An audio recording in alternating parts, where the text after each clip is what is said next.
よならって笑って送ったその時にはっきりと分かった後ろ姿にクラクラしびれて気絶するかと思った恋の始まりキュッと胸が鳴ってちょっと癖になったきっとラブだなんて口に出しちゃいけないな軽率だけどあって好きになって頑張って欲しくて空回っていつでも君の視線を目で追いながら振る舞ってだってもっと好きになって気がつけば胸が苦しくってダメなの分かってるけどそれでも君をやっぱり辛くないくらい好きならフラフラになっていや愛という想いは触れ止められない悲しいのは下手な嘘で嬉しいのは君の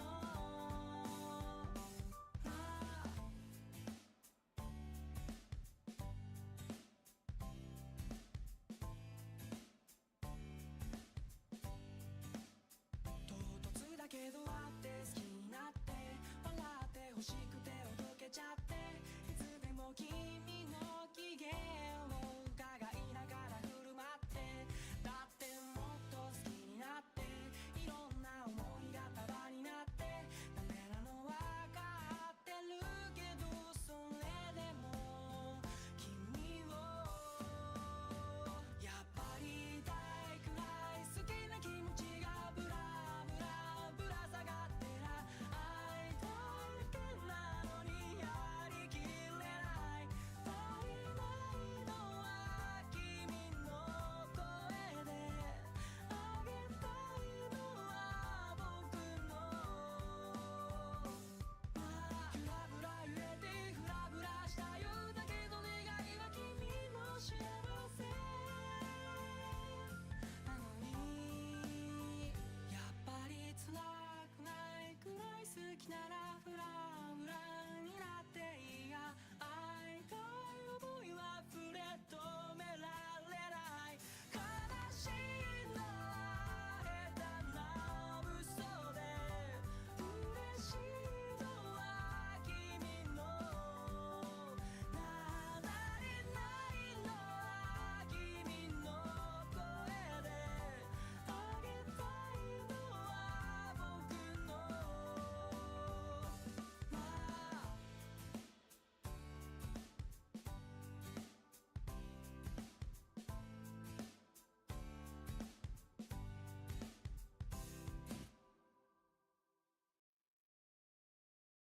僕と君とでは何が違う同じ生き物さ分かってるでもね僕は何かに怯えているみんなもそうならいいな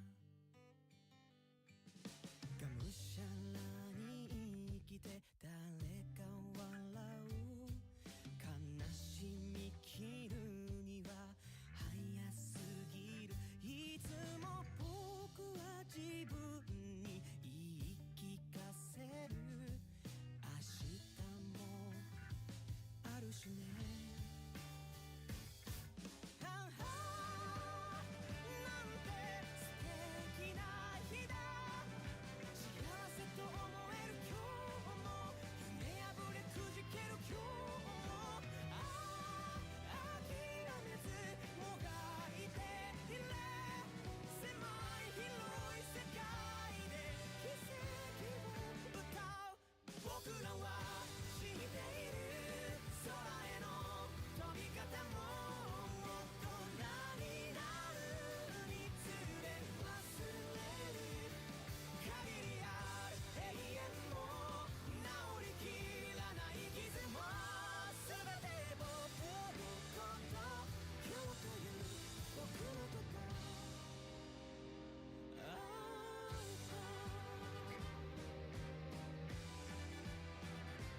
ている奇跡は死んでいる努力も孤独も報われないことがあるだけどねそれでもね今日まで歩いてきた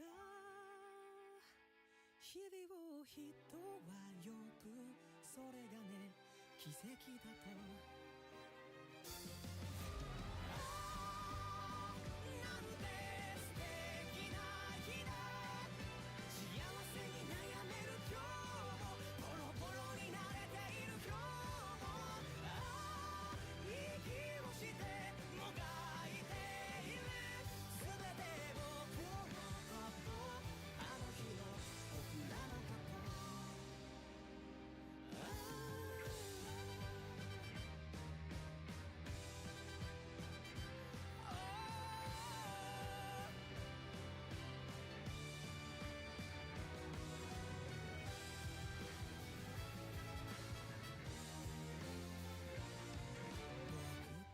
君とでは何が違うそれぞれ見てきた景色がある僕は僕として今を生きてゆくとっても愛しいことだ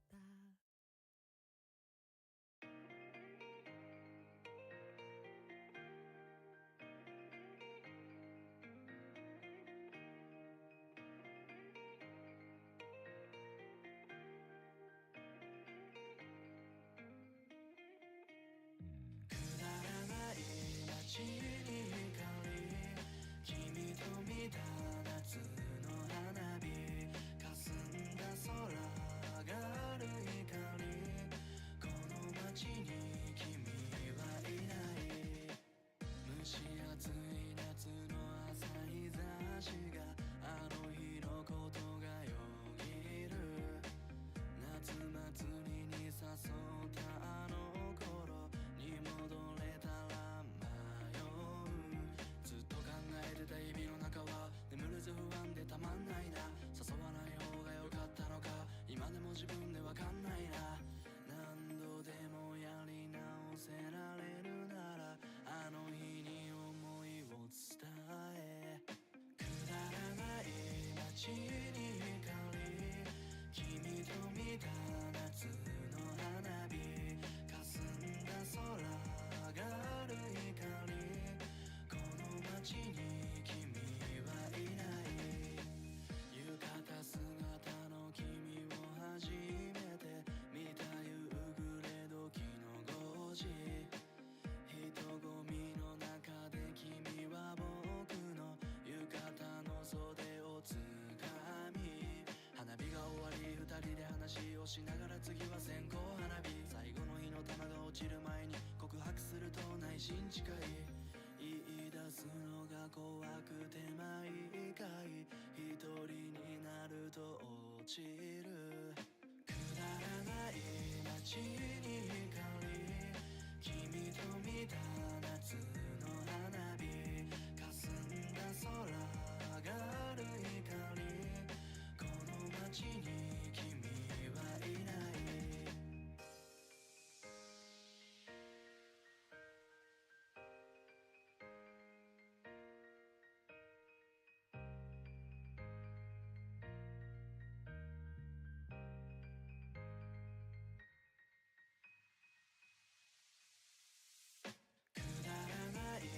街に光君と見た夏の花火霞んだ空がある光この街に君はいない君がいたこの街には素晴らしい街の光この想いを胸にしまい夏の空に思い出すくだらない街に光君と見た夏の花火霞んだ空がある光この街に君はいない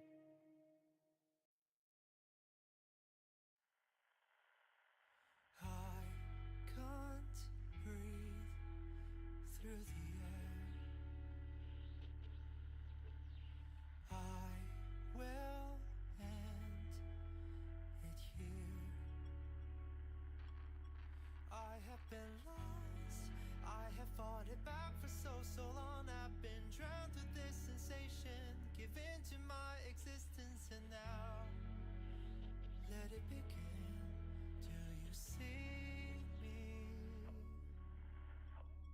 I won't let you leave, even if I'm trapped in repeats. Cruelty has overtook reality. The truth no longer works for me. Destiny, profanity. Maybe you will dream of me. Hope locked up among secrets underneath my steady gaze. I am never setting it free. Awaken every night, surrounded by the devils before the shadows take in my life. Set my mistakes ablaze. I have been so afraid, holding you tight in my arms, away from the harm, so it all went wrong.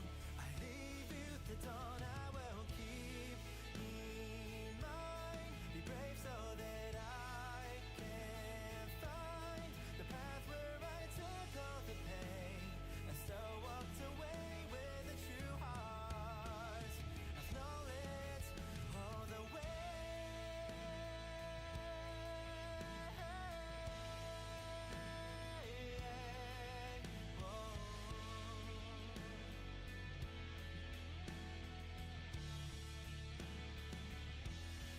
See the world for yourself, free of these broken shells. Remember every sunlight, stars of the night, honey, they all shine. For you in the sky, will you keep me mine? Smile so that all rewinds. Hello everyone, good morning! How's everyone doing today? So there's gonna be a slight delay to the start of the tournament. Seems like none of the teams are fully ready.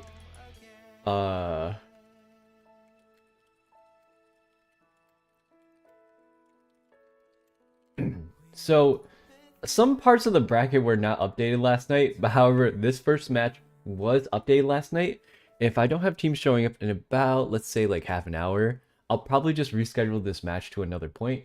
Hopefully later in the day when both teams are fully awake, and it will be broadcast maybe somewhere else. I'll probably ask a friend to help me out. And for now, we'll just sit here and let's say happy birthday. Do happy birthday things. Hey Oberon, thank you for the 100 bits.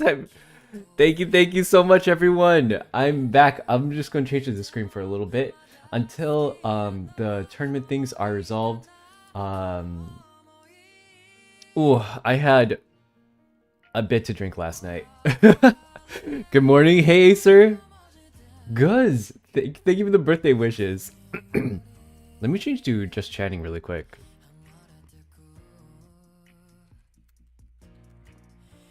There we go.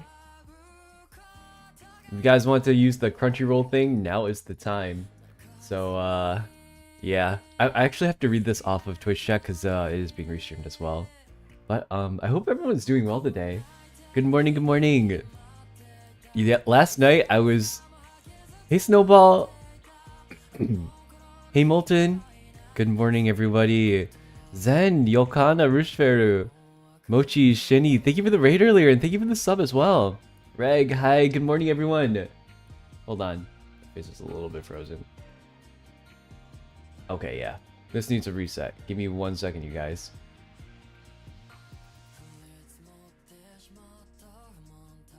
Give me 1 second as I reset my face.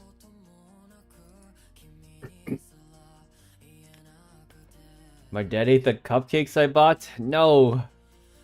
Who was supposed to eat cake with me last night?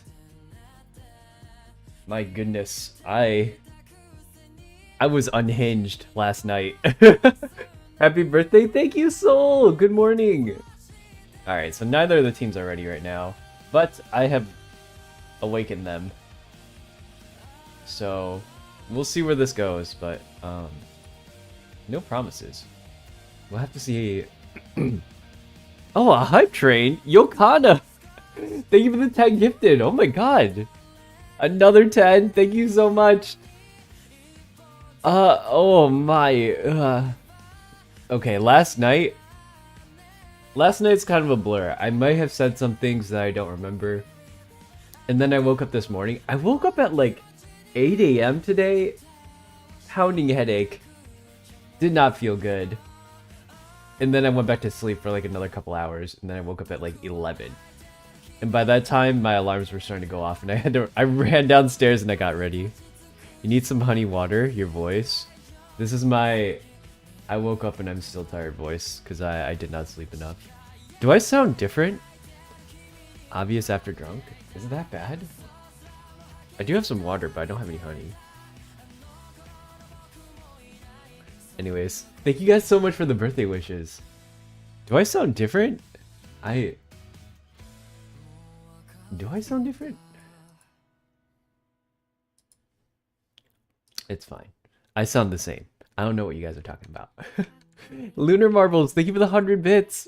And thank you for the bits as well, Veron. I'm not sure if I said that. Gotta shower first and I'll be at the monitor. Yeah, no problem, Maki.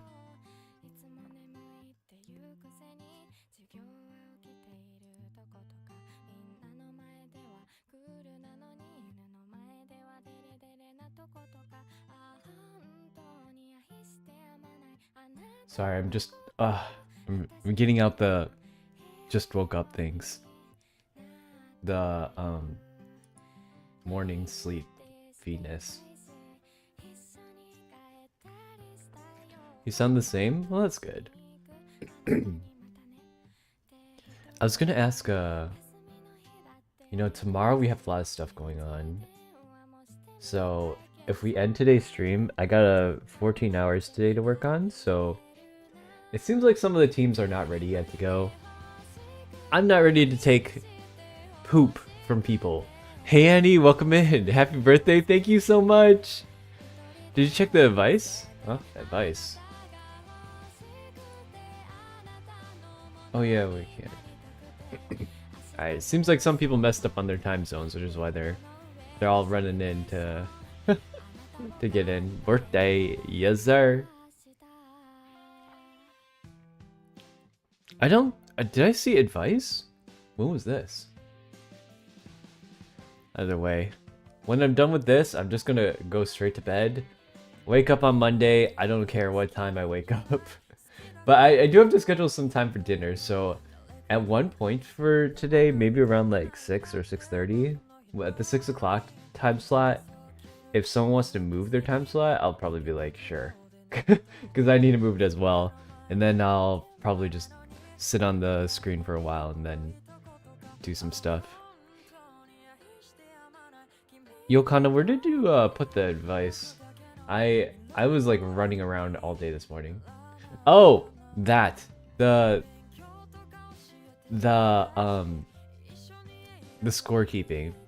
Yeah, Dalmas had a whiteboard last night to keep track of it. I think the issue was like it wasn't adding. It's okay. It's fine today. I'll keep track of it with a separate thing. So it should be okay. Birthday! Yeah. Unfortunately, all the events are going to be on Monday. Today is an IDV day still. And so, you know, if I don't get enough stuff happening...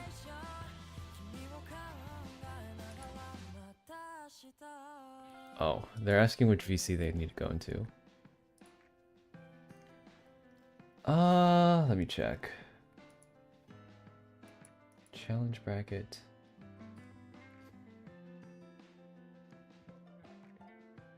They're on top, so VC 1.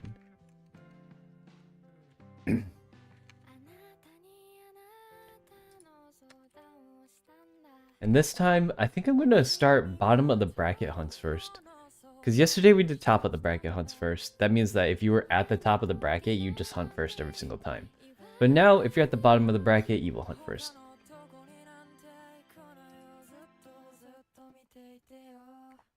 You sound not awake. I need a little bit of time to get into the swing of things. Hopefully it won't affect my shoutcasting. Let me see if Paul's awake. Because Paul was scheduled to be with me today, but...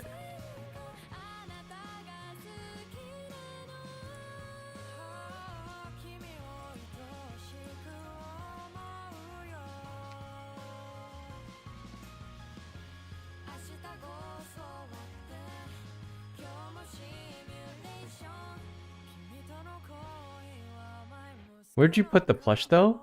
It was in my bed. I slept with it. I see a cute birthday wolf. Hello, Aki. Welcome in.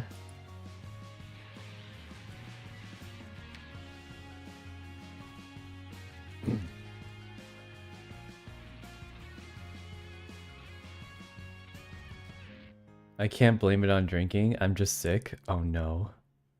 Not like this. You sound the same. You sound a bit more baritone. You have a bit of an Ikemen in your voice. What the heck? Do I really sound like that? Ashley, welcome in. I feel like I don't sound any different, but No, I think I don't sound any different. I probably do though. It's my I have no energy voice.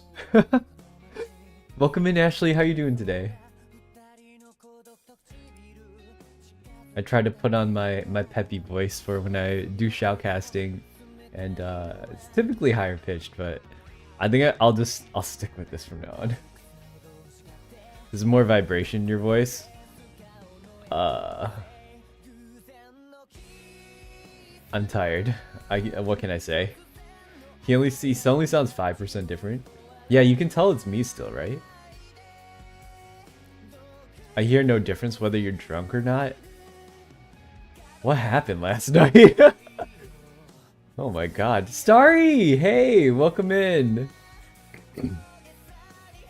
Let me do my best Zane voice impression.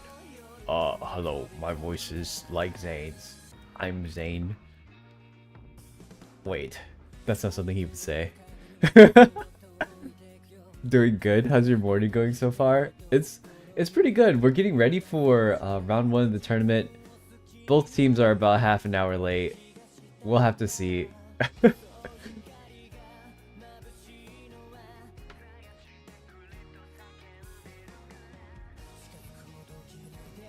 Alright, we're doing every match today. The bottom of the bracket is going to survive, or no, it's going to hunt first. So top of the bracket is going to be surviving first, a flip from yesterday. That's how the coin flip works. You should watch his VOD again. Oh god, where did I save it? I gotta look for it. I don't know. I should not drink too often because I felt unhinged. If I drink with a group of people, I typically get pretty quiet. But if I do it by myself, like on stream, I do stupid stuff. Hey, Starry, welcome. Happy birthday. Thank you so much for the birthday wishes, you guys. Promise I'll do you proud this year. I'm a year older. And I got a bunch of stuff coming up. I really wish you guys could see my live 2D model right now, because it looks really good. Where is Zane, by the way? He was supposed to message me last night, but he never did. That backstabber. Drink another bottle that he forgot? I left half of it in the fridge. I don't think you're supposed to leave champagne in the fridge overnight, but I did it, so here we are.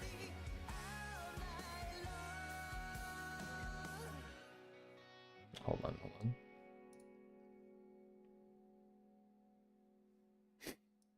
15 and 8 to 7 p.m. Central.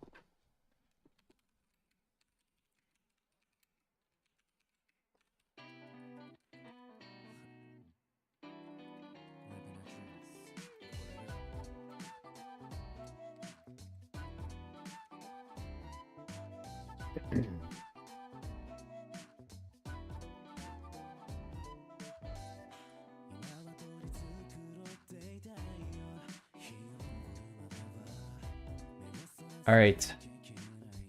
What's gonna happen? Damn, another birthday? Toru, welcome in. Someone just tried to log into my Steam account 26 times? That's crazy. What was it? Check staff chat? Yeah, I see it. Hold on. I gotta catch up to some of these.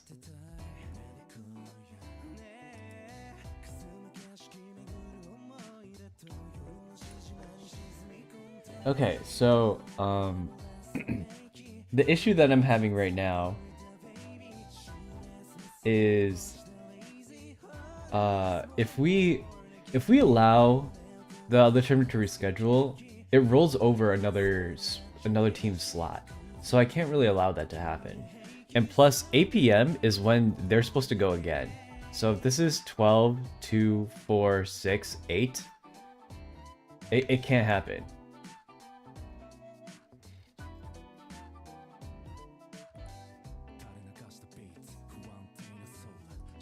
Hold on, let me see if I can get them into a chat.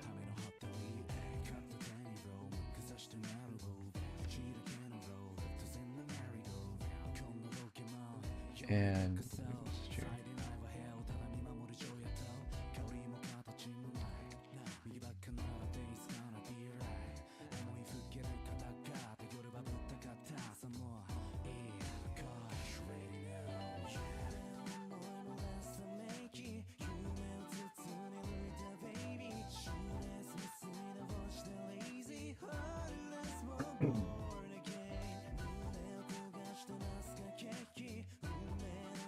eight PM is the start of the next round.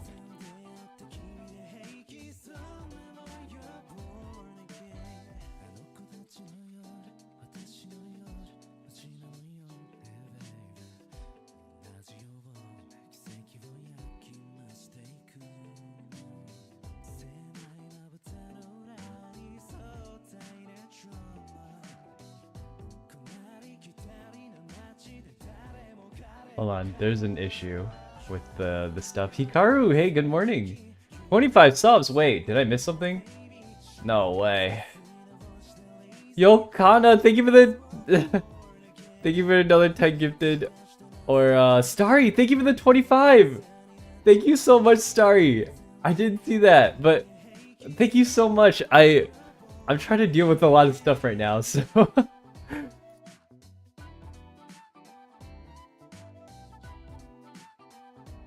Thank you so much, Starry. I really appreciate it. 25 gift subs. It's so special. Okay. I wonder,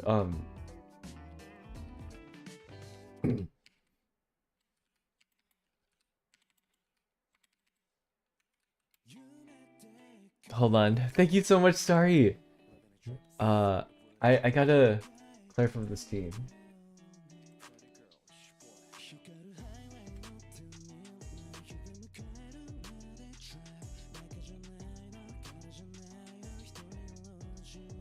Let me clarify something for them really quick.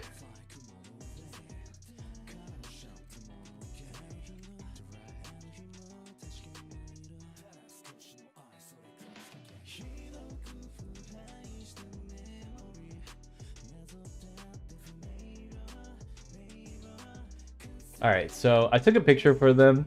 It's because there are... If this first match starts at 12, the next match starts at 2, the match after that starts at 4, the match after that starts at 6. Semifinals is going to start at 8. So if we can't have a quarterfinal match going on at the same time when the semifinal match is supposed to go on, because we needed the results of that match.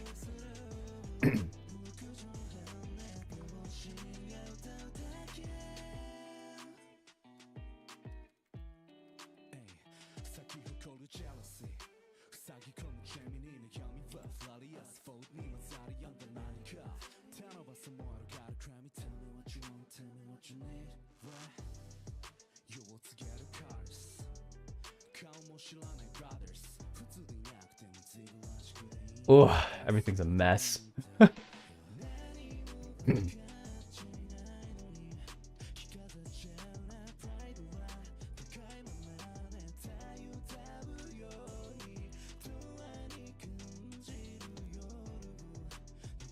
I'm gonna have to have a... unfortunately, in this situation, if they're not able to do it before 8 o'clock, I have to have if they are able to do it before 8, the other team has to agree to it, and I have to have someone proctor their round for organization's sake, and then that way I could have their match go off before a certain time, and then I could get the results and post it to the semifinal round before it actually finishes. That way they'll be able to play their round and then they can play again. Otherwise, I can't really have them like play a semifinal round, then play a quarter. Like, it wouldn't make sense because the other team would have to wait double. I'd have to shuffle around so many different teams to accommodate this. There was another ask for movement of the final round. I don't think I'm gonna do that either. There's nowhere to move it. I can't really move it. It's at 2 a.m., which is really late for people, but the only time, if both teams agree, since there's only 2 teams left at that point, I suppose I could move it to Tuesday or Monday.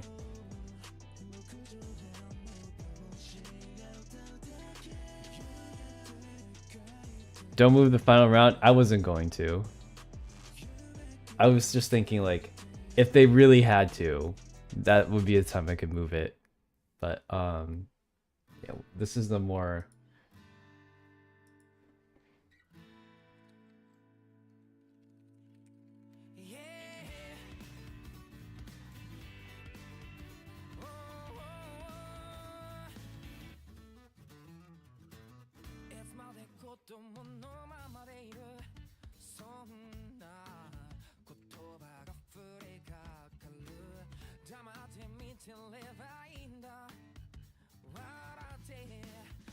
Push Team is in the chat. Currently, Team 8 is in the chat. The other team last night was saying that they couldn't make it with was saying they couldn't make it last night at 8 p.m. Or they messaged in the Q&A section yesterday, like, when was this messaged? Hold on, let me check. No, it was asked at 5 a.m. Wait, no, that was Fong's. They asked at 10 p.m. last night. I guess I didn't notice it, but it was kind of difficult to move that as I was proctoring another match. Happy birthday. Thank you, Bear. Welcome in, by the way. We're figuring stuff out at the moment. But yeah, I hope everyone's having a great start to their week.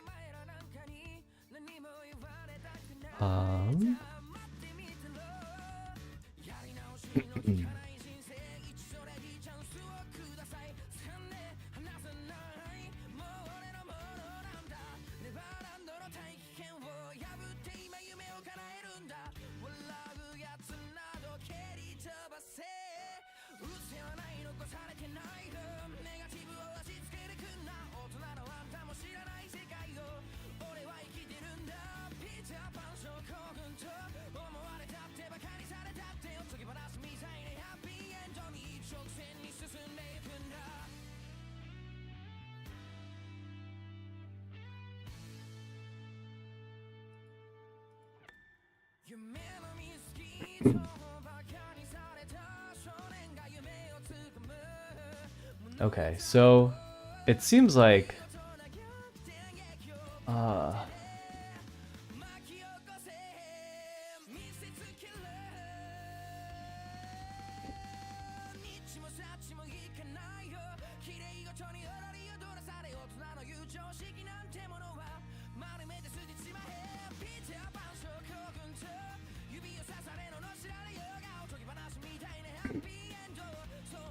hold on. We might be able to get a match today.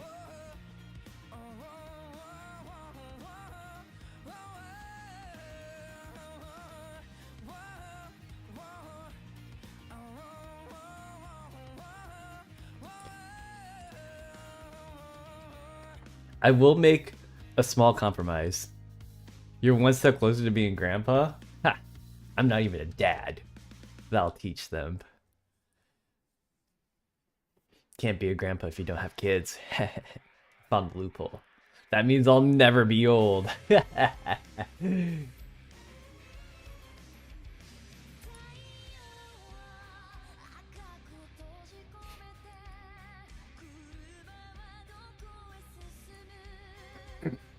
This music's too edgy. I need to change it. What do I have here? Here we go. You're only 45? I'm not even 45. I'm not that old. I just feel old.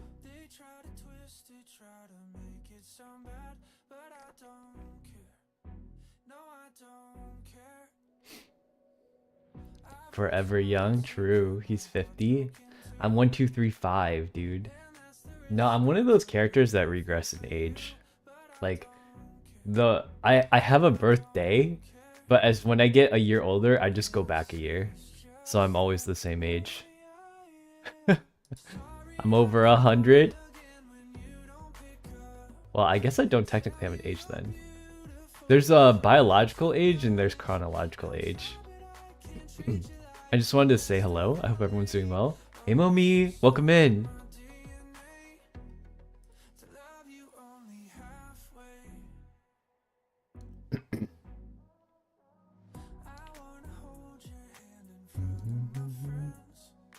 I believe Evan's team is the one that's he's looking right now. So if you can do it right now.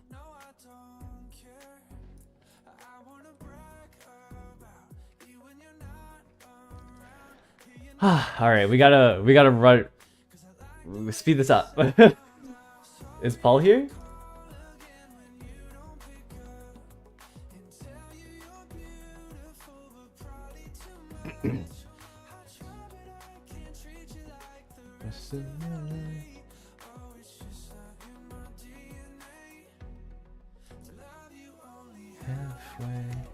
Oh my gosh, I don't even have the game open.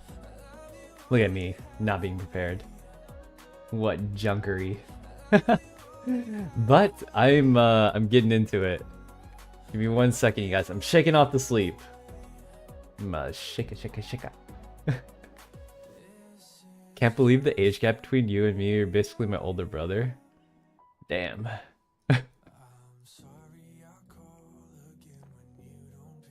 I stopped counting the years I was born before the universe as you know it.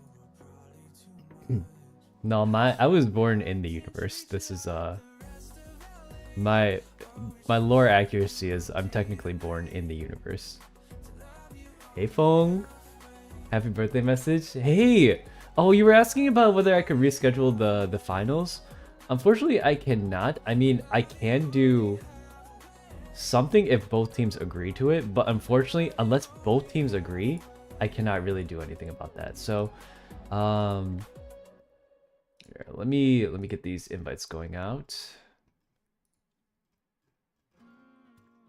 Oh shoot, I forgot who's the team for this person.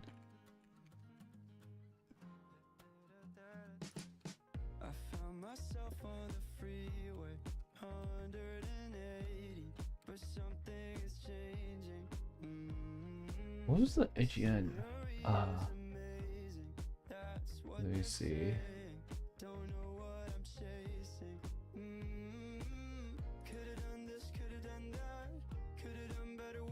No. Wait. You guys are hunting first.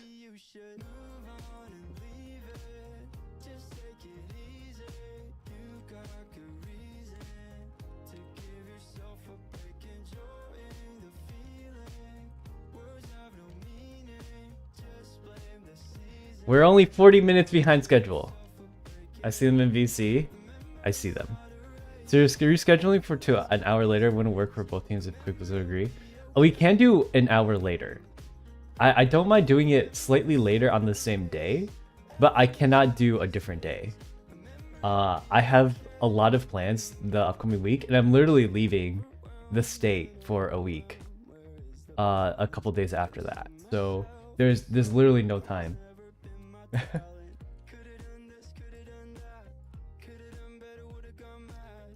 Hold on. Chinox, you're hunting first.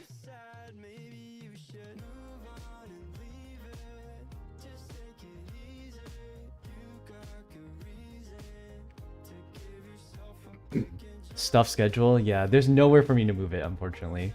Everything's got to be done by today. I can move it later in the day, but I can't move it later in the week. I will literally be gone. Hey, welcome in. Feliz cumpleaños? I think that means happy birthday. Thank you, thank you. Give me 1 second, you guys. Okay. Oh, it's Ganji. Okay.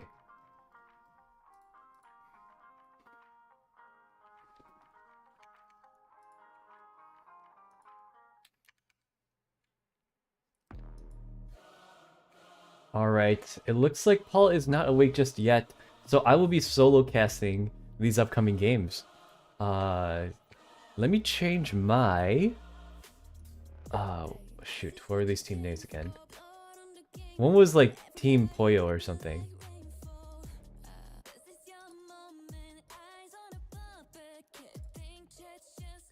I forgot. Versus, this is Team RZ.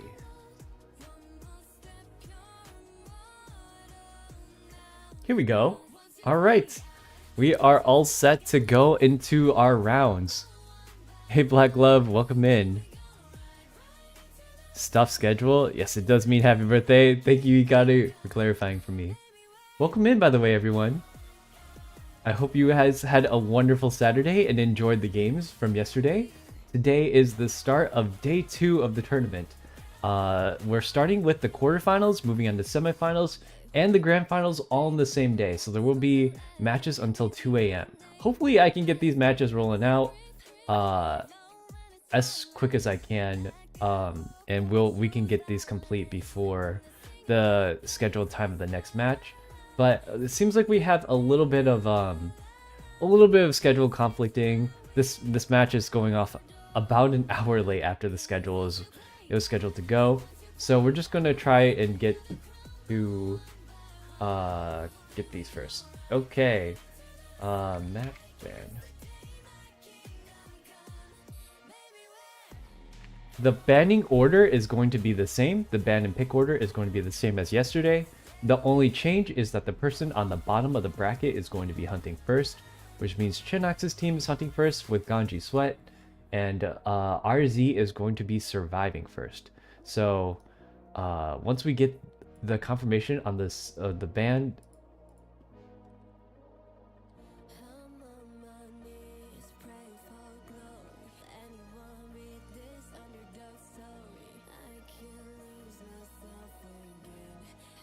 do not have a mod. Do I have a mod that's currently wanting to jump in for me? That wants to jump into the channels just to make sure that everything is squared. We're looking for squares here. The square hole.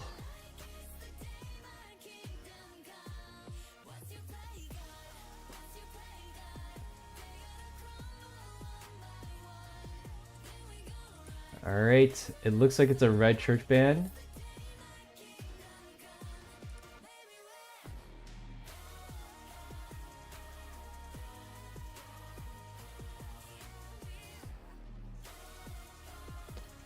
Alright, it looks like it is a red church ban. I just realized I'm not centered. I don't know why. There we go. Later on, I will have casters that will be joining me. I don't think a lot of them are awake right now.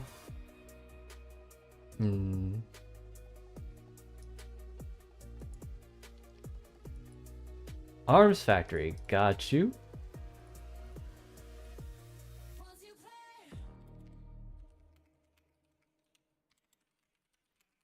I would very much appreciate it if the teams that are participating right now are able to give me their bans and picks before the match started. Just have it discussed if you'd like, and then that way it'll make the tournament proceed a lot more smoothly. We'll do our best to get all 6 games in within the time zone, and we'll see how this goes. First Officer and Antiquarian. Okay, ready when ready. There is still a 15-second delay. This stream is being rebroadcast to recast.io. So there is naturally a 15-second delay plus a little bit more on it. I trust both teams won't be screen cheating, as there is not enough time to catch a survivor with the screen cheat, since 15 seconds is quite a bit of time unless you're literally aiming for the last survivor and they're not moving for 15 seconds. Crows show up in like, I think, a minute. So it is not going to be that big a deal. I'm going to leave my my casting on to the point where I can see all the survivors, and that'll make it a lot easier for me to cast.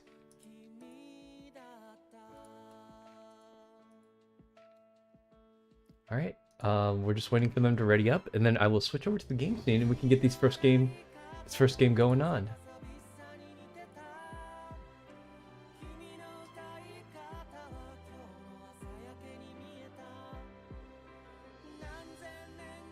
If anyone has any questions, please let me know, and then I'll be happy to answer it. Baller, yo, thank you for the prime. I appreciate it. Pick me up before you start. Oh, sure. Let me get Aki in here then. Oh, I forgot to turn this on too. That would have been bad.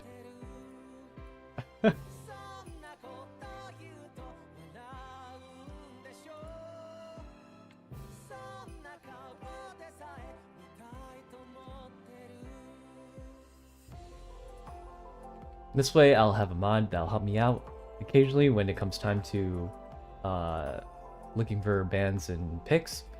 And having a mod in the room also helps to prevent cheating. Make sure that people who might not be relevant to the game do not feed them information based on what is going on the stream. Okie doke. I want to jump too. We jump in. But I'm more dizzy. It would make me really dizzy.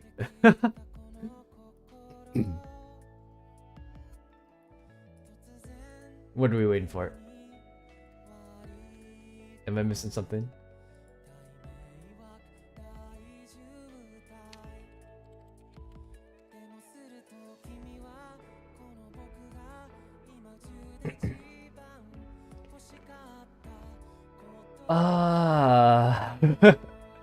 One of the survivors is not awake.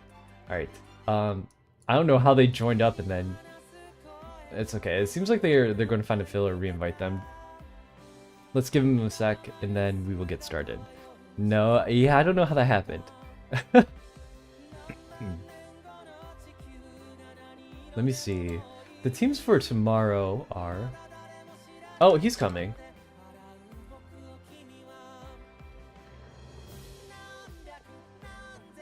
Just found a dead fish in my cat's litter box. We don't live near water. Do you live near a supermarket? I know some supermarkets, like especially Asian fish markets, they leave their fish outside in buckets.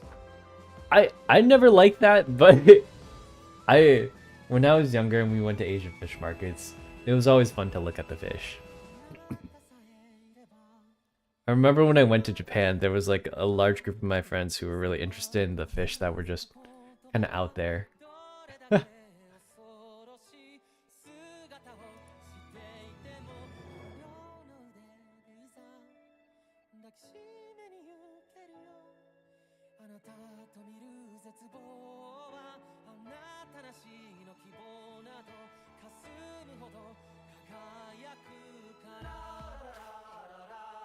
We live in a gated community? Man, that's kind of crazy. Maybe it's someone else's fish. Maybe like they stole it from someone else's car or something. Well, there we go. All right. We're off to the races. And we are in it to win it. You know what's crazy? We've seen a lot of wax artists lately, and they're pretty...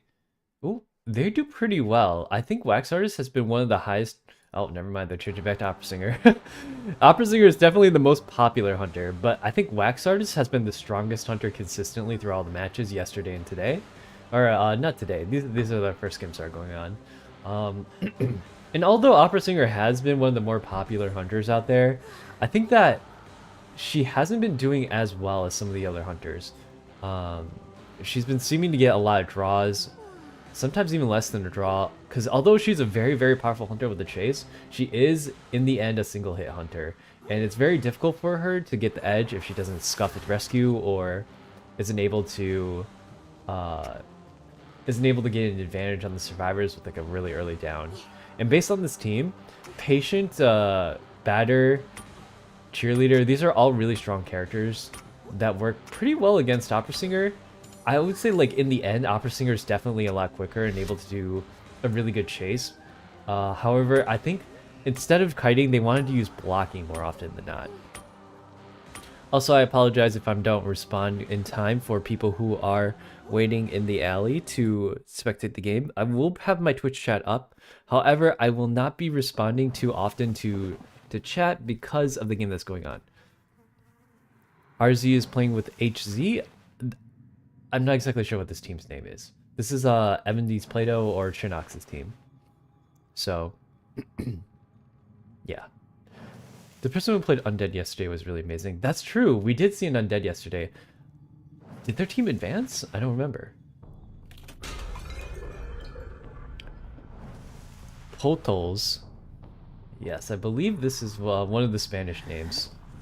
Alright, and we're off. It is a Opera Singer hunter against an acrobat, a batter, a cheerleader, and a patient. The first chase is going to be on... I think that's for acrobat. And acrobat is really strong against... is pretty strong against most hunters with his excellent kiting abilities. He's able to jump over things without actually jumping things, or without actually having to vault them. And there is so much junk in this Arms Factory area. You can see she's having a little bit of difficulty moving up, but she's not moving that... She's not that far off from where she needs to be because of how fast she can just go from one piece to the other without having any cooldowns. She gets an early hit on the acrobat. He does walk through the it was an excellent firebomb, but there was not enough distance for him to buy to get away. And we see Acrobat getting first down. It's very, very difficult to get away from the Opera Singer. You saw her hit him out of the air, mid-jump. Opera Singer is just very, very powerful as a hunter. Now this chair is one of the stronger chairs for the hunter. She's able to push off Cheerleader from this Cypher. It's going to buy her a little bit more time when it comes to Cypher rushing.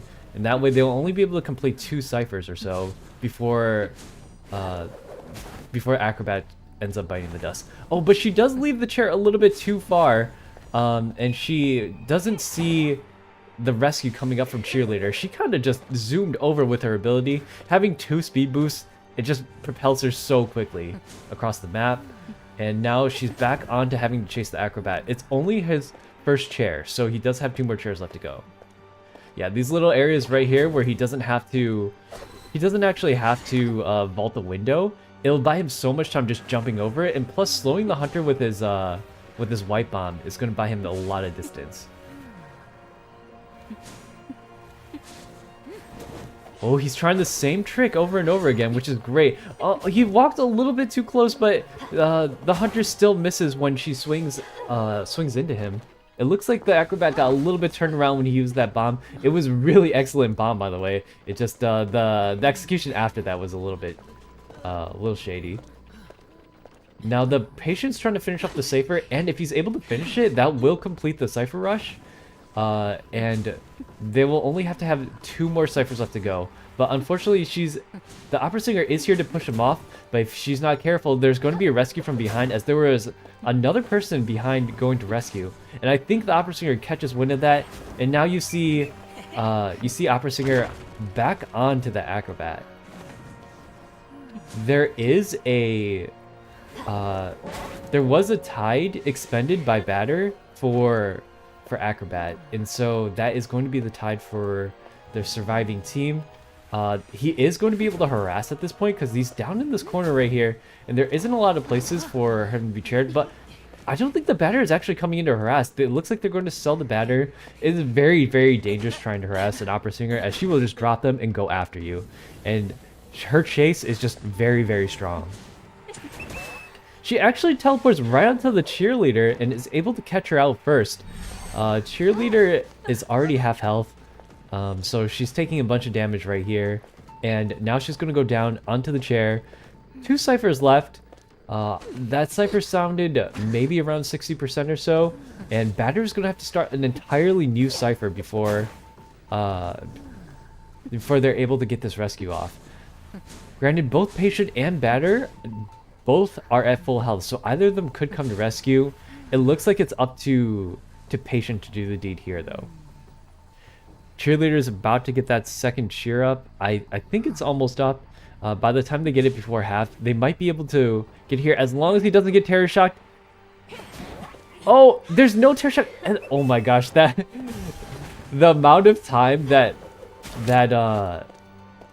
bar looked like it was right at half. It was definitely longer than 2 or 3 seconds. It was she waited till the exact perfect moment to swing, but it was still not enough. The Patient was able to get that rescue off, and an excellent hook to get away from the opera singer. Now you can see that opera singer is back onto the Patient. Completely gives up on the cheerleader. They do need another target to get onto as soon as they can to get someone on the chair, just so they can camp out to the last 2 ciphers. It seems like they're on their last cipher now. The one by Dumpster, it seems to be almost completed, and the Patient needs to kite this out until they're able to prime another one. Oh, and the Patient does go down. However, this is his first chair, so he's looking pretty good right now.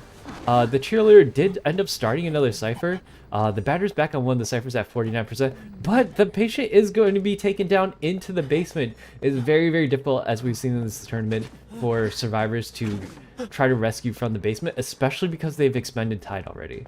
We do know that Batter did have Tide, so he doesn't have a kiting ability to work with, and he's going to have to be the one to come in. Yeah, unfortunately, a better choice would be to teleport onto the cheerleader. However, she doesn't really know which one is which, and it's because they gotta end up priming at least one of these ciphers. Based on what they're doing right now, I think they're going to be selling the survivor, because it's again, it's very difficult to rescue from the basement without Tide, and cheerleader is already half health, so if she does get the rescue off, she's gonna have to somehow get both survivors out of this basement here. And there is the down. She's constantly swinging. Oh no, the cipher was not primed yet. It was at 93%. A little bit of miscommunication from that team right there. And the cipher did get popped, but it was not in time. The cheerleader gets picked up right at that exact moment. So the timing was just a little bit off. She does probably know where Ganji is. And she's going to go straight for Batter and finds him right away on the left. That's going to be a 4K from the survivors. Or a 4K for the hunter. Well played.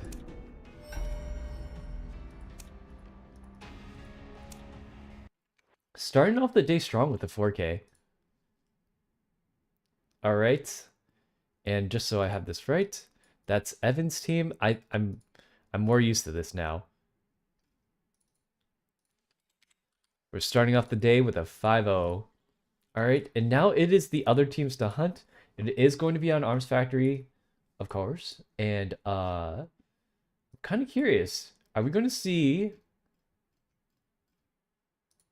I'm kind of curious as to if we're going to see more Opera Singer gameplay. It seems like she's kind of on permaban in ranked right now, so I don't get to see her too often. But now that we're seeing... oops, let me move out of this spot. We're going to need a 4K from the Hunters of RZ to see if they can tie up this match. Chinox's team is getting into the survivor seat. Let's see how this goes.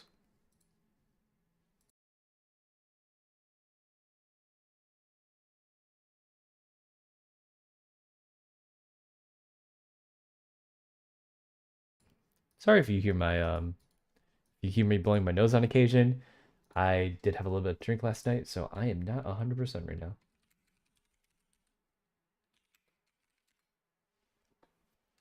I almost typed bananas instead of bands.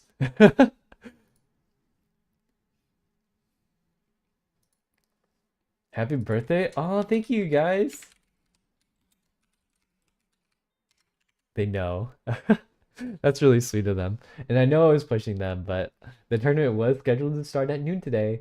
And we do have to follow a schedule. Little known fact, I am a schedule follower. I'm very much someone who likes to plan out what they're gonna do throughout the day. If it's not planned, I end up like aimlessly doing things, and so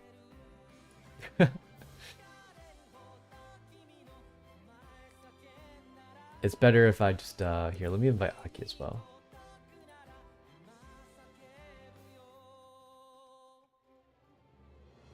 I should just invite her to my lobby. That way, she's able to catch these down. Way to go, Evan. Yeah, it looks like we got a lot of Evan fans in here. Hey, Lena, welcome in. I hope you're doing well on your lunch break. We're waiting for 2 Survivor brands.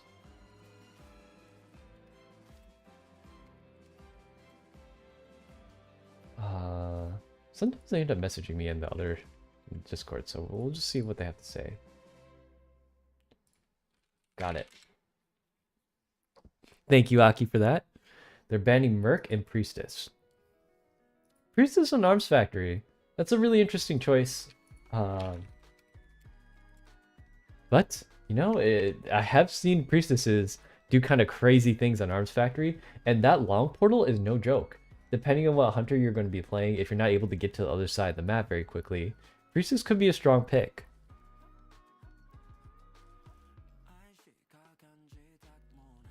Banana? Ban banana.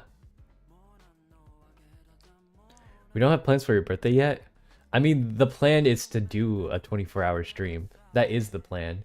Doing whatever we do there, like it is, and I have games that I have to play, and I have people that I have invited. It's just a matter of organizing it. We'll do it live. Apparently I got a sub. Yeah, you probably got it from Yokano or Starry. They were very generous today and donated a bunch of subs for my birthday. Welcome in, Mr. K. Alright, game 2 is underway. We're going to go into the character select screen.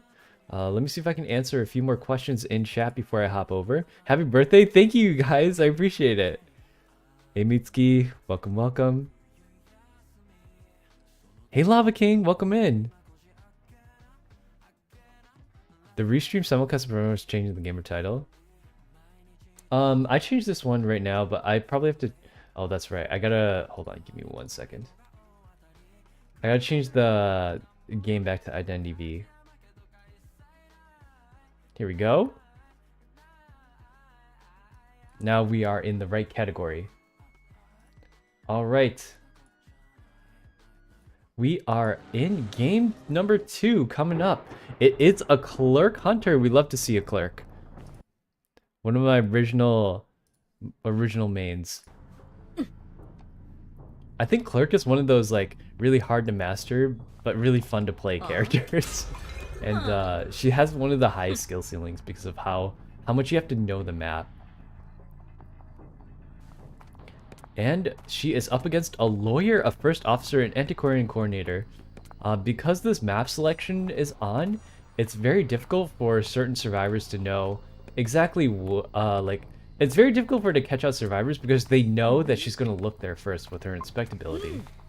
She's on to... I think this is a coordinator. Yeah, it is a coordinator.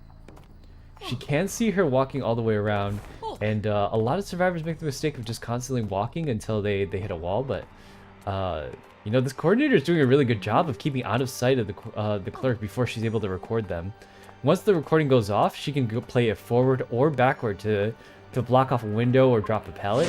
Oh, and here's an early gun, but the clerk takes excitement. Ooh. Just judging by the team, like a coordinator and antiquarian are the two people who have a lot of power with their stunts to block off different areas. But she was able to use that excitement really early on to prevent coordinator from getting any extra time for herself. And you can see that she picks up that pallet. Oh my gosh, she just re-drops the pallet instantly. I did not expect that to happen. It seems like she missed the swinging through that pallet and was then hit by the same pallet after she dropped it. She seems to having a little bit of trouble trying to catch this coordinator here. It's a very strong area against most hunters because look how tall these walls are. I don't think she's going to be able to catch it. She's going to need a little bit of a longer longer recording than that. Because of how quick the coordinator is able to vault through different areas, the clerk is probably better off using one long recording rather than two of the very short ones. It seems like she only caught her at the very end of that recording, and so it only lasts maybe a fraction of a second. But she is finally able to down coordinator, and although she downs the coordinator, the cipher rush is happening pretty quickly. Oh no, she uses up her I think she hit the wrong button right there. She meant to reverse decode that one cipher, but she ends up using one of her window vaulting ones.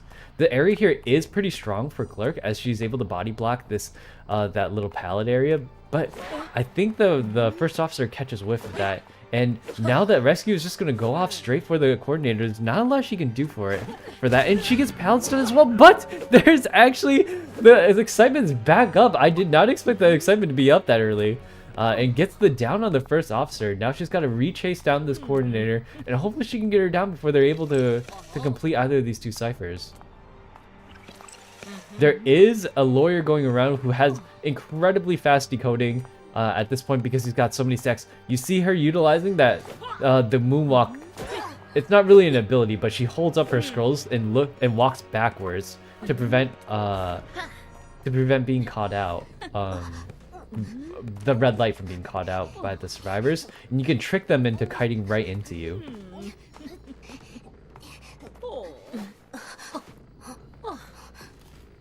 Alright, one of the ciphers is done. They're on that last cipher. She knows exactly what the cipher is, but I don't know if she knows it's primed. Oh, she's trying to pop the cipher on her own, but it's actually not ready to be primed yet. I don't think they have enough because of how long she was cutting that cipher off. Antiquarian does come in for the rescue. I don't know if she's going to be able to stop her in time. She does have anti-stun on the clerk, but I don't think it's enough. That cipher is only at 50%. Though there are two people on it. Oh, look at that team coordination. They both got off of it at the exact same time. I don't think Clerk knows that someone's still working on that cipher right now. So she's got to be really careful with how she uses her scripts. There's a limited amount of that, and if she's not able to get these scripts off, then if she doesn't have enough scripts by the end of it, it's not going to be good for her. We see her trumping over to Blink. Is the Blink up, though? I could have sworn she just used Excitement. The Blink probably is up. And she does hit her here, hit the lawyer with that recording before he's able to get off that cipher, so she's using her body to block the first officer from coming in from one direction. Antiquarian does go to after. I think she didn't mean to hit that chair right there, but first officer might be able to get this rescue here for free.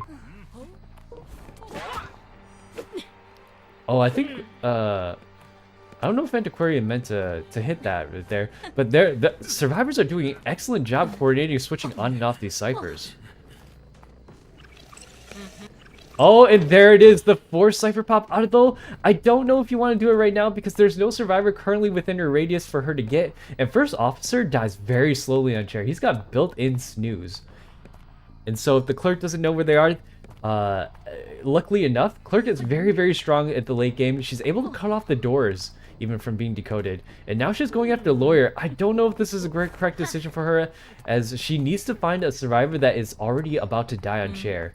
She does have that blink still available to her, so she is in not a terrible position right now, as long as the lawyer doesn't rotate right behind them and get that rescue off on first officer. But like I was mentioning earlier, he dies very, very slowly on the chair, and it might be pretty difficult for her to camp this full thing out and keep her detention to get on another survivor. Actually, she's on the lawyer right now, and we can see the coordination from the other two teams as they send in a rescuer for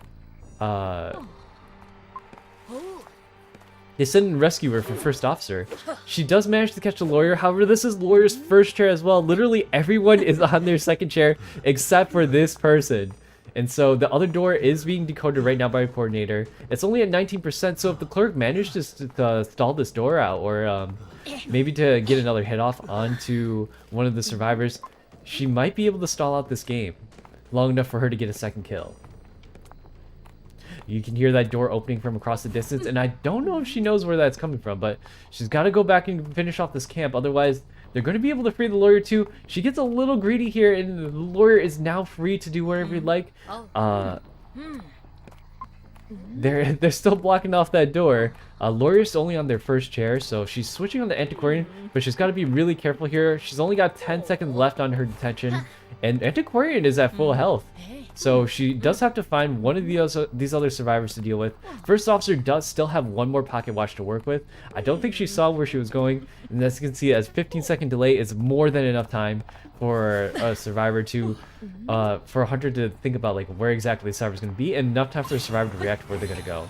You can see that the recording is actually visible to the hunter for a little bit of time. Oh no, all the survivors are at one side, and the hatch is right there. Can the first officer... This might be a 4-person escape for Team NM. There it is. Even though you got the hit, last officer is actually, or first officer is not able to go down because of that. Always a good choice to try and ban first officer. He is a very, very strong survivor. Able to mind game a lot of hunters there, and he is able to get a 4-person escape. So it's actually a 10-0. Right now in favor of Poyos. Let me change back to my main screen. I apologize for the sniffliness. And let's put the music back on. Alright, let me get this next match going right now. Again.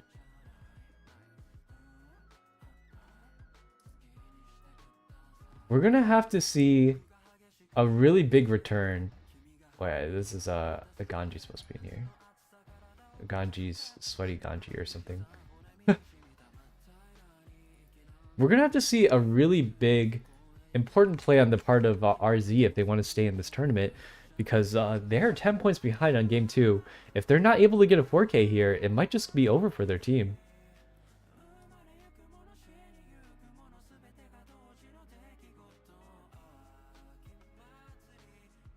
Lucky enough, the tournament is moving along. It's currently 1:15. We're only on game 3, but I think we're making pretty good time. So as long as we get these next matches going, we'll be good. I do ask that survivors and hunters pay attention to the in-game chat so they can respond to my messages in a timely manner. And that way we can get this round rolling.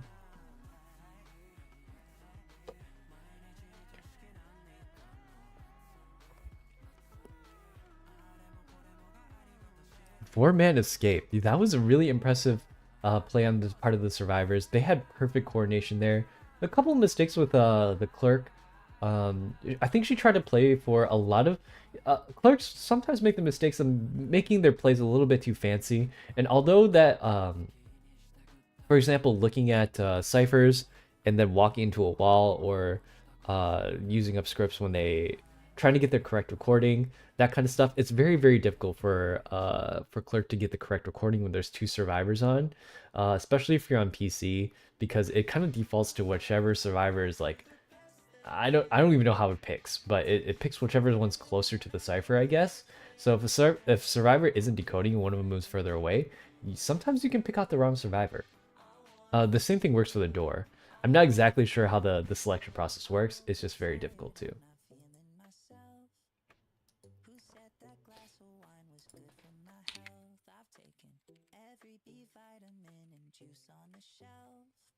Need a map pick from the survivors.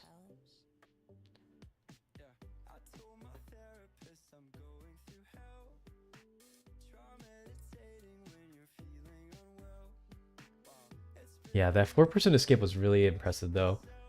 You gotta pick your targets really carefully in the end game. You don't really want to go for someone who hasn't been down yet, and you don't really want to go with someone who has a lot of resources. I think in the end, they tried really hard to get more than one, and if you make plays that are too greedy or too aggressive, then it can backfire on you. I've seen this happen multiple times throughout this tournament, that you have to get a certain amount of kills or escapes to keep your team in the tournament, and if you make those risky plays, you risk losing your survivor that you already have on the chair. If they camped out either that first officer or lawyer, they would have at least had one down and just locked down a single door that they know where the survivors are at. Plus, they changed to flash, or blink, quite early in that exchange without knowing exactly when they would need blink. Plus, the play with that last Cypher, I think it was a really good play to pop the Cypher. She just needed to wait a little bit for a survivor to come in and try to rescue for them. Ooh, excuse me. Aside from that, that was excellent team coordination on the other team's part, though, on the survivors to constantly switch off which survivor was on that chair. At the end there, I think all the survivors were pretty much dead on chair. And then by the time they were on their last chase, it was the only survivor that wasn't.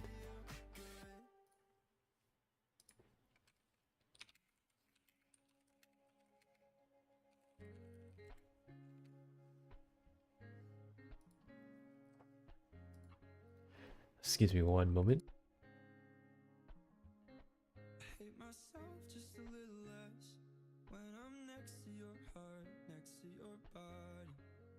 Alright, the map pick is Sacred Heart Hospital.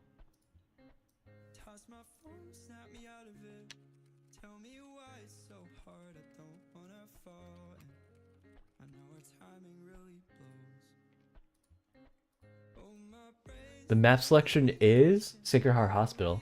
And as we have seen, some of the common survivor favored maps are Hospital and Lakeside.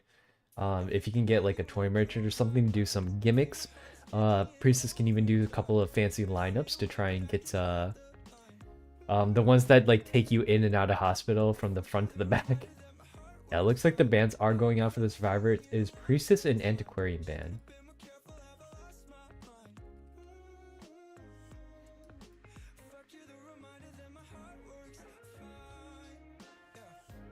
Alright, and now we just need that Hunter ban. And then we are ready to go on to round 3. If the Team RZ is not able to get a 4K in this round, I think it's still able to go to a last 2 rounds, because the total amount of points that you are able to get is 10. But if they get 4K'd here, I think it is. We do have to play it until round 4. You never really know until round 4. If there's a reverse sweep, which is completely possible, they might even draw out the game. Opera singer? Okay.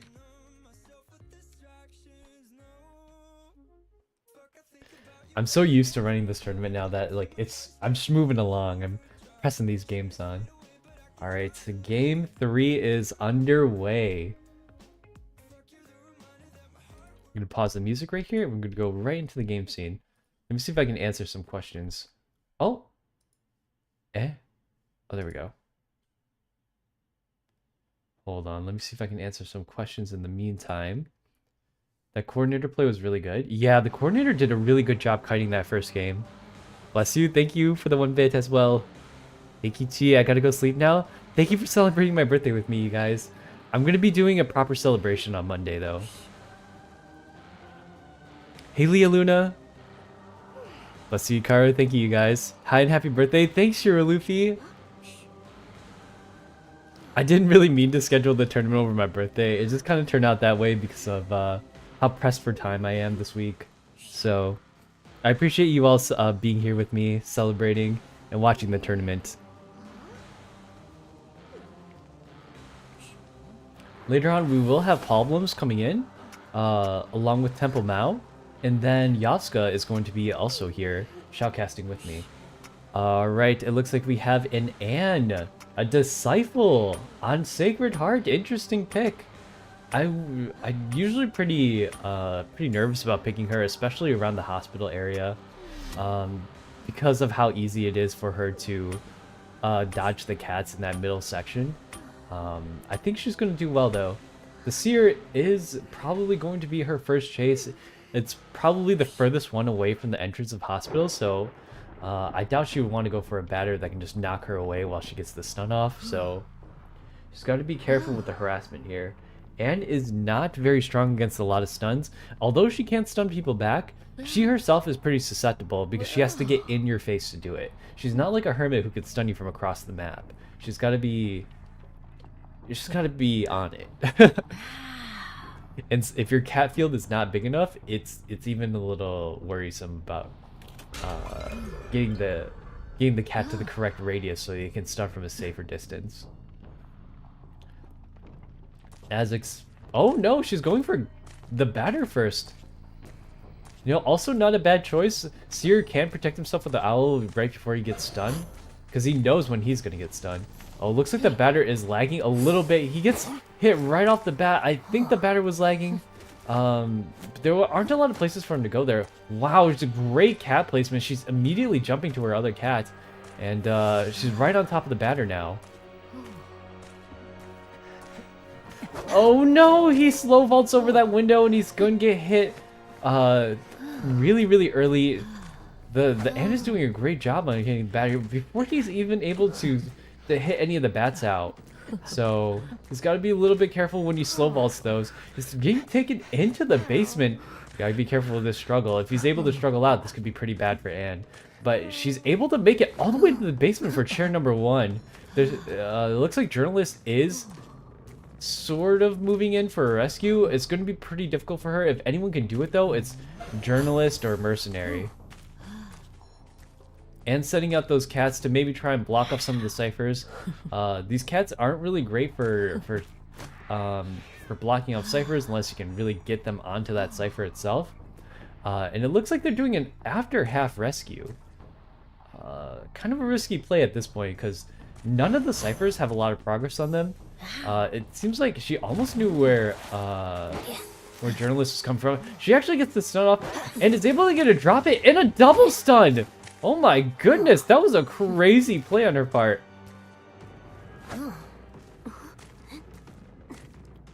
Absolutely insane.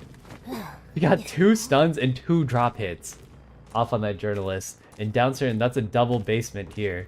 Their survivors is not looking good for the survivors. They might have to go for a hatch play at this point. And the cats are going back out. I don't think she knows.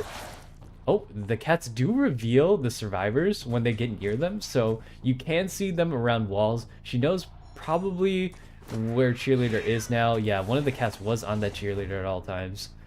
This kid is crazy. Yeah, this Anne is... she's eaten.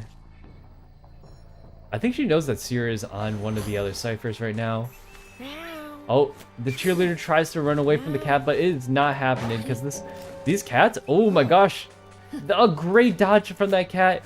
Oh my god, she's moving. But the Cheerleader's slow movement speed, I don't know if she's going to be able to get onto the basement by now.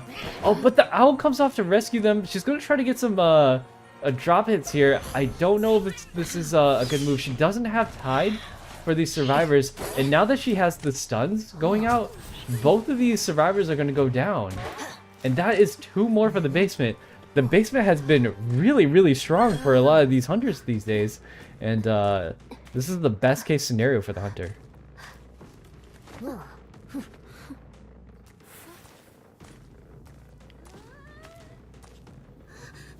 Yeah, you got to be very careful if you're going to try to rescue from the basement. And like I was mentioning earlier, Anne was a questionable pick if you were hiding inside the hospital, but as you can see, I think this Anne knows that, and she deliberately hunts for survivors, even if they're harder to hunt, outside the hospital.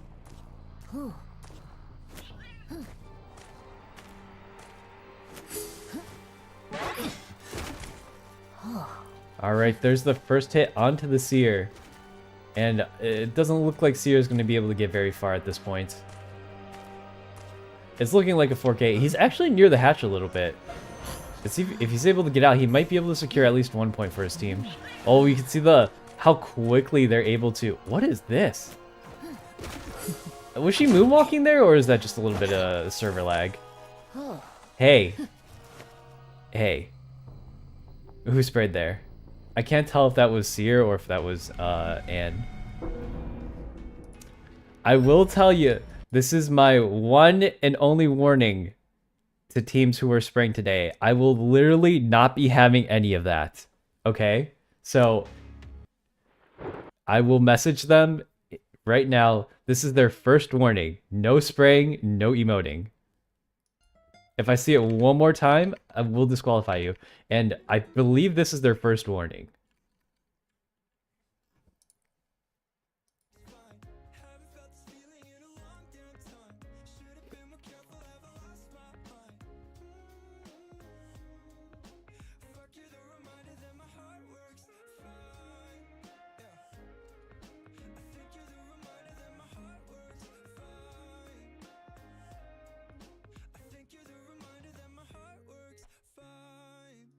I will be messaging them personally.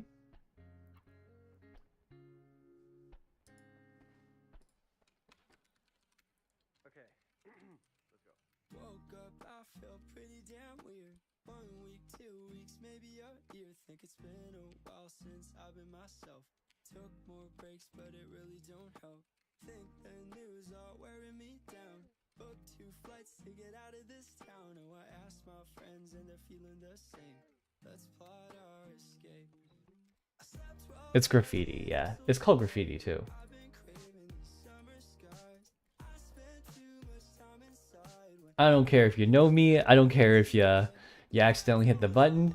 Well, actually, if you accidentally hit it, I can tell if you accidentally hit it. But that was not an accident. I'm so tired. Think I'm craving these summer skies. Yeah. All right, and we're moving on to a game 4. Let me update the score here.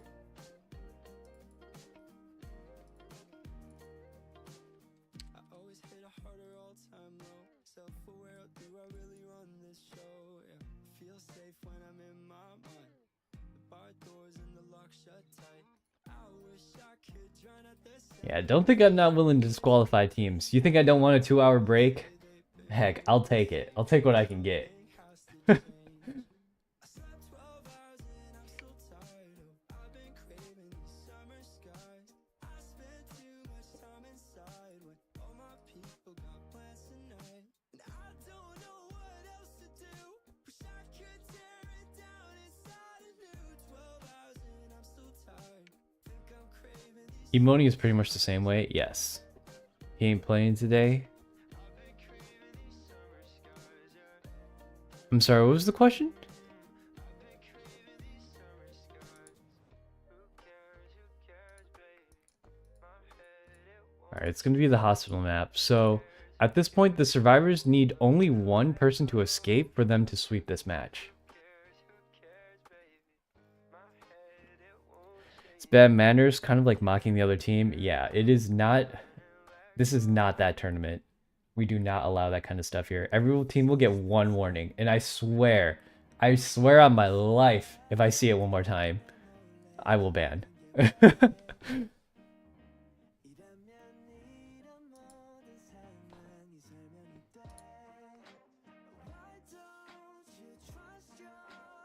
Okay, it was the seer. It wasn't actually Evan who was spraying. It was the seer who sprayed.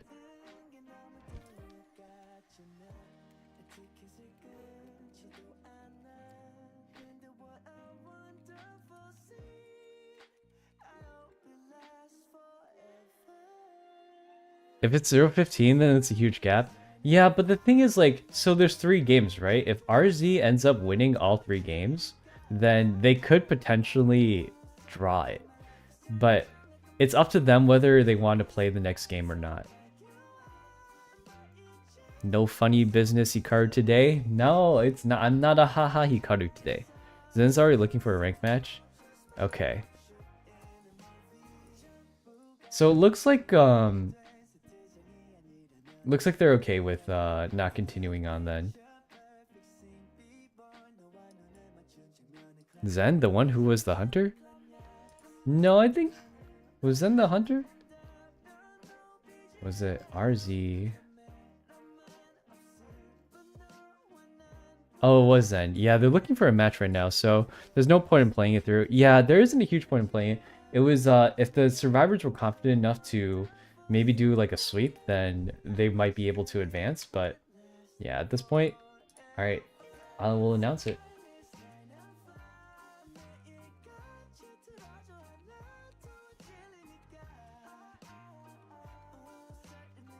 We are going to announce it for Team Poyos, and I will advance them.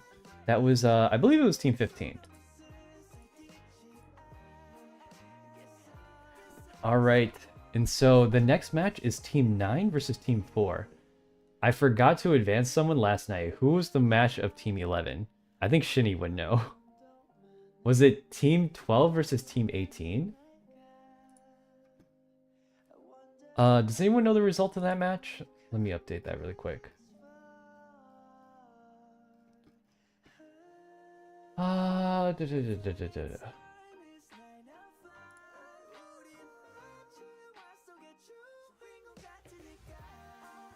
If they do a 4-person survivor skip thing, is there 2 double Ks? They're 0-15, yeah. There's 3 double 4Ks, yeah. Well, I'm confused because, like... Yeah, it doesn't really matter at that point. Team 12 won? Oh, Team 12 won. Okay. Let me update that in the bracket. Alright, we're all set. Great, perfect. We have one of the teams in the semifinals. Doing a quick stretch. And we change it back to chatting. There's a bunch of things I want to celebrate with you guys, but I don't have a lot of the resources necessary. And you know, I wanted to eat dinner with my family today too. So at 6 o'clock, we might take a short breather. It looks like these games have been going pretty fast. That's pretty good for me because that means we get to make a lot of extra time for me to take breaks. I really did not have a lot of time for breaks last night because I had to answer questions for a bunch more teams that were participating.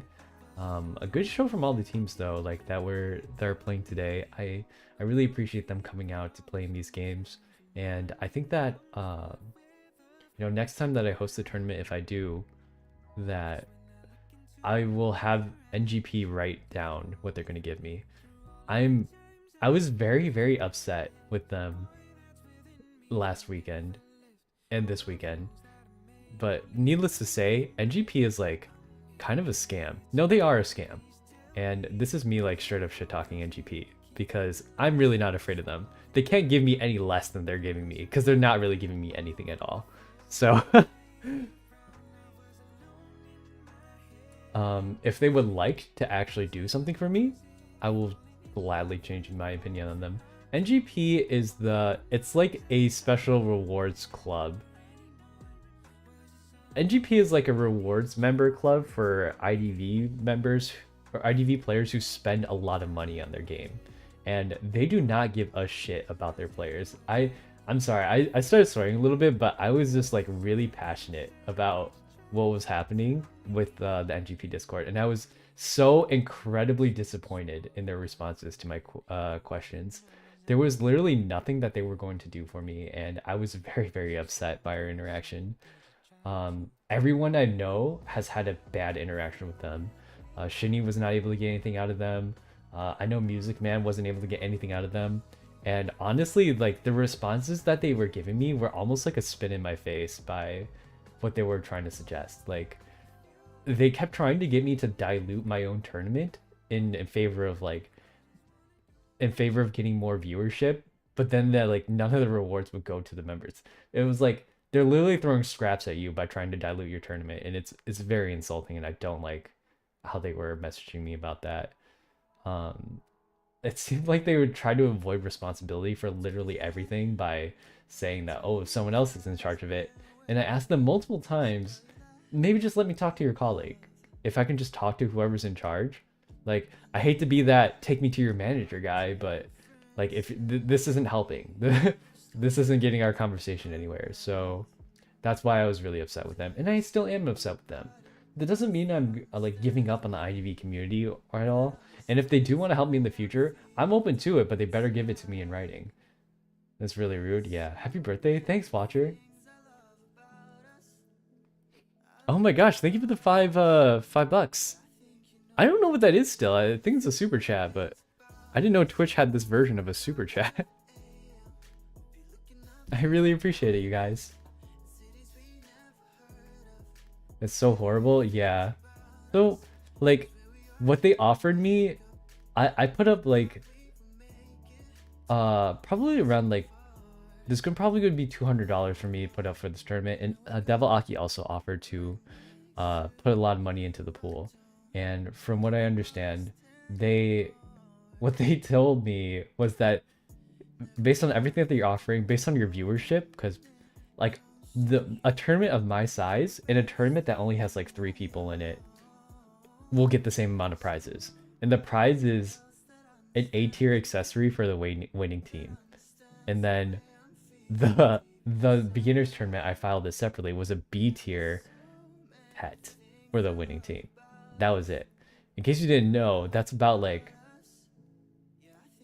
less than $10. It's probably like a $5 coupon in in-game money for an accessory, and you can't get limited accessories with it. So what did you ask of NGP? I asked them to help me maybe like advertise the tournament, maybe provide some red black seals for the winning team, and they were not willing to do anything. They literally did nothing. You know, my expectations were not that high going in there.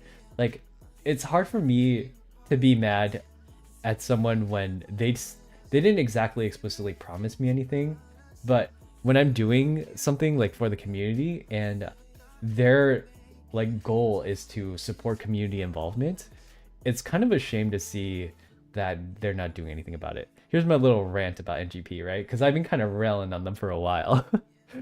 Sounds frustrating? Yeah. My offer was much more. Giving away 5 S tier skins was enough for me to tournament if I ran it.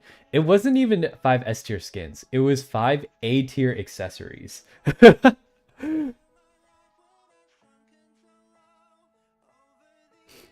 A tier accessories, yeah.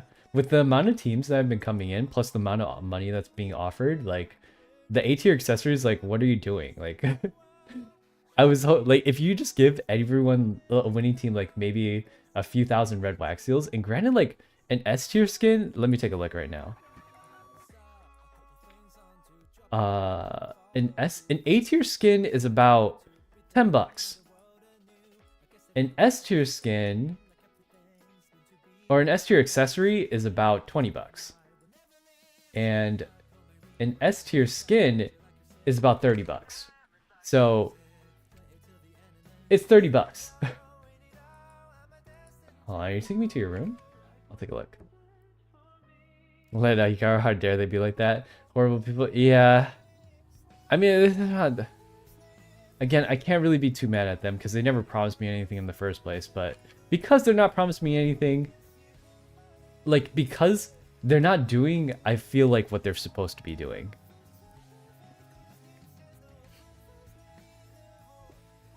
I have one more for the sake.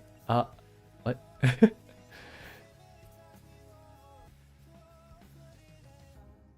For the sake. Mega sussy rock among us eyebrow raised. Nice house. Oh my goodness. Look at how much you spent here. What the? Oh my goodness.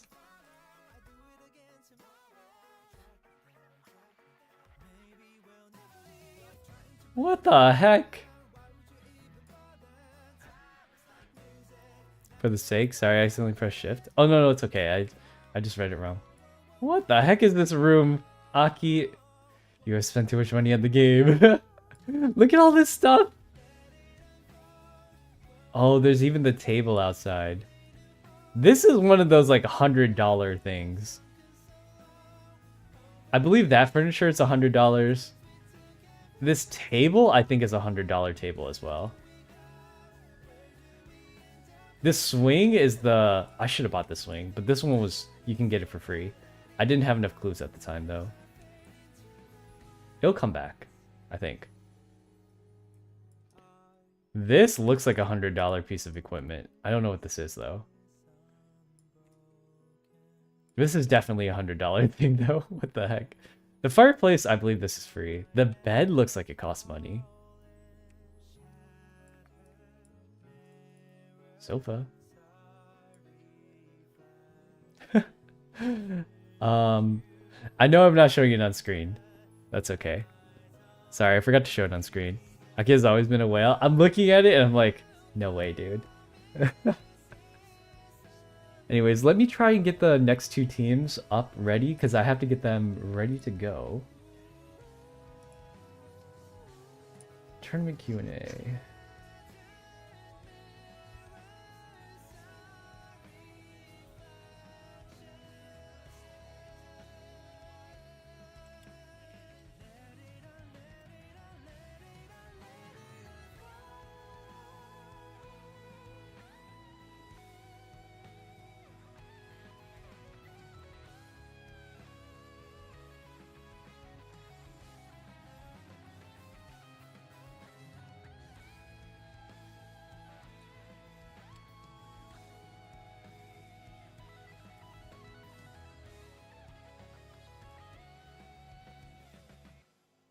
All right. Let me see if I can grab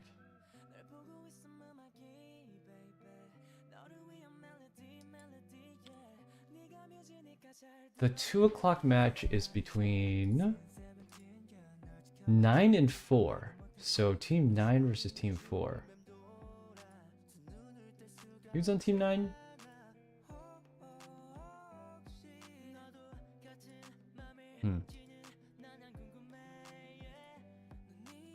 Let me grab this really quick. Get back here. Who's on room visit? Hold on. I have to grab people. I gotta make sure that they're available for the tournaments, and that's team 9 and team 4, right? So brackets. Team 9 is pit stop versus team.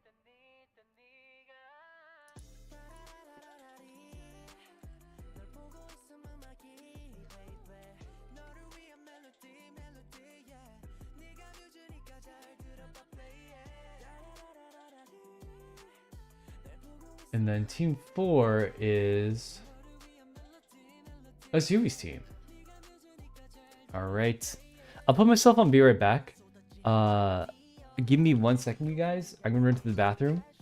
I'll be back before the round starts, but if I could get a mod to help me get them all ready, I will be right back.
づくような青の季節は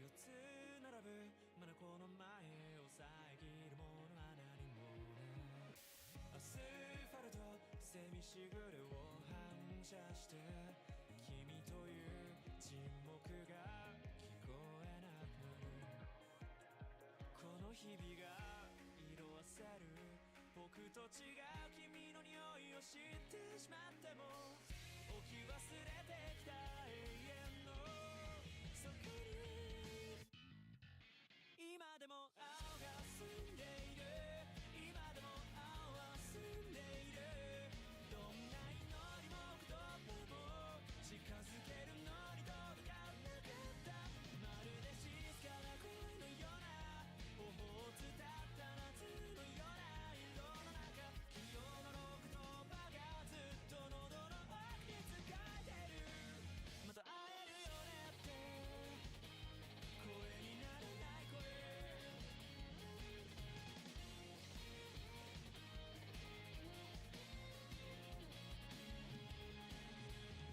昼下がり締め付く風の季節は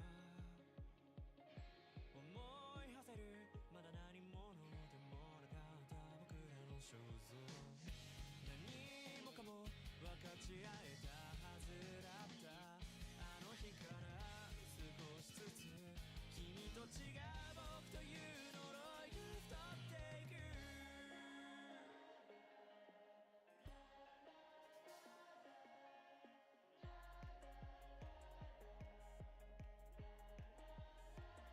君の笑顔の奥の憂いを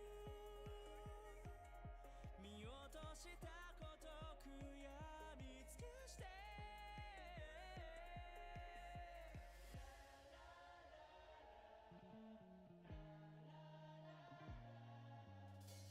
赤花と咲いて散っていく君にさよなら今でも青が澄んでいる今でも青は澄んでいるどんな祈りも言葉も近づけるのに届かなかったまるで静かな恋のような頬を伝った夏のような色の中君を呪う言葉がずっと喉の奥に使えてるまた会えるよねって声にならない声胸に膨張する銀河の印つくように隙間をこぼれて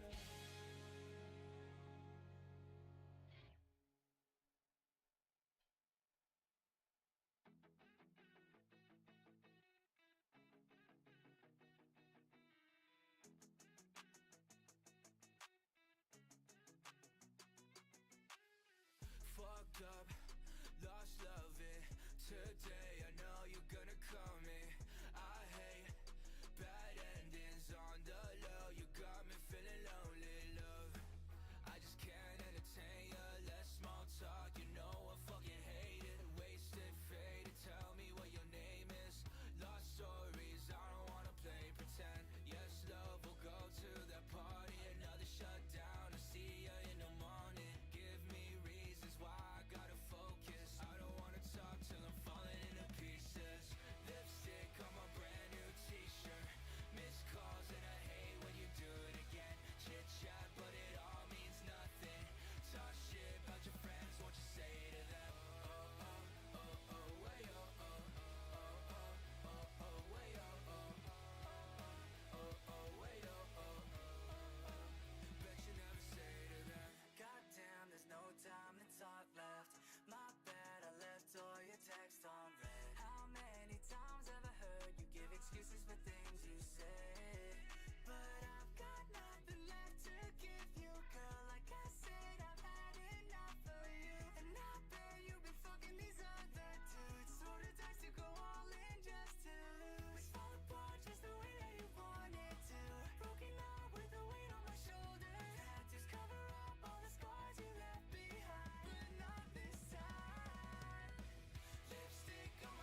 All right, I'm back. I'm sorry. Where are we at, everyone? Hello, hello. Hello, hello. Hello, watcher. Let me see. Let me see. Give me 1 second. I gotta catch up. It seems like I got a hold of someone on the team from 9. I already got a hold of them. It's team 4 that we need, which is I believe I messaged them as well. Team rules. Gee, team brackets. Team 4 is oh, they were up really late last night. Hold on. It's Yui. Yui, are you on?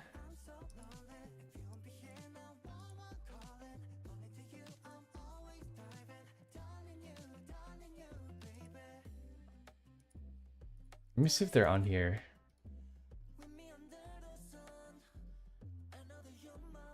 Oh, Yui is on.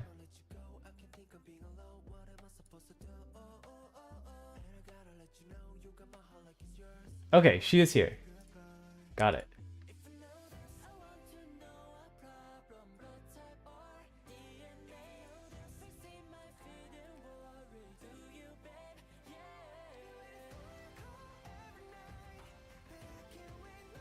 Okay.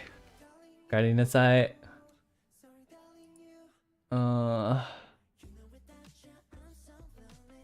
Tadaima. Let me invite Devil Aki.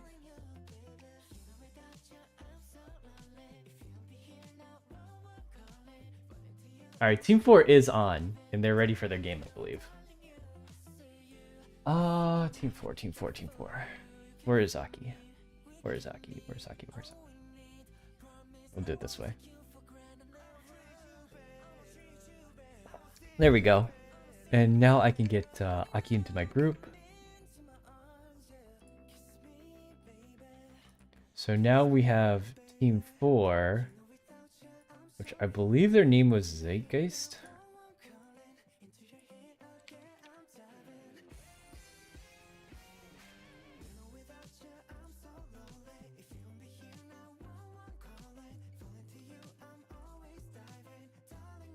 And they are going to be against Team Pokemon.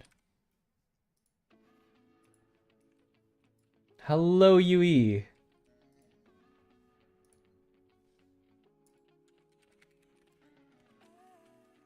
I forgot. Were they on top or bottom? Bottom. Wish chat 2. You will be hunting first. Yep, the person on the bottom of the bracket will be hunting first today. Move this over a little bit to center line. Oop. I don't know if Paul's awake just yet.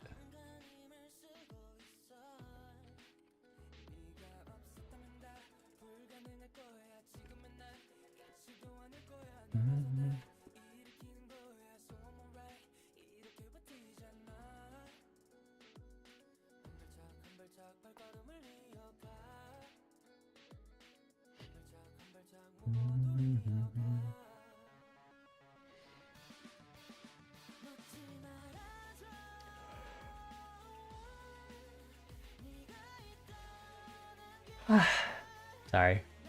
That was a big yawn. Let me get this lobby started, and then we will fit people in.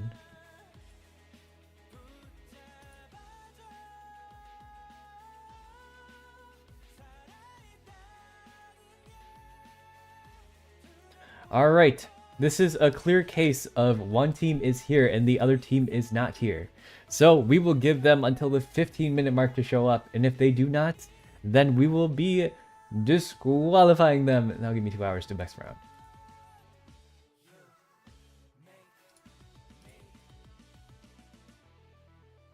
I don't think Paul's waking up anytime soon. Yeah, me neither. If I don't have Paul, I believe Mao is going to be showing up later today. So I do have to get his matches in. This should be okay though. The show must go on, of course. I know how to wake him. Be boot free limited Esther costume on forward for Paul. Does Paul play forward? I didn't know that. I see him play Antiquarian and Dancer, but I don't think I've ever seen him on forward. Yawn.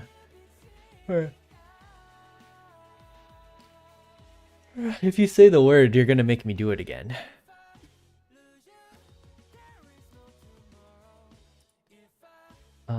Am I in the right scene? Well...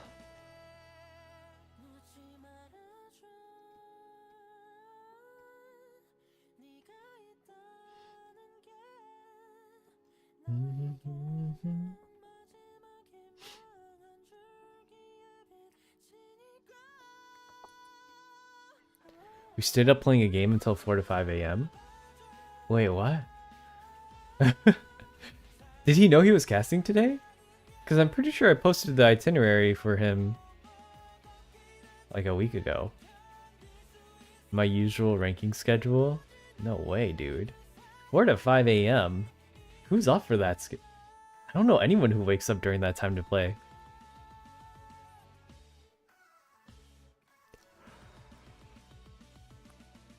When I used to do ranked like every day or something, I used to play during the afternoon session rather than the evening one. It just fit my time schedule better.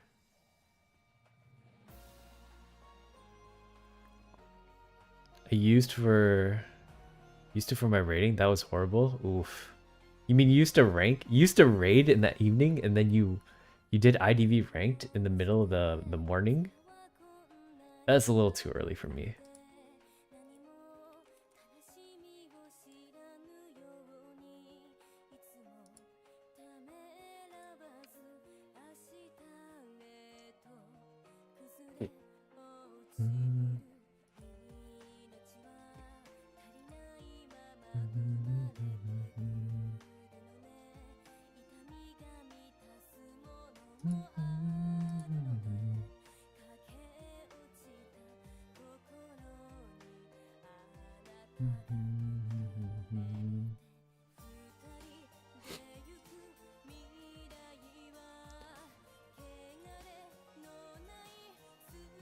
Why can't I stop yawning? I was fine earlier. That's crazy.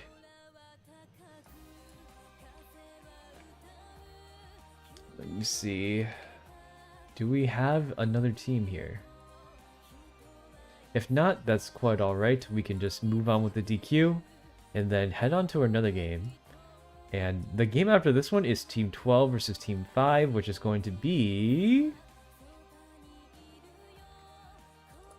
Team 12 is... Y Knight's team. Versus Team 5, which is... Ducky's team. I didn't get a chance to see Ducky's games yesterday, so I'm pretty excited to see them today.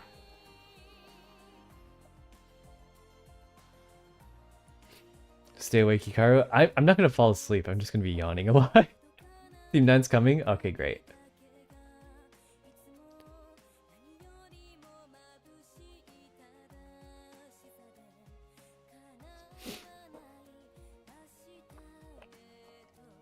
Stretch, hydrate. Got it. Thank you, thank you. Well, if they're on their way, I am okay with this. As long as they're within the 15-minute mark, then I will allow it.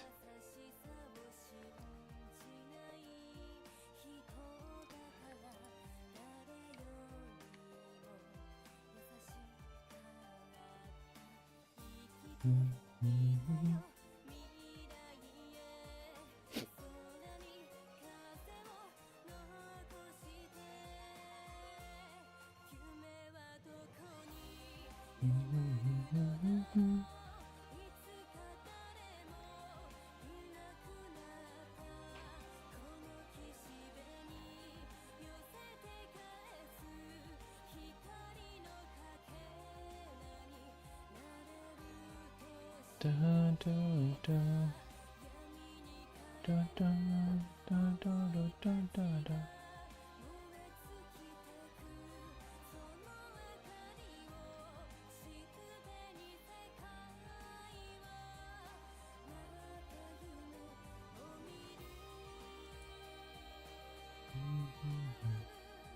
so EP. It's okay, Yokana. You can take a rest if you need to.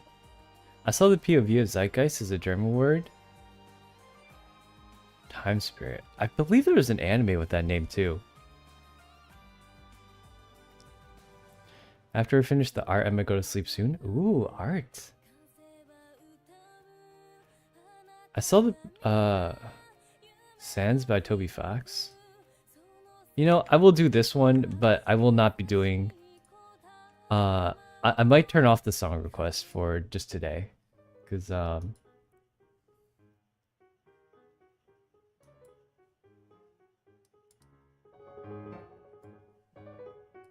it's actually very fitting for an IDV thing.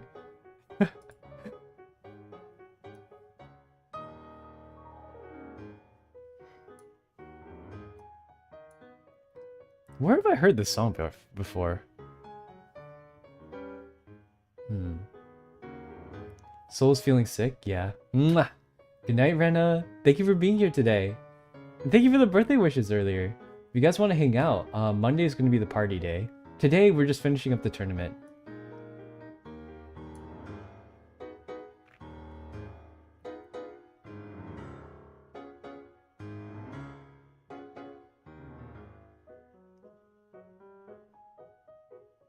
What are we doing for Monday?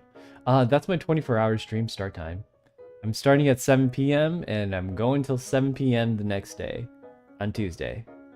So, we'll see. I don't know exactly what we're gonna do.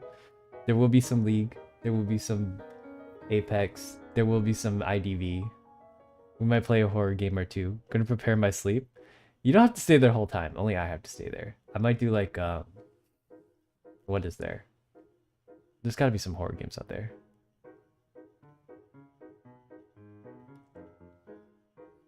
Is it good? Is what good? You said you like ice cream cake. Is that what you're having today? I had it last night, and not gonna lie, I can only have a little bit of it.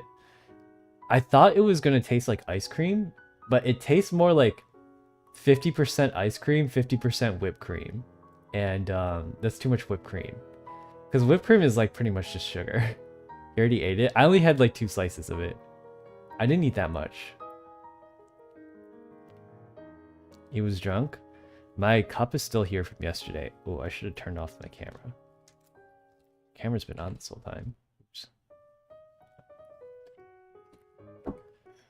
Yui's team is not Zeitgeist? No? Oh, were they the bikini bottom one? Wait a second. What team are they?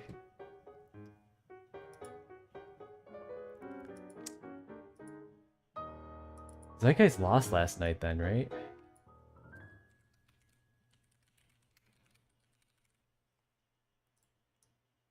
My bad. Oops. I keep moving that, and I shouldn't be moving it. Anyways, do we have Team 9? The last 5 minutes.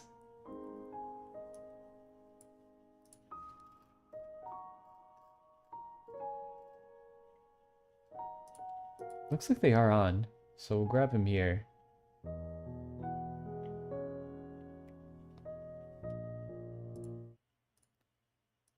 Okay, back to my music. I just wanna jam out. No, I don't. What was I listening to?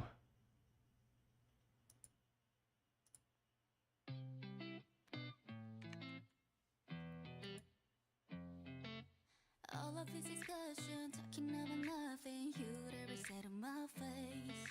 You think it was the gospel, but they're only trouble. I ain't got the time to waste. You need to get a life, 'cause life's too short. You must be bored out of mind. Yes, Lapland is hunting, so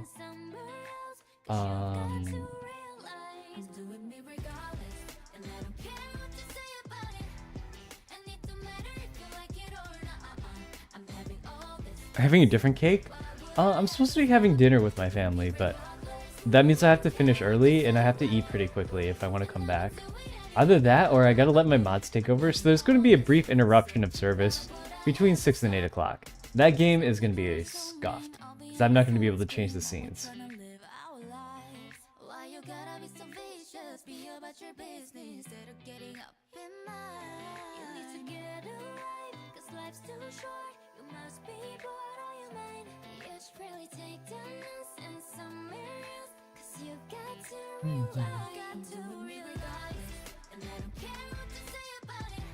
The song is actually messing so well with the in-game music, it's kind of nuts. You guys can't hear the in-game music, but I can hear it.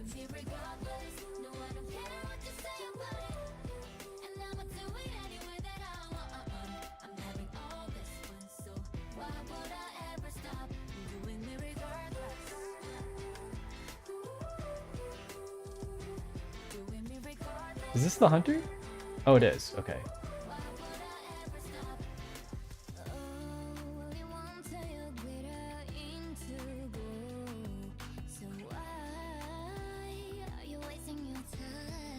We're still missing one survivor from Pit Stopper's team. Is it good if my request can be used for tomorrow then? Did I not play it just now? Or did I play the wrong song? Might have been me. I don't know if you can see my ping, but I want the other song if you don't mind. Let's move your request to tomorrow. Just send me a reminder and I'll play it then. I was supposed to put like an automated thing for it, but I don't have a... It did not work out.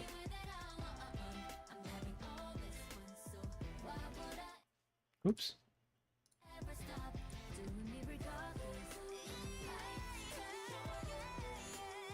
All hunters and survivors, please hear this message.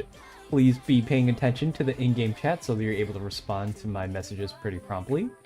That way we can get the games rolling out and I will have a little bit of free time to do other things.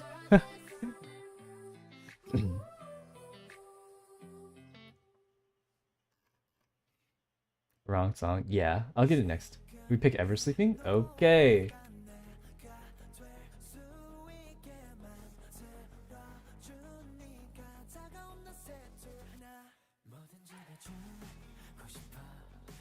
I don't believe that's the hunter. Flight attendant Hikaru? I'm like the announcer on the school PA system. Can someone please send Rena to the office, please? I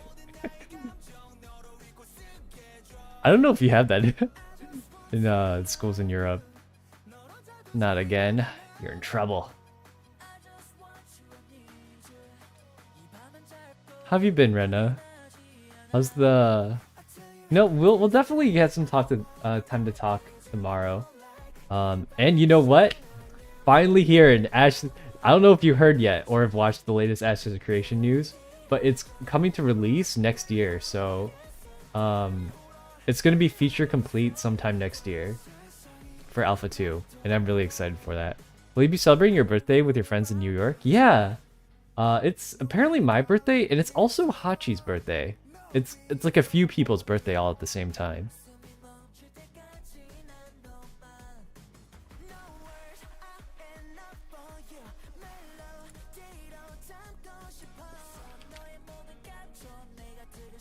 Lawyer and a priestess band on Ever Sleeping. Okay. It's like we're ready when we're ready. Hachi's birthday was, I think, 2 days ago? Yeah. I didn't get a chance to celebrate with her. Like, Hachi and I are... What are we? Acquaintances? I would say we're friends, but like... We're not really intimate friends. A little more than acquaintances. A little less than, like, close friends. Just regular friends, I guess. We don't really play together too often. And we don't really hang out too often either. We don't really talk a lot either. Alright, so we're getting round 1 underway. I love Hachi though, she's great, she's funny. I just don't get a lot of chances to hang out with her.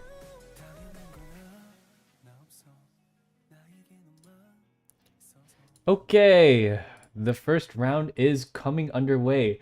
It is Team Bikini Bottom versus Team Pokemon.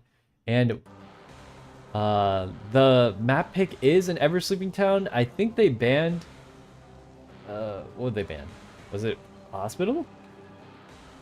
Either way, it looks like we're gonna have a Hermit as a hunter. I'm pretty excited for it. It's against oh, excuse me. I can't stop yawning.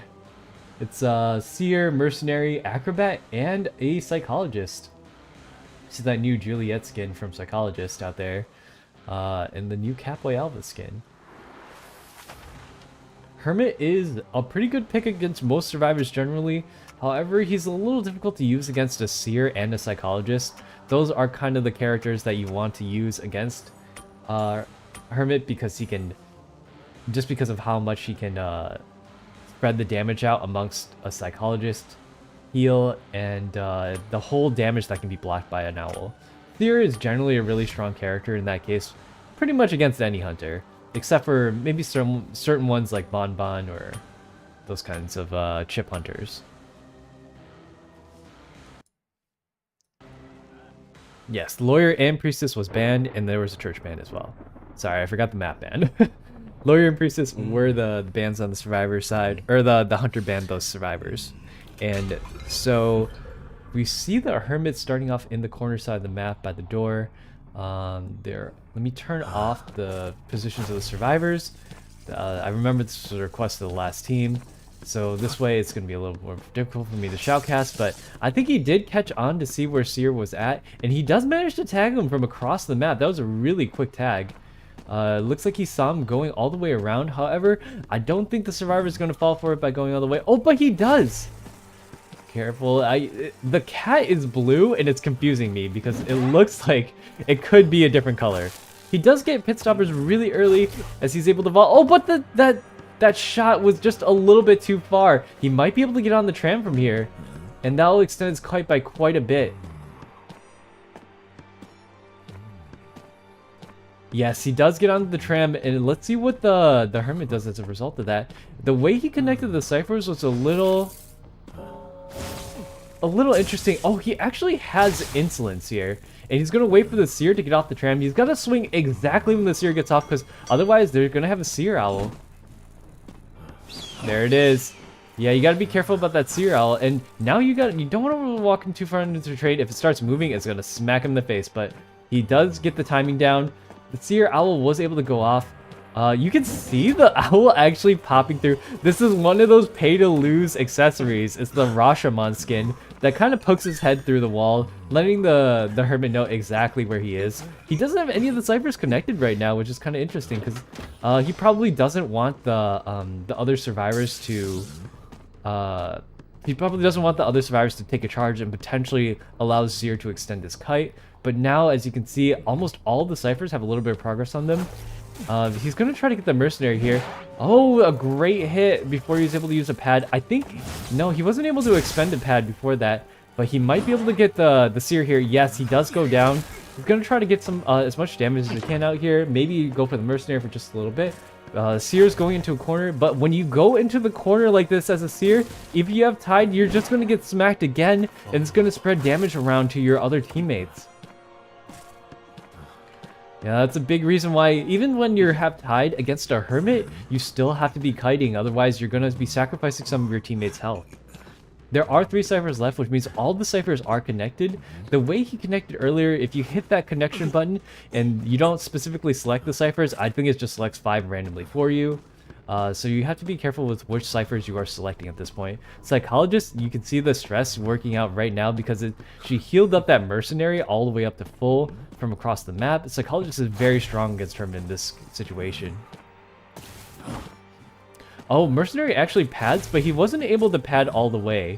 Let's see if he's able to scuff this rescue. I don't believe there's enough time for him to scuff this Mercenary rescue, though. Yeah, it doesn't look...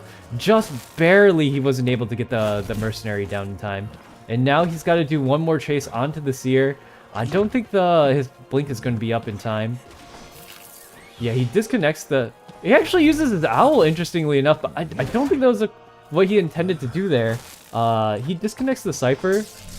I don't know if he intended to use the owl there, because the only other person he wants to put the owl on is probably himself, since he's the one doing the kite. The Cyphers are still connected. But I think if he used his ability... Oh, it did go on cooldown. He didn't really need to reconnect any of the Cyphers. But because he did, he's not going to have it up if they decide to pop the Cyphers for the door. He's getting on the height here to get that extra distance. It's really, really strong if you want to try to get across the map. But the survivors do know where he's coming from. And so some of the survivors have rotated off early from that corner house Cypher. It seems like they weren't actually rotating. They were just trying to get it together to heal. And luckily enough, it was far enough away from the Cypher for the Hermit to know exactly where not to go. Alright, that's another hit onto Acrobat. Psychologist is also about one hit down. She might be able to live one actually, but he's probably going to have to go for a red here on that. On the Acrobat. It looks like he loses him. I'm not exactly sure where he went either. Those red lines disappear so quickly. But there's only one person decoding at this point. It's the Psychologist. Mercenary decodes pretty slowly. He's got to be careful that... Oh, actually, no. He's actually in a pretty good spot right now. This Cypher looks done. He might actually want to reconnect the other three Cyphers rather than this one. Let's see if he can get... Oh, yes, he does make the Mercenary waste the entire elbow pad, and he gets the hit off on the Mercenary. If he's able to get another down here, let's see, red or blue, then the Hunter will be in a pretty good spot to get a 4K, because that last Cypher was not primed at all. Yeah, he does down the Psychologist again, and I don't think the Cypher is primed, so he might be able to get a 4K here. He's looking like to be in a pretty good position. Mercenary does die a lot slower on share compared to other survivors, so they're going to have to send in... Oh, actually, I don't know who they could send in, since Psychologist is very low. Psychologist is down, and Acrobat is here. He is in the two-story house, which is... When did he get there? That's a little crazy. They're gonna have to be really careful with how they pop this. If Psychologist can't change her charge for another 30 seconds, so she's forced to be tagged on red. Acrobat doesn't really have anything to change his charge either. And now Hermit's gonna have to look for Acrobat. I would never think to look at that second story house, but oh, he is dropping down. He's coming in for that rescue. I assume the Cypher is like almost primed by now. It's kind of hard to tell. You just got to be kind of careful with it. Oh, he tries to dodge over that box, but it's not happening.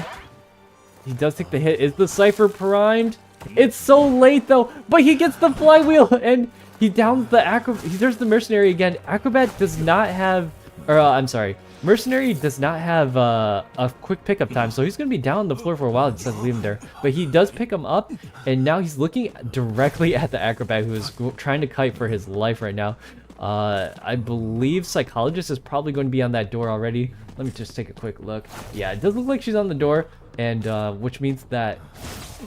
Oh, Hermit is changing targets onto the Psychologist. A much easier chase for him, considering how Psychologist is pretty much a raw kiter. She's going to have to go all the way to the end. Acrobat just touched the other door. It looks like they're going to go for a 1-out. So a wonderful job done by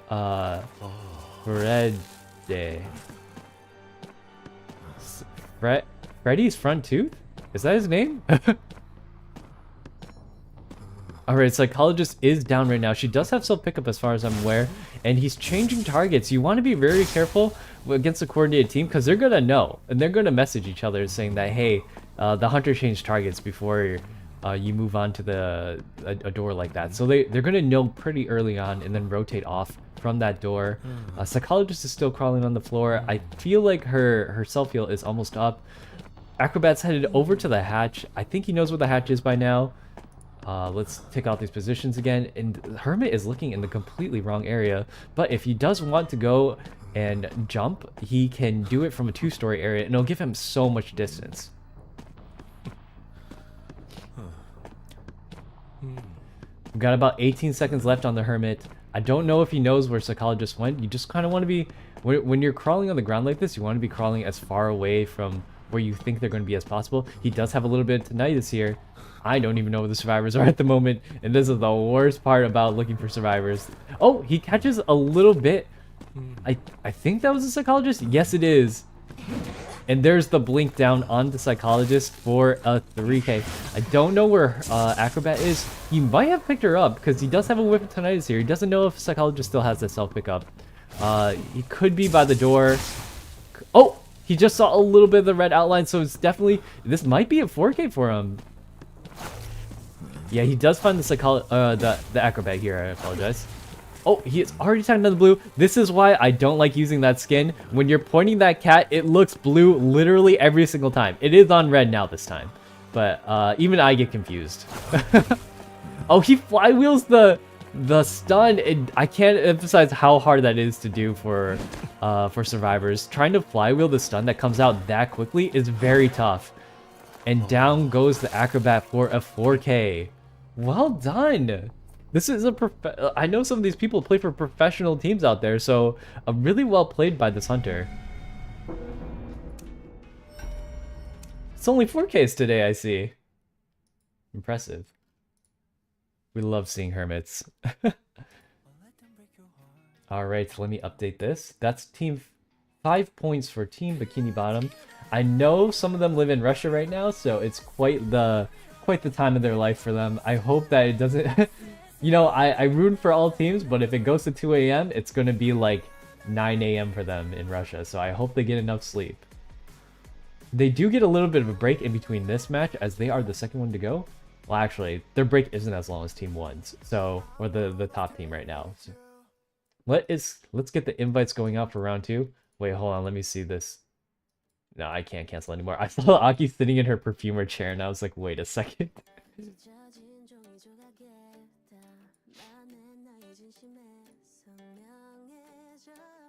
Alright, area selection mode is on. We are going to be on Ever Sleeping again. Let me get those 2 survivor bands from the team Bikini Bottom is going to be surviving now. So let me widen this up a little bit more. Okay, let's get those 2 survivor bands. Area selection is on, and then we'll ready up when ready. Happy birthday, Hikaru! Thank you, you guys! Hey, Sylvian! Best S skin so far, I'm hearing? You know, I think Perfumers was better than Priestesses, not gonna lie. I love Priestess's design and her character ideas and all, but Perfumers was so much more interesting.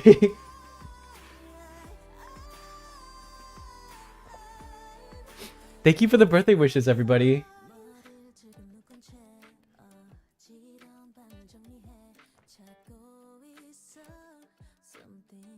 We have to reconnect one of our survivors DC'd. Yeah, no problem. Take your time. We are more or less on schedule. That is why there's 2 hours scheduled in between every match. We just barely had enough time for me to use the bathroom. Because both teams were about half an hour late to our first match of the day. I wonder if Paul's going to be up anytime soon.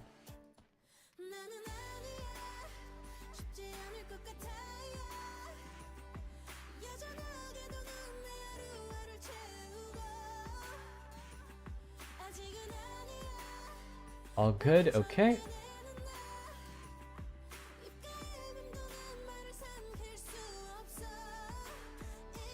Alright, the 2 bands are going to be Priestess and Antiquarian. Pretty good bands for this map. But like I said, if you're going to be playing like a Breaking Wheel or something, you don't really have to think about dealing with Priestess as much. Or actually, Antiquarian is still quite the menace, even if you're playing a Breaking Wheel. You got to be really good with those traps if you want to land them. And plus, survivors have learned to flywheel over the traps, preventing the stun, and then smacking you 3 times with that Antiquarian stick. It's quite the doomsday scenario. Alright, let's get this second game on the road. The show on the road. Round 2. It's 5-0 in favor of Bikini Bottom right now. Let's switch over to the game scene. It looks like a Night Watcher. And it's against a magician, a perfumer, a gravekeeper, and a journalist. A very, very clean, pure kiting team. It looks like this team is going for pure kites. We do have 2 tides. One on gravekeeper and one on the journalist. For some reason, I don't always see the the traits on the survivors. Oh, there's a change. Dream Witch. Okay. Reg's missing out. He loves his Dream Witch games. Arpeggio! Hey, we gotta play later. Arpeggio, hit me up. Happy birthday. Thank you, you guys. Good luck to both teams, indeed.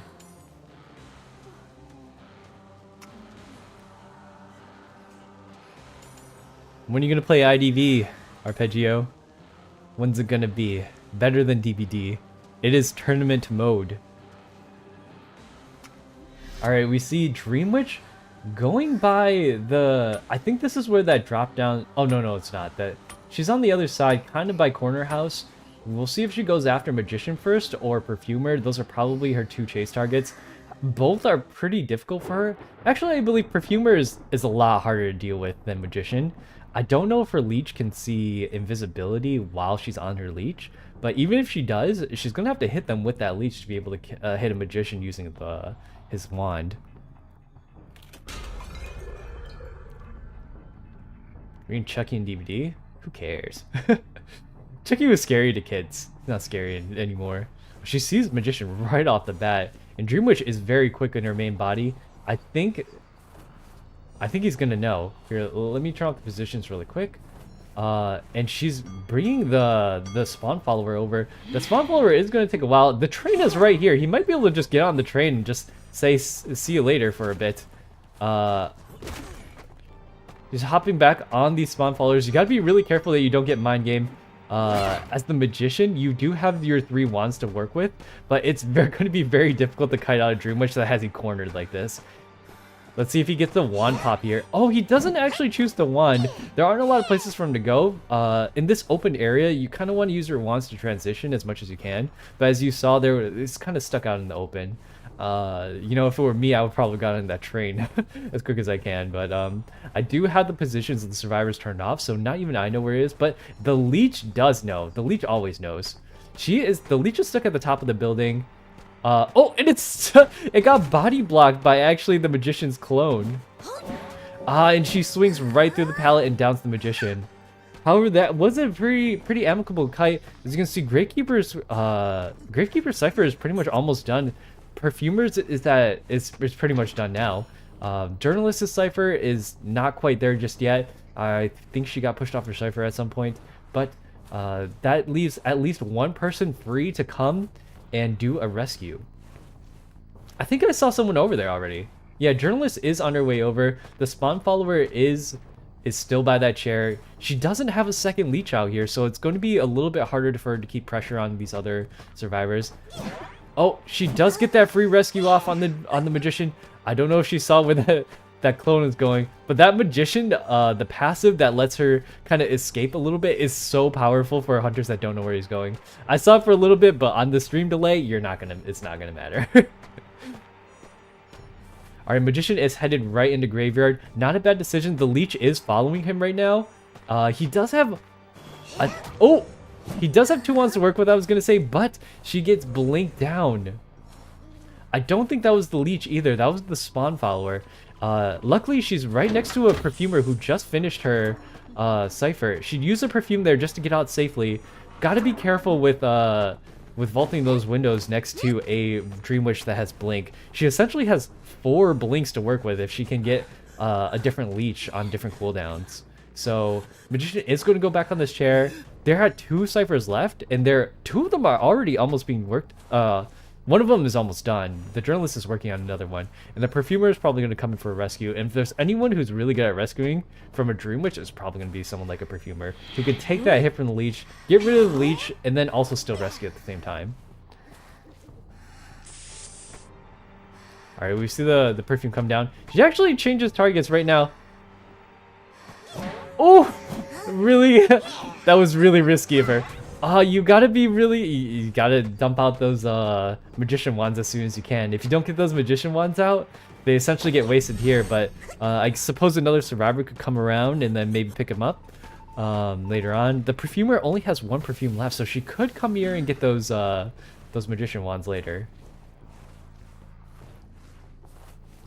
Alright, Dream Witch has found the perfumer, and it looks like the last cipher is pretty much almost done. They are trying to heal up here, but it's probably best if we try to... Oh, the main body has shown up at where the journalist is. She's got that great ice, the ice accessory. I believe they still have a bunch of kiting angles to work with. Yeah, the kiting angle is still there. She made it disappear for some reason. I don't think she was intending to do that. But, oh no, there's... Oh, a great pallet stun on journalist part. They are engaged in a double chase right now while they have one more leech camping out that, camping out the final cipher, I believe. I think there's a leech camping out the final cipher. I can't be certain. But now Perfumer is down. Gravekeeper still has his tie turner, and I think he's going to be able to get a rescue pretty soon. Gravekeeper is one of those hunters that is able to rescue pretty handily against a Dream Witch if needed. I hear crows. Who has crows? Oh! He gets down into the dirt just in time to avoid that Dream Witch hit. And now he's going to zoom on out of there. I'm not really sure where the last cipher is. I do not have that the tournament information for that. I wonder if I can expand this a little bit. No, I cannot. Oh, there's the blink down onto the journalist. Gravekeeper's still underground. It looks like they're still trying to find that last cipher to complete. It's very difficult to do when the spawn follower is camping out the cipher. And this is the strength of Dream Witch, that she's able to camp a cipher, a survivor, and chase someone at the same time if she has enough leeches to do it. Ooh, excuse me. I had to sneeze right there.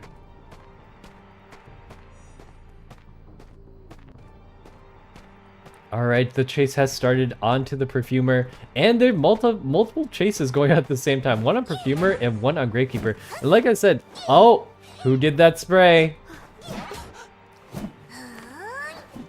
Alright, who did it?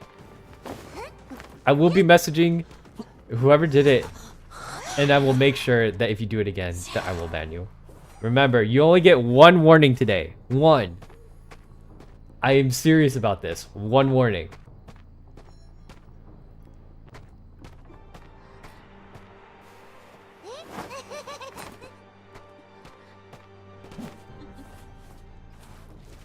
Okay, it looks like I think he primed a syringe on himself in Graveyard.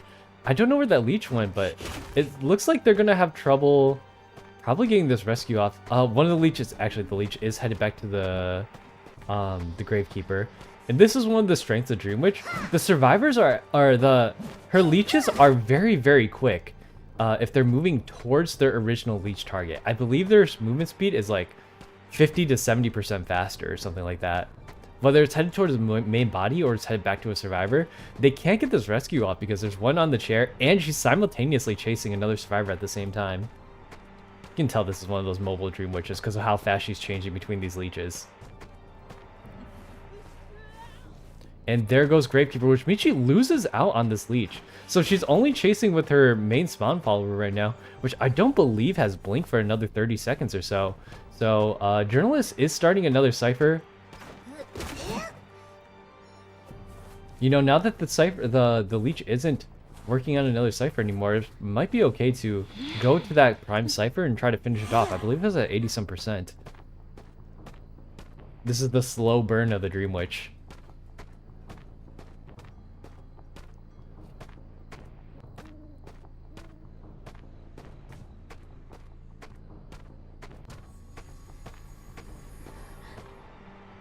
Alright, we do see that the journalist is trying to de-leech, but... Oh, she does have... The Dream Witch does have blink up right now. Yeah, there's the blink. It's going to take down the journalist. She's kind of just using it on cooldown because you get 3 of them. Or 3 of them at this point. You're not really counting the main body. You got your 2 leeches plus a spawn follower that can all do it.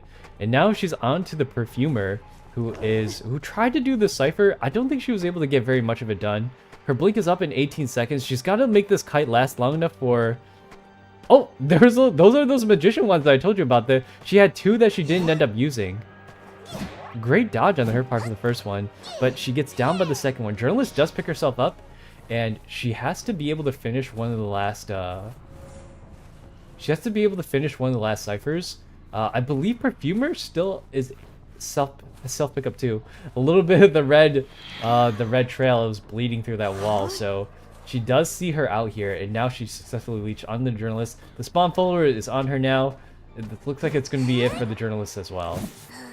It is the hunter spraying. Alright, last warning, dude. I didn't message her till after the game, but I will message her after the game. And I will go into their chat personally, and I will tell them. So if it happens one more time, I will disqualify them. After I warn them, because they didn't hear my warning.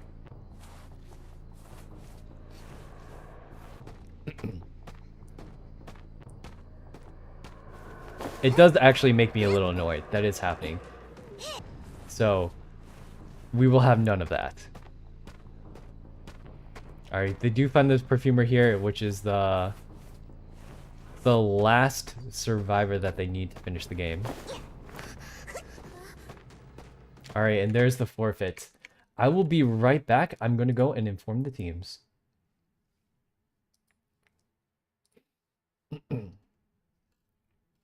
Give me 1 second.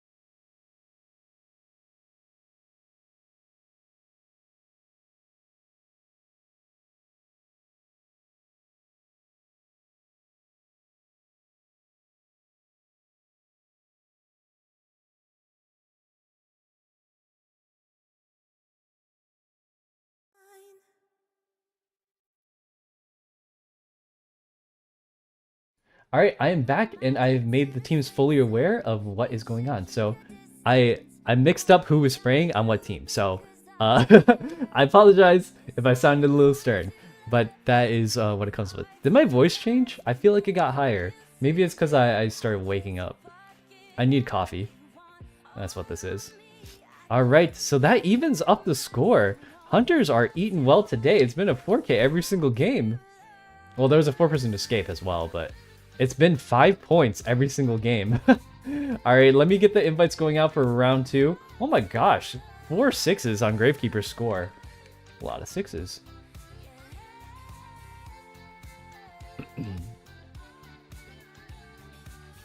Let me get the invites going out here.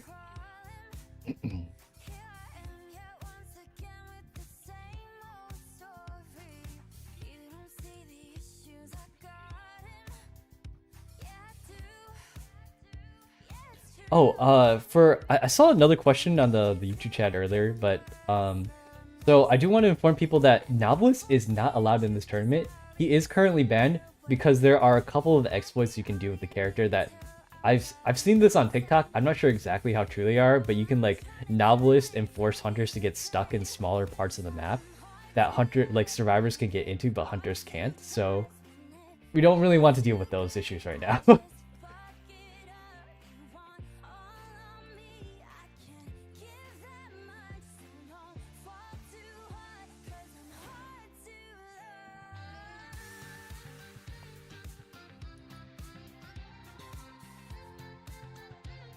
Sorry, I had to blow my nose really quick. Alright. We're getting the survivors and the hunter in here for the next round.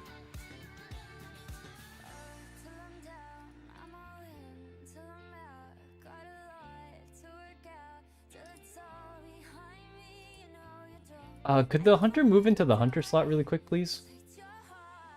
Sometimes it's a little hard for them to, like, move into spots if the... I don't know why. Maybe it's because there's a limited amount of spectator slots. Get coffee then? I'll get it later. It's fine. Is it too late in the day to start drinking coffee? I actually have a great machine that kind of lets me decide how strong the beans I want are, so I don't normally drink it. And if I do drink it, it's not going to be black. Oh, no, no, no. The other team is... You guys are hunting. You guys are hunting right now.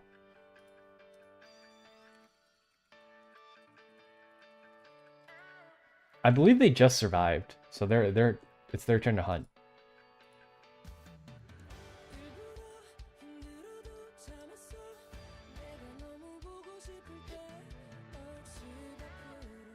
Sorry about the confusion. Grab Team 9 leader? What's up? Who's the Team 9 leader? Do we need to have a chat?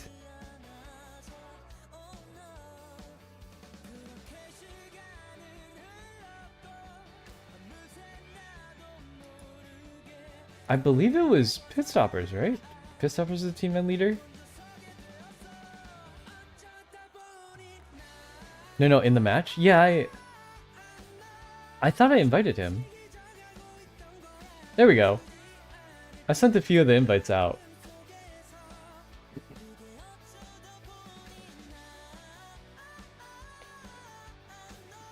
Oh, it's the music. It's waking me up.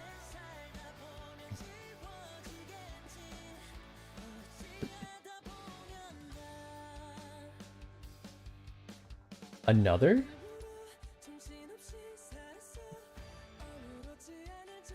What coffee you need, boss? I don't really know nothing about blends, but I like... If I go to Starbucks, I will get a Frappuccino. Those are delicious. My tastes are... I heard very, basic white girl. The pumpkin spice. Give me the pumpkin spice.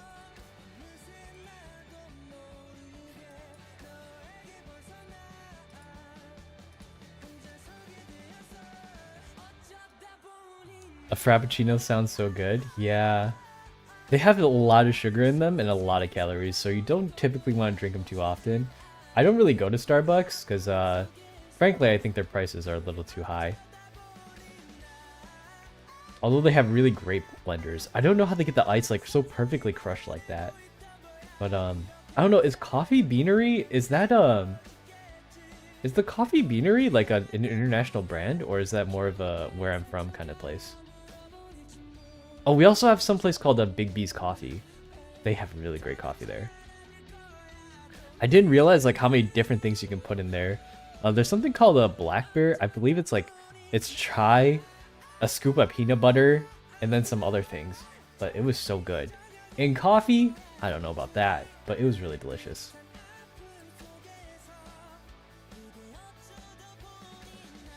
Okay, there is... Wait. Is someone speaking from the hunter right now? I believe so, okay. Time to pick a map from the survivor side. Kiss goodnight. Mwah! Have a great rest of your night, Yokana. Thank you for stopping by, and thank you for the birthday gifts and wishes. Did I show you guys all the presents that I got yesterday? From, it was from Fearless, Yokana, and, Ghost sent me a really cute PDF, and I got one from Reg as well. A lot of people sent me some really cute things. I'll show them on Twitch later. There's a lot of, link click stuff. And I was surprised. I didn't realize there was so much memorabilia for it. But I'm really glad that I got it because I love the show a lot. It's so cute. I'll show you guys later. The stuff that you don't typically buy in America, like, you don't see a lot of this stuff in America, but you see it a lot in Japan. Like, the collectible stands and stuff like that. I have a lot of those now. Every time I go to Japan, I'm like, I just buy myself a suitcase full of stuff to take home. I need the collectibles. Alright, the map is Leo's.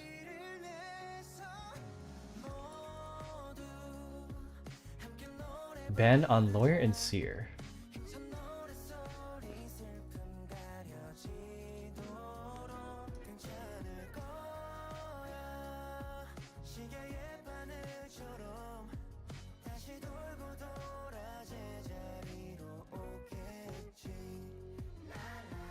This match is actually quite close. We're probably going to go to all the way to a game 6.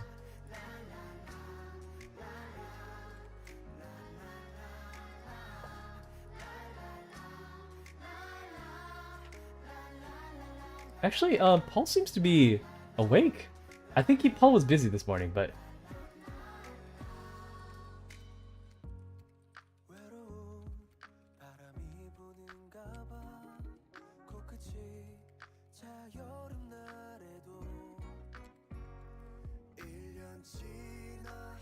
Excuse me.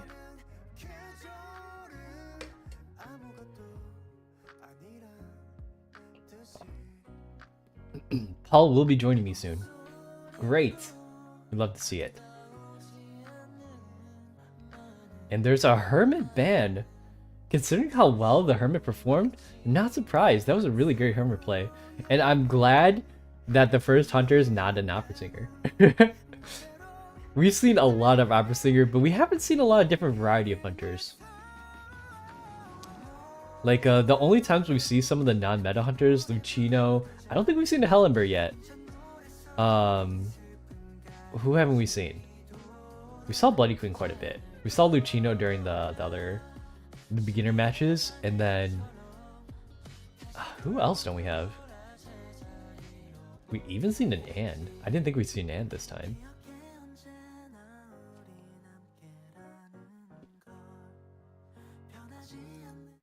Alright, we're going into the match. Hold on, I feel a sneeze coming on, so if I mute myself, I apologize.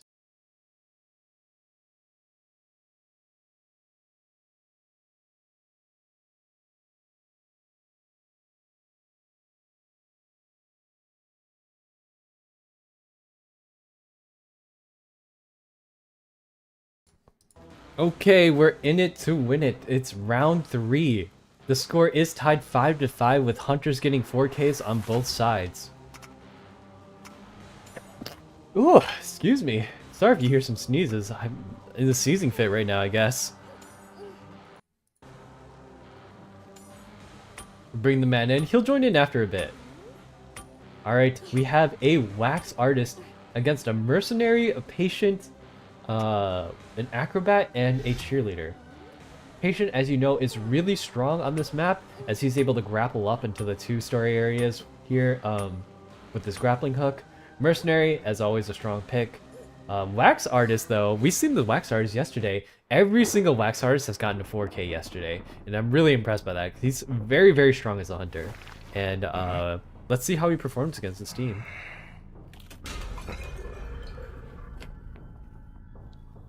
Sorry if you hear me blowing my nose a little bit.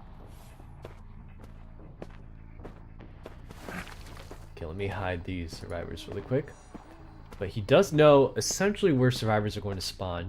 So let's see if he decides to chase after the first survivor that he finds. Oh, he actually just barely misses that cheerleader. I believe the cheerleader was kind of like just around there. I'm not really sure where he's spraying the scoop at.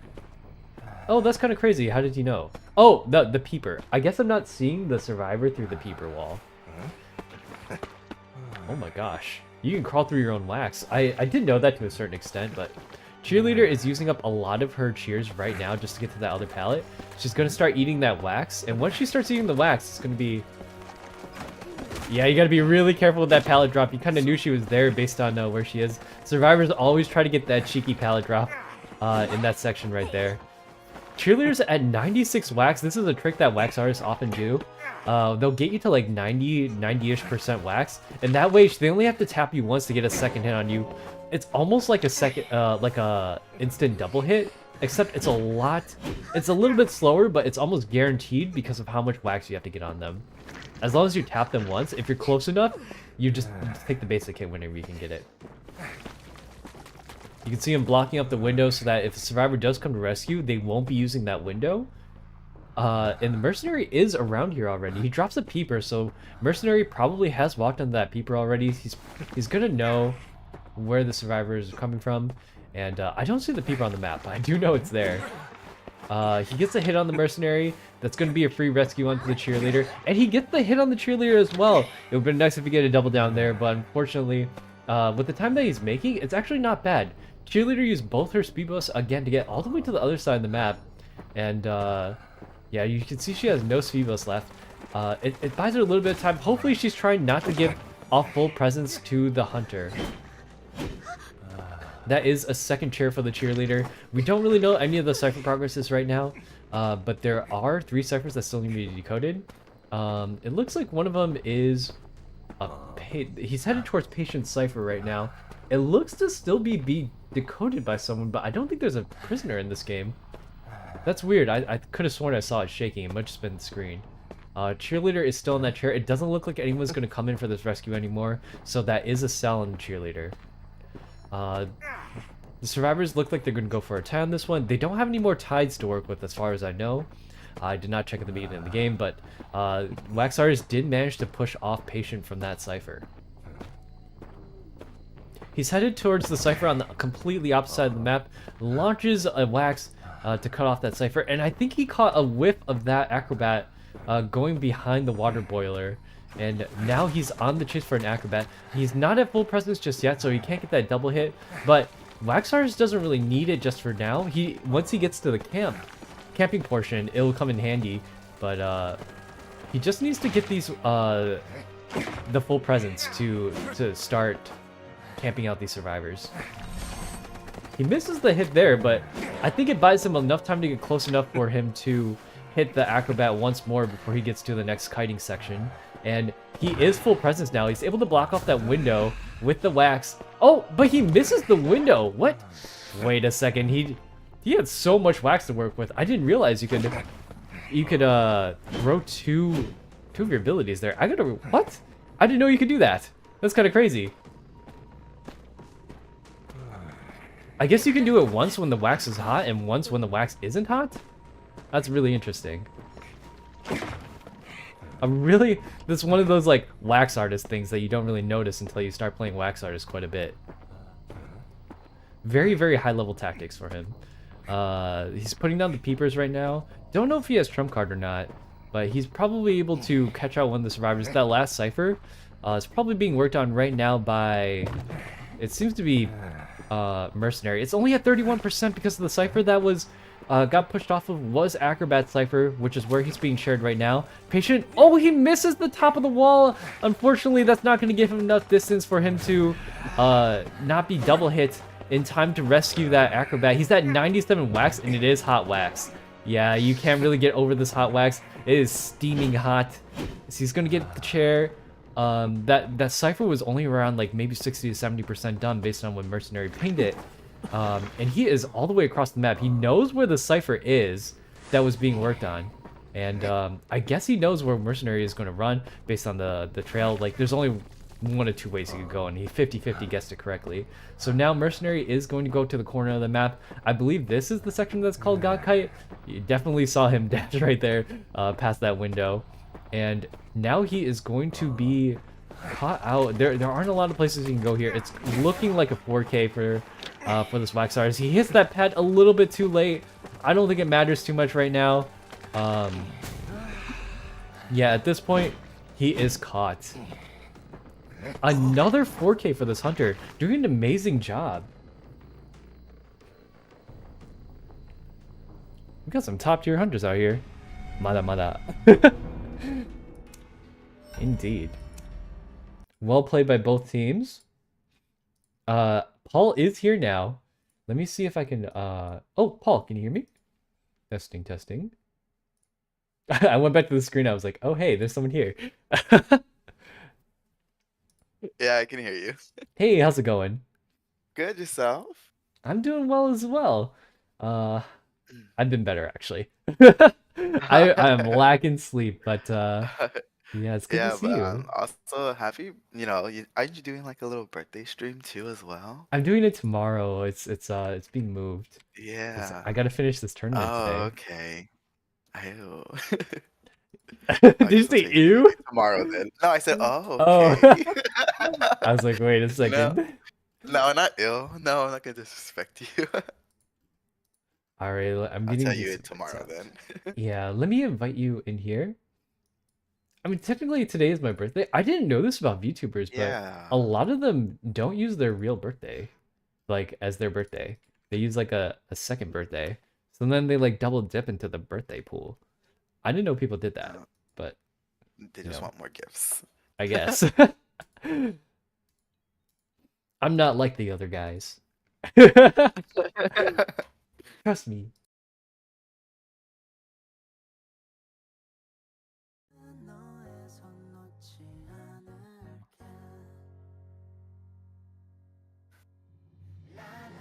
No, you're okay. All right. So, have you seen how we are doing things for Yeah, this? Okay, yeah, it's pretty I simplified. saw the first, like the first and the second, and then the third. Um, I understood the third. It took me like two. I had to read it like 3 times. I was like, what? Oh, yeah, it's just regular ranked rules. Yeah. But it's still going to, your rules still. Okay. Let me make this a little smaller because it's kind of like off center. It's bugging me. That's okay. We're headed into the banning and picking phase.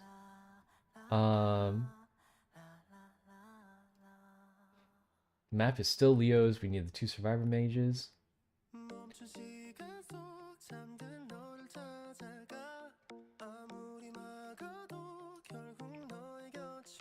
Yes, I do not need to know if you change hunter as long as the hunter is on your team previously. This is a really relaxed version of a tournament in that there are no hard rules. This isn't one of those like, oh, I brought on a ringer onto my team at the last second change. Pitstopper has always been on the team, so it's okay for him to hunt as well. Do we get the bans out already? Oh, I guess we did. Aki is on it. And both teams are ready to go. They banned Dream Witch, and the 2 survivor bans were... I didn't see it. But it seems like they know who it is. So we're going to go to area selection mode, and we're going to get started. I'm just going to guess that they know. If they know, they know. We're running behind schedule. We're going to game. Is this the second round? Oh hey Yavs. Sorry, let me say hi to the Raiders. This is a round Okay. 4, match 2. Round 4. Oh, Yeah. okay. Second round, second half. Okay, okay. Hello Yavs, welcome in. Can't wait for later tonight. Yeah, this is gonna be our first time shoutcasting together. I'm here with B4U Paul Blums, and we are Hello. watching the second game of the day between Pitstopper's team, aka Team Pokemon, and what was this? Team Bikini Bottom. It's a SpongeBob reference. It's yeah, we were talking yesterday about like, wait a second, this is part of a kids show. Like, what is in the bikini's bottom? Like,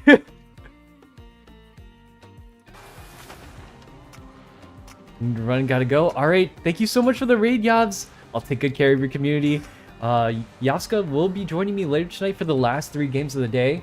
Paul will be with me this game, 1 more game after this, and then we'll switch on to one of my co-hosts, Temple Mao, who requested to be a guest shoutcaster with me during this tournament. It is going to be an Ann, actually. I thought it was going to be a Bonbon, but what do you think about that? Well, I see mostly Anns coming out more recently just to like basically secure a Kai. And journalist is, I always expected journalist to be really good, but against an Ann it's gonna be really hard because even though journalist just has like just one ability and just to basically block pallets. But if this Ann can just get on that journalist, then it's going to be really difficult for her to kite this Ann. Especially, now since you're doing like top hunters, like these hunters know exactly what they're doing. So I just expect Pistabris should go for this journalist over here. But we're going to see him just, honestly, yep, like I said, just go for this journalist, and journalist is going to immediately rotate, going to go over to Shaq. So, I mean, it's kind of weak in that aspect, but let's just see how this journalist does over here at Christmas Tree. Do you know if the little Orpheuses eat do they eat the cats? I actually have no idea, so let's say we're gonna find out. But No, honestly, good cat from Pitstoppers over here. We're gonna see the little Orpheus gonna come, gonna see if he can body block. I don't know if he's able to body block. Ooh. He does cancel the ability, but hits the my little goodness. Orpheus over here, and that's gonna give him a speed boost just to transition a little bit away from Shaq. So good job for this journalist over here, being able to body block. I'm pretty sure, I don't know if he should have done just be able to like just stun him, but I guess he just wanted to cancel ability. I'm pretty sure he thought if he cancels the ability, the Orpheus goes away, but I guess it doesn't.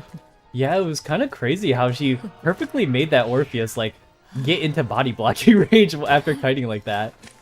And Yeah. there's a down on the journalist now. She's going to be put on the chair for first down. The cipher progress is not looking that great. It's about 50% on all the ciphers across the board, and she did manage to push off one of the survivors from one of the ciphers that they were working on.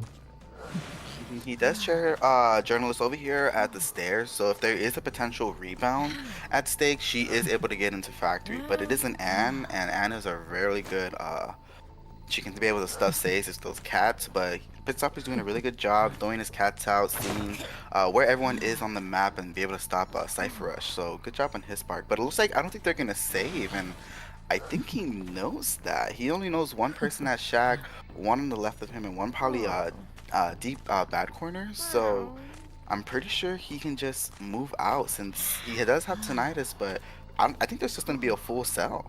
You know, it's not that bad of a, journalist still has her rescue angle, but she's not going to be able to use that if she's not the one ever going to be doing rescuing, since N is typically pretty good at chasing survivors down at that point. And the team that is surviving right now is ahead by 5 points. They really only need one survivor out to get ahead of the curve.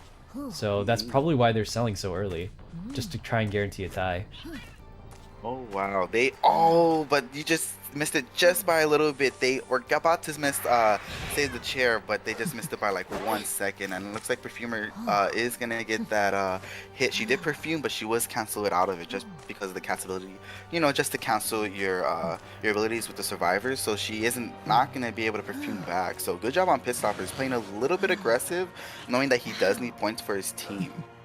And it's really unfortunate that the save didn't go off, because like you waste so much time getting to that chair in the first place. That's all time you could have spent decoding, and now that they don't get the save and they don't have any decoding done, that puts the survivors in a really tough spot. Yeah, and like you said, the Cypher Rush is a little bit slow right now. They did pop 2 ciphers, but there is they haven't started one last cipher. There is 2 with like 80% progress, but this Perfumer is gonna go down, and they haven't even started the last cipher. So good job from Pitstoppers, just playing a little bit aggressive, knowing that they weren't gonna sell.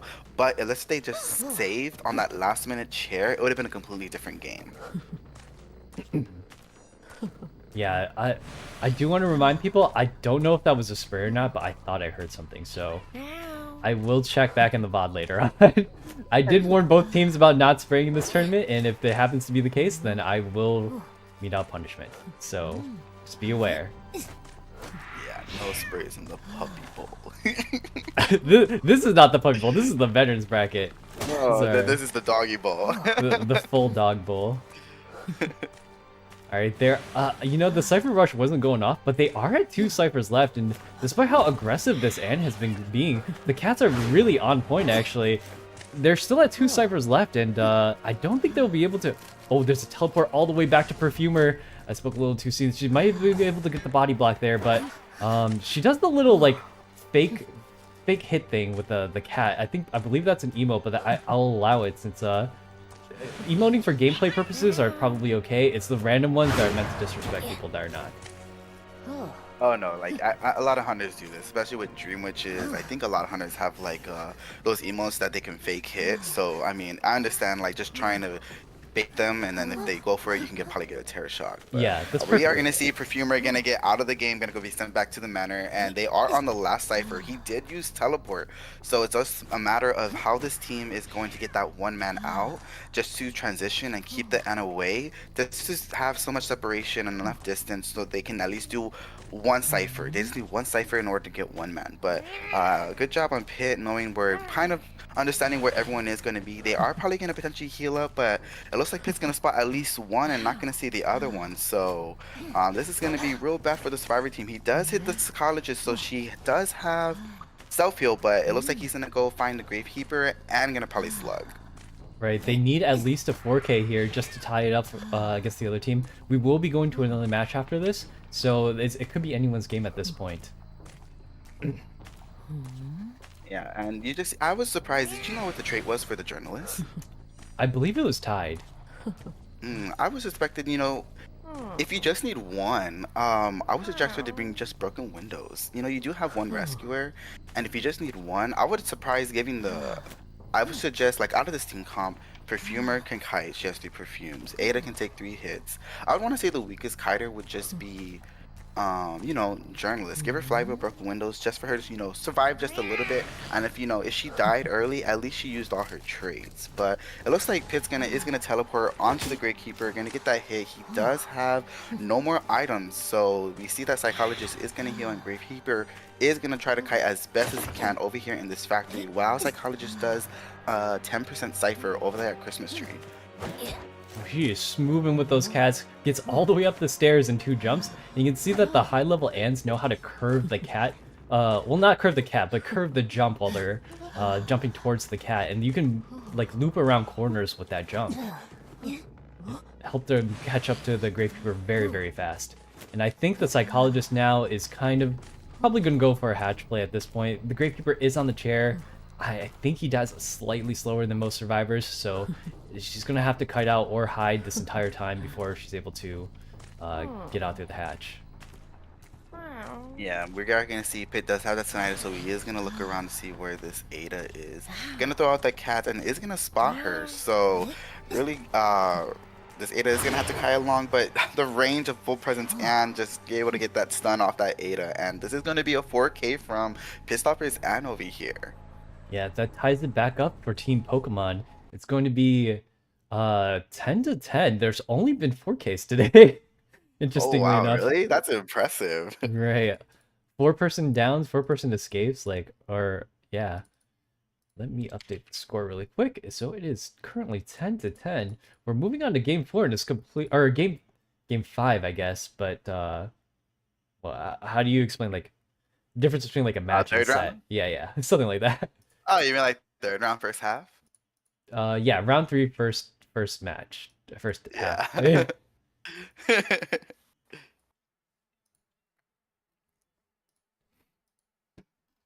All right, give me 1 second to get these invites out there. I think it was only really done in the beginner tournament, so I can guess they strategized really well or something. But there was a team that oh, sorry, I probably invited too many people. I just wanted to get their hunter in here.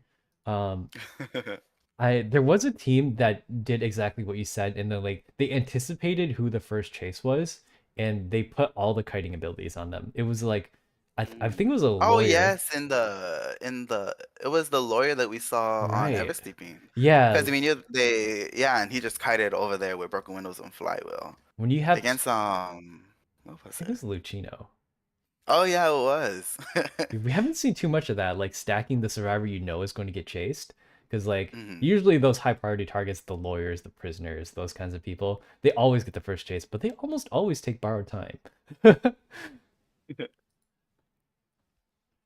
If that journalist knew she was going to get chased first, it might have been good to like, yeah, just throw all your kiting abilities on her and have her sacked. But Pitstoppers, those cats were really on point. They're very hard to dodge. Yeah, at least when he was in the Ranger Survivor, he at least got on all the cats, and there was a little bit messed up thinking he could cancel the ability. I thought you could. If you cancel the ability, the little Orpheus goes away, but I guess it doesn't. So I learned something new. Right. But I mean, after that, his game was just flawless on that. And Anne is really great in this aspect of coming back into the meta, just because she can counter a lot of survivors now. And if you're really good with Anne, it's just really amazing on how, especially with full presence, the distance you can get, being able to stuff chairs, and be able to do so many different plays with these cats blocking off ciphers is just truly amazing. And I honestly love Anne. Do you think I played she's her when she a came out. Do you think she's a really strong hunter right now? Like, um, to me, when I play Anne, it's just like, it might just because I don't play her enough, but you know that single hit, it hurt. It gets you ties more often they're like, than damn, I'm just watching them run away. Yeah. If you, I feel like Well, every time I play with Anne, the survivors when you try to do like the double hit trick, they like just skirt the edge of your cat every single time, and I'm like, there's no way. like, how did that not touch you? Exactly. Well, she is not, well, in tournaments, she's good in rank, because, all hunters are kind of good in rank. Mhm. But she does have, like, 2 abilities that I think are really good, which are being able to stun the survivors and be able to stuff chair. Those are two of the three aspects that hunters have, which is being able to have a good chase if you land your cats and be able to stuff chair. So I think having two out of three with Anne is really, really good. And we see Anne coming a lot in tournaments now, especially with different regions, just to counter, some survivors. Mhm. But I think Anne is kind of coming. She's always been there. She just, you know, I think you just got to be really talented to play her. Yeah, most of the time it was just like I think there was an Ann Co like 2 years ago, and that was the only time I saw her like in one match, and everyone was like, "Oh no way, someone's playing Ann." Like, she's not that out there, is she? But she's probably just like overshadowed by all the other hunters that are kind of in the meta right now. Like I think currently Mhm. Opera Singer is just everyone's playing Opera Singer. She's been in every single round one during Oh the yeah, tournament.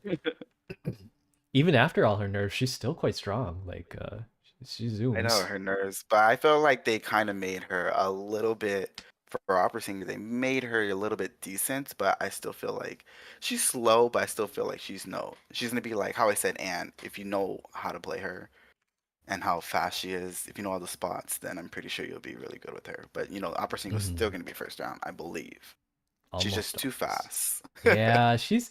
I don't even know if it's the speed that bothers me about her. It's probably the fact that like her ability resets and it, like she gets like a free cooldown reset if she just swings out of her dust. Which oh my gosh, she just does it too many times. I mean, Yeah, that's it is what pretty it crazy. is. We needed at least one OP hunter, okay? Like survivors have so many strong survivors. We needed one OP hunter. And you get like what, 6 bans in Koa or something? I don't remember. Yeah, I think they comes out to like I don't know what 10 10 if you get to bans? later rounds. Yeah, that's Yeah, a in the later rounds, dude, I was like, man, I didn't know you can cancel like half the page. all Yeah, right. you get 6 and then you get 4. Yeah. I think we're ready to go. The ban on map was Chinatown ban. The map pick was Hospital, and hunter bans were Hermit and Wax, and the survivor bans were Seer, Lawyer, and Priestess.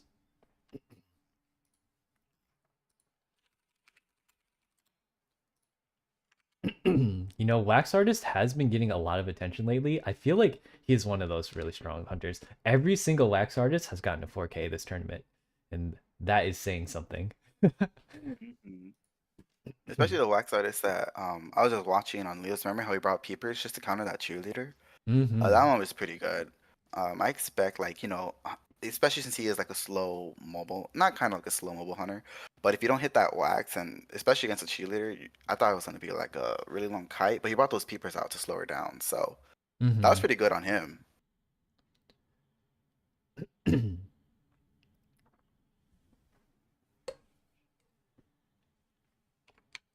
All right, we're heading into the game. They have done their bans and picks, and now we're on the character select screen. Changing it over now, and here we are.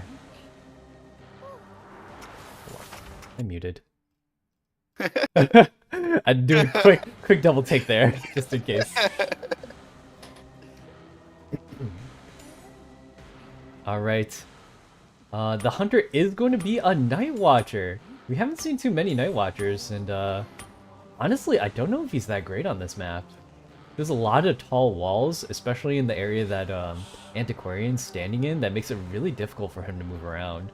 And, you know, he's... Oh, wait, no, it switched. It's a Soul Weaver. No way. Oh. You went to the Soul Weaver, the spider. I know. I was like, wow, Night Watch. I didn't think they Had could to see switch this it man. on the screen, but like we're looking currently at the like characters the map selection screen. I didn't realize they could still change their hunter. But Soul Weaver is still fast. Like just having all those webs. Ooh. Mm-hmm. That reminds me back to season 2 or 3 when Soul Weaver was so fast. Oh, that was way before I played. I don't know about the early day IDVs. It does look like she's going to find out Acrobat really early here. This is a pretty strong position for him to be in. There's just so many pallets in Hospital to work with, and Violetta breaks pallets and vaults windows so slowly. Actually, she finds Merc in this corner. I'm kind of surprised that Merc decided to stay there. You know, Mercenary does have those 3 paths to work with, but Violetta can speed on through with those webs. Doesn't actually need areas to put it on where she can just tag it onto the side of a wall or something. Yeah, we see that Soul Weaver is gonna chase the mercenary. They're spotting him out in like probably the worst area ever. So he's probably gonna take advantage of this. I think that's the only tide. So gonna chase the rescuer, and we always do see rescuers being chased. It just kind of shifts the survivor's perspective of like, okay, so who's gonna save? But chasing the mercenary is a disadvantage. Is gonna get that first hit in Shack. Mercenary's gonna jump that window. Probably gonna go straight to hospital just to probably get some support maybe. Probably from dancer boxes. But we see all these webs that the Soul Weaver did hold up, and they're gonna get the second hit off the mercenary. And we see the mercenary nerf getting a snipe off. So it's gonna be a fast early down from this mercenary for the Soul Weaver. And you're gonna die closely near probably got the Antiquarian Cypher. Yeah, Antiquarian is actually... I don't know where she is right now, but... Oh, she's revealing the map. Luckily, he didn't get taken down in the basement, which I believe was in around the hospital area. Dancer is actually also around this area as well. So it seems like you were saying earlier, who's going to do the rescuing? Everyone's kind of running around right now, not decoding. They're actually sending 2 people in for this rescue. Or actually, no, Acrobat was just finishing a Cypher. He's probably just doing a rotation. Gets the spit off on the Antiquarian while she goes in for the rescue. She's got to be really careful here. Spider is really good at terror checking. Misses that hit. This is the second time. This is the 3rd time. And he gets the hit off. That's a scuffed rescue. Alright. That's another spray. I'm pretty sure I warned this hunter not to oh wait, I don't know who it was, but... I don't know who sprayed. I'm so sorry. No, it's okay. I don't think it was the hunter, because the hunter knows better. I've already warned him 1 time. If I do find out it was him, I will be DQing this team. There you see the crouches to try and bait the hunter out to hit them. That crouch animation's used a lot to make hunters think that, oh, they're gonna do a rescue right there. So it's sometimes used like it's better than tapping because you're not risking getting the terror shock. But if you're a hunter and you got really good frames, you can take note of that and probably avoid doing swinging early. Yeah, we see that they did heal up the Antiquarian, so they did go for a reset. And Mercenary is going to be out the game with 2 ciphers left. That was such a fast down, not a fast down from Mercenary, but you see that there was no, they all had a cipher rush survivors, so like Antiquarian, Female Dancer, Acrobat, so they popped 3 ciphers pretty fast. So the last 2 ciphers are over here. The slow boxes are going to help into story just for this Acrobat to kite just a little bit longer. And Acrobat is going to transition out of the way, so we're going to see that Soul Weaver is probably going to find a new target, going to go to Statue, going to spot out the Antiquarian. Antiquarian is going to throw all these pallets just to get set up, but look at all the webs that Soul Weaver has, so this is going to be a little bit difficult. She does have Blink. Good smack from the Antiquarian. Soul Weaver is going to use that spit just to get that 25% damage. Misses the swing, and are we going to see another potential hit from the Antiquarian? Misses the swing. Is going to do another one. Ooh, Fly was the spit, so that is good, but it's going to get that hit off. Yeah, the spits have been really on point recently, and the Antiquarian needs to hit those... Oh, there's a blink over the wall, and that's a down on the Antiquarian. That was really close, actually, on her part, too. I didn't realize she had blink until she used it. Hunter's been holding on to the trait this whole time. But it's good to know now. Sometimes they've been taking excitement lately, but the Spider does have blink, and she just changed over to, I believe that's teleport? I believe so, yes. She is gonna they are at the last cipher. She is gonna count the cipher, which is almost done, but is that Female Dancer gonna come in for the rescue in time? That's really close to call. I don't know if she's gonna get that rescue. She is putting pressure on this Acrobat. Acrobat gonna transition far away from this last cipher. They do save the Acrobat on chair, so he is dead on chair in the next one, but the Acrobat dodging that spit, so good job. Gonna bring the Soul Weaver farther away from the last cipher, and we're gonna see potentially those survivors and probably finish the last cipher. Yeah, that's Ooh, crazy. getting the spit. The spit down does... Oh, and she does pick up the acrobat. He's going to try to chair him. They're going to have to come in for a rescue as they opt to heal up. I think she's trying to get him as close to that Cypher as she can so that she can maybe prevent the pop. But it is probably going to be a little too late. That Cypher sounded like it was only 85% done. A lot less than I thought it was, but... You know, it's still quite very far along, and both the survivors have healed up. So all they need to do is have one person go and rescue and one person pop the Cypher. Yes, Anti-Aquarium is dead in chair though. They did full healer, so really good on the survivor's part, but they are pressuring. They are trying to pop this last cipher, but I think they should probably just do another one because she is just going to be on here. So we do kind of see that the last two ciphers are farther away. Female dancer does get hit, so good job from this hunter, just putting a lot of pressure on the cipher, missing the spit, but missing the hit. So Acrobat is going to come back to the cipher just to try to see how much it is. And I don't think they're going to do a last cipher. They're just getting to one last cipher over there in the back corner area. So we were having a really tough time trying to at least knock one of these survivors down.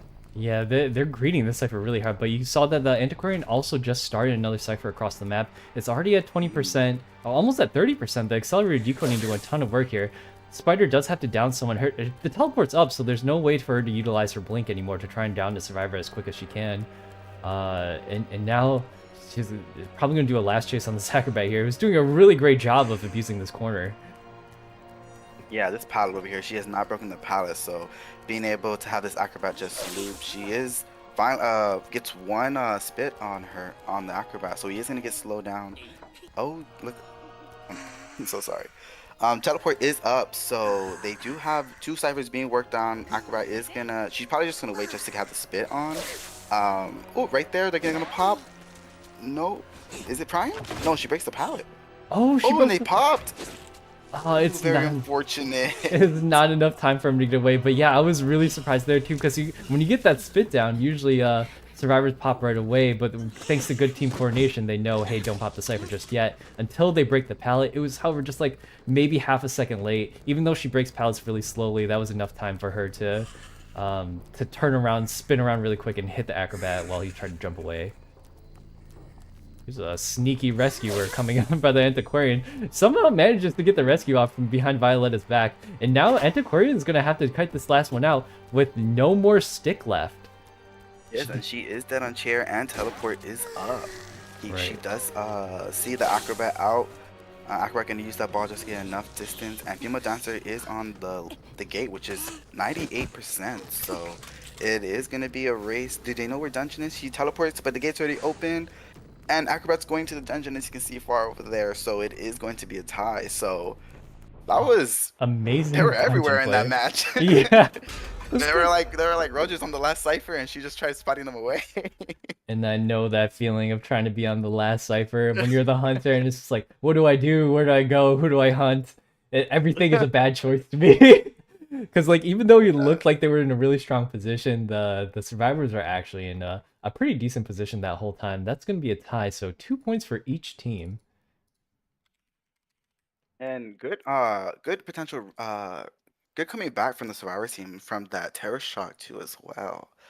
I didn't expect it to be the result that it was, but since she did chair and they did have, they did reset the match after the mercenary did die, that was really good from the survivors aspect, just to be able to have the last two ciphers with 3 people fully health and be able to reset the game for them. Right, because like when it comes down to the end game, if there's 3 survivors up, that usually means it's going to be a tie for most hunter situations. But as we've seen in the tournament, it's not over till it's over, and certain hunters are stronger with the tension towards the end of the game, such as like a cleric or a wax artist, but Violetta is not one of those hunters, so she's probably only going to be able to get 1 towards the end, even though it seemed like she was able to like really masterfully push them off that last cipher. But you just start another cipher across the map, and there's nothing she can do if she's trying to camp 2 of the farthest ciphers across from each other apart. Yeah, and I think that's what really helped them, that they finally decided to do another cipher, because they're all getting injured. If she hit at least if Soul Weaver at least hit one of them, they go down and one's injured. She did miss on the female dancer and on the acrobat, so very unfortunate, but good capitalization from the survivors team, being able to just do another cipher and being able to kite as long as they did. Mm-hmm. And you know what? Like I'm really interested in why the that corner that mercenary in at the start of the match. That's not really a common place that most survivors want to be in. It was like the worst corner. You were right. So I'm surprised he decided to stay there, and that's probably why the hunter decided to go after mercenary first. You're at least gonna get 1 or 2 pads out of him if you're going to go into that corner. There's nowhere to kite. Like.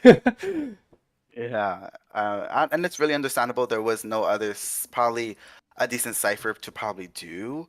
But if there is a bad cipher, I'm pretty sure a decent rescuer, like anyone, would wanna, like, how to say, forward would be able to do it. Mercenary is able to do it. He did get chased, but he was able to survive as long as he could with his 3 elbow pads. So both, it's a kind of like a lose-lose, but on both sides, you're gonna chase a rescuer. You're in a bad area, but I think the survivor, which is mercenary, has a good high chance to at least elbow pad and get out of there. So. And we are going to be on the same map. The hunter bands and the survivor bands are out, and we are on schedule for once. So we're going to use up the full timer here. The last game is going to decide who the winner is, as long as it's not a draw. Would you like to inform us It's what not the a draw. Would you like to inform us what the rules are if there is a draw for Koa? So if there is a draw, well, for you or No, for for Koa? for Koa rules. Oh, okay. So if there's a draw, we do go to a third round, but I believe we go by time. So, but this Hmm. is only the second half of the This is the sixth. second match of the second half, right? No, this is the third match of the third round. They've been tied this Third, entire time. really? Okay, They've so if literally it's the tied third every one, game. they do go to a fourth. They do go to a fourth round, Okay. and then after the fourth round, then it goes by who got out the fastest. Okay. I don't have a stopwatch ready, but No, no, it's okay. We can go. We can look at the we can look at the games. I don't have a stopwatch. okay. That's so funny. You got it. I used to have one. The like little kitchen timers. That Let is them so cook. We're letting them cook. funny. That's so funny. All right, let me change the scene back onto the game scene. It's going to look like a clerk hunter. I'm glad that they're using the clean skin. I don't know why people use the dirty skins. It makes them look kind of gross. But this one looks pretty clean. We're gonna have this game might decide it all unless they tie them, because we're going to do one more, and that one's gonna be, or one more set, and it's gonna be based on time. We do have a lot of extra time to work with here. It's 3:30. The next match is scheduled to go on 4, so I will be messaging the next round of survivors after this. Just give me a moment, and oh wait, they changed to Bloody Queen Oh no, he switched to Bloody Queen. on Hospital. That's kind of crazy. You know, I won't say anything yet because And they locked in their spawns. yeah. They want to protect this mech. This is, I've never seen this, but they do need a 3-man, and they do have 2 Cypher Rush with the 1 support. What is this? But What do you make of this spawning location though? They're all like, I get protect the mech, but I like, get protect the mech, yes, but honestly, just put the mech in the 2 story. I mean, yes, prisoner gets able to Cypher Rush, but I do see what they're trying to do. But it is against Pitt's Bloody Queen, and Pitt's Bloody Queen is well known around the server to be really, really annoyingly good. So he has to get at least 3-man with this Bloody Queen. So we are going to see that he is probably going to go for the mech, but transitioning from everyone, leaving the bot over there. But that bot needs to be protected. So if that bot is not out, the Cypher Rush would be a little bit down. But again, a lot of hiding, like we said, because of Lawyer being able to hide. Pitt's going to try to find this mechanic over here in statue, but she's hiding pretty well. But It is against the Bloody Queen. He has not used any mirrors, and she is going to get spot out and getting the first hit without a mirror. So this is going to be potentially a fast down. Out comes the mirror, and she doesn't have to try to dodge, but instantly goes down. So good job from Pistolpers finding the mech, being a little bit more patient, being able to find his surroundings, looking around, and being able to bring this mech down in possibly like 20 seconds. Yeah, she moved a little bit too soon there. Her hat kind of poked out from under that pallet. I noticed her just a second. Yeah. I have the positions turned off for the survivors, so I can't really see them if the hunter can't see them. And I saw the hat. That's what I saw. Oh, she's aiming for the mech bot, and the mech bot is already rotated off from that cipher. A great job, like predicting what the Bloody Queen's going to do next. And now that the mech bot is on a completely new cipher, her mirror is going to be going down for another. I believe 10 more seconds now. She's going to be very hard for them to harass. They're selling the mech. I guess this is what a Cypher Rush looks like when you're against a mechanic, right? Yeah, but the mechanic is dying really, really fast. And they did, like you said, they did sell her, but it is a Bloody Queen. Being able, Pit getting a really good charge attack onto the prisoner all the way from Shaq. And that is really good momentum coming in from him. He does need a 3-man, but it looks like but Mercenary is going to make sure the Bloody Queen is going to be over here blinking the Mercenary. So 2 people already injured and Mech's already out of the game. Yeah, I'm surprised. She had half a mech doll left, and although her rebound kite's really not that good, at least she expended half of it to get rid of the half of the cipher, maybe. Actually, probably not even that much. She had to move it all the way across the map just to get onto another cipher. Yeah, I think she just, because she knew she wasn't she didn't get that far enough and she started hiding. I'm pretty sure she just transitioned to ruins and just farther the way. Her bot would probably at least do enough cipher percentage, but Pit got another decent, great mirror onto the entomologist, and here comes another mirror, gonna be able to hit. She is full presence, but good job from the Ento being able to use all her surroundings to be able to counter the mirror of this Bloody Queen. And gonna use that second presence, gonna probably get that hit off, but no, she's able to kite that out. So good job from this Ento, being able to survive as long as she can against this Bloody Queen. Yeah. Oh, the Mercenary actually picks up he picked up the mech bot and started decoding with the mech bot, I believe. And it's kind of a risky play right there when she's doing it right in front of the Bloody Queen. Has to use she probably wanted to give elbow pads to the Mercenary, but another hit off, and we're gonna have 2 survivors down and still 4 ciphers left. Yeah, even though it is 4 ciphers left, I'm willing to bet that a lot of these ciphers are like pretty much 60 to 80% done.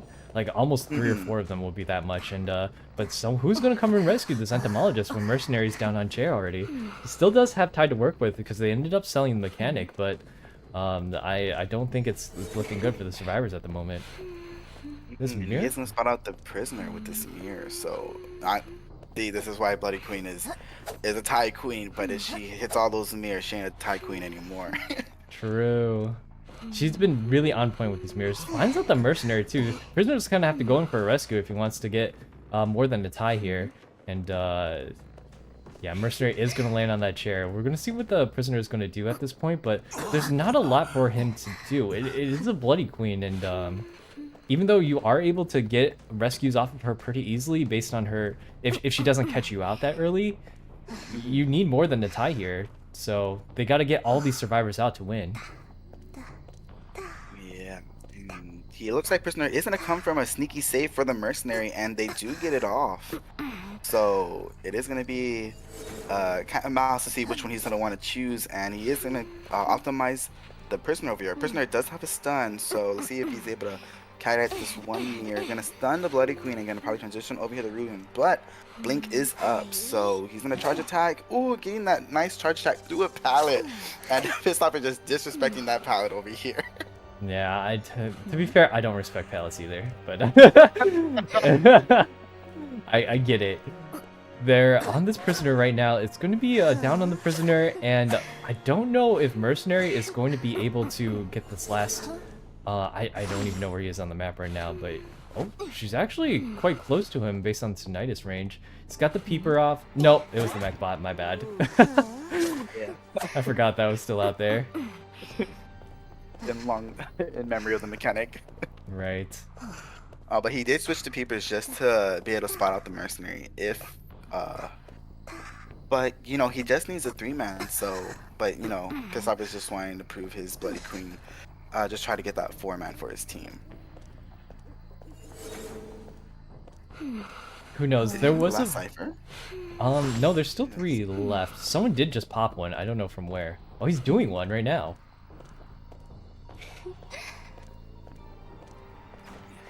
Oh, what is this? I didn't know you could do that. It's just That's crazy. Yeah, it's like when hunters, I guess when they want to see like get a better perspective, they do hold the Bloody Queen so you can see this better perspective in case you're getting kited.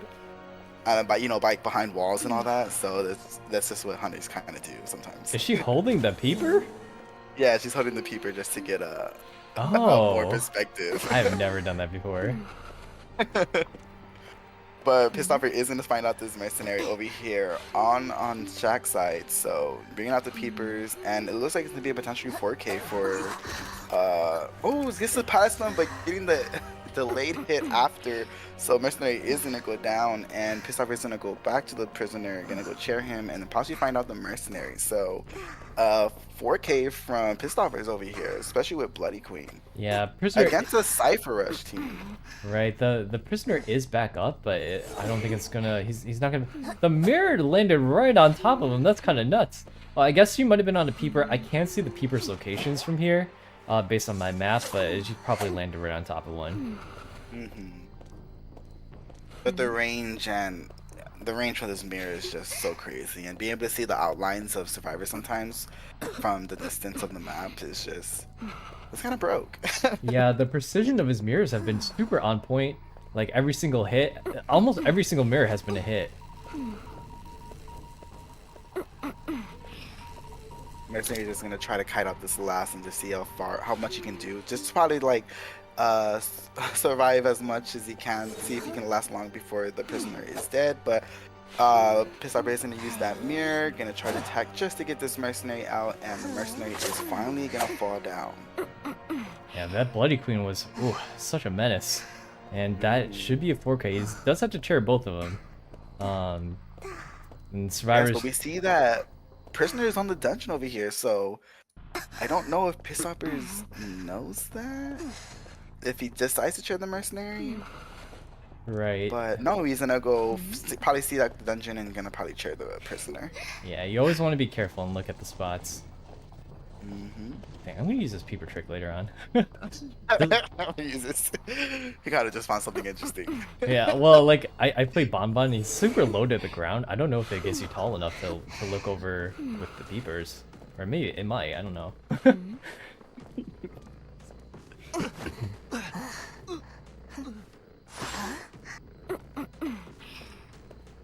I think mercenary already uses self heal too, correct? I think so. Yeah. Oh yeah, so it's just gonna be, they're just wasting time, I believe. I believe this, it's the 3rd round, right? So it was a tie, they needed a tie. Yeah. And Pistoppers did get A 4K here. 4K, so. That is going to be it for the survivors. Always good to see survivors wanting to play it out to the end. And we do have the time for this, so it's not a big deal.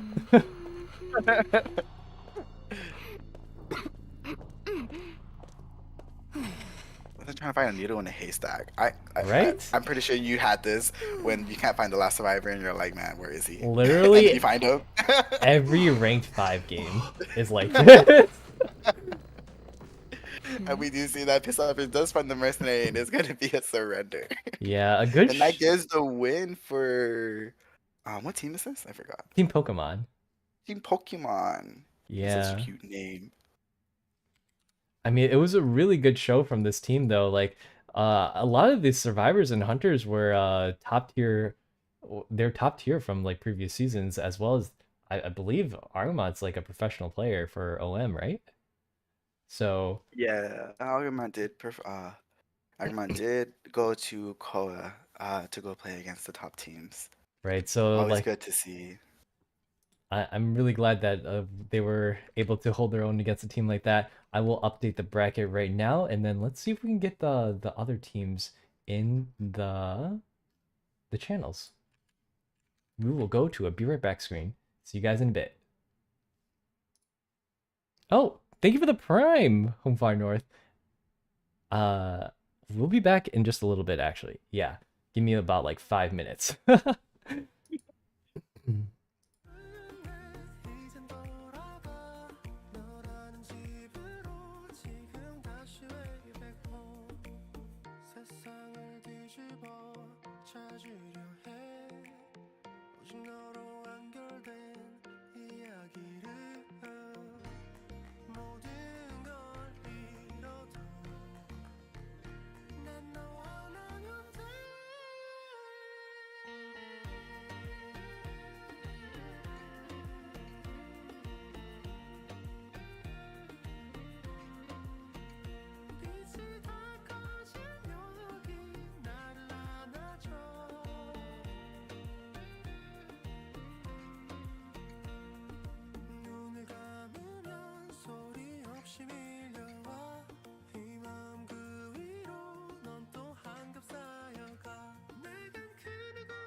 지난 일에 마음 쓰는 게 It's alright 답이 잘 보이는가 싶다가 또 어느새 날 가두는 감옥이 돼 Yeah 시간은 앞으로만 가는 걸 어째 그동안 난 아무것도 이룬 것이 없네 yeah.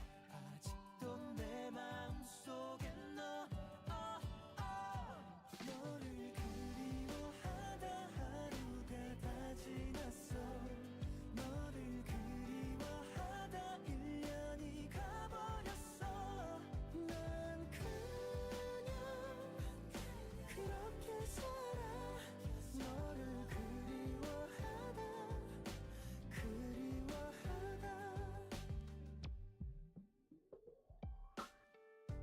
괜찮을 거라 되뇌어봐도 내 하루의 끝엔 또 너로 남아 없이는 될 것 같던 내가 이렇게 살아 사실 좀 허전해 넌 여전히 여기 있나봐 내 맘은 여전해 아직 너를 원해 2년이 지나도 난 아직 널 그리워해 난 아직 기억해 우리 처음 봤을 때 네 옷차림과 머리 스타일도 다 정확하게 I pray for you every night and day I hope that someday soon I can see you once again yeah.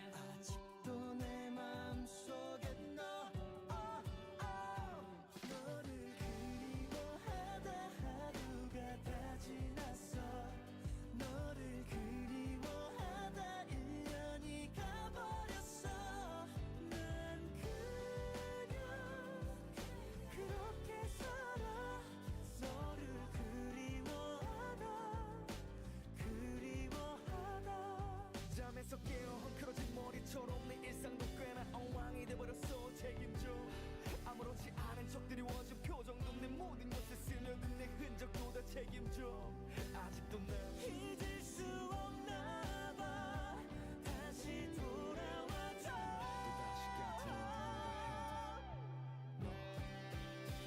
너를 그리워하다 하루가 다 지났어 너를 그리워하다 1년이 가버렸어 너를 잊으려 하다 하루가 지나가도 너를 지우려 하다 1년이 가버려도 난 그냥 그렇게 살아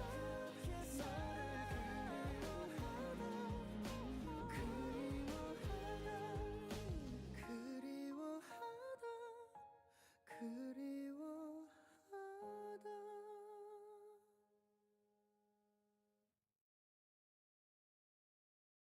Remember when I told you no matter where I go I'll never leave your side You will never be alone Even when we go through changes Even when we're old Remember that I told you I'll find my way back home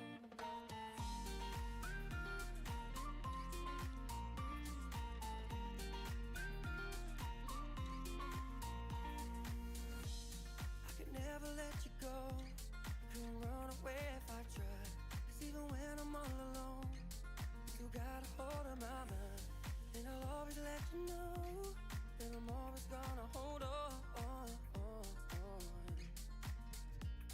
And I told you right from the start You just say the word and I go No, it doesn't matter how far Cause your love is all that I know Baby, you just stay where you are And you know I won't be too long Hold on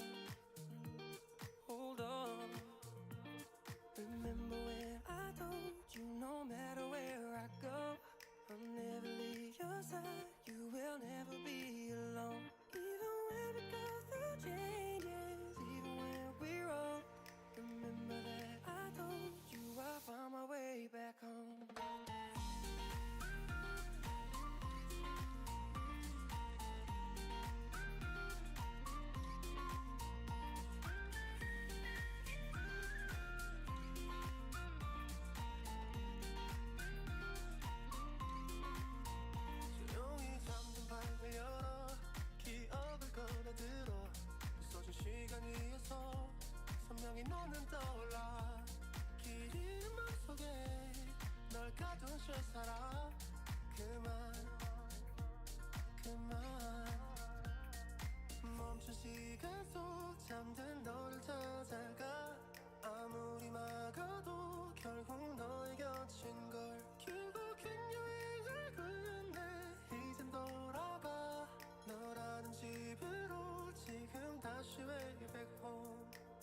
세상을 뒤집어 찾으려 해 오직 너로 완결된 이야기를 No, I won't never lose As long as you're there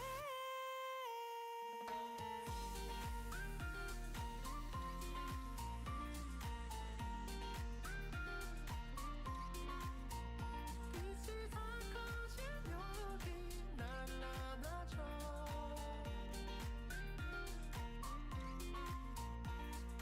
눈을 감으면 소리 없이 밀려와 이 마음 그 위로 넌 또 한겹 쌓여가 Even when we go through changes Even when we're old Remember that I told you I found my way back home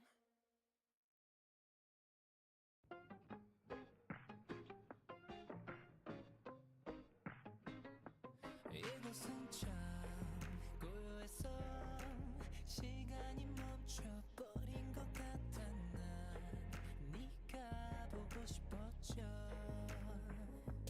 하늘의 발레처럼 주황빛 너의 남색의 밤빛날 네가 날 그려줬던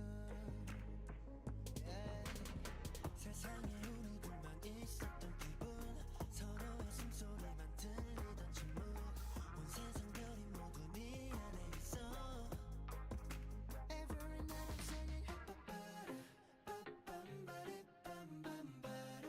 I wish you were here I wish you were here Yeah, I wish you were here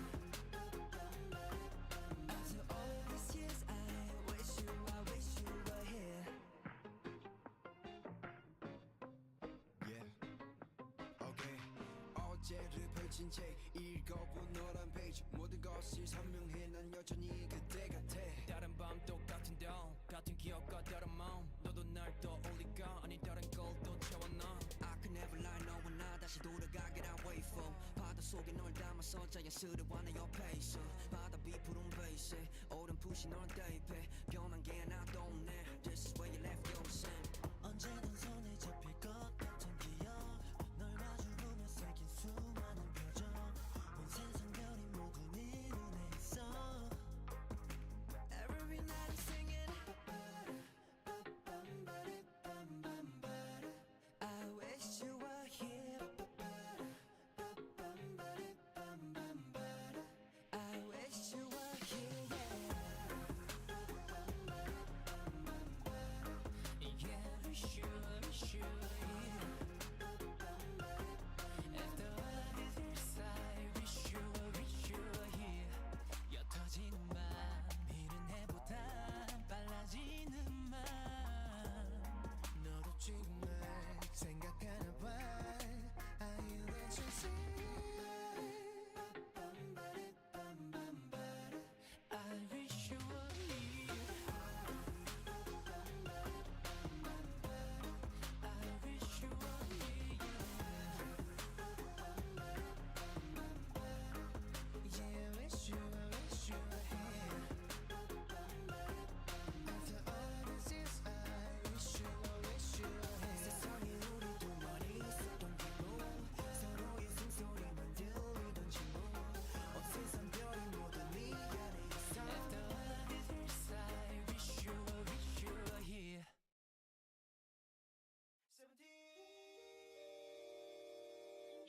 할 말이 많은데 정리가 잘 안 돼 도와줘 SOS 어떤 표현법을 써야만 내 마음이 전해질까 마음을 꺼내서 너에게 No, I'm still muted. Hello everyone and welcome back to round 3. We have Ducky's team versus I don't have their team names because these were not my matches from yesterday. Ducky, do you have a team name? I see you in chat.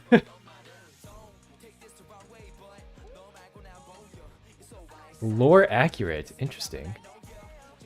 Oh, I accidentally hit the... Accurate. I didn't mean to pin that message from you. Sorry.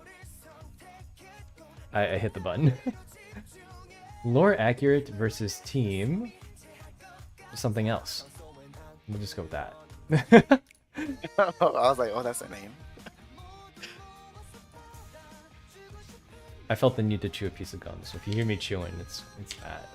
It's I woke up really early today, or after last night's stream. It was 12 a.m. and I went on my Billy stream, got drunk until around 3, stumbled into bed, and then I woke up at like 8 a.m., had the worst headache, ran to the bathroom, and then I went back to bed for like a couple hours. And then like at 11, I ran downstairs and I was like, I'm ready to go. I put my face on. I did not put my face on, that's a lie, but I brushed my teeth. So more accurate.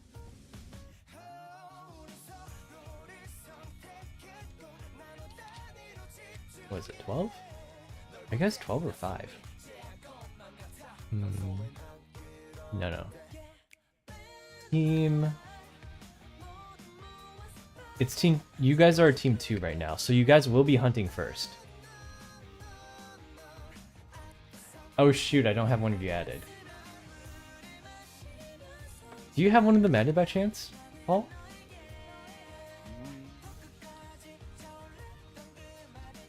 Added me. I don't know if it's them. Because I have Ducky now, but I don't have the other team. I can't unsee the score as emoticon.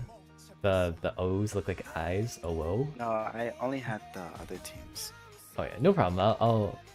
I'm gonna have to remake the lobby though. Just move this really quick. Alright. Let's just leave this room really quick, and I will try to add them one more time. Sorry, that was my bad. I got ahead of myself.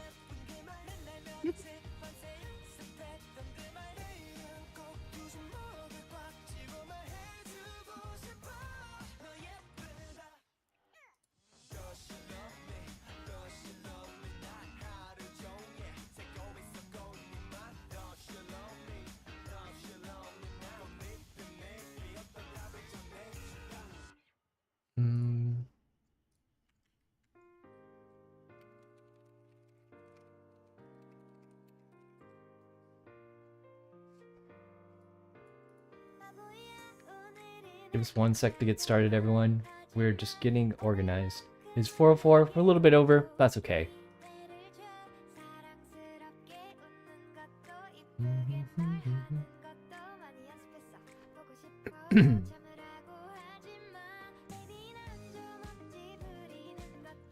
Happy birthday, Hikaru. Thank you, Fairy Queen.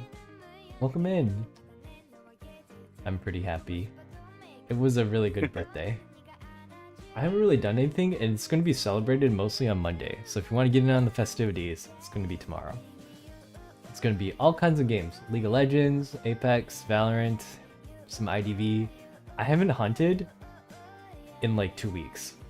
Because I've been busy with this tournament. Oh, I haven't played a game. Oh my god. So I've been playing ADC on League.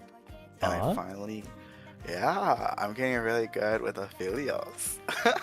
Wait, you were just because of the skin. Oh, the Heartsteel? Yeah. What'd you think of the song? It was so good. I love the song. It was really good. Everything is just... I love Kane. Yeah, the... Kane? Yeah. I mean, wait, Kane... am I getting it right? Is it Kane? Yeah. Most people like Set. I like Set. First of all, I like Set. I do like Set.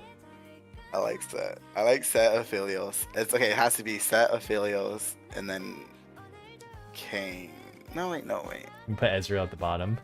Ezreal into Yone. Yeah, I put Ezreal at the bottom. Kane, Cassante, and then what's the other one? Is it no? It's Yone. It's Yasu's Yasu's brother. Yeah. Redza.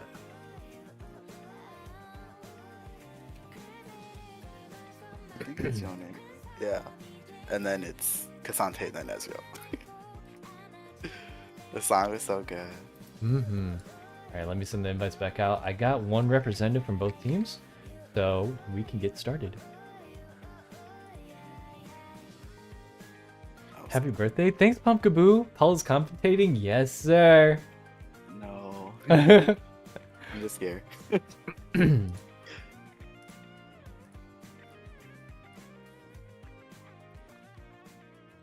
Oh, it's making a sound. Hold on. Yesterday, I invited a couple of people to. It seemed like we had a lot of people who were only available Sunday, and then there was like no one available for Saturday to commentate. And I was like, oh no, I did the whole thing by myself. Or not Saturday. Yeah, a large section of Saturday actually. So it's good to have you guys on. Let me get the invites out. There is that person, and then Choco Cake. Yeah, it takes me a little bit longer to get everyone invited when your Discord name is different from your Twitch name, which is different from your in-game name.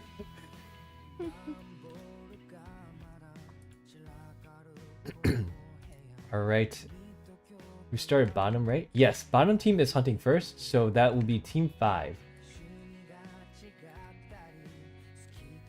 I'm glad a lot of people read the rules though.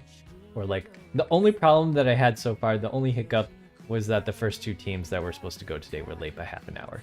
But they they eventually caught on. I think one of them had to sub out one of their members because they had like an appointment until later today, but their original members should be back by the time it takes to start the game. The semifinals will be starting, let's see, 8 o'clock? There will be a short intermission at 6 o'clock, so there might be a delay to the start of Team 19 versus Team 1. That's just until I can get some food in me. I'm feeling pretty hungry right now. Yeah, I don't know. I really only eat twice a day, so yeah. There'll be I think that's a standard. No, Twice a mostly day. three times. Breakfast, lunch, and dinner. Oh well, okay, got it. I don't eat that much. Do you not eat breakfast? I eat... Oh, it depends. I used to when I was a kid, but now I wake up too late in the day. I think yes, when when school, because they always fed you. And then once I got to college, I was like, yeah, I'll wake up whenever class starts. I'll go to class, and then I think I'll eat lunch or dinner when I can. And then I think I only ate once in college. That's it. Once? What the heck? Yeah. Well, that's because I was always busy. And then now I think I wake up like a little bit late, so I don't eat breakfast. Right.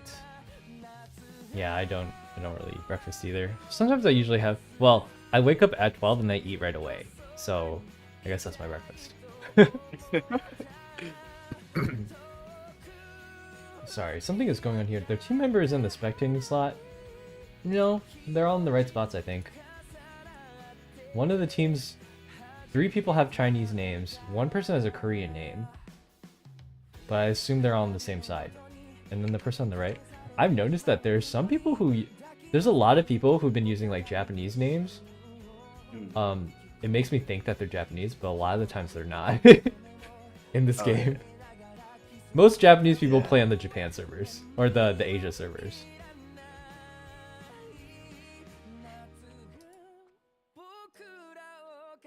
Happy birthday! Thank you, Nori. Unfortunately, the throw stuff is turned off. I'm unhittable. Let me spit out this gum. Blech. Are you guys ready for tomorrow? Do you want to hang out tomorrow, Paul?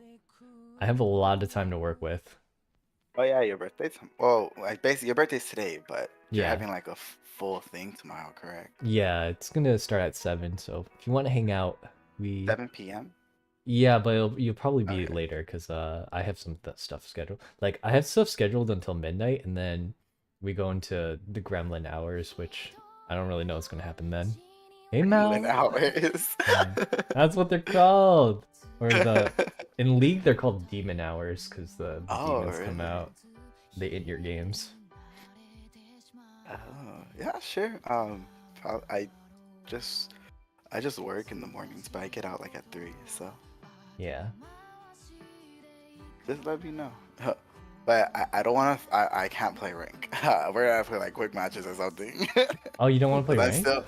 I think I'm gold 3. I've Oh, been playing ADC. I was talking I'm about really bad. IDV. Like Oh, ranked IDV. Oh IDV? yeah, IDV. Yeah, we can. Because you said Maybe. league. You're talking about like you said league reference. I was like, oh well, no, I can't play league. Oh no, You're like we way can. better. No, we can do league stuff too. I basically borrow other people's accounts all the time. Wait, I didn't say that on stream, but I do. Oh. If you wanted to do a queue, that is. But it's probably gonna be like, I don't know. I tend to like shove a lot of people into one collab rather than do like, because it's just saves so much time. I feel like it's not as intimate, but it's like you could do if you want to collab with 4 other people, right? You could do one collab each for 2 hours, and that's like an 8 hour day. But you could just put them all in one collab for like 4 hours. That's like a 4 hour day, and you get to play with all of them. Profits, stonks, 5 head. Okay. I think the banning phase is going on right now. The Sacred Heart is banned. Survivors are going to pick Moon River. Oh, it's Moonlit. Okay. Moonlit and the Seer and a Priestess band. Alright.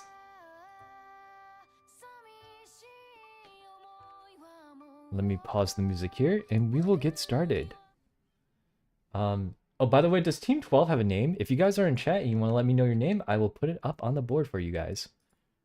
Demon Hours, that's when lore is free low. Really? That's usually when I play, and I guess the games are a little bit... I can't really tell. It's when I'm laying in bed and it's the last few hours of the day. Well, like, I have such a bad sleeping habits because I end up laying on the bed. I usually, like, read a manhwa, watch a video, and then I try to fall asleep. Can't fall asleep, and then I read another manhwa. I'm addicted. You guys should, have you tried reading manhwa before, Paul? Or do you watch anime and stuff like that? Yeah, I watch it. I just don't read it. Oh, Like they got me seeing this anime. What's this new one that just recently came out? Forgot. um, I don't I only saw like the first, and then I mean I'm too busy right now. And then I'm trying to figure hmm. out how to see the last episode of Attack on Titan. So Oh my god, yeah, I heard it was pretty intense, but I'm not caught up with yeah. that one. It's pretty popular too. Yeah. I just can't find it. But I've just been working a lot. Hmm. Yeah, it's rough out there. Uh-huh. It'd be like that. The best opportunities misplay more because they're tired. Yeah, but then I misplay more too. We're all tired. Healthy addiction is not healthy. Like, sometimes I end up rereading a lot of manhwa because I like it so much.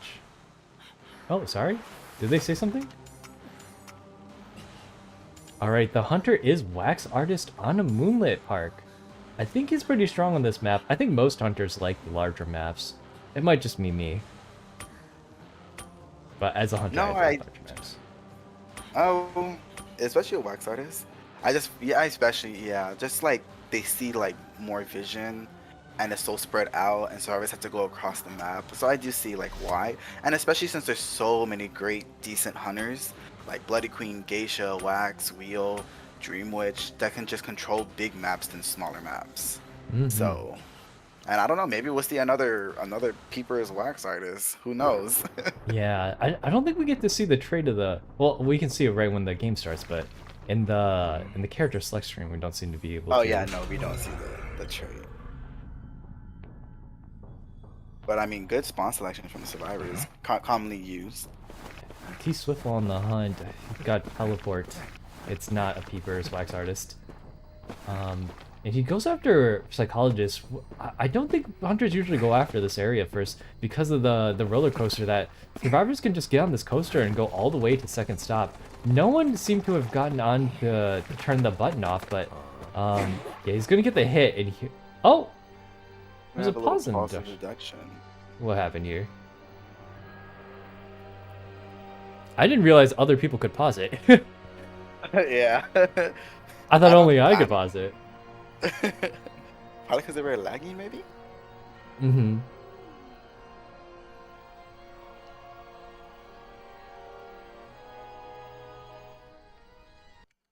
Where is the pause button for future reference? I actually don't know. I never had to. It's in the settings. So when you press on your little wheel settings, it can. It's like one of those red things. Those, like on the bottom. I'm You afraid to can hit just. You continue. can. Oh, oh yeah. Okay. Start? Okay. Okay. If everyone's ready, I'm gonna hit start. Continue. 3, 2, 1, we go. The psychologist is...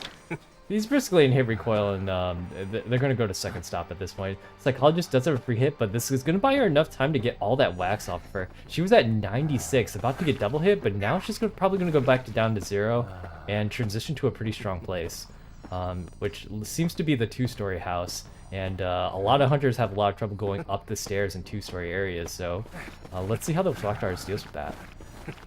Yeah, and it is a psychologist too. She does have that stress healing, so it's basically like she never got hit. So that's pretty good that they put her on first stop, just to at least kite just a little bit. But we are gonna see that this wax artist is gonna change targets and mind gaming the entomologist over here. She's eating up all this wax. These are gonna try to block, but she is gonna get wax. You see that he does have fast powder breaking speed, and Ento is just gonna continue the kite over here in 2-story. So good first 2 early hits. He waxed him pretty fast. Yeah, but unfortunately, pretty good no on one's those down aims. yet. And yeah, you can see the aim assist kind of helping him target her across the stairs. But in this area right here, the survivors are really strong. They can buy a lot of distance just by constantly looping the same area. Who actually blocked out the window. I don't know if it lasts long enough, but she actually opts to go for the coaster at second stop and go. She might be going all the way to third stop with this. If she decides to get on the coaster, yeah, she does. She wanted to wait for the wax artist to go all the way up those stairs before going, buying yourself like even just a couple of seconds. Yeah, and he did bring teleport, so there was no like blink opportunities, but he is gonna spot out changing targets again. So this is gonna give oh, they took the roller coaster all the way to the 4 stop, so pretty good communication from that team. But you know, them just transitioning, him changing targets, it's gonna be a little bit bad because he hasn't gotten anyone on chair yet, and they're already at 3 ciphers left. Yeah, and you can see that this wax artist knows how to moonwalk. If you hold down your wax button, but you don't actually spray, you actually can... Whoa, he actually waxed her from behind the pallet. I didn't know you could do that, but I guess he's aiming through those little cracks in the pallet and finally gets down the psychologist. Yes, and it was a potential mind game over here, and it was just a 50-50 on whoever won that pallet mind game. But unfortunately, the wax artist did win that, and psychologist is going to be on chair, and the cipher progress is looking good from the survivors over here. They did finish 2, the last 2 is above 50, and they are starting the last cipher. So Mercenary, good job gonna get the half, say before half, and gonna be able to probably maybe to dual kite to help the psychologist. But oh no, missing the pallet and missing that. Oh, but it's gonna be a down on the rescuer. So Wax Artist is gonna have a good opportunity to stop the Cypher Rush just a little bit and continue to chase on this Ada. Oh my goodness, and the wax is hitting pretty hard here. She's already at 99. Oh, at 88 wax, the hot wax comes off, but as long as the wax is still on her... Oh, it reset actually. I thought it stuck on her, but apparently not. And that's the down on the psychologist. Now there's a double down situation, which someone's gonna have to come in for this rescue. They managed to save it before half, so they do have plenty of time. I believe Ento's Cypher is almost done, but she cannot come in for the rescue because she is hurt. Acrobat's lurking around the corner in the two-story house. He's probably going to be the one to come in. Yeah, let's see how that goes.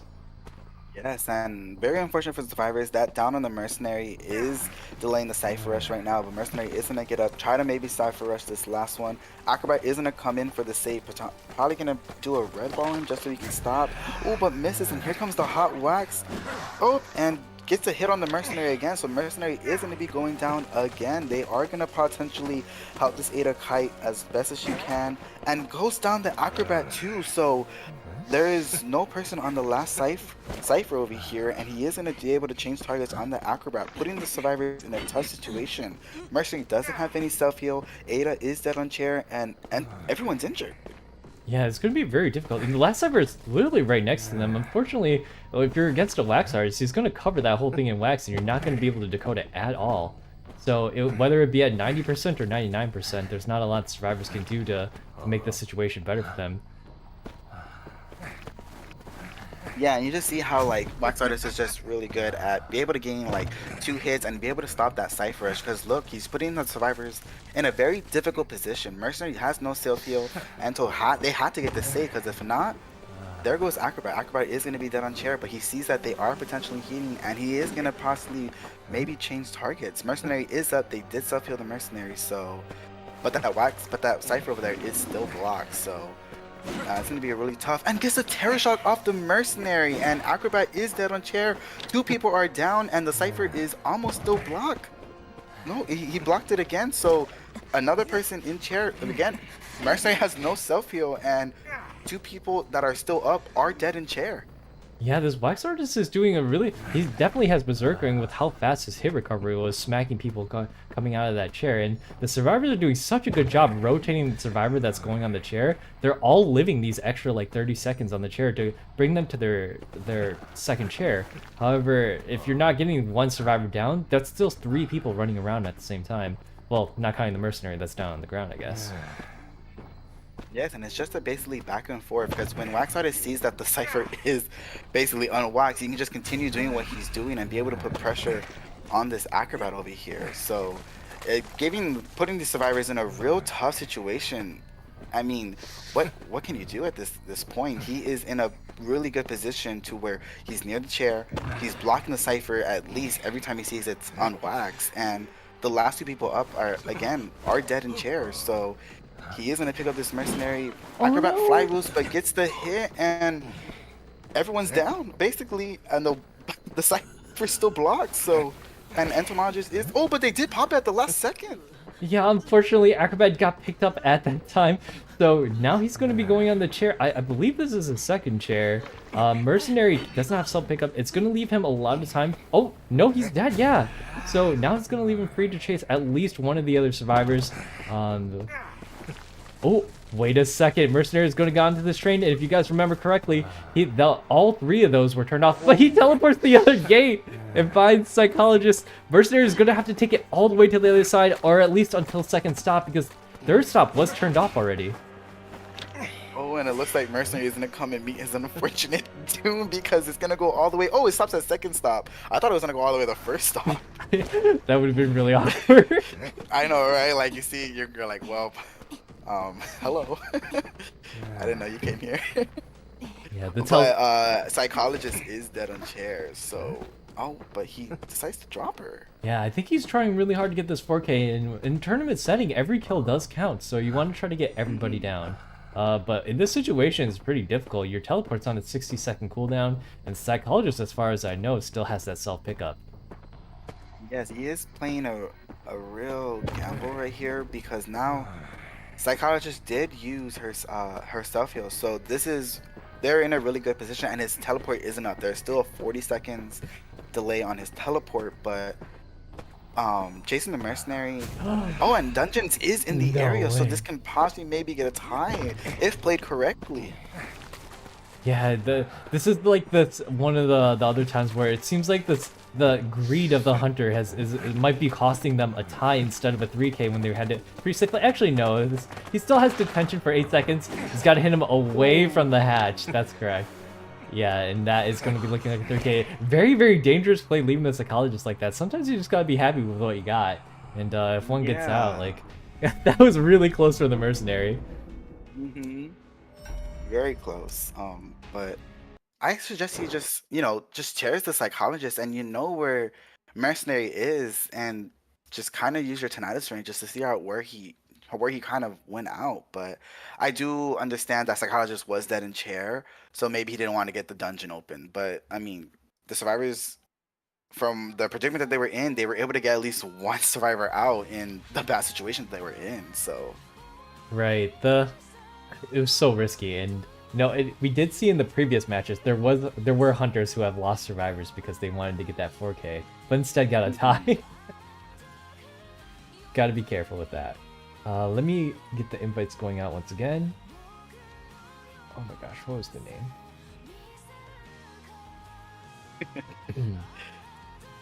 It's going to be Ducky's team on the surviving side. I'll update the scoreboard right now. So that was 3 points for Team 12. No, wait. That was... Who's hunting? Yeah. 3 points for Lore Accurate. That was Ducky's team, right? I think so. Taylor, right? Taylor Swift. Oh, I don't know if Taylor Swift plays the game. Yeah. Okay, I think that's correct. Does Team 12 have a name that they would like to share with me, or it's okay if you just kind of want to be known as Team 12? Team 12. Like Boys 12. Boys 12. Dude, I'm surprised you made that reference. That's really obscure. I love American Dad. It's such a funny show. Hey, that was really good. I'm not gonna lie when they did that. I really feel like the show has become a little bit too random though. Like the older episodes, like the really old episodes weren't very good. The middle ones, like lately for the last like 4 years have been good. And the last year, it's just kind of been like someone's weird fever dream because like sometimes they just do random stuff that makes no sense at all, or just and I'm like, what's going on? Like Family Guy now, I'm all like, it was good. Like Family Guy was just great, but now towards the end, I'm all like, it's okay, but I'm like, what? I don't get it. Right. I always liked American Dad better because Roger is just so funny. Roger is so funny. I love him. Do we have the hunter for that team? I don't have the specific person added, but normally what I'd do is I'd add the team leader and they would add the hunter for me. Could one of them get on really quickly? I don't see them online.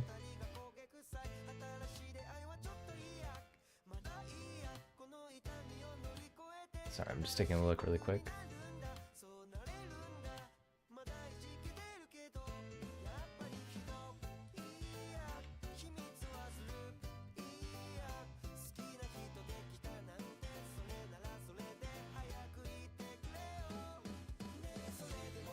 Let me check in with the mods to see where they are. Because I definitely have... Oh, there they are. Sorry about that.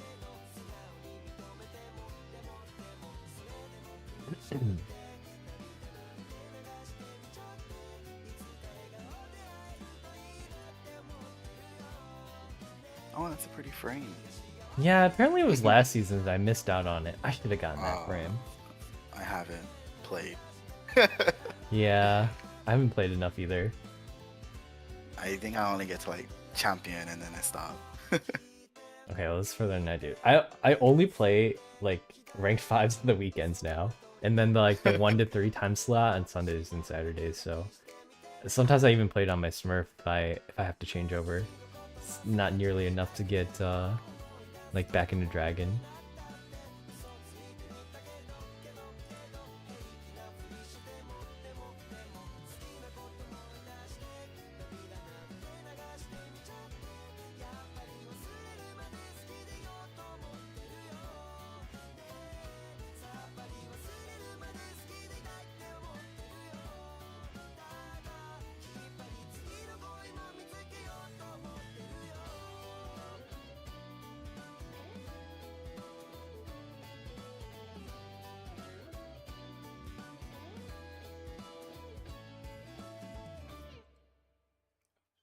I think Hello? Oh, I kind of lagged a little. Oh, no problem. I typed something weird. Sorry. I meant to hit reply, but I didn't reply correctly. Okie doke. And it looks like we're still on Moonlit, which is correct. And the bands are Seer and Priestess. Alright, we're ready to go. Seer and Priestess. Oh, wait, no. Is that right? Yeah, that's right. And then the picks are Lawyer, Doctor, Thief, and Gardener. What's the issue? Wait, Lawyer, Doctor, Thief, and Gardener? Yeah. Wait, did they say one of the bands? No, that's good. That's correct. Wait a second. There's something off about that. Those That's are what like, I said. wait a I was second. like lawyer, doctor, thief, and gardener. That's the OG Survivor Squad. I believe there was a team that did that in Koa once before, right? Or like not a Koa, like They I. did. They did. They brought up lawyer, gardener, and thief, but I don't think doctor. That's. Just because thief is really good with the flashlight. Mm, Gardener does have the bubble, and lawyer does have his map. So I believe those three OG survivors are really good still now, just because when Sangria came out, the veterans have such a speed boost. So Right. using that just to get enough distance. I mean, lawyers has always been good. I think I used lawyer one time in a tournament back 2 summers ago, and his map is just really good to see where the hunter is.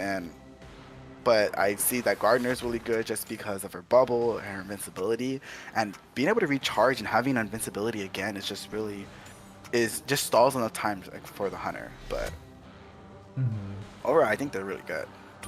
You know, I was never really afraid of lures. Like, it's kind of really dependent on how well they're able to hide with that map. It's like if the hunter knows where you're spawning and they find you right away, it's kind of doomed. But I guess the map is really strong for when they hide. The hunter is a hermit, by the way, so it's a little bit easier for them to tell generally where survivors are rather than where they won't be. Oh, that's why they decided to go doctor. They did a counter comp.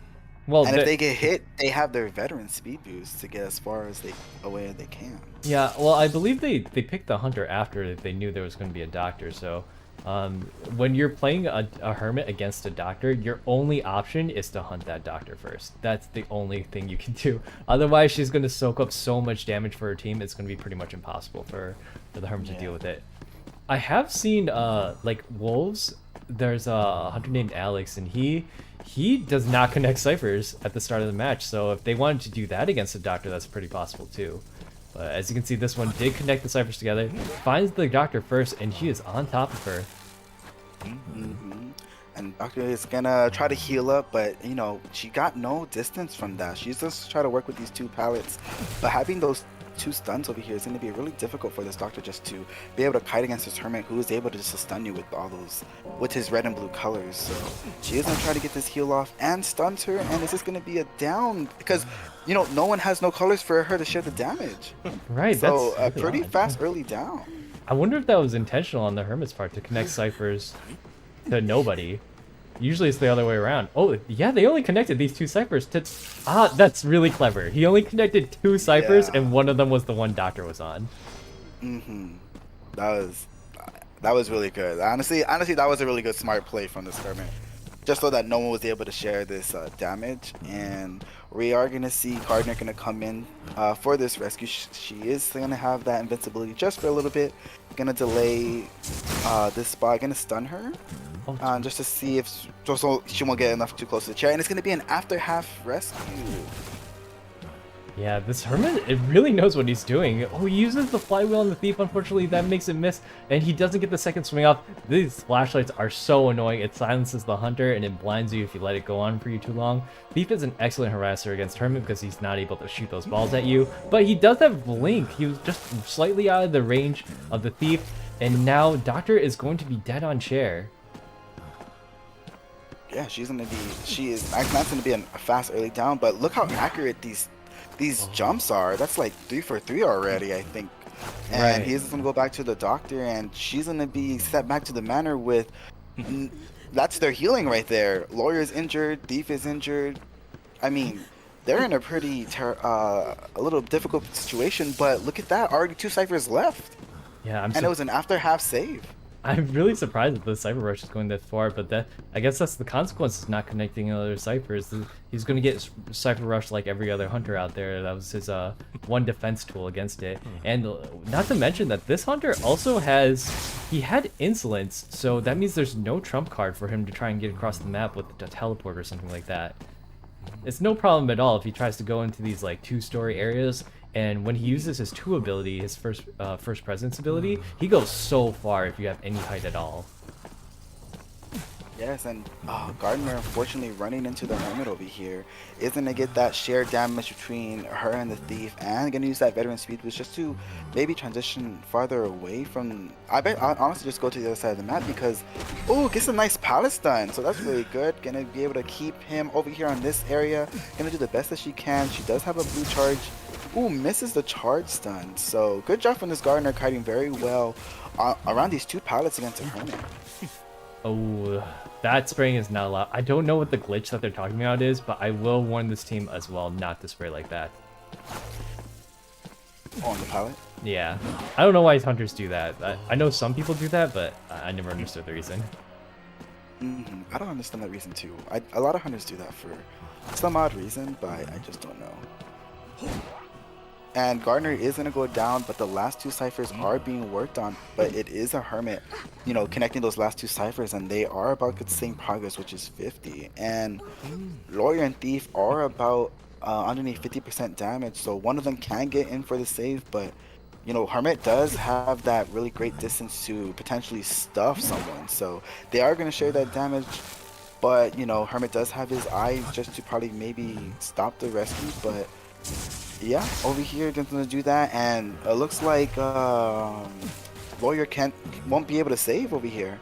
Yeah, I'm surprised they sent Lawyer in because Lawyer's the faster decoder against compared to a Thief. And oh, there's a blink hit, and both the Lawyer and the Thief are down now. There's not a lot they can do at this point. Hopefully, if he does end up turning him, he's gonna have to find that Thief relatively quickly because that hatch is right next to the Lawyer. The survivors are gonna know where it is, and you know, with a Hermit, you're actually pretty good at stopping people from getting to the hatch. The Thief would have been slightly better as a rescue option. I guess he was just slightly too far away. But the Hunter is a knower. Yeah, he did see the two ciphers working, and Thief is gonna get up, but they surrendered right after giving this Hermit a 4 elimination. That was honestly just really smart gameplay from this Hermit, being able just to connect on where the doctor was possibly maybe gonna go, and she did have a color, so that was a pretty, you know, a stun from the Hermit. So I mean, yes, 3 ciphers did pop, but he potentially had mid and end game in his advantage. Yeah, I think I kind of want to try that. It's such a risky play because you saw right there that the Hunter got Cypher Rush pretty hard after doing that. Like that chase was not that long. It was an after half rescue, and like he got I think 2 extra hits on the Thief, and by that time they were done with 3 ciphers. That's a lot. One of the decoders was a Lawyer too, so I mean, when you let Lawyer go, he kind of decodes so fast. Yeah, and he did give them an opportunity to heal up. He did accidentally go to God Kiting, and Gardner and the other two were healing, but the Gardner kited pretty well and long, but you know, with Hermits just connecting all those ciphers, Cypher Rush was a little bit slow in their aspect, and Gardner did the best that she could, but you know, them splitting the share damage, and good job knowing who had what color from the Hermit and be able to what's it called? Being able to have them have the same color and be able to knock them all down towards the end game. Yeah, even though Doctor is a hard counter to Hermit, if she's your first chase, much like a Priestess, it's their support that's overpowered. It's not necessarily their kiting. They're not very quick at dropping pallets or vaulting, so they kind of have to rely on their partners to keep them up. Like I've seen Doctors do the same rescue 3 times in a row. And like they take more hits after that because of how fast she can heal, but if she's your chasing target, she can't really heal herself without support.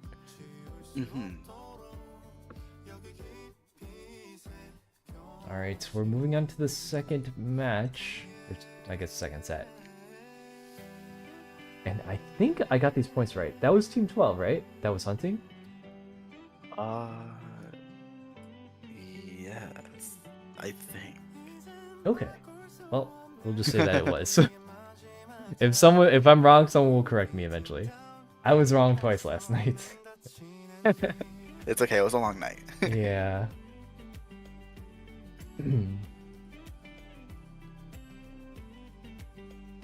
Oh, I don't know the map yet.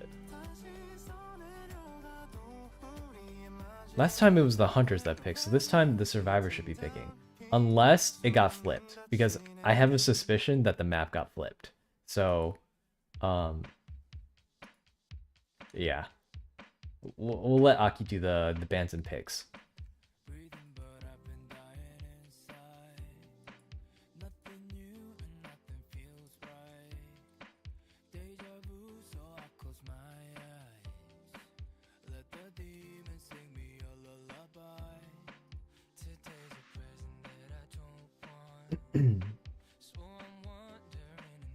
Hey Dalmas, how's it going? Welcome in.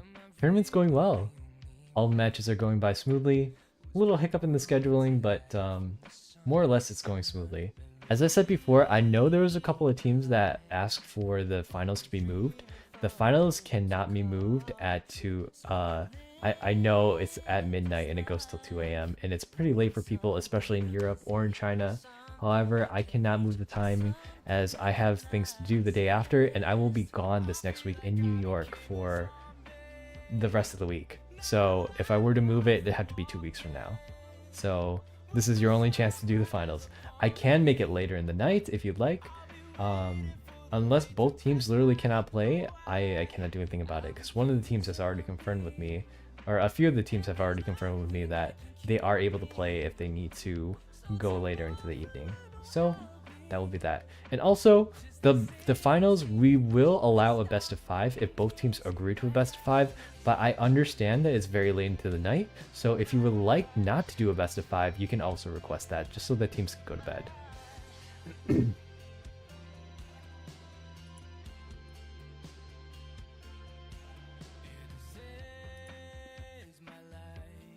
It looks like we're missing a survivor here too. We got lost. Oh, the match is pretty close. It is 6-3 right now, and you know, one good match or one bad match, one way or the other. You saw how close they were to being. A match can turn on a dime if you get one scuff on a rescue early, and that could lead to a 4K for either team, and that's all you really need to get ahead. A 4K is worth 5 points, and if you only get 3 survivors, it's only worth 3. That bonus point is the tiebreaker a lot of the times.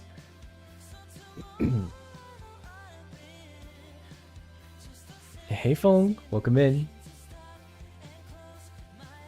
Hey Dalmas. Thank you for the birthday wishes, by the way. Hey Mochi. Yeah, that hermit was really spicy. They ran that yesterday too. It was great. Yeah, I heard. I'm really upset. I didn't get to watch. It just happened to fall this way on the bracket, but Fafa's team was against Ducky's team, and I heard that match was really, really close. I would love to see that. When I get time tomorrow, I guess I'll watch it.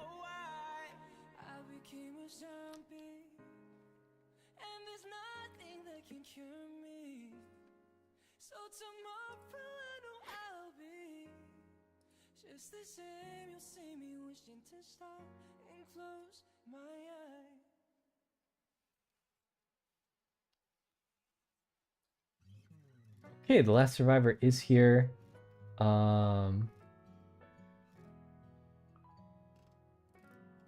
Yes. The map ban is factory. And then the hunter picks the map, which is... We don't know yet.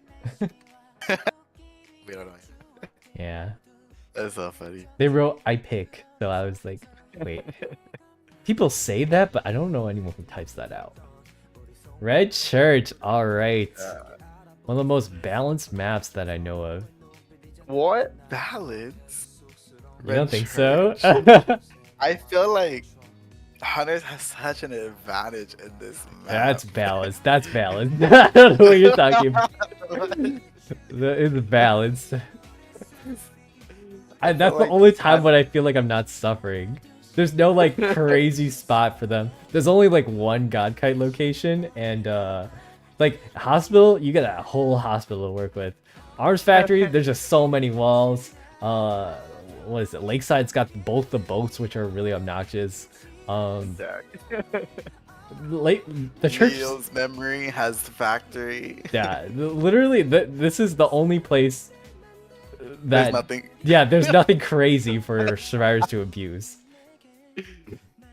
Oh no. But they find a way. I don't know if you've ever had like I'm pretty sure I've seen a bunch of survivor teams do this before, but they'll like inside the church, if you drop that pallet and you have like they'll run like double harassers, and then they'll corner themselves.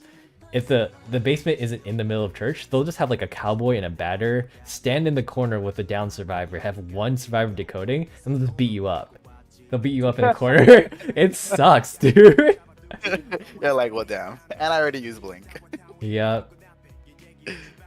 So I've gotten used to. That's why I'm starting playing Hermit a lot more. He's the best anti-bully hunter. Everyone wants to beat up the hunter. It's so rude.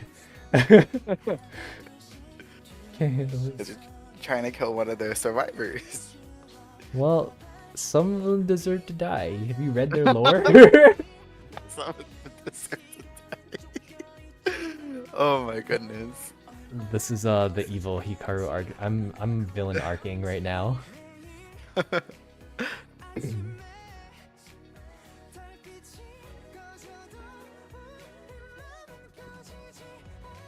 Did you see the last one? The Ash Memory? The second one?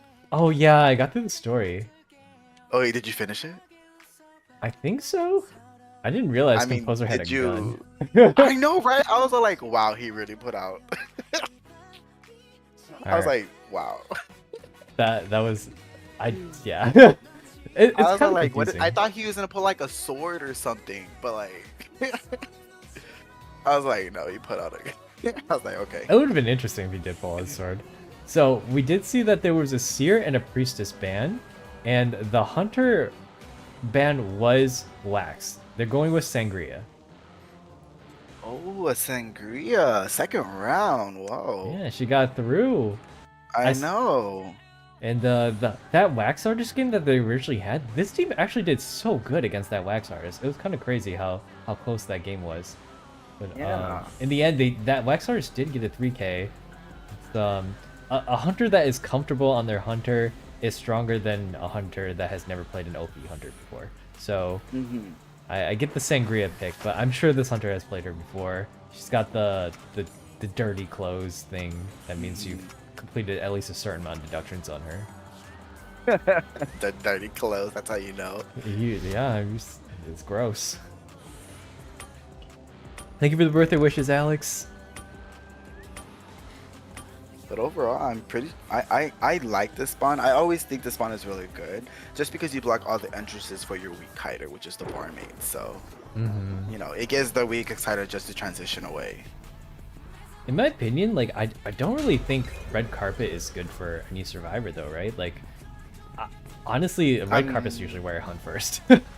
Yeah, honestly, but they did put the rescuer, I believe, there, and right. Taylor Swift does know how to use his sangria, and sangria is pretty fast. She did get nerfed, but look at how fast she's already on the next target. So, and sangria is just so utilized just very well, just being able to swing out at animation and be able to keep on dashing. So, gonna use that teleport back just to find. Just kind of mind game the acrobat. Oh no, prospector, and gets the hit out of the stun. So, good job on Taylor Swift's sangria getting that hit on this prospector. Yeah, I didn't think he would hit it, but that's such an early down on him too.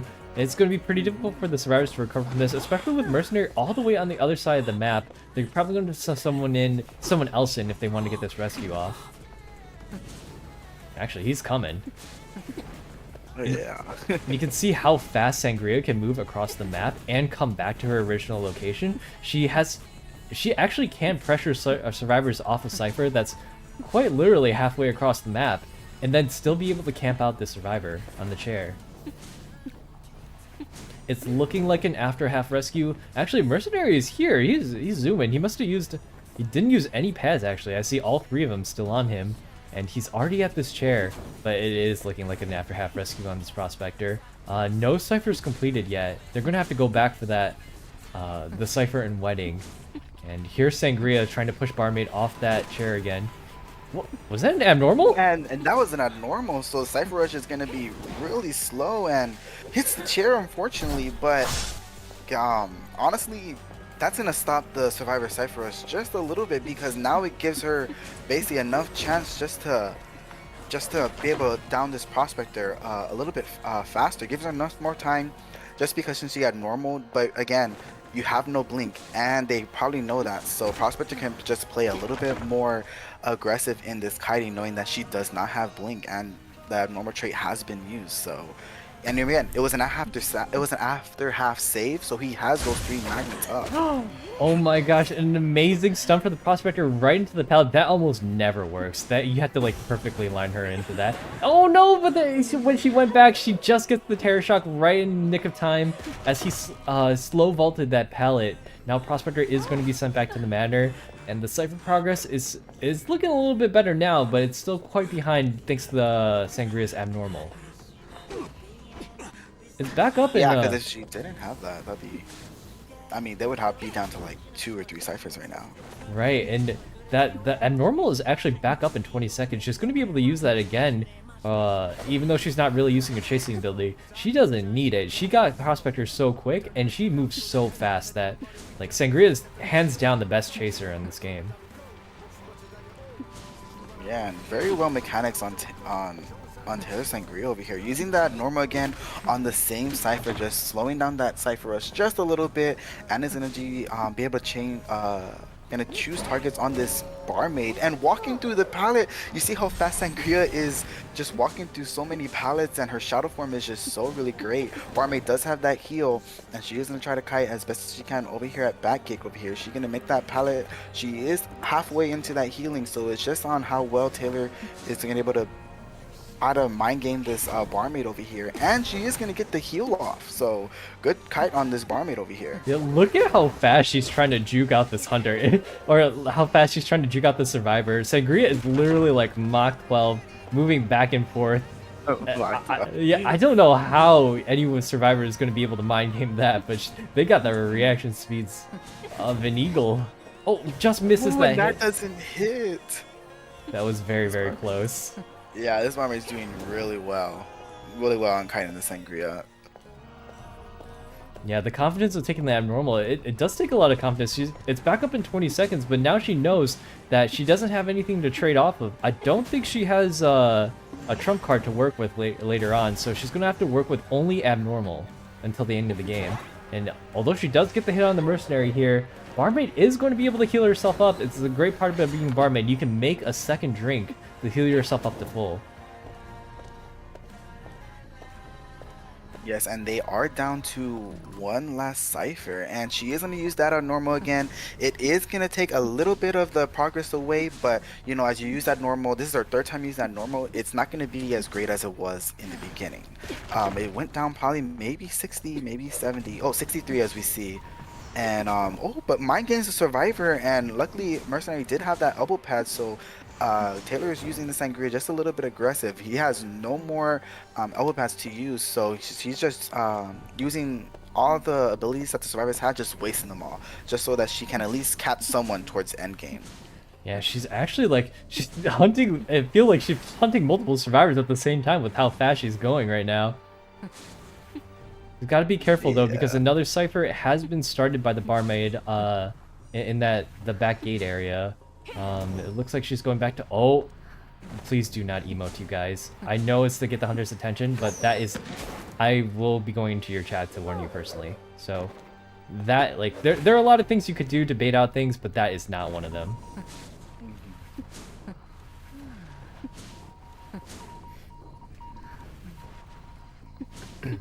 Alright, now we see Sangria back on the barmaid, who is by this back... Alright, I will go into their chat after. Oh, what, the barmaid emoted too? Yeah.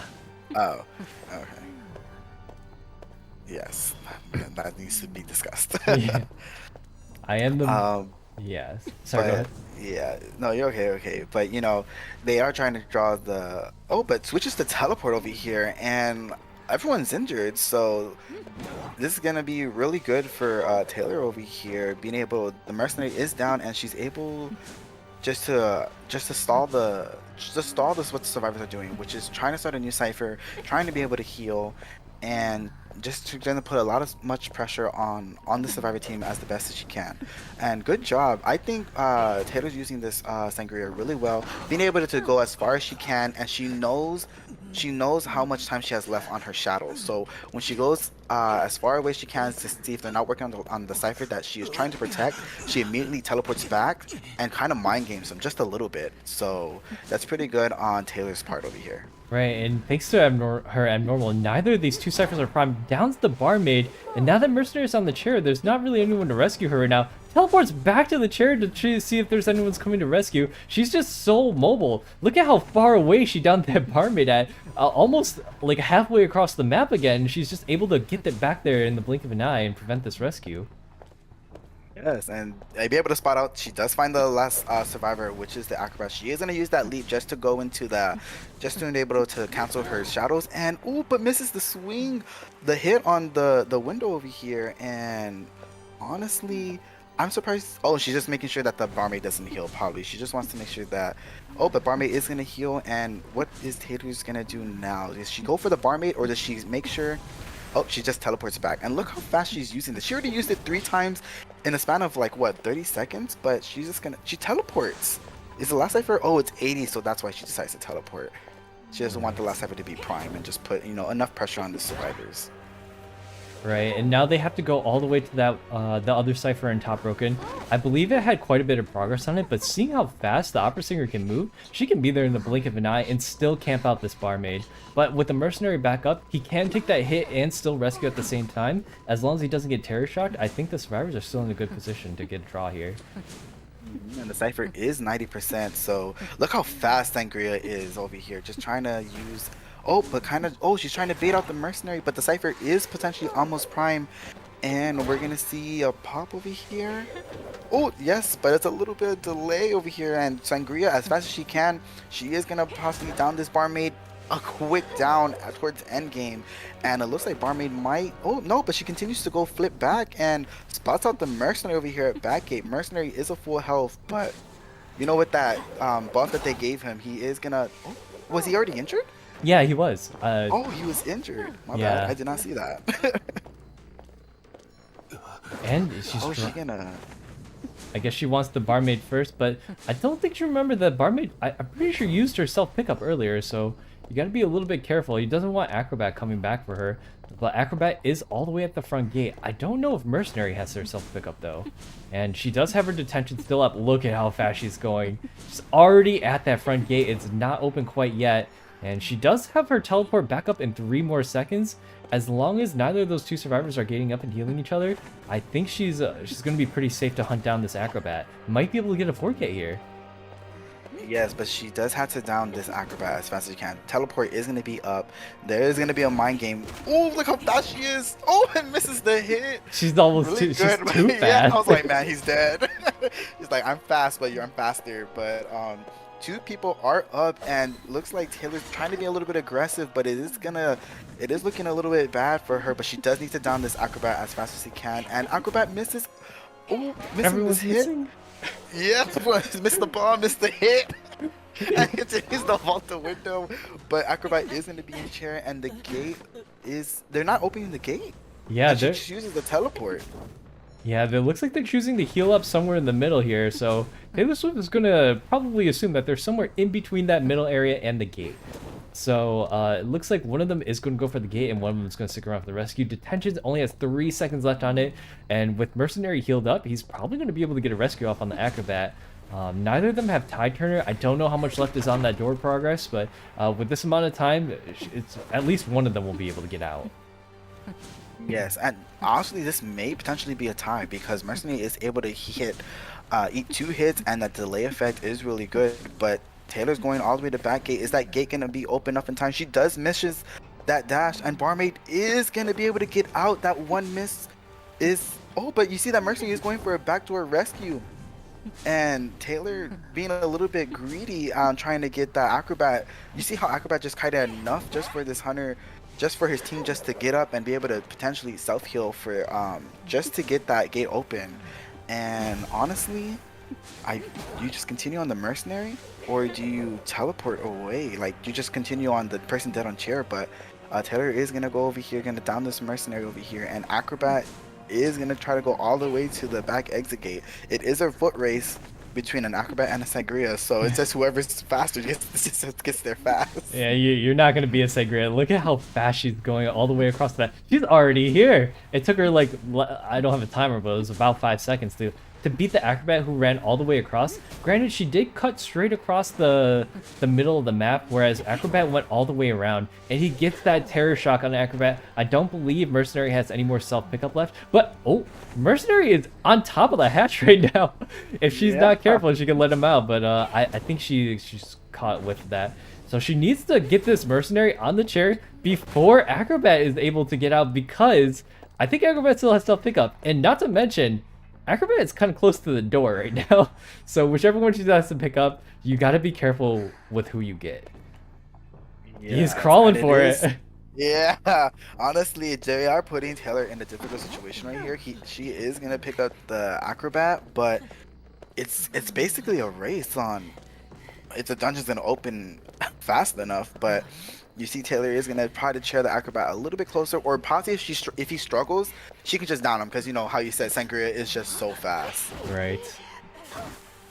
There's the drop, and yeah, Sangria, she's right back on him. There's no way for Acrobat to get out of the situation, and now she's close enough to Mercenary to pick him up. Well, actually, she's picking up Acrobat again. Yeah, spawning. If you, I think isn't Acrobat dead on chair? How would you just go for the Mercenary and then chair Acrobat? But nice, good 100 game sense from Taylor over here, and you know, getting enough close to the dungeon so she can chair the Mercenary. So honestly, good game from Taylor Swift over here. Amazing. Sangria was Sangria's still fast. I think they need another nerf. Yeah, true. She's just, like, you can see how devastating missing one is, but if you don't miss, like, it's a little harder to do on PC, especially with, like, certain areas. Like the stairs in hospital, for whatever reason, like, that's 2 separate things, but the stairs in, like, Chinatown, those are one thing. So sometimes you end up dashing to the same place twice. It just takes getting to know how Sangria plays to get used to her abilities. But that is going to be 3 points for Team Lore Accurate. Give me 1 second while I go into their chat to discuss their behavior. I'll be right back.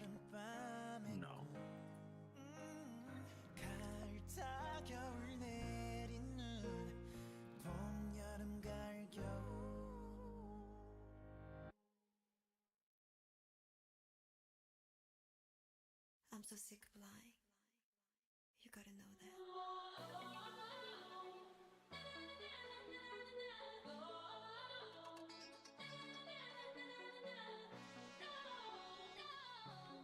Did you hear it? Okay. Well, me personally, I can't hear anything. No, it's okay. The K-pop started playing at the perfect okay. time. I was like, oh my god. I went in there and girl bossed. Girl. Alright. Girl boss. That's funny. Let me invite some people in here.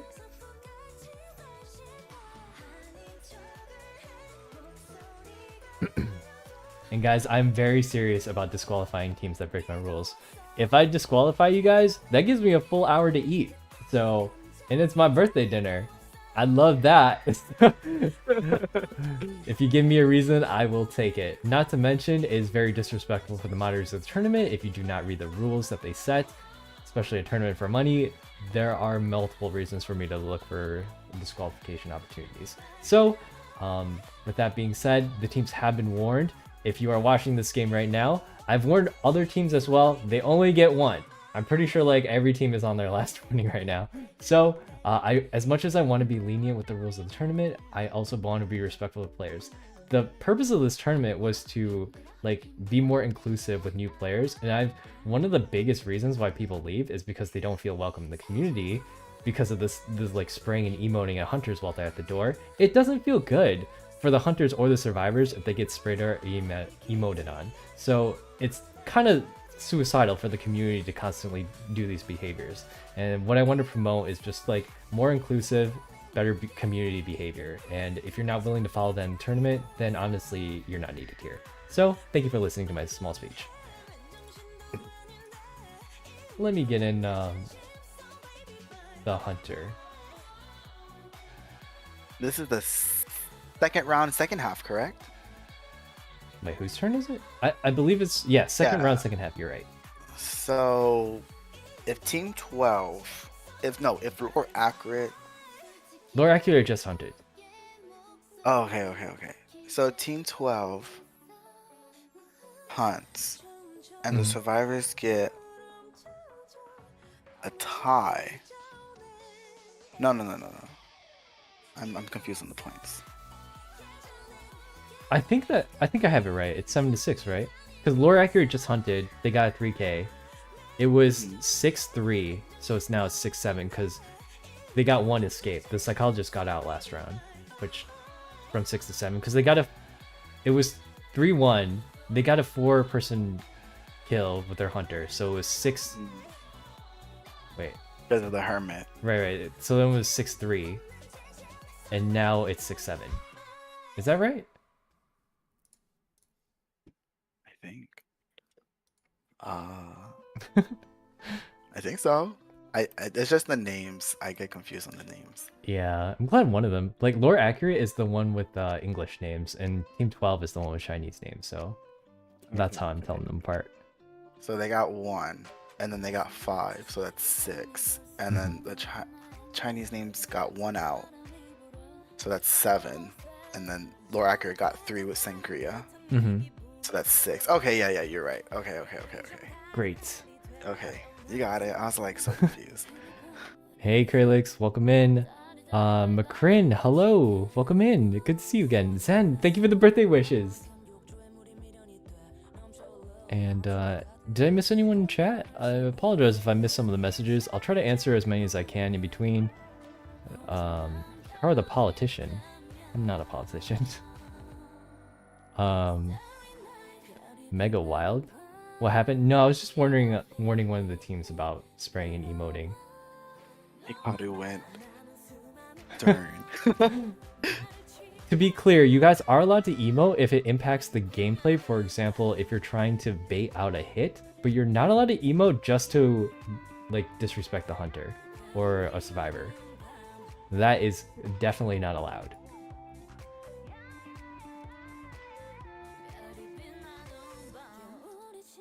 Okay, so sorry. Let me read out the rooms. I need to pick out the map. It was Red Church.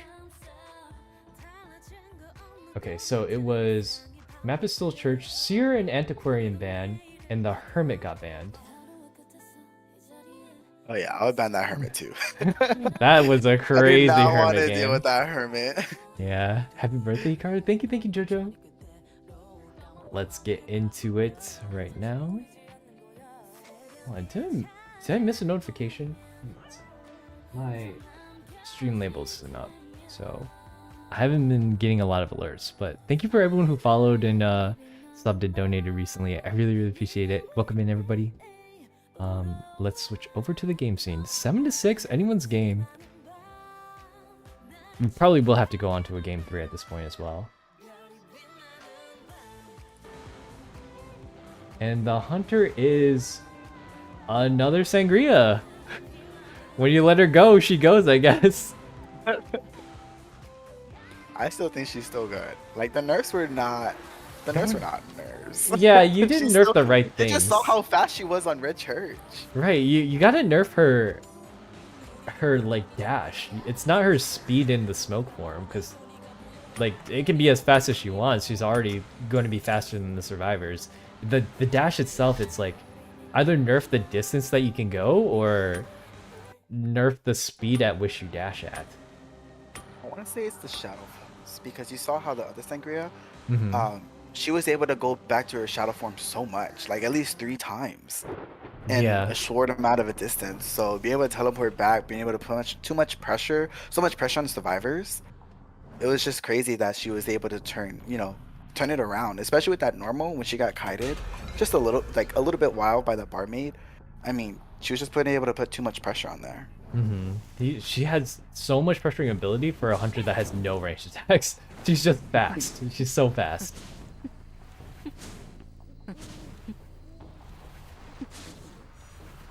It looks like her first hunt is going to be on Enchantress. Those stuns are not going to stop her, because if you stun her out of those forms, she can just go right back into it. She has to actually miss her ability for her ability to be reset.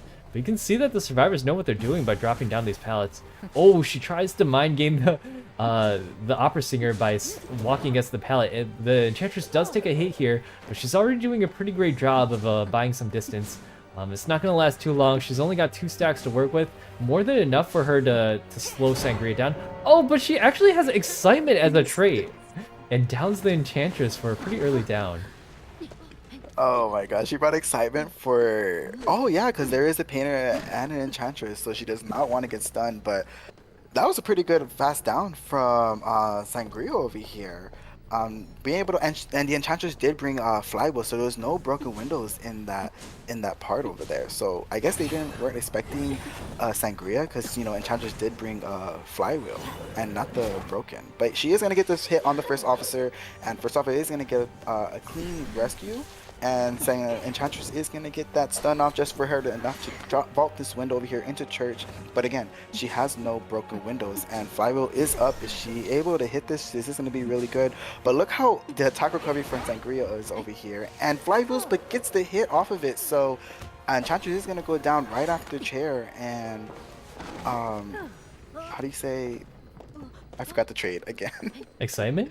She got excitement. I forgot she had blink. Yeah, that excitement came up right, like, it came up instantly to block the entirety of that Enchantress stun, so the timing that she's able to do that on is so good. You can see the... Excitement is just going to be up in like 20 seconds again. Right, oh, there's actually another rescue already here by the Painter. And this Painter does get the free rescue off. That's full presence for Sangria. Enchantress is not going to die here just yet. Oh my gosh, that was a really risky play that the Painter did, and he gets punished for vaulting over that pallet.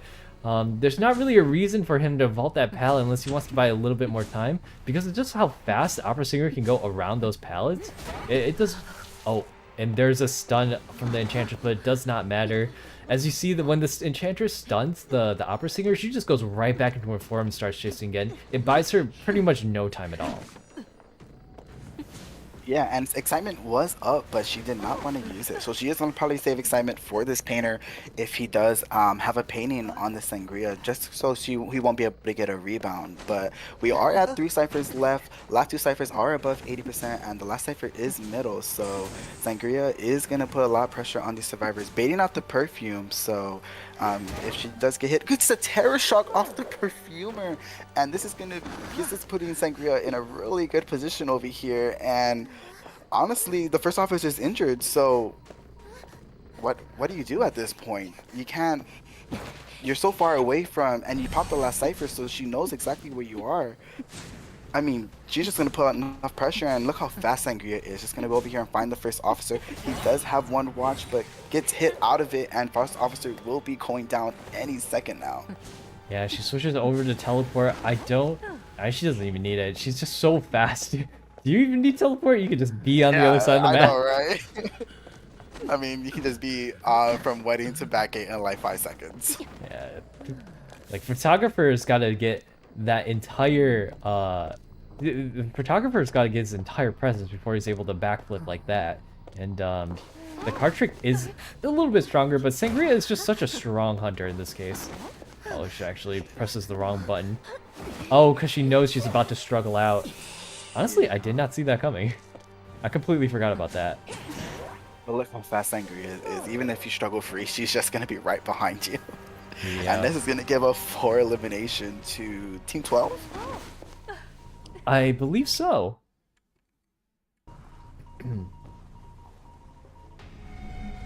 This game was so fast. Yeah, I mean, they were able to get down 3 ciphers in that time, and it looks like 2 more were primed. Or, not primed, but 2 more had some progress on them. So, even though it looked like the game was pretty quick, it's a lot happened in that short amount of time. Yeah, and, you know, giving these hunters Sangria's second round, it's just, they get more bans, and it's just going to be a little bit hard, especially on a map where Sangria is really, really dominant on. It's just a small area, and she can just keep dashing everywhere. and how we just saw last match, like how she got to a wedding in Batgate in the under span of like 6 seconds. She's just too fast and on small match, which is a really good advantage for her.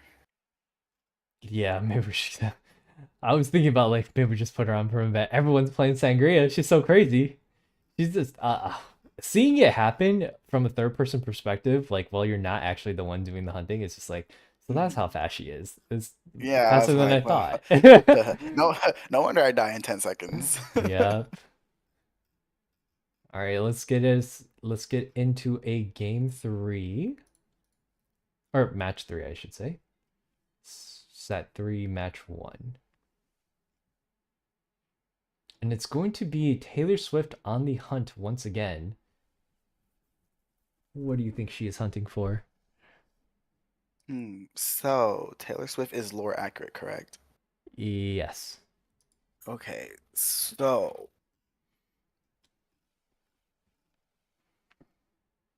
she needs to get at least a tie or a three. I think she needs to get a three escape. No, a three kill. A format would be really good for her team. Is that what we're asking, like the point wise?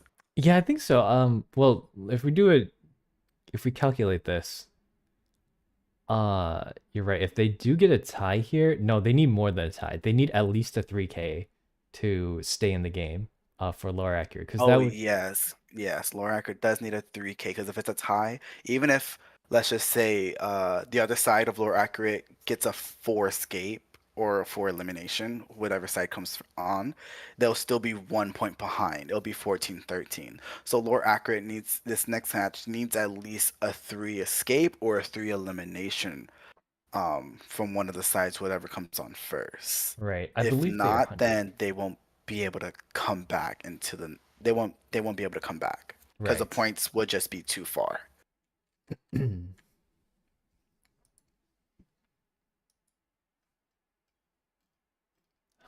It looks like they're not able to get my invite. Yes. Let me just get these invites going out.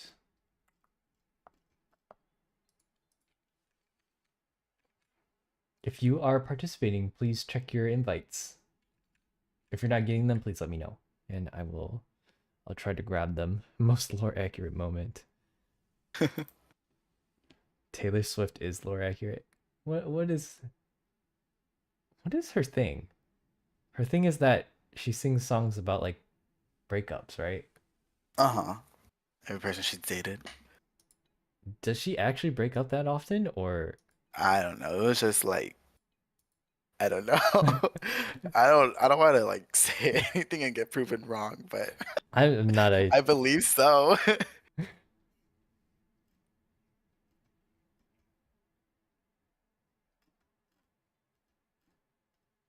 I want to say yeah, I want to say the people that she's dated.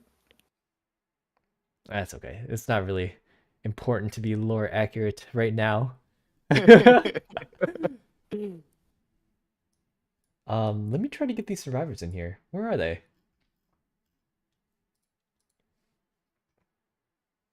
And Lord Accurate is going to be hunting first. Um, Because Taylor yes. Swift is on Lore Accurate, correct? I Yes. always gotta remember.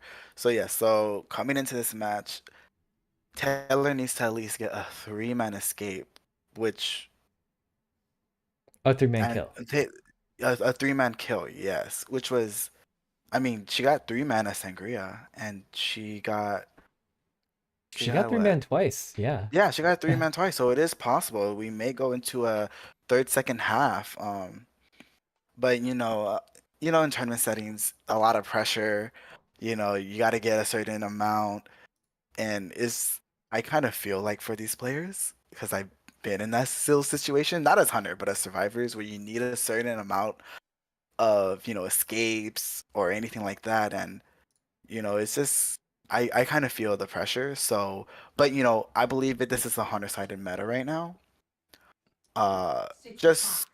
Just for certain reasons. So how Taylor's been playing, I'm pretty sure Taylor can get that 3 man escape with the next hunter that she is able to pick. Yeah.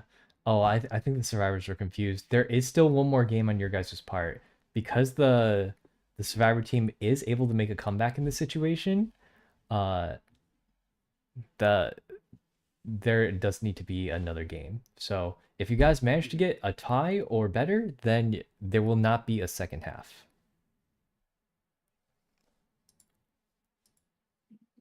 And put the music back on.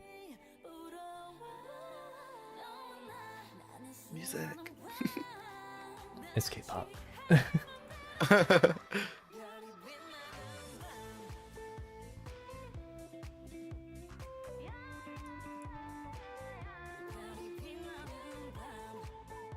Invite the Team 12 team? I have been trying to.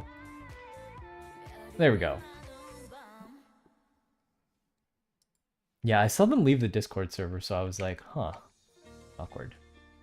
They're back in. Actually, yeah, lore accurate. Taylor needs a 3-man or better. Mhm. A 3-man kill or better for them to have the second round. A 4-man would be really great because then lore accurate would just need a 3 escape or tie as survivors.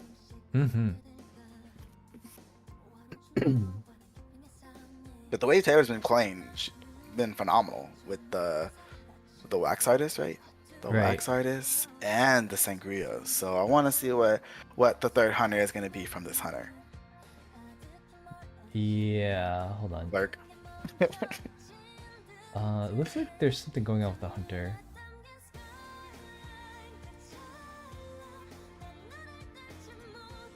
Oh, there seems to be something going on with the hunter right now. I think it's okay now though. Yeah, it seems like we can get back on schedule. We do have half an hour. You know, there will be a short intermission at 6 o'clock for me to go get that food. Let me check something really quick. Who is playing in that bracket? Team 1 and Team 19. Damn, imagine being Team 1. Team one. Oh, it's the plush team. It's Yaoi's team. That's great. They're a team I play with frequently on my stream. And then Team 19 is Fong's team. Wait. Is that right? Oh, it's Yaoi versus Fong team. That's crazy.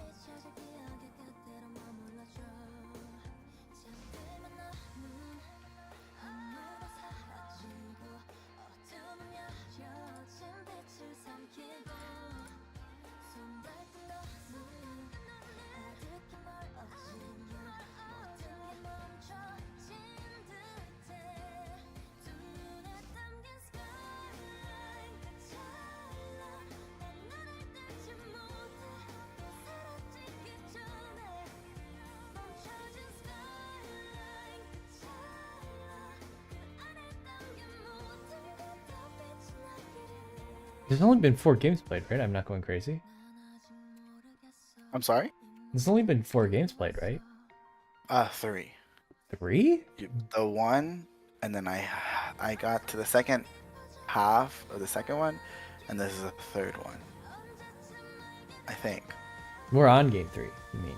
Yeah, this is game. Okay. This is game 3, and then the last quarters, which is the next one, which is someone else, and then the 2 semis, and then the finals. Okay. Am I right? I don't know. I think you're right. That sounds right. Okay.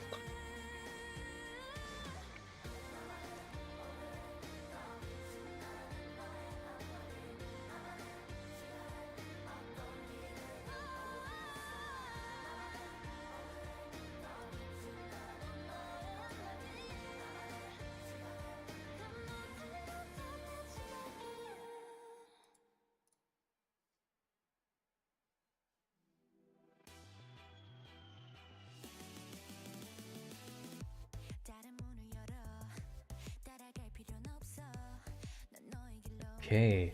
The bans and picks are on the way. Hunter has a ban on Sacred Heart. Did they play on Sacred Heart? No, they played on Moonlit and Red Church. Oh, you're right. Oh my gosh, And I would understand banning Sacred Heart. Really good ban because you need a 3 kill Yeah, But you know, there are just some other areas, like you said. There's Lakeside, there's Leo's. you gotta deal with all of them. I'd say hospital is the most survivor sided. Just Yeah, and especially that, you know, you get 3K. mhm. Once they get in that hospital, you're like, well, damn. Right, the map pick is Ever Sleeping. Ooh, nice. There's been a lot of Ever Sleeping towns. Yeah, Eversleeping is really popular map just because I feel like that's balance. That is balance. I like the train. Eversleeping. I like the chain. I don't because I always get hit. Do you? I don't know. I feel like I've only gotten hit by the tram if I like hit a survivor also. If you look at this past IVT, Oh no the way! I ran in. I said, okay, so everyone thinks I did it on accident, but I actually did it on purpose because the hunter had detention. I was already dead. I was like, listen, if I'm gonna die, I'm taking you with me.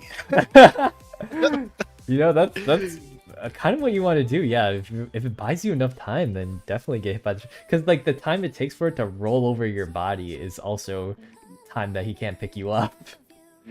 But we both got hit, and since I got hit like a second and a half early, I was able to get enough distance because he got hit after. I've seen a lot of survivors just like they'll get hit by the tram or like when they go down they'll just crawl under the bus and I'm like, okay, well now I gotta wait for the bus to move. You're like, what down? It's so funny.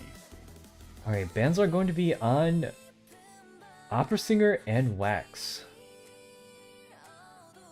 There's still a lot of good hunters that can still go into this map. So, Yeah. You know, we there's haven't so seen many. any. I think we've seen like not a lot What's of a geisha? geisha, really. Yeah, it's just so open, so many spots to fly around. Geisha, and especially since you need to be a little bit more aggressive, if you hit all those butterflies, that'd be really good. I But think we haven't seen a single geisha player in the veterans bracket, and I thought she was more popular than that, but I guess not. Well, just go clerk. when Sangria's out, like she's just better than geisha. I think there's like Sangria's.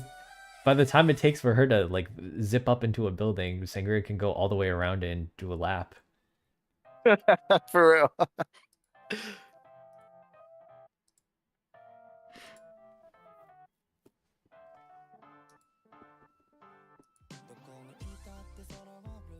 There was geishas played during Shinies. Oh, I missed those matches, unfortunately. I gotta go back and watch those. But yeah, my matches have always been like, it's always Wax Artist, Night Watcher, Opera Singer.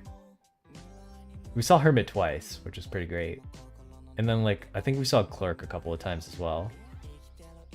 And I think that's it. Like those were all the hunters. Oh, and Anne. Oh, and Anne, yeah. And Anne. That's it. Did I see anyone else? We saw Clown one time, but it did not go well. I believe we saw Breaking Wheel one time, and that also did not go well.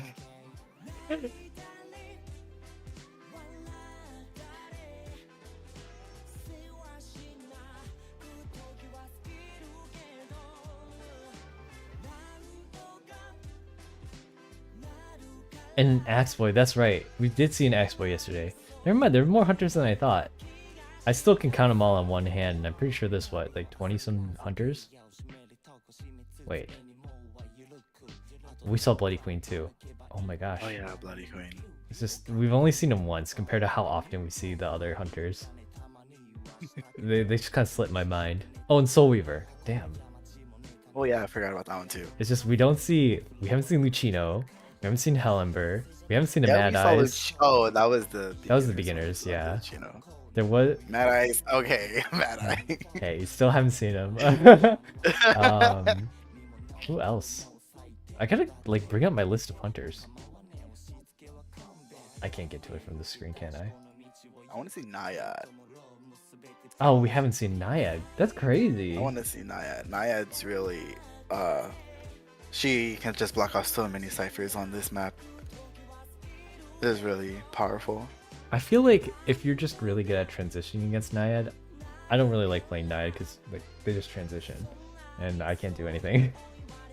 You got to be like really good with your patterning and like exactly how far away they are from you before you bring your spear back. And Like, I'm not good at geometry, but I'll try. right. And like who you're hunting also really matters a lot, because like against like a prospector or like a weeping clown or someone who can just use an ability to get away, they can tell when you bring your spear back. It is not subtle, and it takes a long time. So it's usually enough time for them to react, push you away, do whatever you need to. Maybe excitement would be a good pick there. Hey Renshi, welcome in. Alright, the bans are Priestess and Seer. We're getting into this next match right away. I'm sorry, actually, it did take a while for us to get here, but we are ready to go with match number 3. This is the last set. Oh, a breaking wheel. Okay, Oh, we did nice. see breaking wheel. I love me some breaking wheel. Yeah, Breaking Will is coming back into the meta too, and on his best map. You think so? The flywheel is kind of makes me nervous. So everyone's gonna just take flywheel at this point. But it's just the pressure that he has, and if you get that spike, like, it's just gonna put a lot more pressure on the survivors. Remember, Taylor does need a 3-man, so Breaking Will is so fast with his presence, his speed, so putting so much pressure on these survivors is really good. The downside is that if you're gonna be aggressive, the survivors will take advantage of that. Right. It looks like his first chase does want to be on the Composer. However, oh, the Composer actually early vaults that.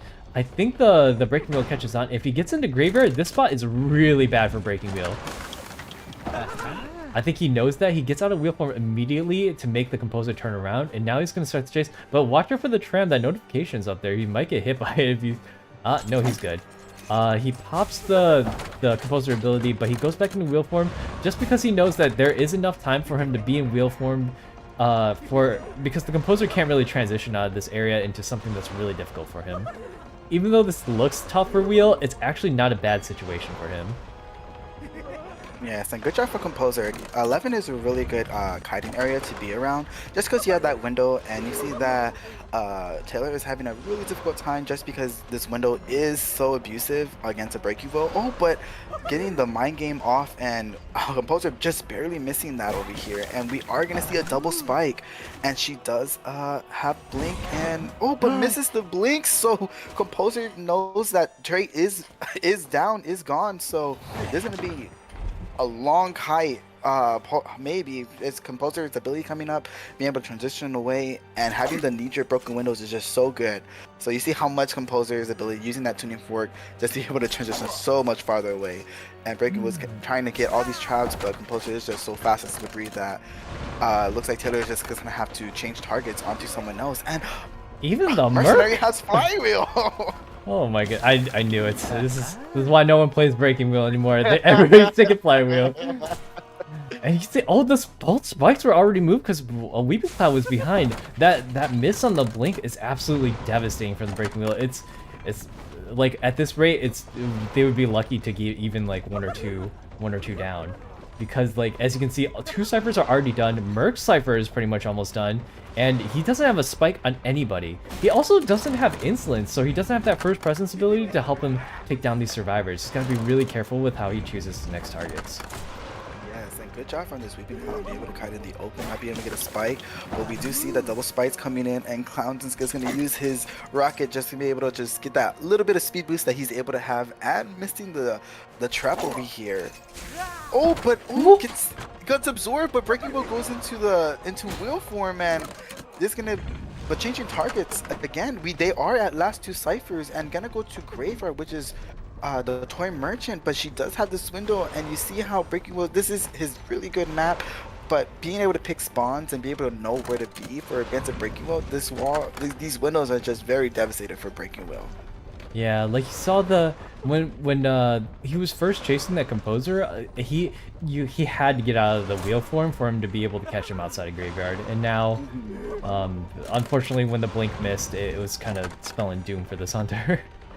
They're at 2 ciphers left. 2 of them are pretty much being worked on right now, and he doesn't have a single spike or a hit. He also has no presence, and Breaking Wheel really needs that presence. Yes, he didn't bring insolence, or he didn't bring insolence, and he's still feeling on no presence, just like you said. and they are down to the last two ciphers. One's about 90, and looks like the other one's about to pop. Taylor is going to try to go over here. It is at 63, so they are down to one cipher at 63%. And honestly, the survivors are just doing very well, being able to kite in the open. And look at the dodges from this clown. Honestly, great kiting in the open against a breaking wheel and doing the best that he can. Honestly, this is looking a little bit devastating, but he is going to get out, just trying to get this one hit.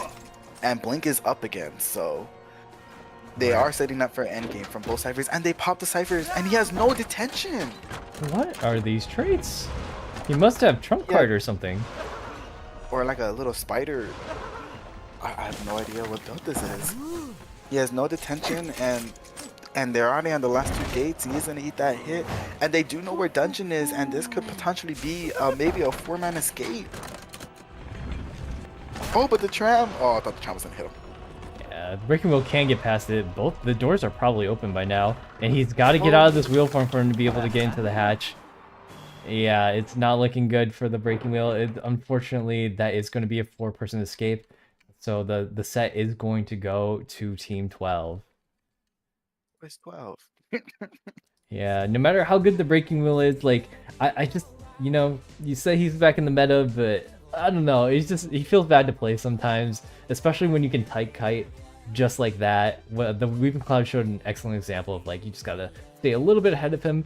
If you're going to be a breaking wheel, you gotta know how to, like, go all the way out and then come back in. And you're kind of taking like a 30% chance. They could go straight, they could turn left, they could go right.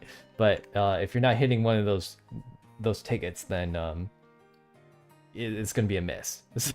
Yeah, So, but you saw how, like, and it was doing really well. Like all the ciphers were at least 50-60%, a decent kite, but it was just that miss blink that was there at 11 over there. If he just hit that blink, maybe it could have been a potentially different game, and maybe he would have got like a little bit more presence. But that miss blink right there was the whole game changer, especially against a composer who his tuning fork was up and got so much distance just to transition away.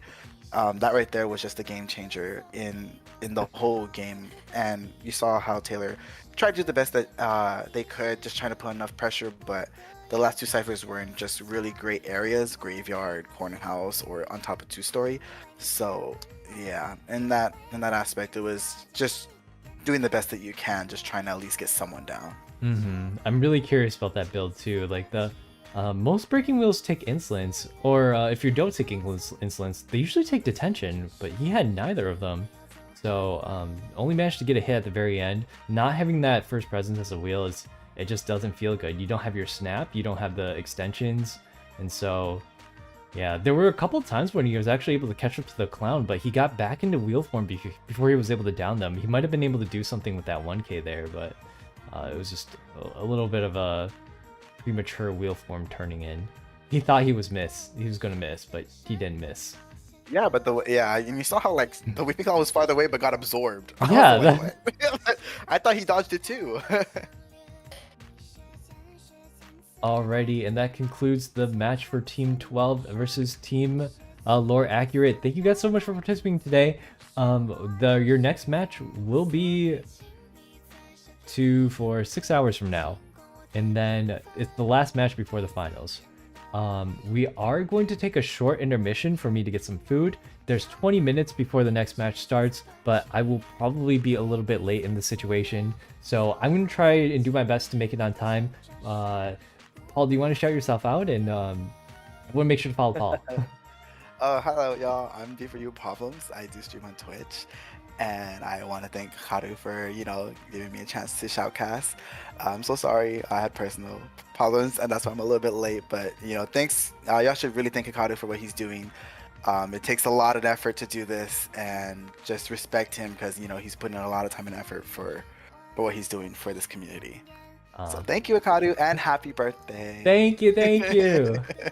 And if there's more time later on, I will let you know. But because there might be a schedule conflict later on, but yeah, we'll figure it out. So if you want to hang out tomorrow, birthday party. All right, thanks again, Paul. I'll see you later, and we will be right back.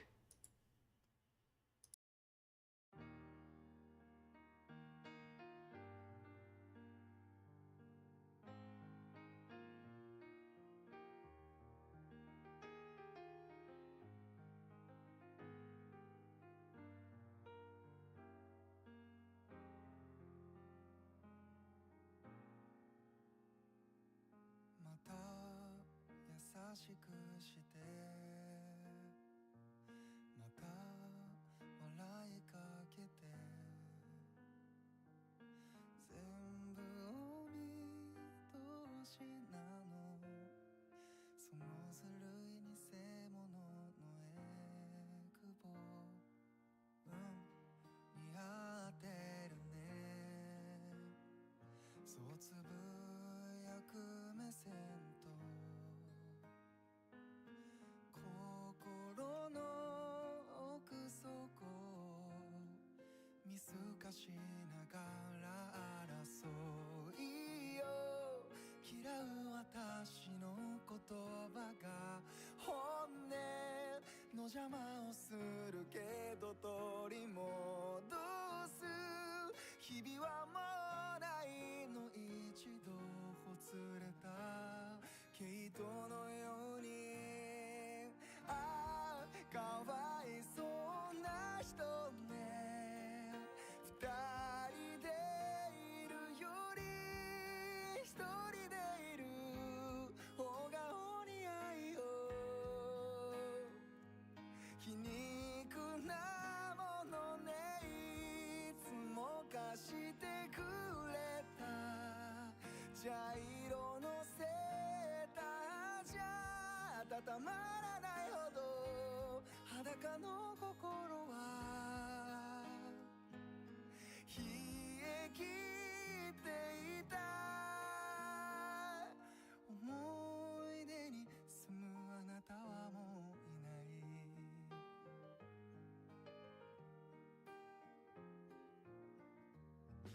会話はあなたの思いは私の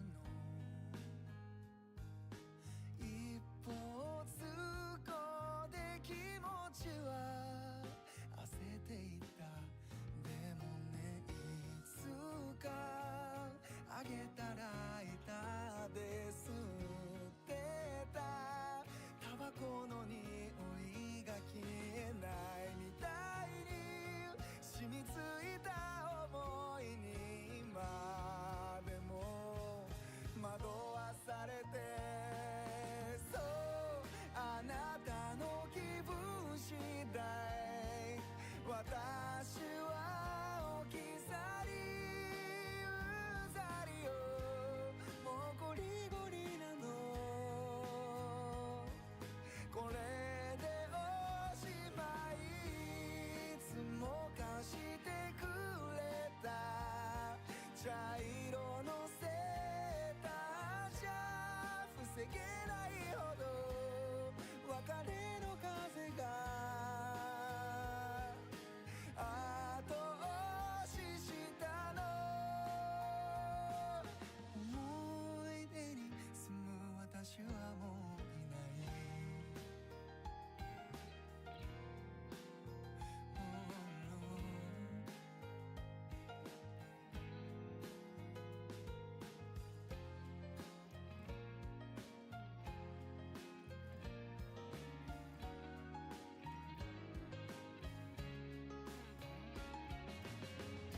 いつもあなたは自分勝手だったでしょだから最後は最後くらいは私がこれからはあなたを気遣うことも気にかけることだってないのだからもちろんあなたを愛することも愛されることももう全部なくなってしまうでもこれでいいのあなたをやっと忘れてみせるの思い出に住む二人にさよう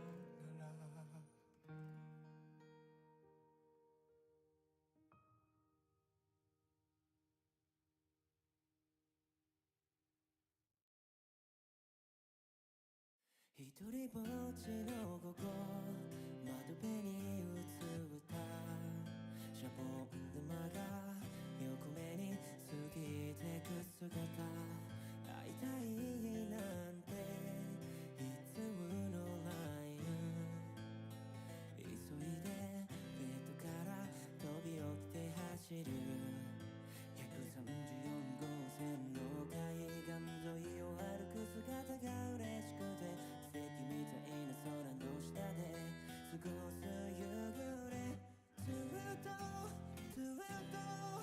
このまま続けばいいのに離れた時に涙が溢れそう君と僕が誓った約束伝えたい想い忘れないでいてほしいんだあ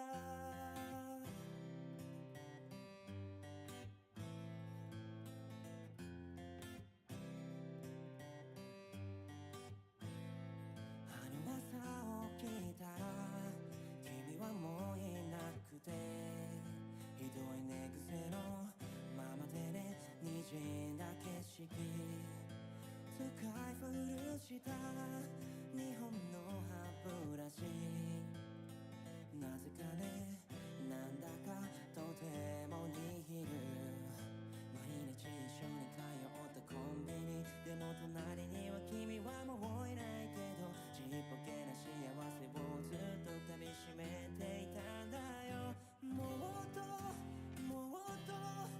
優しくできればよかったな自分勝手な僕のわがままのせいだよいつかきっとありがとうって君に伝えたいただそれだけ嫌いと言っても変わらないこの気持ち僕らが出会って思いを馳せて忘れないでよ君と過ごした幸せだけど今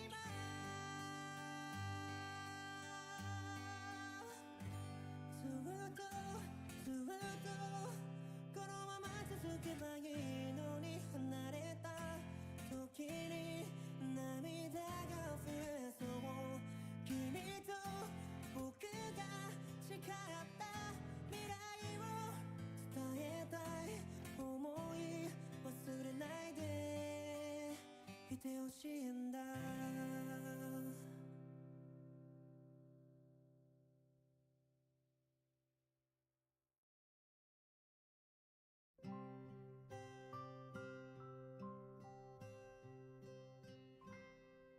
え悲しい時に笑わないで思い通りに進むことなんてないけどその誰にも見せない孤独な瞬間君が君でいられる場所に Oops, sorry.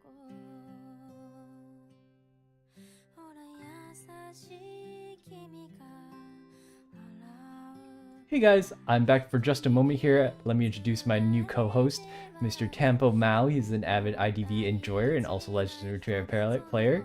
He's gonna keep you guys occupied for about like 20 to 30 minutes while I go grab some food. It's gonna be a little bit. It is my birthday dinner, so I will be taking a little bit longer to do that. I will see you guys in just a little bit. Bye, Hikaru. Bye-bye. Hey, let's go. Welcome in, chat. Let's go. Yes, Hikaru's gonna be eating his birthday dinner. Happy birthday to him, the wolf boy of the hour. Actually, of the whole day. So, I'm also eating dinner. I got myself some pizza. I'm here to entertain you guys until we get into the next game. So, hello, my name is Tempo Mao. I am a Demon Lord VTuber that specializes in Riot Games. Yes, I know, that Riot Games, the one that made League of Legends. Unfortunately, I am a League of Legends player. I've hit Master Tier every season in Legends of Runeterra as well. That's my main game that I stream. So yeah, I've also hit rank 1 in that game, so Let's go. Hope y'all have been having a fantastic time in Hikaru's tournament so far, players and spectators. It's been super interesting. I've caught a few of the games myself. Sweaty. I am a little sweaty, yeah. I'm a huge competitive gamer, just like Hikaru. I like picking up games and then like learning them really fast and climbing. I've hit master in League. I've hit master in Teamfight Tactics, rank 1 in Legends of Runeterra. I've also hit pretty high rank in IDV. I got up to Alicorn in Survivor. I was like really close to Alicorn. I was high Griffin. Let's see. Not really that great at Hunter. But I got the highest rank in DBD as well. And also in Hearthstone. And Marvel Snap.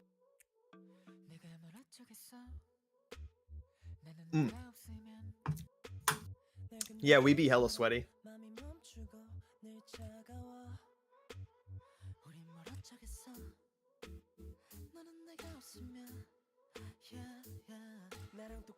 Identity V's been a really good time so far, though. I think it's one of my recent favorite games that I picked up in the past couple of years, where I would just wake up and I would just think about IDV all day and just hard grind.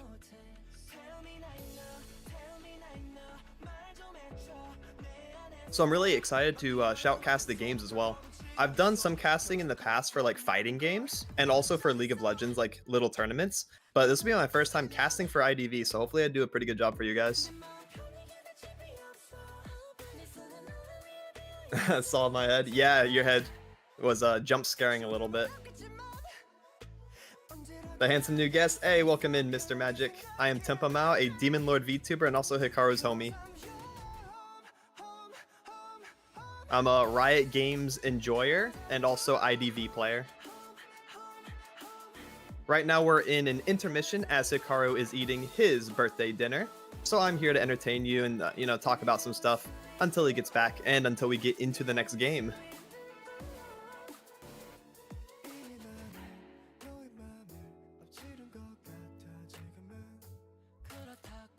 Think of it like a really extended bathroom break.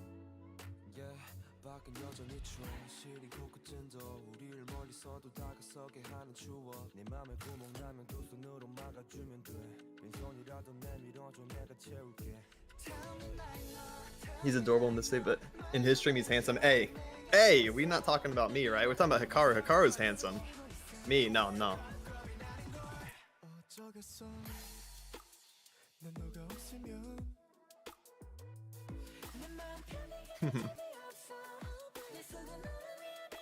Both. Let's go. I appreciate the compliment. That means a lot. You're both handsome. Oh my goodness. Well then, today we get to be handsome together. With whatever that entails.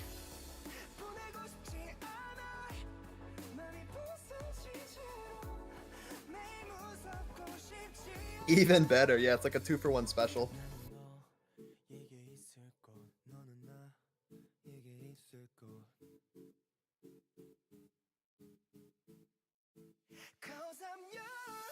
But yeah, I have a topic to pass some of the time, actually. I'm eating pizza right now.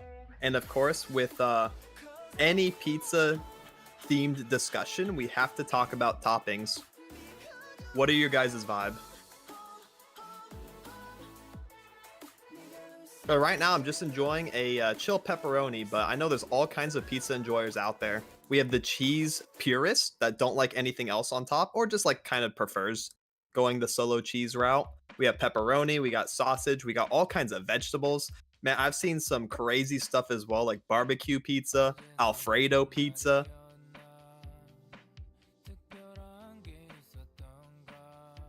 Salami. See, salami's a good one. Yeah, I'm just enjoying a basic pepperoni right now. I got a personal pizza from Pizza Hut at Target. They hit diff as well. The Pizza Hut at Target is actually a lot different than Pizza Hut the chain. Highly recommend trying it. Love barbecue chicken. See, there you go. Barbecue chicken's a pretty good vibe. I think I've had it once. I've only really gone out of my comfort zone and tried like specialty pizzas one time each. So I've had one barbecue chicken, I've had one buffalo chicken, I've had one chicken Alfredo. I'm more of just like a basic kind of guy. I always enjoy the cheese and the pepperoni if they're at a party or at any get together. That's what I'm slamming.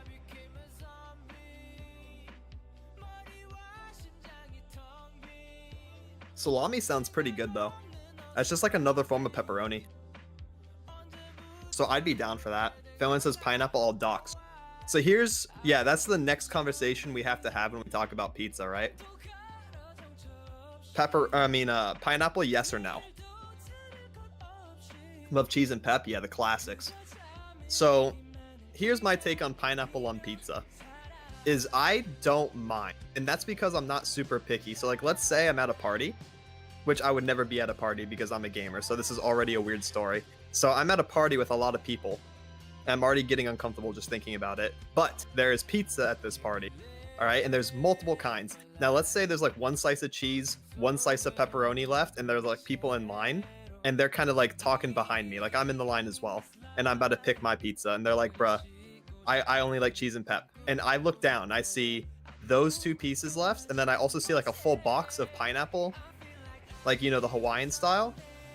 I'll grab that. I'll grab a Hawaiian style pizza because the people behind me can't stand it, and I don't really mind. If it's there, you know, I'll eat it.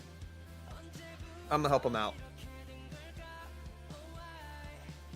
Get pineapple away from pizzas. So I'm kind of on the fence.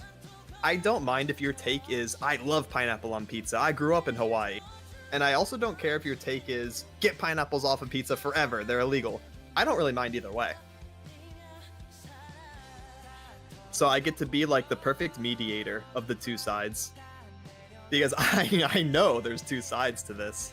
And I've seen both sides completely play out and argue, and it's scary.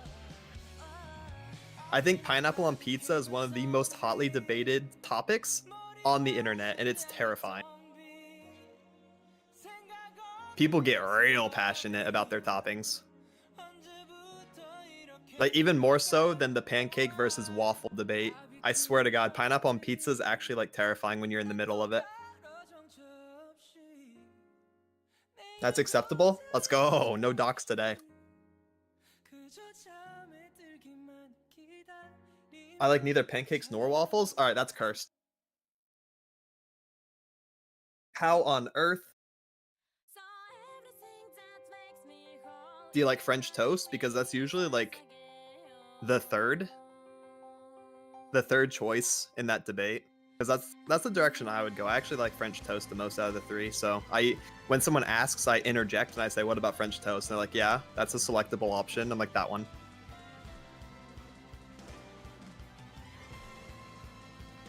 Yeah, French toast is really good. Especially when it's done super well and it's like really fluffy. It gets slept on. To be honest, not a lot of people are talking about French toast in that debate, and I think they should be. I implore you guys, the next time someone asks pancake or waffles, throw it in. Be like, what about French toast? Because I'm picking that one. And then we'll start a revolution. Never had? Ooh, you gotta try it. I think it's like not too similar to pancakes and waffles, so any traits you dislike about those probably will not carry over to your French toast. So I think you might enjoy the French toast.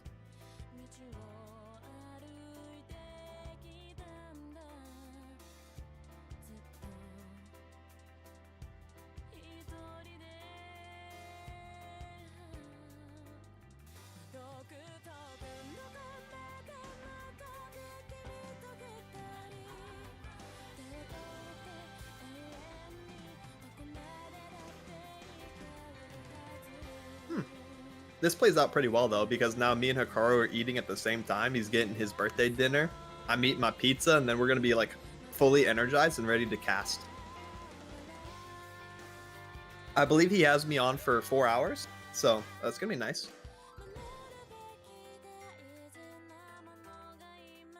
What has been... I'm losing my energy while stressing. Oh, are you a player? Or is that just, like, something in general?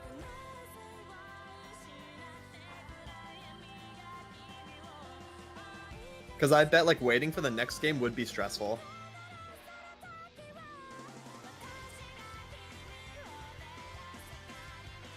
I remember, so I played with Hikaru, girl DM, someone named Neko, and someone named, Haru. We played in a League of Legends tournament together early last year. And man, it was stressful. Not only playing with like other people I've never met before, but also waiting for the games to start, and all of us like sitting in a call was really stressful. It was like, what do we talk about? You know, we talk about the game, are we chilling? Everyone's quiet for 10 minutes. The game finally starts, we have something to do, and then like we have to wait an hour or 2 hours for the next game. I totally get it. I've been there.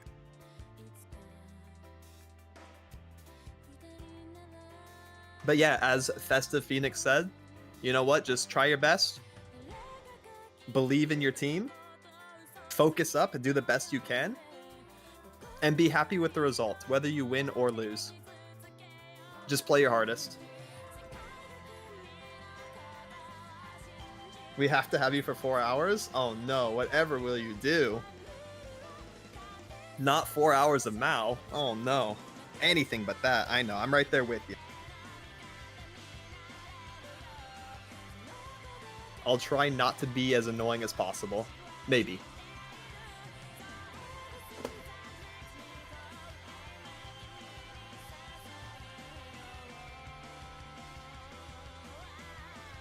Also part of Dream Bubbles. Nice, but I'm not playing in the Veterans Tourney. Yeah, I was gonna play for the minor league one as well, but I got the casting role instead, which I'm happy about. Co-commentating with my boy Hikaru has been my dream for like 2 years, but don't tell him. He doesn't know that. It's actually kind of funny. Yeah, commentating a game is one of my bucket list goals I never got to accomplish, so let's go. Today I get to check that off the list. You're not annoying? Thank you. I appreciate that. The reassurance helps a lot. Yeah, don't tell him. You also can't tell him what I'm about to tell you, alright? I'm gonna tell you a secret about Hikaru. Alright? Here's a secret. That guy is a noob. Like, straight up, that guy is such a noob. Yep. You never would have guessed.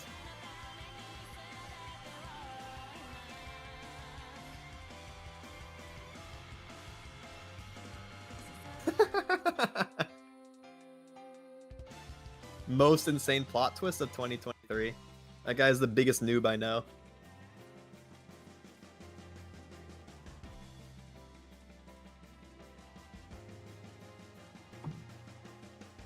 Yep, write it down. Write down the notes.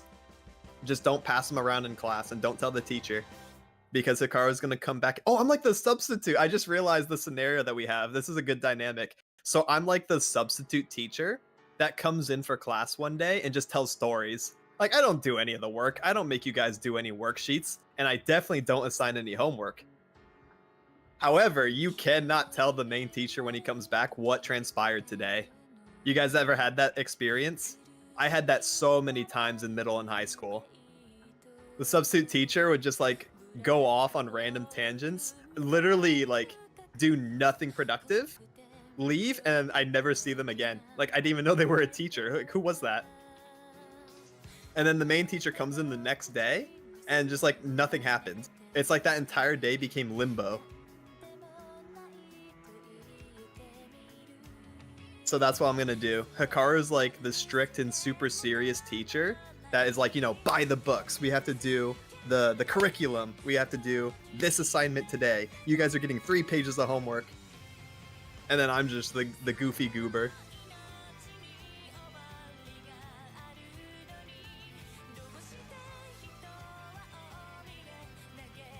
The Giga Chad. Y'all not getting any homework from me. And that's damn straight.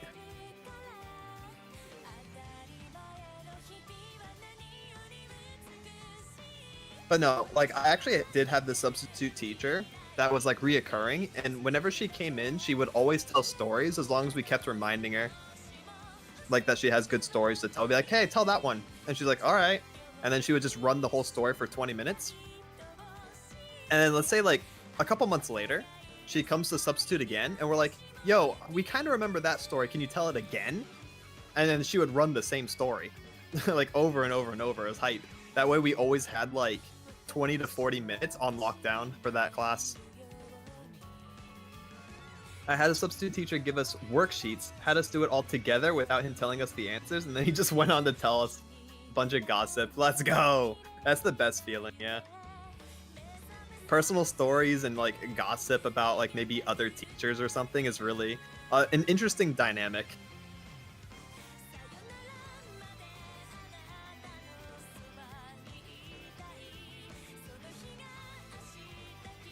You know what like was the classic for like worksheets? Now you just reminded me of another like story or scenario. Did you guys get to watch movies in class for free, or did you have to do worksheets alongside? Because I thought this was the most cringe thing ever, where if we watch like a movie or some kind of like educational documentary on YouTube even, they would pass out worksheets that had like 15 to 20 questions and they were fill in the blank. And like it was based off of the movie or the show itself or whatever we were watching, and we had to get the answers. So you had to like basically sit there and full focus on the sheet and not even enjoy what was on the screen, because you have to like look up and down, up and down, up and down, up and down, like you're watching anime or something, looking at the subtitles, but the subtitles are actually just 3-paragraph essays with 1 word blank missing, and you had to fill it in. Oh my god, I'm getting stressed. Both? Yeah. I think I had both as well. It kind of depended on the class or the teacher, but my science classes, they were like really cringe and always had the worksheets.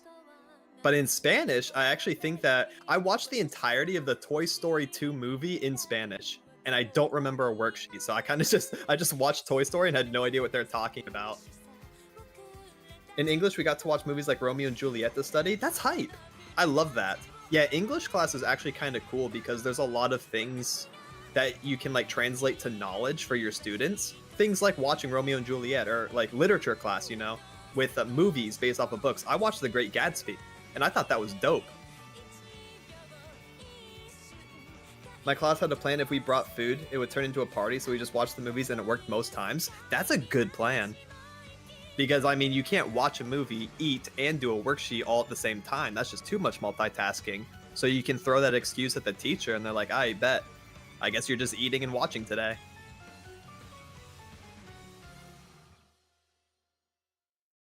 If I ever regress in my knowledge enough to need to go back to high school, I'm gonna run that plan, Luna. Big brain.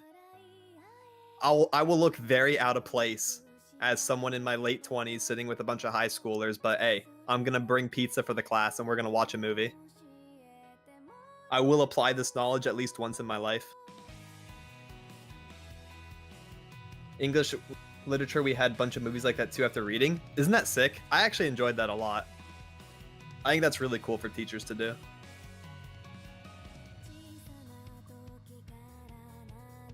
I wish I remembered the other movies I watched. I don't even know. Maybe like Hunger Games? I think we may have watched Hunger Games in class. I don't remember.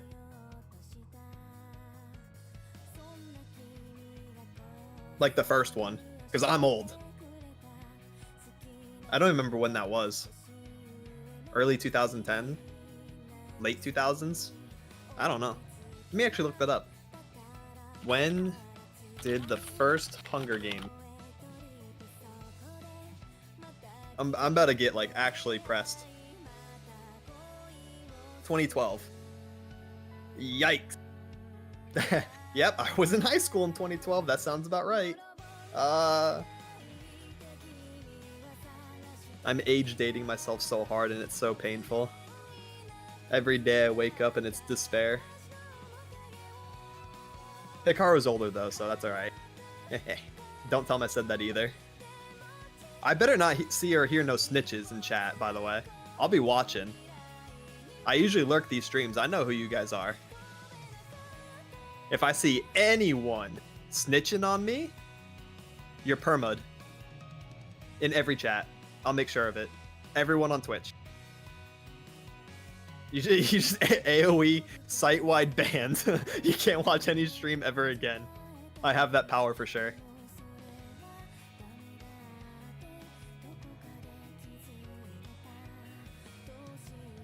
always watching, Mike Wazowski. I'm always watching. So don't you be acting up.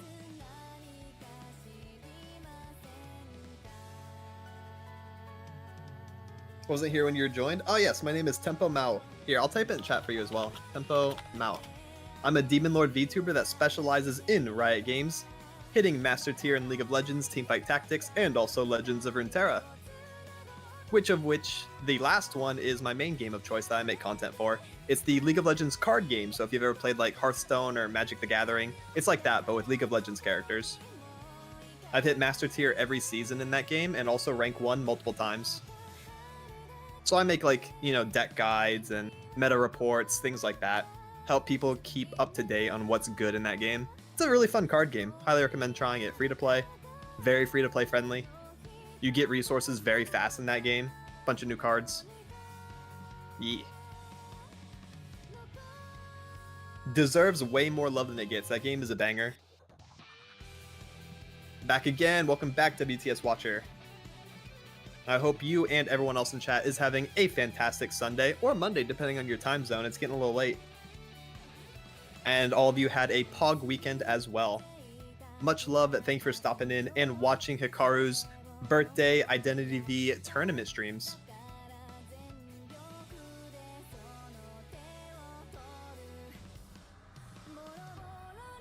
And for the next few sets or games, I will be your co-caster. Again, Tempo Mao. At twitch.tv/TempoMao. I'll be helping add some commentary to some of the matches, some of the picks, some of the strong areas in the maps, why people are going there, things like that.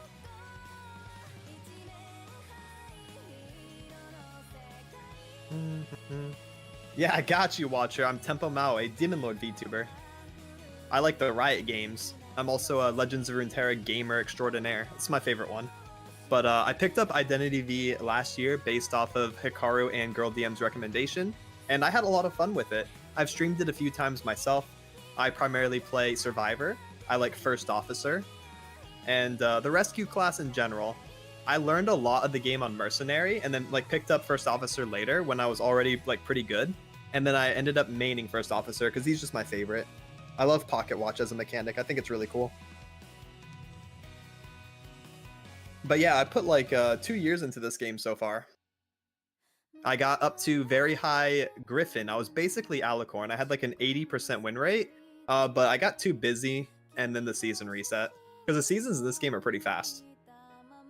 And there's only like 4 or 5 hours I could play a day of ranked because of the window. So yeah, I got like high Griffin with 80%.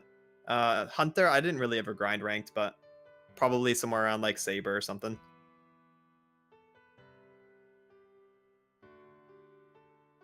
Vibes are amazing. Substitute teacher Mao. Hey, thank you. I really appreciate it. That's very nice of you to say. Girl DM Griffin.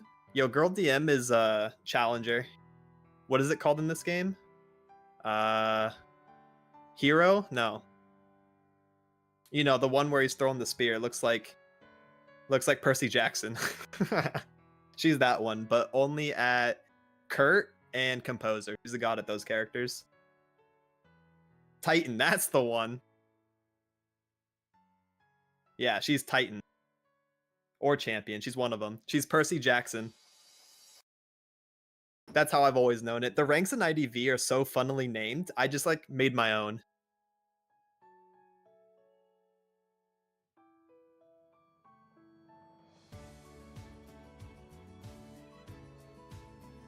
I love Percy Jackson.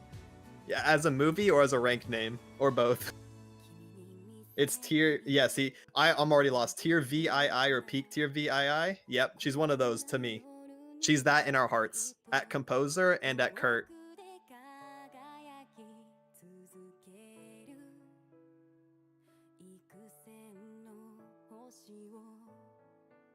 Unless she's fighting Naiad. If she's fighting Naiad, then she's like bronze. Because that character is cringe. Yes, in our hearts.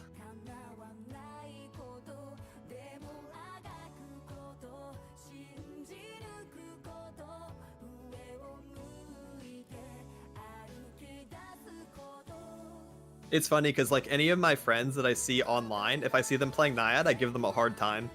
And it's really funny. So they're probably like super confused because I'll see them playing and I'll be like, look at you, you like boosted trash Naiad player. And then the next game they pick anyone else. I'm like, oh my god, you're doing so good at this character. Oh wow, Jack the Ripper, I love that guy. You're like the coolest. And then they swap to Naiad again the next game and I flame them the whole game. Oh, cringe. Blink Naiad, yucky. How dare you flash over that pallet? What's the matter? You can't win normally, right? And then they go back to Jack the Ripper. I'm like, yeah, let's go. Jack is Giga Chad. And so they're probably just very confused. They probably think I have like multi-personality disorder because I flip a 180 real quick.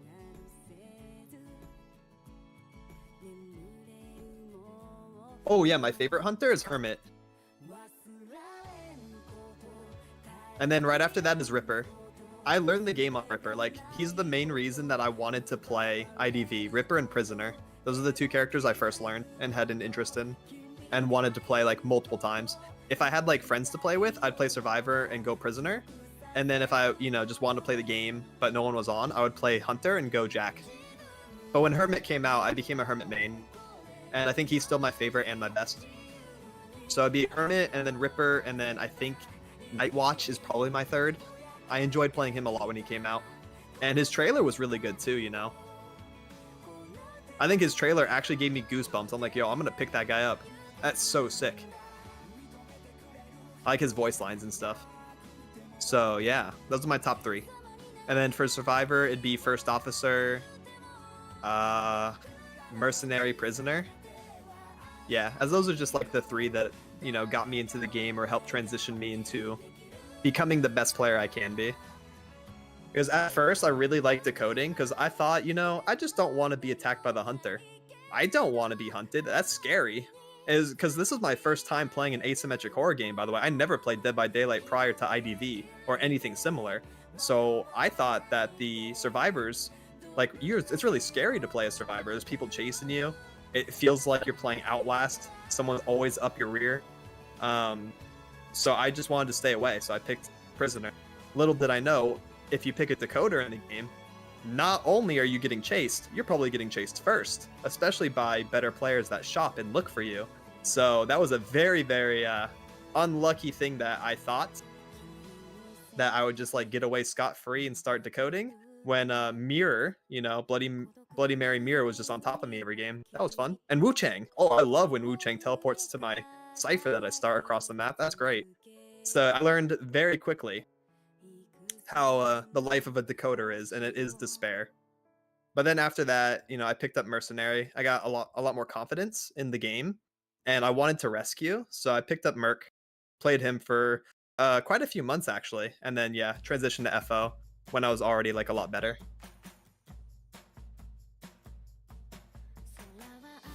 Hello, I am back. Hey, welcome back here, Kawu. Thank you. Just in time. Are the things being set up? Oh, looks like both of the team captains are in here, and that'll make it a lot easier for us to get stuff going. Here, let me invite you as well. Oh, I should put you in here too, sorry. I'll just invite you regularly. Are you online? Mel? You know what? I am not. Let me log in. I was so busy with story time, I forgot to log into the game. Ah, what were you guys talking about? That doesn't matter. Okay. Remember, chat, no snitches. Told you. I'm turning my... Hold on, I gotta redo my model. Yeah, go ahead, do that. Do not worry anymore about this topic. I'm currently patching, so I'll be in very quickly. Okie doke.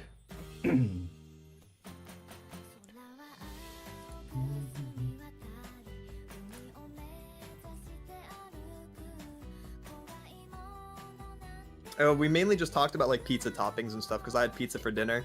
What'd you have? Anything good? I had a Costco lobster. What does that entail? It's just a full lobster. But from Costco. Yeah, from Costco.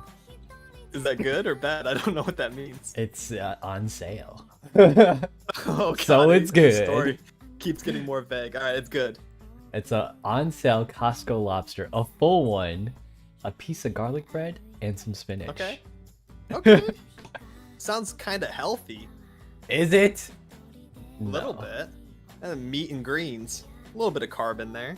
Did you have any dessert? You got birthday cake yet or what? Not yet. I'm supposed to be having a little bit of cake later on. I have that ice cream Yummy. cake from earlier yesterday. It was a lot of whipped cream, and I don't really like whipped Yep. cream. Mm-hmm. Ice cream cake is one of my favorites. My family runs that every birthday for everyone, so I get like 7 ice cream cakes a year. Ice cream cakes? Whoa. Wait, Mhm. for what reason? Birthdays Oh. for like anyone in the family. We just all get ice cream cake. So whenever there's a family dinner, I get ice cream cake every single time. I think it's called like Carvel brand, something like that. I don't know. They're really good. That is pretty great. Yeah, it's a lot of whipped cream though, like you were saying. That's what it reminded me of. Mm-hmm. Looks like Yeah, we're I'm on winning. 60% patch. No problem.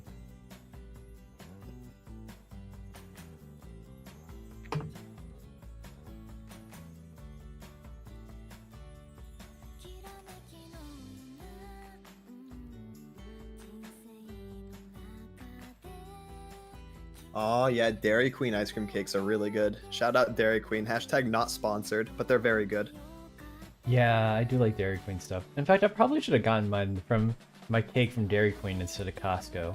I just get everything from Costco nowadays. Yeah, I was about to say, it sounds like you're a Costco enthusiast. Dude, their food is so good and it's so cheap. I can't get enough of it. Mm-hmm. I really like wholesale clubs, like little restaurants they have in there. You know, they got the hot dogs and the pizza. You can get a pizza slice for like $1.50, and that thing is massive. I love that stuff. Hold on, let me respond to a few things that I missed. I didn't want to eat too quickly because I don't want indigestion. So give me yeah. 1 second to respond to everything on time. And then we'll get this match underway once Aki gets those pants and picks out. And I'll invite you to the game as soon as I can. All right, sounds good. I'm at 80 now. We're slowly climbing.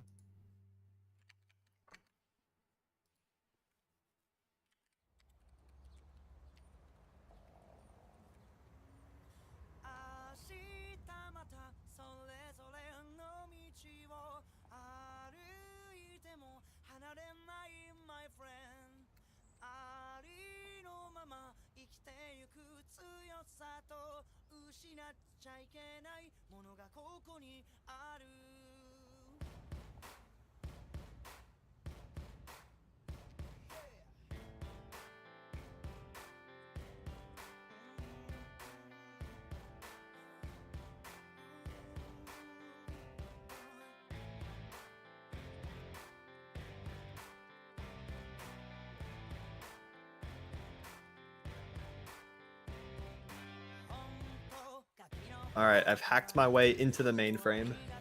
Nice.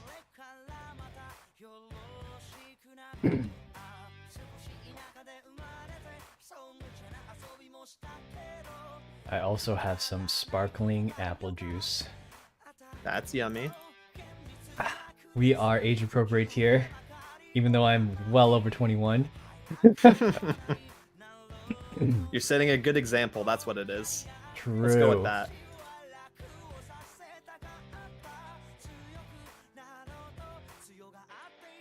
And I have a Mountain Dew Frostbite. Drinking soda a few days before my dentist appointment. That's only happening because I drink too much soda. So I'm also setting a good example. No. Yeah, This and that are different. We are not the same. You're the angel on the shoulder and I'm the devil. Sparkling apple cider is not exactly healthy, but it's better than alcohol. Yeah, much. Me as I got hammered last night on Billy. Sure. Oh god. What'd you drink? It was I didn't realize I drank a whole bottle of prosecco. It's champagne. Okay. And I put it back in the fridge and there was like 2 drops of it left. And my brother pulled it out 20 minutes ago. He was like, "Wait a second, I thought you said we had a whole bottle." After he turns it over, there's nothing in there. Shoot, I drank a whole bottle last night. You I couldn't really one-shot tell. it. I was just kind of going and 3 hours went by. That's awesome. I love a good champagne though. Me too. Well, let me check the map. The hospital pick. It's a hospital, and the two bands... I didn't see what the bands were. Yeah, I believe it's hospital, and I think they have it discussed already.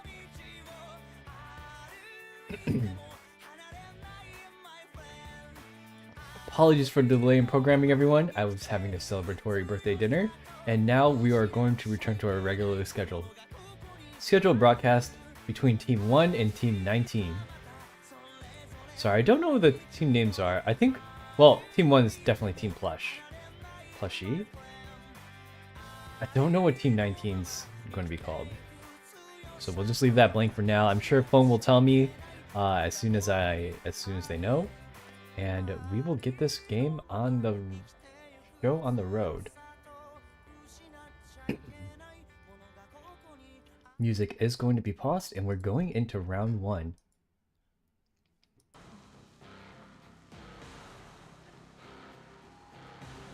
Shoot, did I invite you? Oh, there you are. Okay, yeah, you're in here. Yes, I am ready. I put my drink down. I was like, darn. I forgot something, didn't I? So yeah, actually, I know a little bit of the survivors on this team. They normally play with me when I do my rank 5s over the weekend, so I know how good these survivors are. Not exactly like the super top tier, but they work amazingly together as a team. The Hunter, I don't really know the Hunter, but on the Hunter's team is Fong, who's a frequenter in my chat, and I know they are one of the peak tier survivors out there. It's shaping out to be a really good game, and a lot of this is about teamwork, where individual skill does matter quite a bit, but teamwork ultimately will show how cohesive a team is. And we do see that the Hunter is a wax artist on Hospital, and wax artist has been doing really well. I think they 4K every game except for one of them during the last match. Yeah, like you said, I think teamwork matters a lot in this game. So if you have experience with them working together and they have a solid team composition and they do the comms super well, it makes it very hard for the Hunter to actually net 3 or 4 kills. Wax Artist is an interesting pick, and I wonder how much of this comes down to matchup experience. For example, like if the team isn't quite used to fighting Wax Artist because they just don't see him as often, maybe they forget some of his little tricks, you know, and some of the cool things that he can do as a character. But with that, we are loaded in and getting in. Let's see what they can do against him.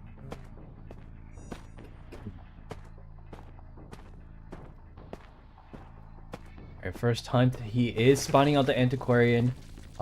Pretty good chase target for the Wax Artist. You kind of take what you can get when the survivors are all rotating this early into the game. Antiquarian has been seen to be a decent counter to Wax Artist, as she can just stun him long enough for the wax to come off of her. She does drop the pal here. I don't think she's going to be able to hit him in time.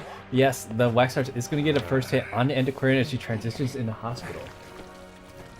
It's a pretty strong spot for her to be if she can do a loop upstairs or maybe get this birdcage window going. That was a nice little stun or a little hit there. Oh, there's actually a portal there that ported her to the other side of Hospital. When you got those lineups going on for yourself, it's very strong for Priestess being there, and that's what I was talking about. These stuns that allow her to get the wax off of her or to reset it without them being able to hit. But there's nowhere to transition here, so she does take the hit and go down. Hard spot. Definitely beautiful support by the Priestess getting that portal down early, and then also telling Antiquarian to go to that spot was really well played. But yes, ultimately she does go down and is chaired right here at Statue with the machine being worked on. Makes it a little bit harder for the survivors to get the early machines done, as First Officer is now forced to rotate out, and Wax Artist has to decide if he's going to camp or actually pressure him. You can see that long portal coming out from Priestess, so if Wax Artist does his math correctly, they'll know exactly where all the survivors are on the map right now. There's no tinnitus coming from any of these spots, so it looks like they're going to sell the Antiquarian on first chair. Yeah, First Officer already... It's interesting. Yeah, they already rotated First Officer all the way to the back, the front side of Hospital, so there's no one even remotely in position to get this rescue off. Yep, they're just going to go ahead and take the machines where they can get them. Priestess is upstairs, really safe spot. She is now being pressured. She heard the heartbeats, TP'd out, and now we have the teleport from Wax. Yeah, he's onto the lorry now, a really good chase target. He kind of is, they did end up selling the First Officer, But because of that, the wax artist does not have very much presence to work with. He does have the first one, but he's going to need that hot wax to be able to scuff rescues down in the future. But with 4 ciphers still up, it's not looking great for these survivors.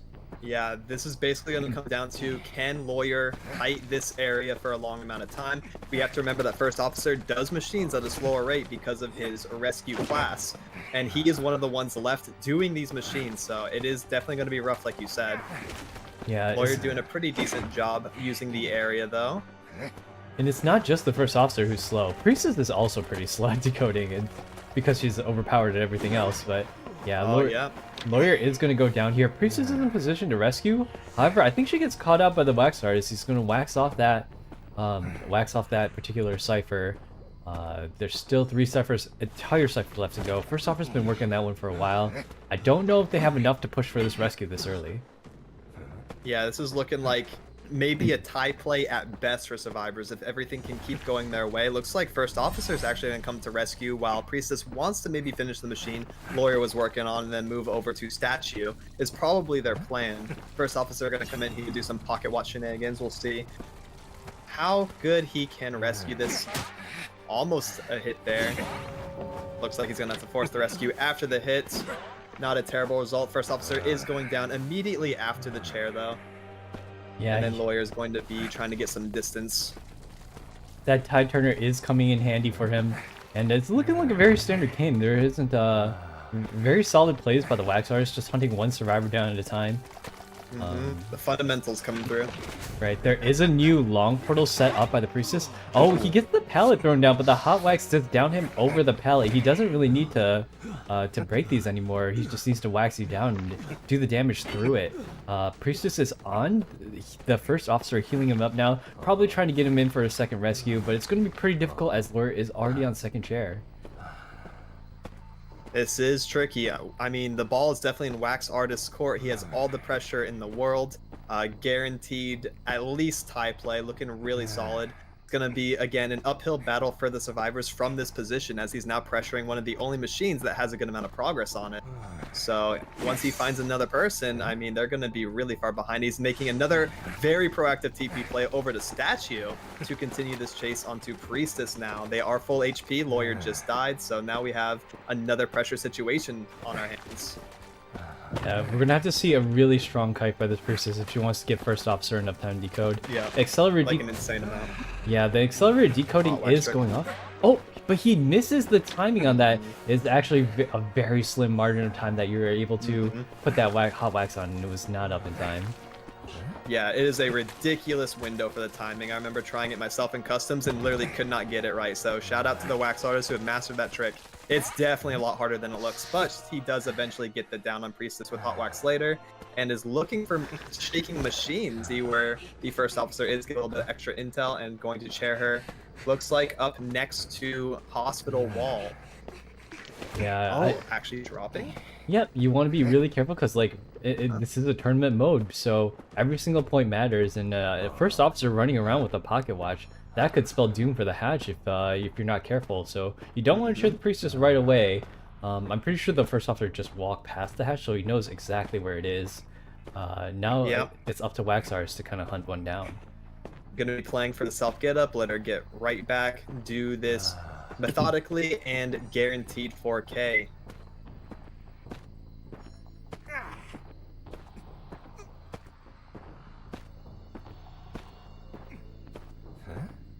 Yeah. So First Officer wants to touch the machine just so he doesn't get crowed, and Wax Artist is looking around for... Oh, he just got tinnitus. He knows the First Officer is in the area. Will they suspect a basement play, though? Because now First Officer is just camping down there, getting extra time for the Priestess to stealth get up. I personally would not check the basement most of the time, so it's really interesting that Survivors choose to hunt down here. Yeah, oh, he is going to check down here, but he's got to check the entire basement. Maybe he'll check a locker? Oh! He immediately found him. The game of hide and seek ends quite quickly, actually, as Wax Artist game sense is very good. Yeah, you want to be careful when hiding in the basement. It's when you check all the spots and your tinnitus only goes off in one corner, there's not a lot of places you can end up running to. But this... Yep. Ooh. He does get frozen here by the wax, and he does go down. Priestess is back up though, and now she's got to try to. I don't know if she's gonna go for a kite or go for a cipher, but Wax Artist does teleport kind of close to her. I don't think it was close enough to get to Nidus, so she's kind of. Oh, the Tinnitus does go off, but she could be literally anywhere as she's walking across the hospital. Yeah, the rest of the game is just gonna look like this hide and seek. Wants to find the priestess read down her because she no longer has self get up, but she actually has reused long portal, made it over to first officer, and is now healing him. Yeah, this is why Priestess is such a menace, and she's banned pretty much every single game. You can pick up your allies from across the map, and it looks like they got one heal off. They might be able to do an entirely full reset just based off of that, but it's not going to do them a lot of good as there's 2 full ciphers that haven't been done yet. It sounds like one's maybe at 50%, one maybe a little bit more than that, but they're going to have to pull off a spectacular kite if they want to make it to a dungeon play, or if they want to actually pop all the ciphers and get out.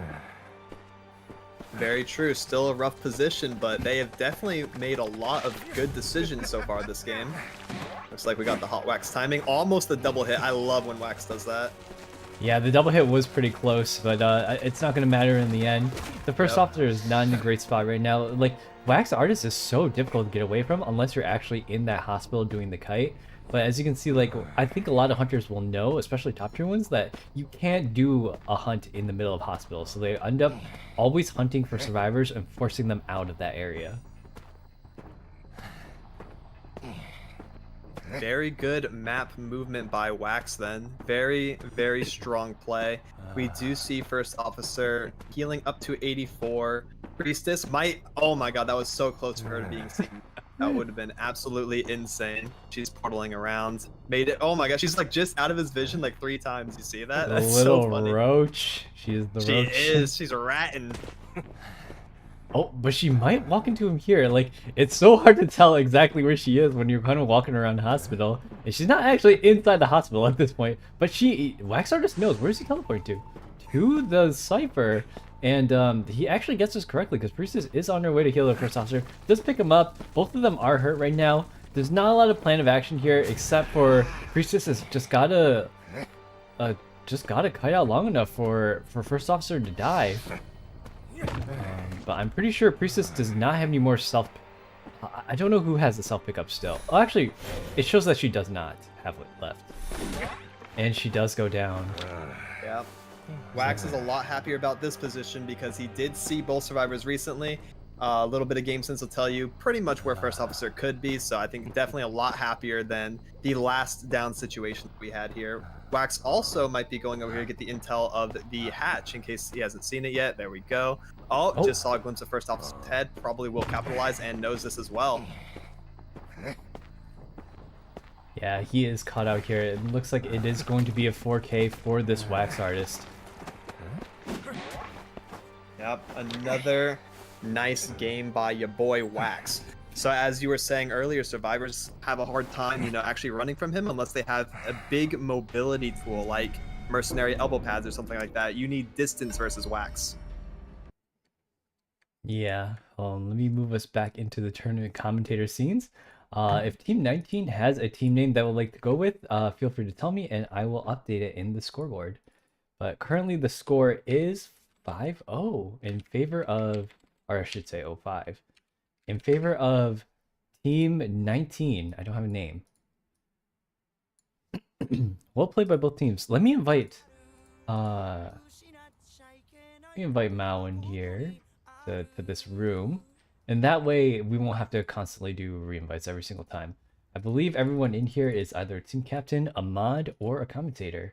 So we'll go right into this custom game and then they can invite for the next game. Alright, sounds good. I've accepted the invite. It is currently loading. It's still loading? Yes. Now I'm in. Okay, hop up into the commentator section and then we will set the map was hospital, I believe.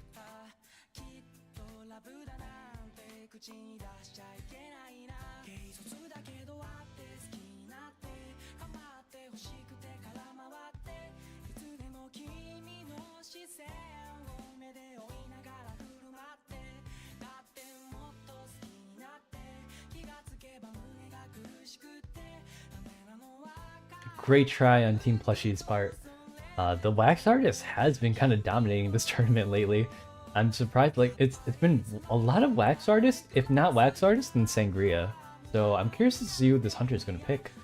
Probably one of the two. There are no permabans in this tournament, because normally how I think it goes in Cola rules is that you can't pick the same Hunter twice for certain rounds. So it forces hunters to like learn new hunters, and there's bans on top of that. So from what Paul told me, it was like 10 bans total. Hey, man, yo. how are hunters gonna? How do we live this? We do not. Right? That's a lot of bans for a hunter, especially since there's like, 20 or like 25 of them or something like that. Makes it a lot harder to play the top tier characters when 10 of them are banned. Yep. Looks like Team 19 could be named Dream Bubbles, by the way. Oh, that's Team Dream Bubbles. Oh, wait a second. That was the name of one of the Survivor teams in the first, in our first tournament. So, interesting. Oh, they live on. They do. The Dream Bubbles come back. Dream Bubbles 2.0. Yeah, I guess so. Yeah, let me move this over really quick as Aki's doing the picks and bans. There should only be 2 Survivor bans from the Hunter, making this a really quick process. Zooming straight along, it is 6:40. We'll make it in time for the next match. I think so. The veterans and the beginners, yeah. I think most of the teams were coached by Feng, who is one of the top tier survivors. It doesn't look like it right now because the season just reset, I believe, like a week or 2 ago. So no one's really the rank that they show they are.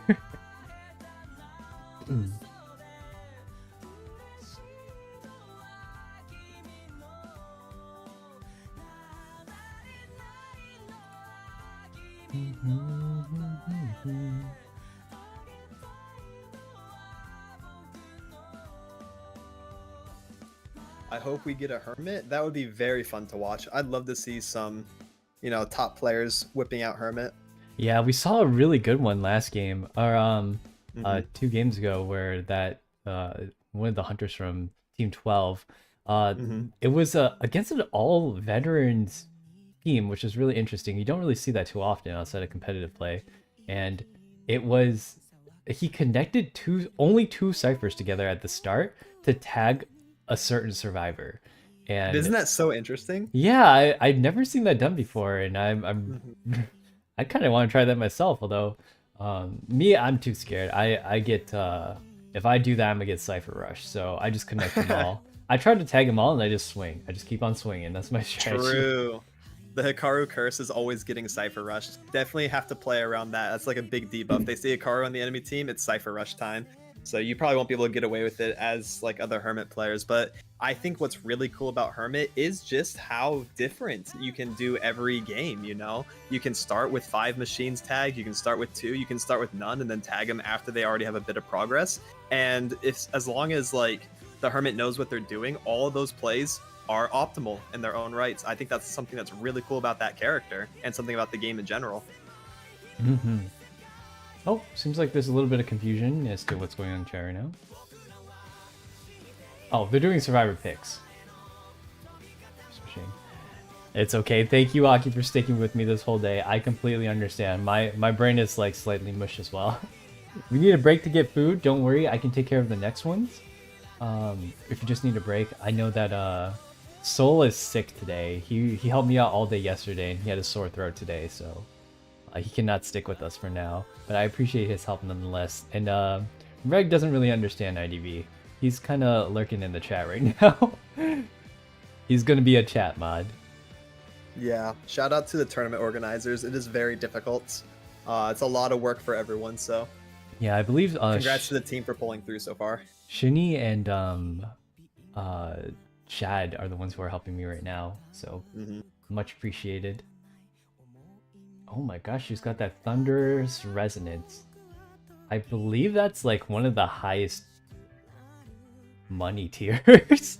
If you've ever spent money on this game, you should know that like once you get to spend a certain amount of money, they start giving you certain rewards. So like that seer skin that makes him look like a pharaoh is I believe it's $1,000. Once you spend $1,000 to get that skin, and then Hey, yo. this thunderous resonance thing is like, I think it's like $5,000. Right? That's absolutely ridiculous. It's cool that they reward you for putting in so much money, but what's more expensive? Is it that or like going for Penrose Maze skins? Because I heard some people shell so much money for the Penrose Maze. Yeah, the Penrose Maze, theoretically, you can get the skin that you want for about $500. So it's way more than any other skin. So if you consider like going to Pity, it's maybe like $500 to $1,000. But these certain skins, you have to go all the way towards the end of the purchasing pack. So you have to spend a certain amount of money to get them. But it's not like you're wild. Yeah, it's not like you're RNGing for it or anything. Right. They're just It takes the gotcha out of it. You just have to spend a lot of money over the course of you playing it.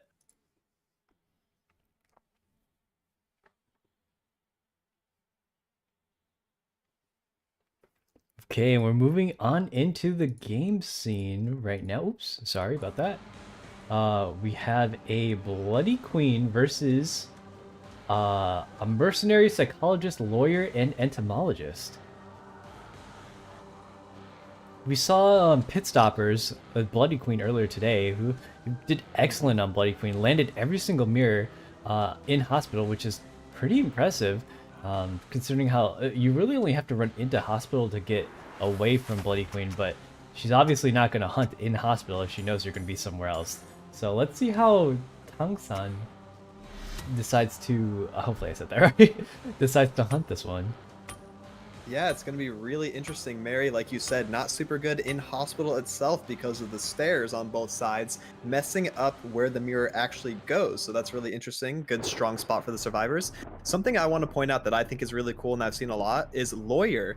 Lawyer used to be one of the worst characters until his buff recently. And it's funny because I got on the game and I looked and I'm like, yo, Lawyer has got to be like the best character in the game now. They buffed my boy so much. I just think that's really Yeah, really cool change for Lawyer to ramp up in running and kiting, you know, there whenever were he vaults. there were Really a lot cool. of people saying like, oh, his map is just so OP before his rework, and I'm like, nah, you're coping. Yeah. Oh, she hits a super early hit on the psychologist. That mirror was really perfect as to catching her out. If you're not starting in hospital, it's very difficult for you to get into it. But as psychologist is in here now, and she's going to start this hospital kite. Luckily enough, she can take 3 hits for herself, and she's making some pretty good distance against the Bloody Queen. Oh, ow, how did that hit? There's no way. I don't know. I think Mary might have the best auto attack hitbox in the game. I have no idea.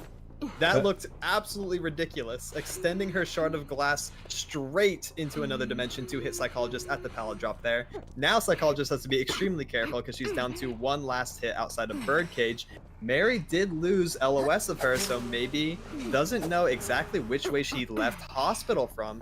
Yeah. Could just be focusing on pressuring a new machine with Mira here soon, looking for the shaking ciphers across the map. And she will have to re-chase once she finds someone. Looks like Psyche is also picking up a heal from across the map, which is really good for the survivors. She might catch the sound now and also has visual. Yeah, that was really interesting how she lost the psychologist. She almost just rotated right into her as well. And the chase is back on the psychologist. Oh, the flywheel and the pallet drop. She is doing really well right now. She does take that hit, but she is back in the hospital, which is, again, one of the worst spots for most hunters to get into. She's going to buy her team a lot of time to work with here. This is a really hard start for Mary to deal with, especially compared to the last game that we saw at the wax start, because now Psyche is basically just taking her first hit while there's a machine done, another at 70, and another also being worked on. And the first chair finally going to come in. Again, though, like, the machines have just been pumping this early game because of just how strong Psychologist is at the start of a game with her 3 hits and the breaking of line of sight there for a little bit. Yeah, if Mary's able to land maybe a couple mirrors or catch out this mercenary early, she might be able to salvage a little bit more of this game, but it's very difficult for her to catch these people out, especially a mercenary who has 3 elbow pads to work with, and he goes down pretty slowly as well. So Merc is going to come in for this rescue, and it's looking to be pretty successful, not even taking a single hit. Oh, but the mirror comes out. Is she going to be able to scuff this rescue? Oh, terror shock! She did get the terror shock. He rescued before half, so she does have 3 chairs to her name, but she's getting a second hit right here. Psychologist is going down to Tide Turner, but not only that, Mercenary is also going to go down right off to the side because he managed to get terror shocked at the chair as well. Going for extra presence there, I believe. Yeah, I And think that- she's already full, that but hit. you know, sometimes they just like they do it to check. I've messed that up a few Yeah. times before. That's perfectly alright. But yeah, that terror shock was really well disciplined by Mary. As you can see, she did bait out one of the hits by swinging her mouse around 180 degrees and missing the first time on purpose, and that did throw Mercenary off by quite a bit. Yeah, fantastic way to salvage some of the early game here. Now imagine if he didn't get the rescue below half, she'd be in a fantastic spot all of a sudden. Just goes to show how much power a hunter does have when played well. Yeah, the control over this mirror is so crazy. She was able to like to adjust the distance of the mirror from that distance. It's literally across the map, this entomologist, but there's not going to be a hit landed on her. She is just too far away for her to know exactly what the depth is on that mirror. And they are going to be selling the psychologist, but they're down to 1 cipher, and I'm pretty sure another cipher has a little bit of progress on it. Not to mention, entomologist is a pretty good kiter against most hunters. It doesn't look like it's going to work in this area though. She was at full health, and the last cipher is going to be in the middle of hospital.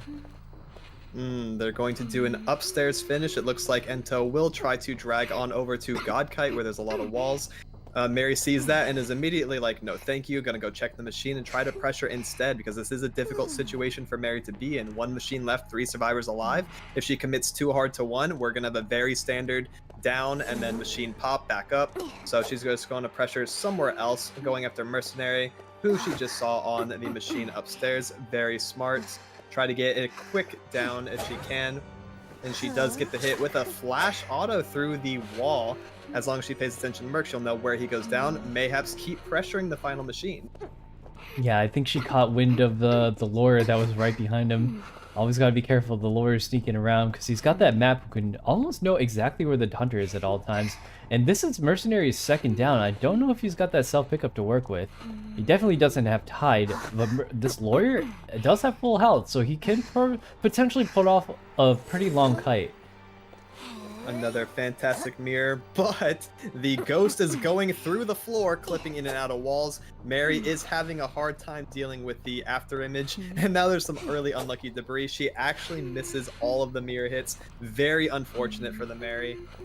But she does spot the heal going on over here. Just transition, pick them off, let Lawyer run all the way back into hospital. She's okay with that trade to continue pressuring the survivors that she does see. Yeah, these mirrors are, ooh, this mirror is, oh, not good enough to hit the entomologist, so that leads to her getting pallet stunned, and you can hear that cipher almost being done in the background, and the mercenary hears that, and it's, panic missed, cipher calibration, blows it up and lets her know, but the lawyer, even if she does chase this, mercenary here, is gonna have some problems. I did not see what she changed her trait to. I can't really tell with the cooldown there. Probably teleport. Looks like 35 seconds on it, whatever it is. I would not doubt it's just going to be TP for the end game. This is a great position for the survivors to be in because this machine's at 70. Lawyers working on one upstairs. Really nice to have 2 machines with progress so they can transition between whichever one they need to. So it looks like we're just going to have pretty standard game out here. They're going to prime it to 99, let Mercenary take the hit, pop it, and just try to play in the end game. Yeah, I think what she's trying to do is buy time for her trait to come up. So once her teleport is up, then she'll be able to teleport even after she downs the mercenary here. But mercenary is not even, she's still like a 1 full hit from going down. I don't even think he needs his passive to go off before just taking off. And she's changing targets right now, but it's very dangerous. If you leave this far, they're gonna just pop the cipher and just open the door. But yeah, I think they know that Bloody Queen is inside the hospital right now, next to a lawyer. Doesn't know she's up the stairs just yet, and he's probably gonna take this hit before he pops the cipher. Gotta be careful he doesn't corner herself in here right now. Yeah, she's trying to be a little sneaky and push her body up to his. but it is going to be the tank a hit into pop strategy. Lawyer's going to be getting out of here. She wants to chase Lawyer rather than Mercenary at the end because his self damage over time effect is very annoying. Looks like she is going to get the flywheel and go for a basic hit, misses the vault, but she wants to pressure this door and also down the Lawyer. Maybe she does transition to the Mercenary here, get a quick hit. We'll see if he can get out. That is probably the last elbow pad. I've not been counting, but I think so. And now she's in a really difficult situation where she's not really killing anyone. TP is up, though. Mayhaps tried to get a hit TP to the other gate. Oh, man, Mercenary is fun and balanced. Yeah, you gotta teleport right now, and it looks like she might be able to catch up Lawyer, but the hatch is right there. She's using the mirror to try and pressure him off of it, but he dodges it somehow. He's out. Oh my god, what a that's actually a bit of a nail biter finish. TP to the far door with Lawyer right next to the hatch. Holy. Yeah, and I do Very want scary at the end.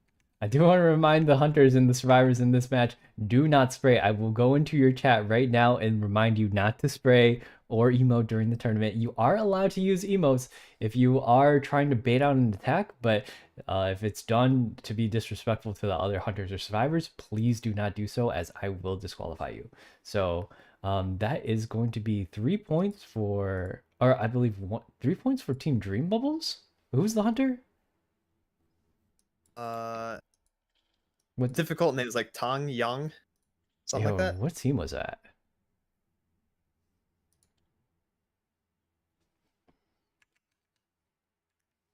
I believe it was Plushy's Hunter.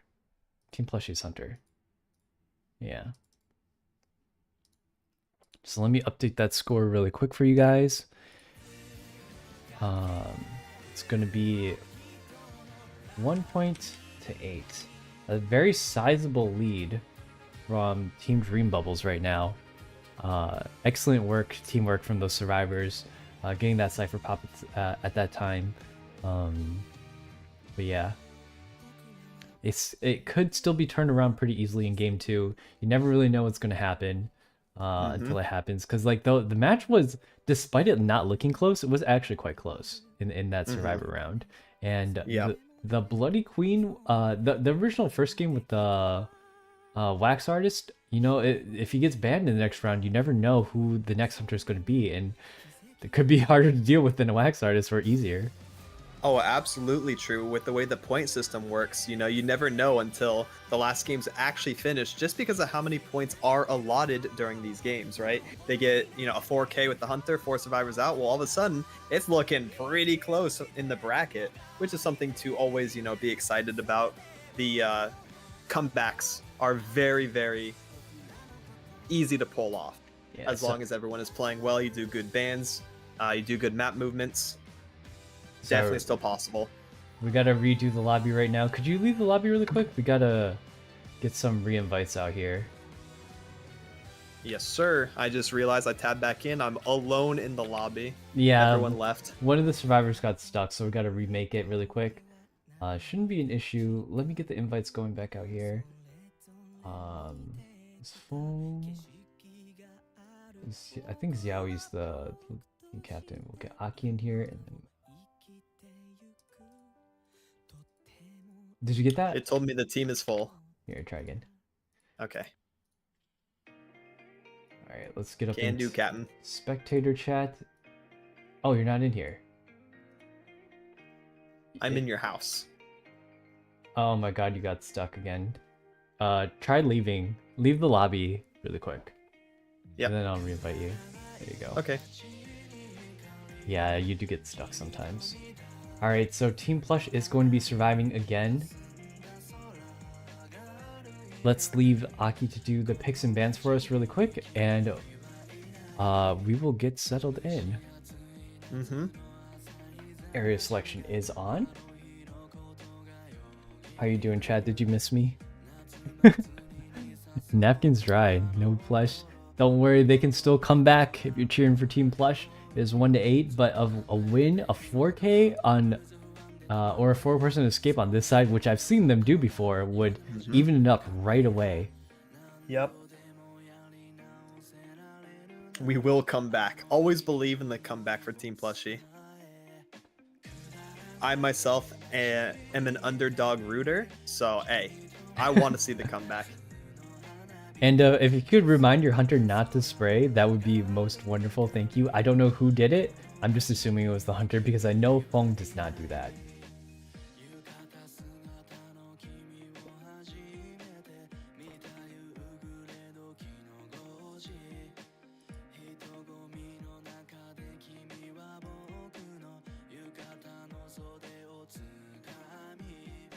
Yes, no BM. We are all competitors. We only handshake and say GG. Yes, sir. And even if you guys don't win this one, I'm genuinely really proud of you guys for making it this far into the tournament. There's a lot of high-ranking teams. So, and this is the quarterfinal round. So, great job of making it this far. Mm-hmm.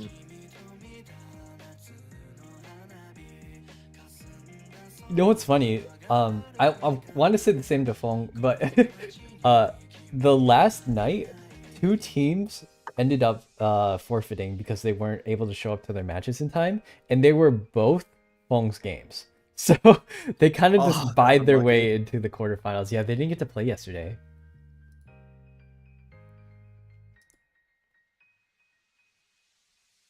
We got a free B. That's quite alright. I mean, like, you guys are showing really, really good team prowess into making your way into this next section, and we're almost into the semifinals. The next teams that are going to be playing are Team 15 and Team 9. I wish I would just put their team name down.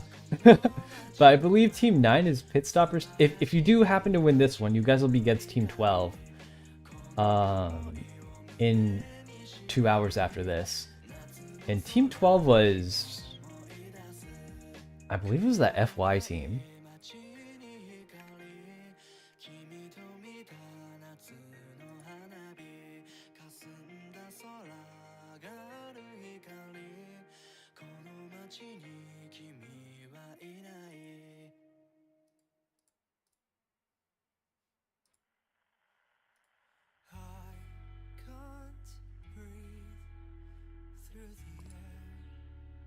Man, I can feel my energy fading.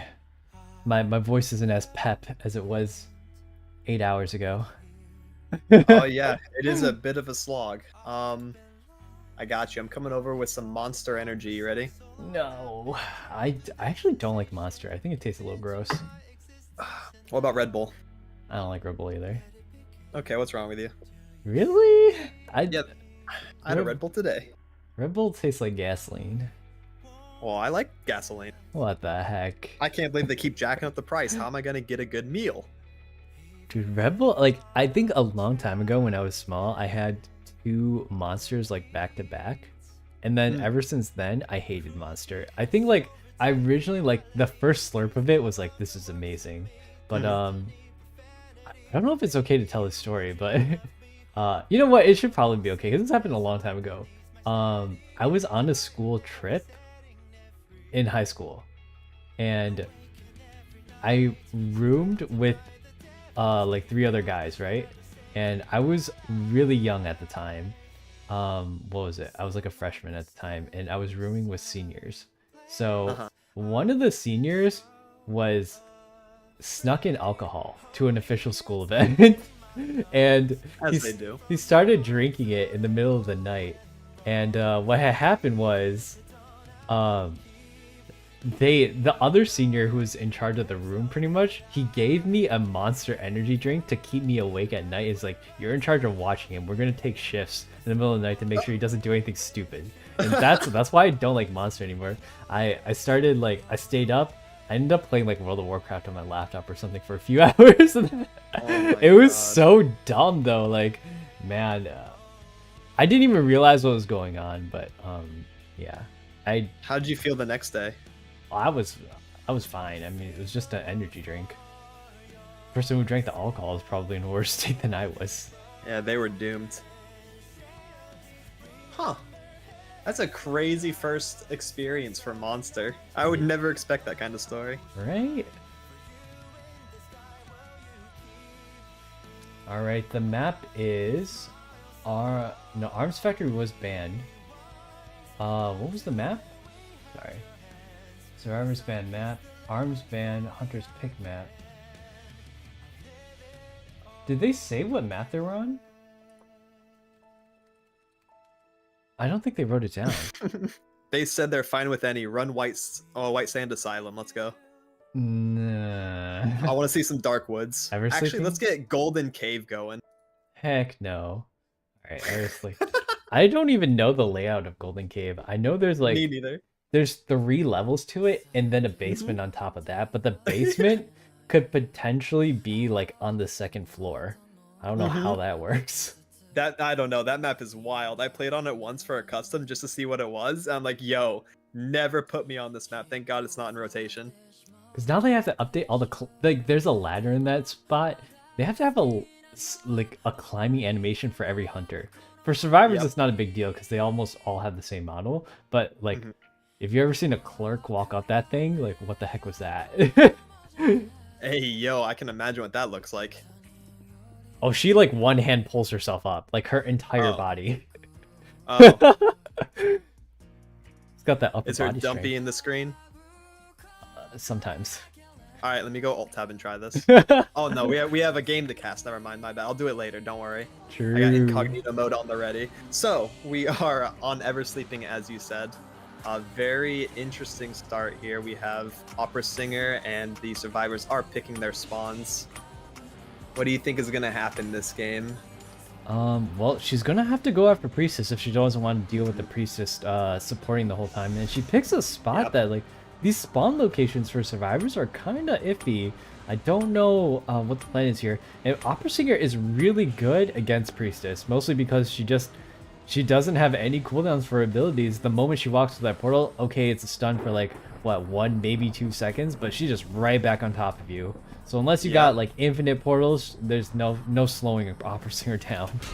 Nope, she slides against those walls like the Attack on Titan characters, bro. She's so fast going across those walls at people. So here we go. She is starting to do just that. As you said, she is going to go after Priestess first. She knows where she spawns. Does not want to deal with one of Priestess's strongest maps and most annoying utility. Yeah, actually she walks past the Priestess and goes straight onto the Antiquarian. I think she was trying to cut her off for the section, but ends up finding another survivor. And Antiquarian is going to go into Graveyard. Antiquarian is actually quite strong against Opera Singer, mostly because her stun lasts 12 whole seconds. Anyone with a 12-second stun is going to be pretty good against anybody. Oh, absolutely. Antiquarian's still really strong. She does sneak that hit on the pallet drop, though. Very good 50-50 from the Opera Singer. Good play there. Will continue the chase down with all the graveyard walls at her disposal. Does get hit by the Antiquarian stun. Holding her arm, it does hurt. It would get pretty painful getting smacked with that bamboo staff. Going to continue the chase down right after, though. Oh my gosh, their timing is really good on getting these hits in. And as you can see, like, she flips over. Massive. Yeah, it buys her a lot of time to move. And there's the support for the Priestess! There it is. This is why you want to go for Priestess first, otherwise she's going to start making these portals all over the map and supporting survivors from very far away. And she's actually out of stick now. I didn't realize she used so much of it, but Antiquarian is out of her ability. She did lots of wax, and also that vault over the window was pretty hefty on the duration or durability of the bamboo staff. Definitely a bit of a rough start then. We do have one survivor being chaired, and Opera Singer so good at getting from machine to machine and just looking at all of these.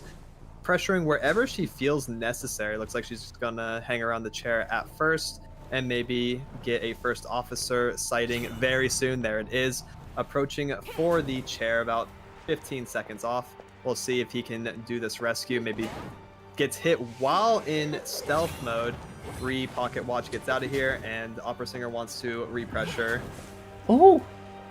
anyone she sees. Yeah, Got very Antiquarian close for Antiquarian. She dodged the first 2 hits, was pretty impressive, but now she's about to go down. Be careful, don't want to get hit again, otherwise they will give Opera Singer full presence. And looking at the Cypher progress, it's not looking that great, but it's also not terrible either. Mostly because if you're going to take a Priestess, she has amazing support with the portals. However, her Deconia is so slow that it almost makes up for it. Almost, not really. She is very insane, but we do have the chase onto the Priestess now. Portals aggravating this Opera Singer, but she is, again, like you said, able to reapply very quickly, gets a hit in on her as well. Yeah, she swings. TP's back to the shadow. Swings right through that pallet, no fear. But because how fast she's going, you gotta bring that pallet down the frame that she's moving through it. Otherwise, she's just gonna swing right through it in her dash form, and it's gonna hit pretty hard. So actually, she doesn't see the antiquarian, who seems to be hiding in this area. So if she's able to get this hide off and give the opera singer a hoodwink, then this could be really big for the survivors. But I just heard her. Yeah. Oh no, dashes right back into the hunter. I don't think he saw that red light in time. From around the corner, very doomed little spot. Looks like Prospector was here to assist, but does not get any magnets off. Just says, all right, I'm going to go over here. And the chase is going to continue on to the Prospector that she sees. Sliding across the shadows. It reminds me of Viego from League. Just against that wall. Yeah, So goofy to watch. This is one of those tricky spots because that whole entire section, that's one black section. So that she can't actually jump in there. Oh, That's a pretty fair trade. Yeah, a pallet stun, but oh, not really, because she can catch up right away. You know, you get that pallet stun off, but look at her go. She's just right back onto the Prospector, and despite him using 2 magnets already, she's still going. Her trait is up in a second. Teleport is up. There are 2 ciphers left, and Prospector has not been chaired yet, so there might actually be able to do quite a bit here. In terms of cipher progress. I don't know who thought we could put LeBlanc and Viego, slam them into the same character and put them in the game, but it is not chill. Oh, and she's going to game. TP to the middle cipher. It's so true though. The LeBlanc teleport back is ridiculous. It's a very strong trait. Like if you're playing a photographer, you got to be a full presence photographer to do her not even first presence ability. Exactly. Damage is going out onto the survivors, but as you can see, first officer's at 76% on that cipher. Opera Singer wasn't able to scuff too many rescues during this run, and this teamwork from Team Plush is really, really good. Oh my gosh, she's able to leap through that window without getting terror shocked, and now she's buying so much time. Oh, she does go down, but that last cipher is at 85%. Yeah, no problem for them. They're just gonna have, you know, first officer come in, rescue this, and then do a hit into pop play. Not too worried, but first officer is taking the long way around. She is now able to pressure the machine instead, or at least go look at it. So this is going to be a bit awkward since she pushed off the chair. Prospector has been seen. Oh, she teleports back. Gets the hit. First officer gets the rescue off, no problem. But now Prospector's not in the position to immediately pop the machine. So if she gets a read down here, maybe will be good. He is now back. And the machine has been popped. Now there are 3 survivors alive in the game end state here with the doors going up. Priestess going to continue being annoying at the portals. However, the Opera Singer with a good chase down here should be able to get a re-hit very soon.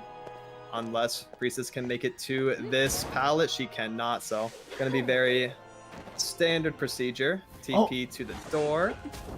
Yeah, that door was at 70%, so the Opera Singer definitely made the right choice here. Oh, there's one more pocket watch. I wonder if he's gonna go grief for this door because it was quite almost finished.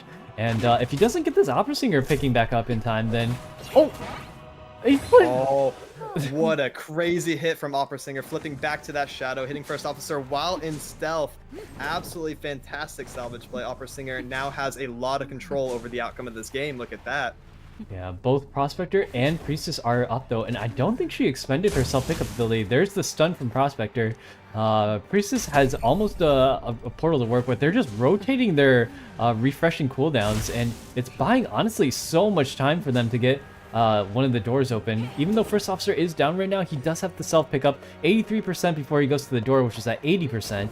And without Blink to take down this Priestess, the Opera Singer is looking at a draw here more than a 3K. That is true. The survivors are pretty content with that as well. They're just buying as much time as possible to make that draw very consistent. First officer does have the door open, is waving high from across the map. Opera Singer sees it. That's kind of funny.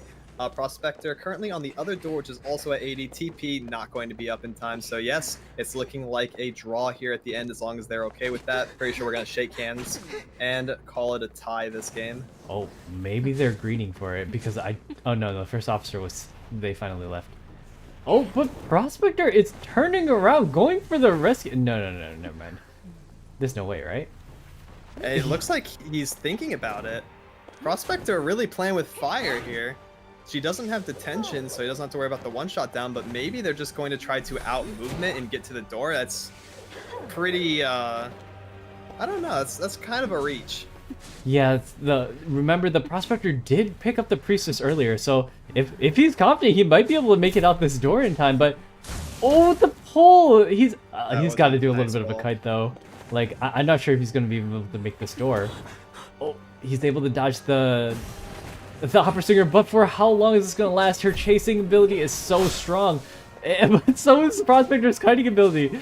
Looks like he's Oh my goodness. He's able to get the priestess out, but oh my god, the terror shock to finish off the prospector. Priestess does make it out, but that is it for him. Well, you know what? It was a tie, but that was an exciting tie. Right. At the end there with that final little kite sequence there, making it interesting. No, fair enough. He had all 3 magnets to work with, which was pretty much like a 6-second stun. If Priestess was able to get that portal off, she might have been able to kite to that door because both doors were open. Yeah, that is true. That would have been a really, really sick play from the survivors. Definitely the one to go for, especially in a tournament setting where you need to get as many people out as you can. Very exciting finish to watch as well. Aki says, "Stop it." That was a very, very exciting match, and I believe that was 3 points for team. Who just hunted? I'm still missing you. Let me reinvite you back to the game. That'll be 3 points for team. I believe it was Dream Bubbles. No. Who hunted?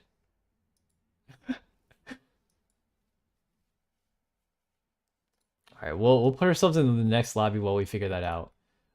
It was against Plushie's team, so that was definitely Dream Bubbles' Hunter. So the score is going to be, well, it doesn't really matter because both teams get 2 points. 3-10. They're going to need, let's see, what do they need here? How much do they need? How many points do they need? I can't really remember. There has to be less than a 10-point differential for them to stay in this game. So, let's see, the point differential is 7 right now. So even if they get a tie, they can actually move it to the next round as well. Because then it would be 5-12, and they could still sweep by getting all their survivors out.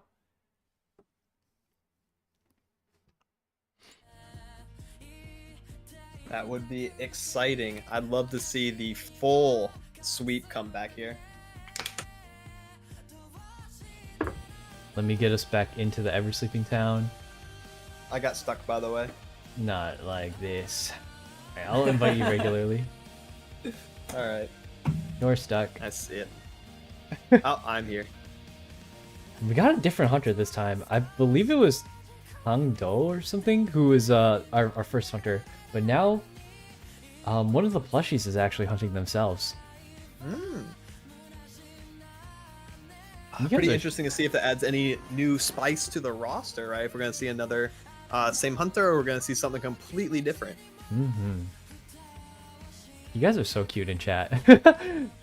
I love the support that's going on for your own teams. That's something you love to see.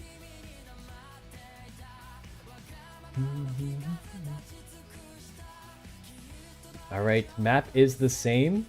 No problem that the hunter has been switched. I believe this plush plays, I think it's Zowie in the... No, it's not Zowie in the hunter share. This is Grace. They play, Naiad and, I think Bloody Queen. Can't tell.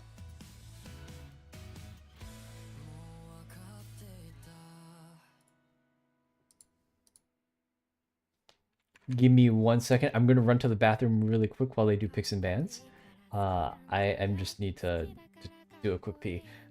You got it. Be right back, you guys.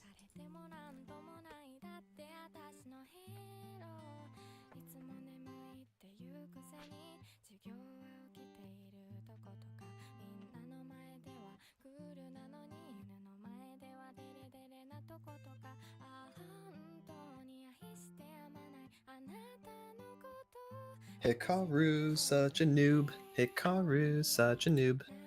Hikaru's the biggest noob I know. The biggest noob chat knows.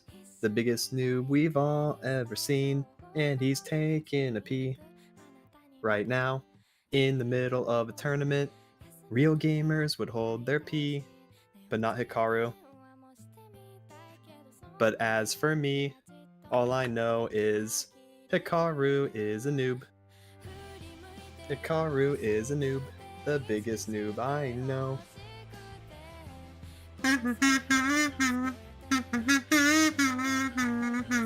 Yeah, break it down.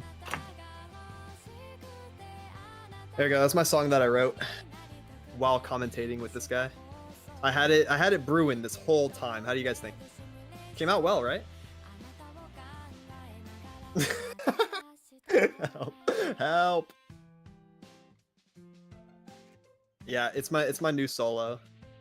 It's gonna go triple platinum. Also a Grammy, and also in the Guinness Book of World Records. I don't think songs go in the Guinness Book, but it's gonna be the first one. Yeah. I call it Hikaru is a noob. As that is my chorus, my bridge, the rap. I'm still working on the rap. I'm gonna get that done, but that's gonna be in the rap too. That's like the main focal point of the song. I think I wanted to start with just a solid concept that makes sense. So Hikaru is a noob. That is good. Oh, wait, what? That's where I heard that. What are you talking about? So What we're would you getting say? into next game. It is in fact Eversleeping. I do believe they have finished their pick and bans. What the heck? What is going on? What's up? Welcome back. That was a very quick pee break. I was not expecting it to be that fast. Was it? I felt like it took longer than normal. Nah. Well, I'm still a quick peer. I don't care what other people say. Yeah, quicker than me. I have like a solid 3-minute pee. What the heck? Are you okay? Nope. Perfect time for ad breaks too.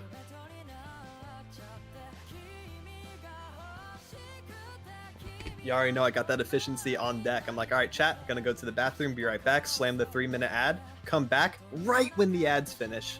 It's so consistent. I would say even optimal. But no, I think you're pretty fast. Yeah, actually, there was a ban on Naiad. Ooh, they're scared of it. Yeah, I think these guys know each other though. But wait, this is not. It's Plush Snow that's in the Hunter Zone right now. It's not Plush Grace. I think they're two different people. Let me see who are they gonna pick. The bans was on Naiad. It was gonna be on the same map, so we only just need Survivor picks now. The Survivor bans were Seer and Priestess. Honestly, a pretty good choice. You don't really want to deal with Priestess too much. She is a menace to society and will sneak out any little crack with her portals to get out. Yeah. Very vanilla bans, but you know, sometimes you gotta go with the basic ones to be optimal. You definitely don't want to deal with Priestess and Seer, just all around really good ban. Like a perfectly timed owl, so frustrating at certain areas because then they can just use that to transition somewhere else. Ugh. So very solid choice by the Hunter there. Priestess is so annoying on those select few maps that, you know, she's insane on. Eversleeping, one of them. I hate when she gets 3 portals set up across the map.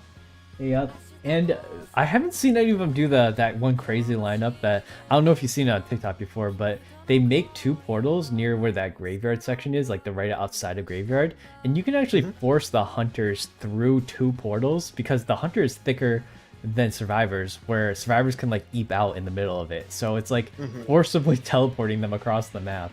Yeah, they end up like 3 buildings away. So they're on like middle lane and the survivors are still at graveyard or like over there on that side. That is ridiculous. I've seen some crazy Priestess things on TikTok. So recent ones have been like, I'm novelist switching you onto a Priestess portal that throws you into the basement. Yeah, literally. And they're like, okay, GG, and then surrender. Because yeah, the hunter can't play from that position. That is rough. Alright, let me see. I think everyone's picked out a thing. It seems like they were just saying a bunch of things in chat. It's okay. I thought the emotes were disqualification worthy. Did FO not emote? Did they? I did not see it in chat if they did. where I did not see it in game if they did end up spraying. Everyone gets one warning. If they did, I will go in there. I'll have to check the VOD, but I'll go back and warn them. So, I don't think I saw it though. Did you see anything, Mel? No, I didn't catch him emoting. The only time I saw FO was doing the pocket watch. I mean, that looks like an emote sometimes. That's true. And he was standing at the gate. I don't think he emoted while he was at the gate. I mean, I was looking. Yeah, I was don't looking think he too. did. I don't think he did either.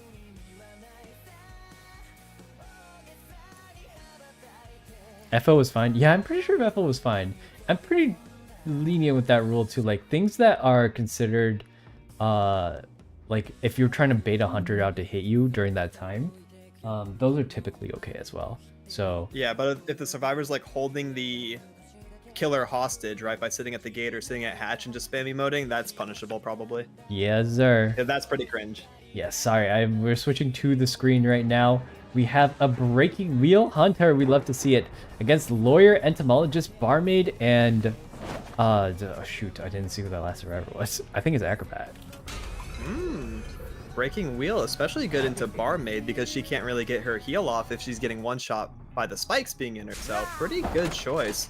Wheel starting off going in wheel form, of course, heading past corner house, going to find where they know lawyer spawns and just pressure this as first kite. Yeah, Nice little window loop though. Right, you got to abuse windows against breaking wheel, and although he's really strong on the side of the map, you got to be really careful that he doesn't try to juke you out. Oh, he's just barely getting out this window. It's very, very strong, but if you want to use the breaking wheel on the side, you got to turn. Yes, just like that. The width of his hitbox is actually wider than the length. So if you run straight into a window, you're not going to hit him. But if you turn to the side, it'll nick him. Yeah, it like extends out like a Beyblade. Yeah, he cuts off that window. Spike here. Yeah, he cuts off the window with that. Oh, actually, it missed just a little bit. But you see the entomologist throwing her bees in to help. This is going to be a down. His blink is up in 5 seconds. Oh, bees are here to help. You see the flywheel come out, but I don't think that was enough to help. The entomologist is not getting any decode done. Actually, put them a little bit closer to this area.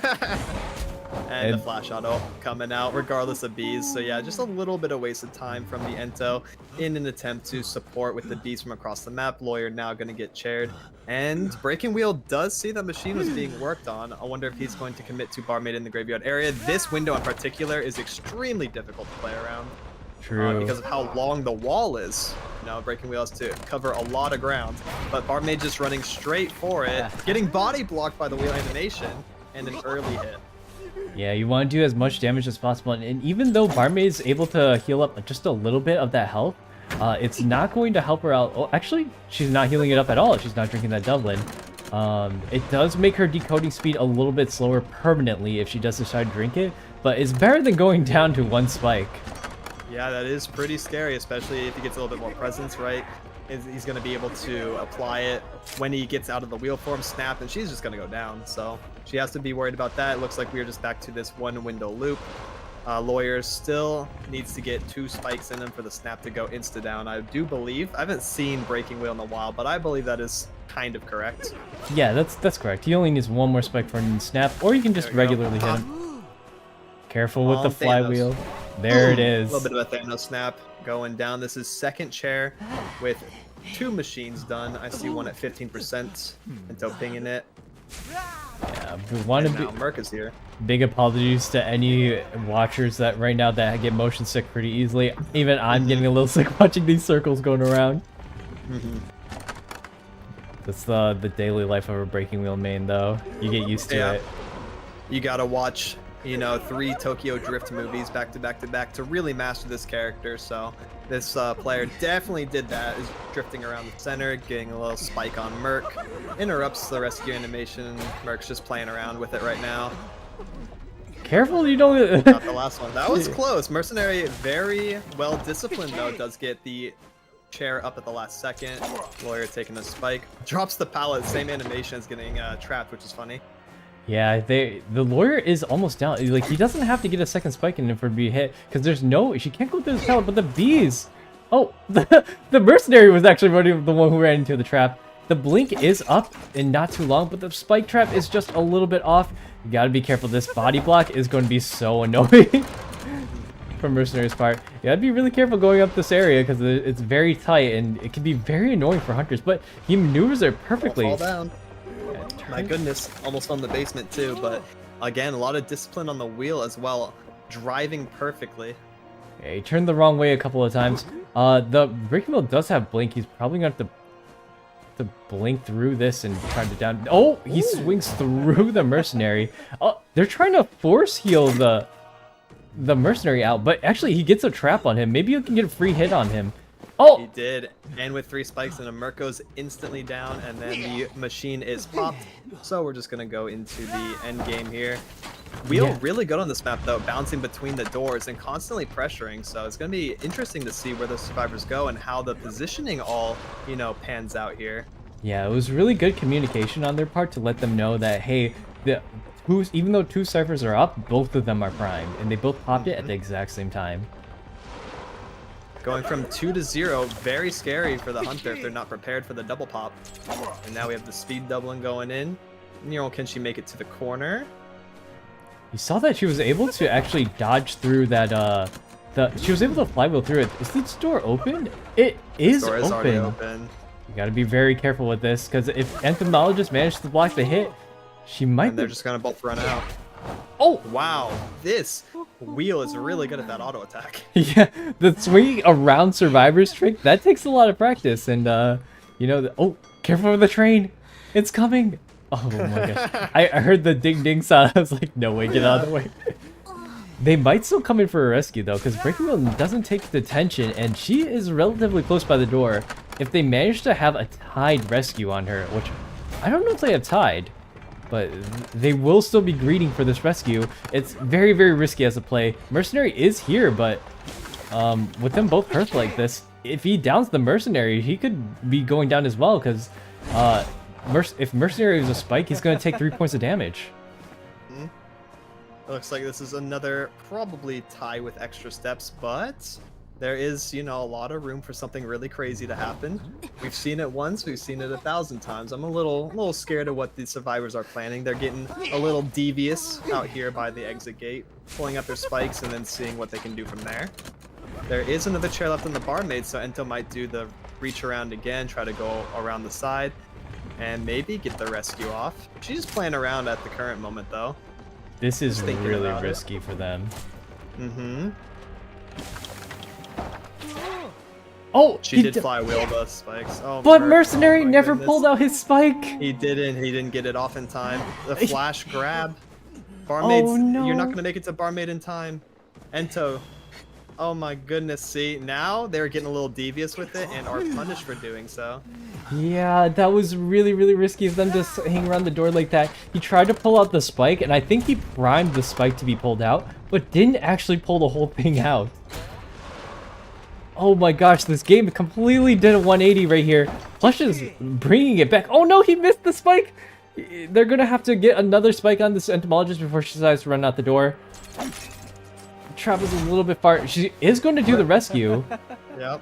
But let's see if he's able to make it out the door. Again, they have to hit the Entomologist, otherwise, well, Mercenary is just gonna go down by the door. But now they have to finish chasing after the Entomologist against the full presence wheel. Oh my gosh, the hatch is that actually. spike was, yeah, this is so crazy. That spike was pivotal here. They are currently outside of Thanos snap range. Oh, he changed the peepers at some peeper? point. Yeah. Oh, is that a peeper? I was like, hey, wait a minute. I didn't. When they give Wheel a new animation, I was not ready for peeper to come down. Oh no, he turned the wrong way, and Entomologist is gonna make it to the hatch. Yeah, make it to the hatch. So it was another very exciting tie with extra steps. That could have gone so many different directions there. That could have been a 4K or 3 out, and that was just wild. Yeah, that panic right at the end there where he missed the full presence spike. Oh my gosh, that was so close. They do manage to make it to a game 3 though. Let me update the score for you really quick. It's going to be 5-12. And you saw that game was so incredibly close. If the survivors didn't mess around and find out like towards the end there, They did. They really did. it was oof, sweats. Yo, I don't know how many more of these like game finishes I can handle, bro. I'm on the edge of my seat. I'm having an anxiety attack. That is way too wild. These survivors are like absolutely giga chatting these end games, trying to pull out anything they can to get as many of them out as possible. And I respect it. But man, the balls on these players are absolutely ginormous for these plays. Yeah, let me try to get these guys in for a game 3. It's currently 5-12, so if the survivors hashtag fall through, don't say that about yourself. All right, we are going into game 3.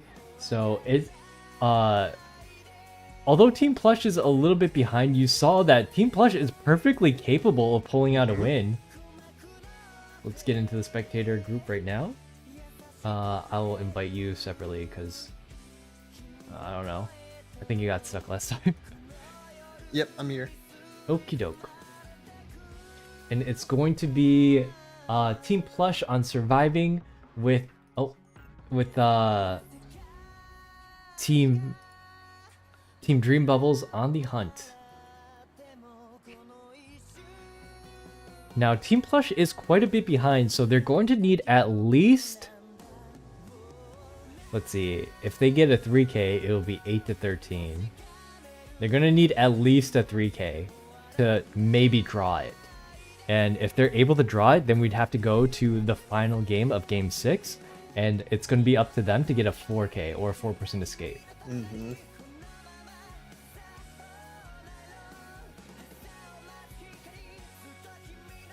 Down but not out, I would say. The score could definitely flip. It is going to be a severe uphill battle, but again, one that I am here for. If we keep having these exciting end games, though, whew, I'm not gonna be able to sleep tonight, bro. I got IDV on the mind. I heard you hear the cipher machine sounds beeping in your sleep because of how much you've played. I think I'm starting to get that too. Mm-hmm. Aki is going to do the ban and pick phase for us really quick. I hear the music sometimes. Oh, the music is here when I'm on the screen. I turn the music off when the game actually starts. And then it's just going to be purely game sounds. I think they're talking about hearing the music in their sleep. Oh. No, the IDV music? It's because I like tap the chase music and stuff. I tap into the game on occasion. Let me see if I have that as a setting here. No, you shouldn't be able to hear the IDV sounds. I don't know where that's coming from. Man, I should be playing IDV music, but if I play it from... None of the IDV music is on Spotify. And if I try to play it off YouTube, they're going to mute the VOD. So I can't do that. Really? Yeah. Punk. I can't believe someone like IDV is muting me for playing IDV music during a turn. It happened once before, so I was like, okay, well, I'm just not going to play your music. That is pretty unhinged. Right? I had a whole rant about NGP earlier today, so I'm not going to do it a second time. Holy, I mean, that is kind of frustrating. If I was playing a league game and I'm like, trying to play Pentakill music or KDA and I get copyrighted, I'd be so pissed. Like, what the? Pentakill's that, like, metal music, right? Yeah, yeah. I don't think I've heard the whole song, but I remember them doing, like, a big concert for it. Yeah, I actually watched that. I participated in the concert. It was fun. You could type 3 in the chat and you could do stuff. I didn't win, though. They assigned like a bunch of groups of viewers, like different teams, and my team came in 4th. Aww. Out of 4. Dang. That's okay. It doesn't matter. Anyways, about their music, they have like a whole album. Yeah, the one I'd recommend listening to is "Mortal Reminder." That's my favorite one. I don't really listen to a lot of metal though. It's I love all their other music. Like metal is very. I feel like it's out there. Like if you like J-pop, you might like K-pop, or you might like regular rock, or like these genres are closer together. Mm-hmm. And then metal is just like its own separate, all the way out there. Like between metal or like country, like metal is so much further out there. I believe. Do you like League of Legends? I do. Okay, listen to the song. Huh? Trust. Then listen to Mortal Reminder. Trust. You have to trust. It's not super metally. It's just like standard rock. You like Linkin Park? It's just like edgy rock. Edgy it's not rock. that metally. Yeah. That's like Linkin Park. Linkin Park is pretty mellow. Or maybe old Linkin Park was a little different.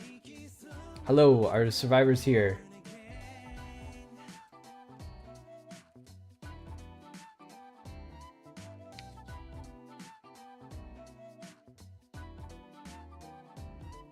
Hello, Hunter?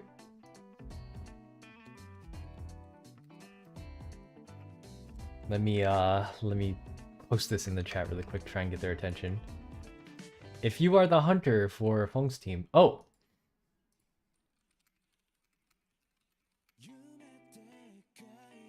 I can't see the chat for some reason. Can you see it? Aki must be hearing it in Discord. Because I'm looking right here and I don't see it. Do you see it, Mal? I do not see the chat now, I think. Or like room? Yeah, I do see it. Well, if you're looking in the room, when Aki asked for a hunter map ban and a map survivor ban, then I asked him ban again, but they said Aki already did. I don't see... Am I just missing parts of a conversation? It must be.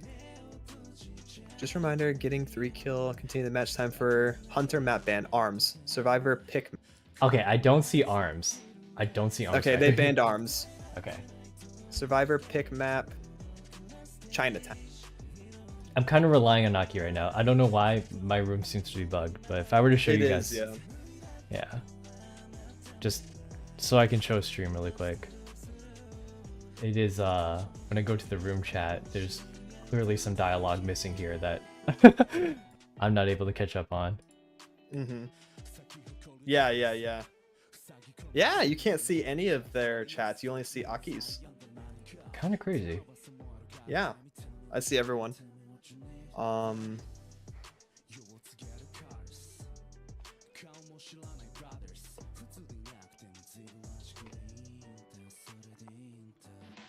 We're on second hunter ban. Alright, yeah, I think you'll just have to let me know what it is, because I don't know what they are. Sure, yeah, I can run through everything. Oh, so, what's the map? Chinatown? The map is Chinatown. 3 survivor bands, Seer, Merc, and Priestess. Not wanting to do with Seer and Priestess, of course. Merc also being added to the list now as the 3rd survivor band. Mm-hmm.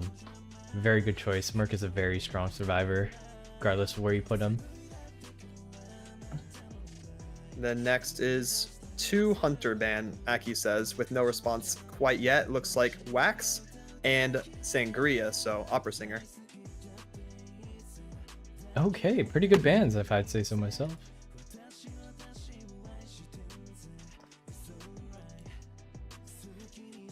And now we are moving on to the 4 survivor picks. Give them a little second to type it all in, and then we'll have that info for you. Okie doke. This is fun. Yeah. I'm like the messenger. Call me postman. I can see some of them. I can see Xiaoi typing.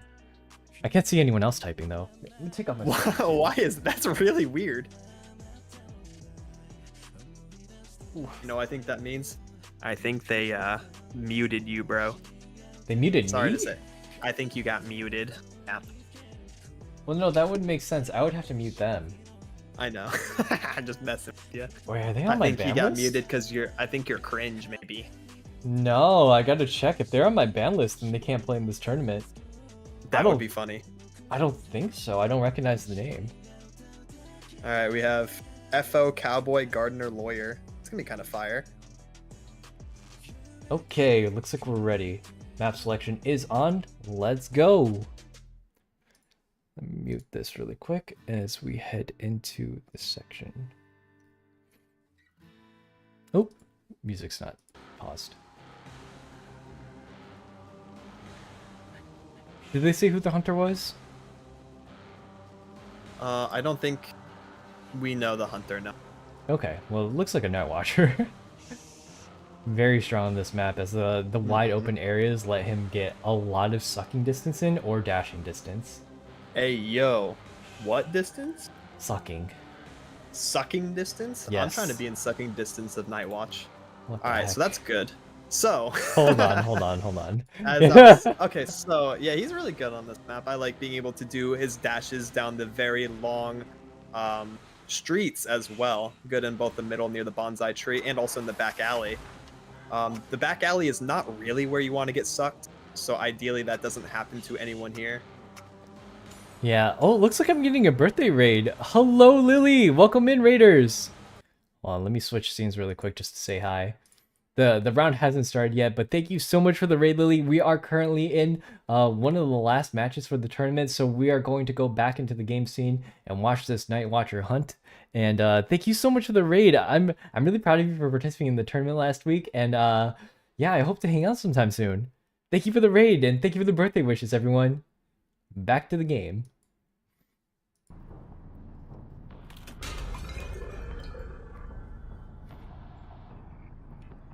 It's got little fluffy ears. That skin is so cute. I mean, I don't know, this character is so cute. I love his design. I wonder why they gave him ears. He doesn't have like Just for style, I guess. how'd they keep him up? They gotta That's a like good question. sew some filling into there. Oh, he's looking for a lawyer, Probably, but yeah.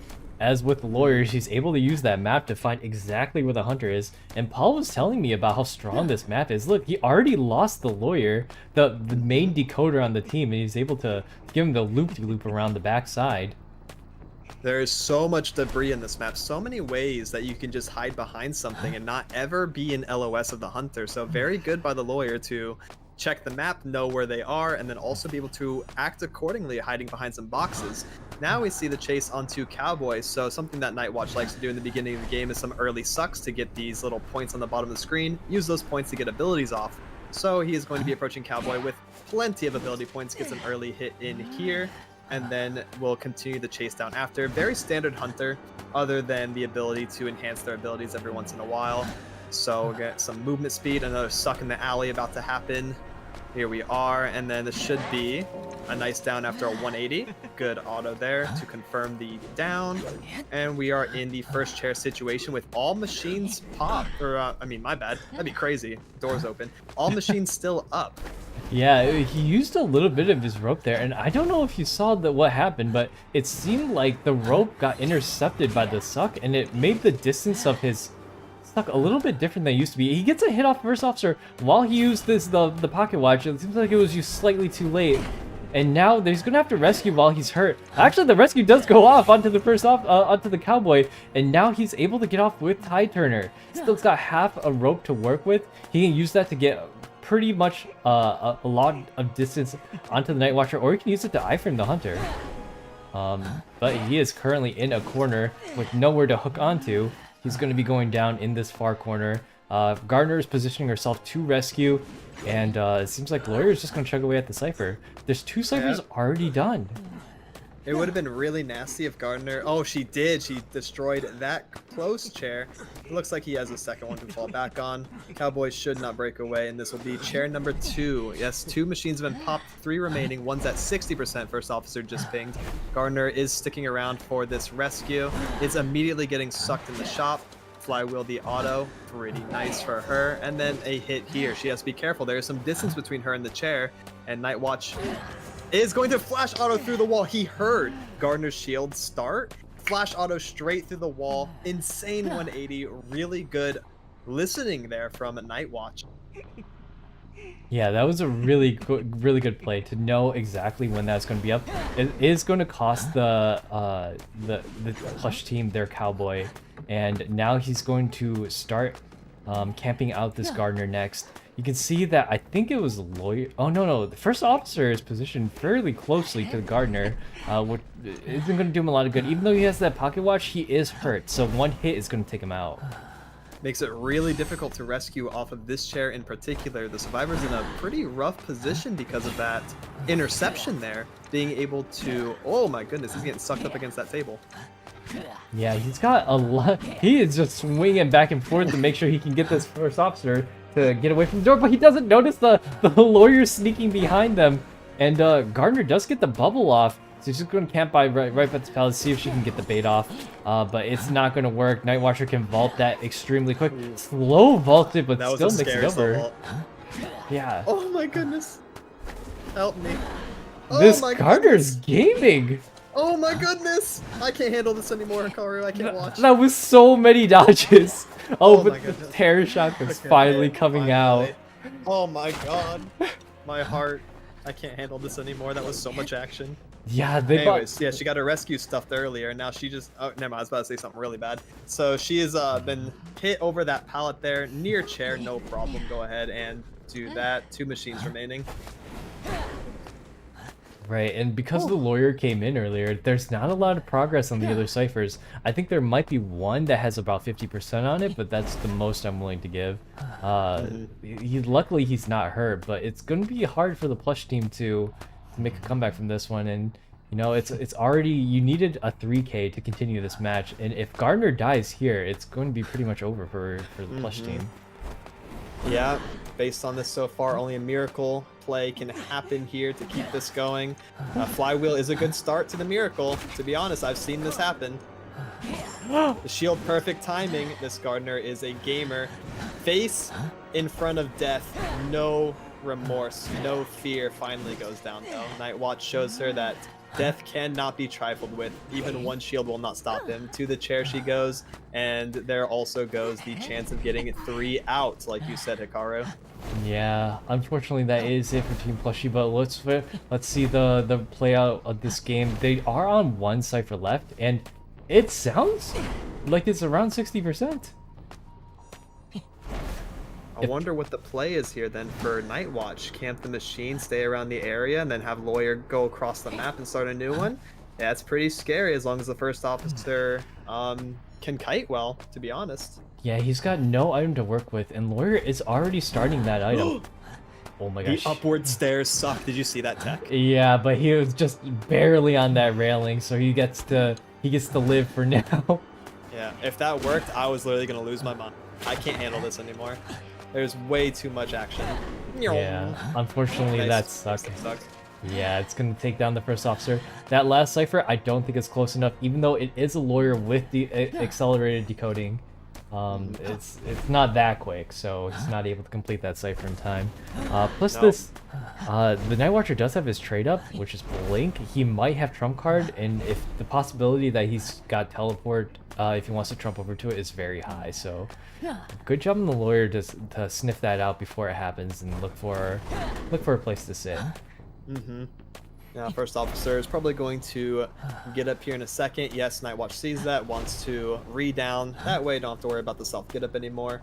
And then go find Lawyer later. So he's going to go back into the back alley, get some sucks going over here, and find his way over to first officer side of the map. Yeah, that cipher is 63% done. Probably like 70% by now, considering it's a lawyer. And I don't know if he's going to be able to do it before first officer is going to... They pop the cipher. He could have seen him for a split second there. I saw first officer on the screen. I think Nightwatch also did catch on to this, is now engaged with the first officer. That would have been really scary, all right? And the pop is here. But that was the blink, like you just mentioned. So I think Nightwatch is content with just going for a clean chase final play here and let Lawyer probably try to get out. There will not be a TP play this game. Yeah, unfortunately there's nowhere else for him to go, and with first officer not having a self pickup anymore, it leaves him free to chase this lawyer. Lawyer does not have a map anymore, so he doesn't really know where Nightwatch is going to be coming from. The perfume is not going to help very much. He sees him. Oh, that Oh, was... this would have been so fantastic if Nightwatch was forced to bounce between the doors over and over. Lawyer could have gotten away with this scot-free, but he caught him on the glimpse off to the side, and now the final chase has been started. Nice little perfume trick. But this is probably going to wrap up here very shortly. Bonk. We know first officer doesn't have to self-get up like you said, so that is a quick surrender there. Yeah. Well played by both teams. The Gardner did a really amazing job with that kite, but unfortunately it was just not enough when the first chase was just a little bit too quick there. I believe he caught the who was the first down? The cowboy. With the wind suck is just too strong. It cancels out a lot of abilities, and I think it made Cowboy mess up one of his ropes. So Yep. that is why he was not able to make it to that pallet in time. And so congrats to Team Dream Bubbles. Let me just check something really quick. I gotta Where's my block list? He's not on it, is he? Dude, I'm gonna feel so bad if that's actually what happened and I like tattled. No, it's not him. He's not on here. Oh wait, he is. Uh-oh. That's why you can't see their messages. I was kidding. Oh no. I And snitched. Mao has snitched on the survivor. No. You are I not allowed to didn't have that mean to. hunter. Oh no, I didn't know. Mao. Snitches. I cannot I believe it. cannot be blamed for this. I was like, wouldn't it be funny if they muted you so you couldn't read their message? Haha. Yeah, no. It was me that muted them. So, unfortunately, he is on my ban list. I did not do a thorough check. So, it's partially my fault for not doing a thorough enough check. To be fair, there's 20 teams, so there's over 100 people who don't put their name on their list. So, I wasn't able to check all the different names. There was a ban hammer, and I did make this tournament to punish bad behavior. I will allow Feng's team to continue if they would like. However, they cannot hunt anymore. So they are excluded from the tournament. You may find another hunter if you'd like.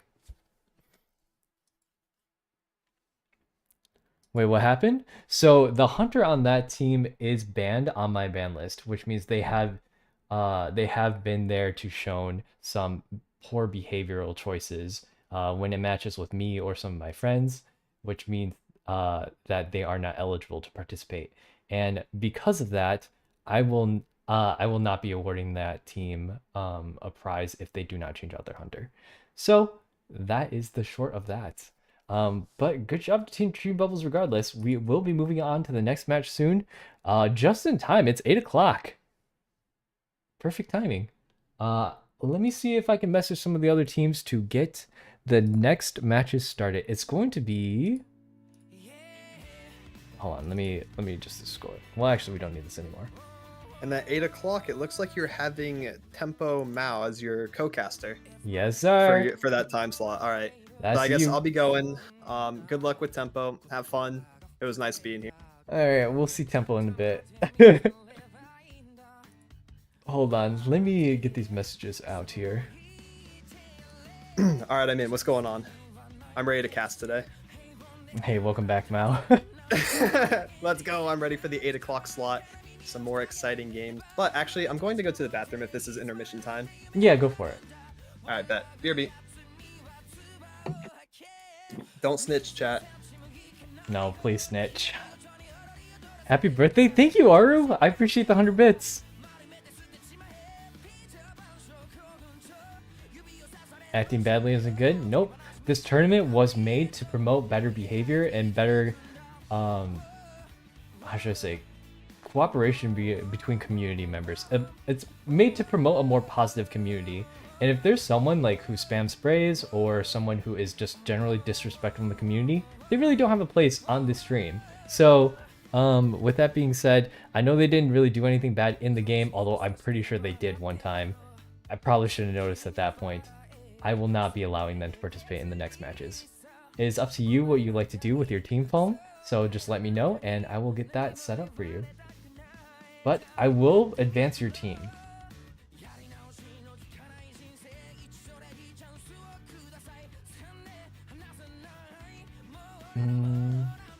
And let me go ahead and go to the VR back screen. I'm going to message some people.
あの日こっそり僕に教えてくれたね幸せの魔法だよリンガベルリンガベル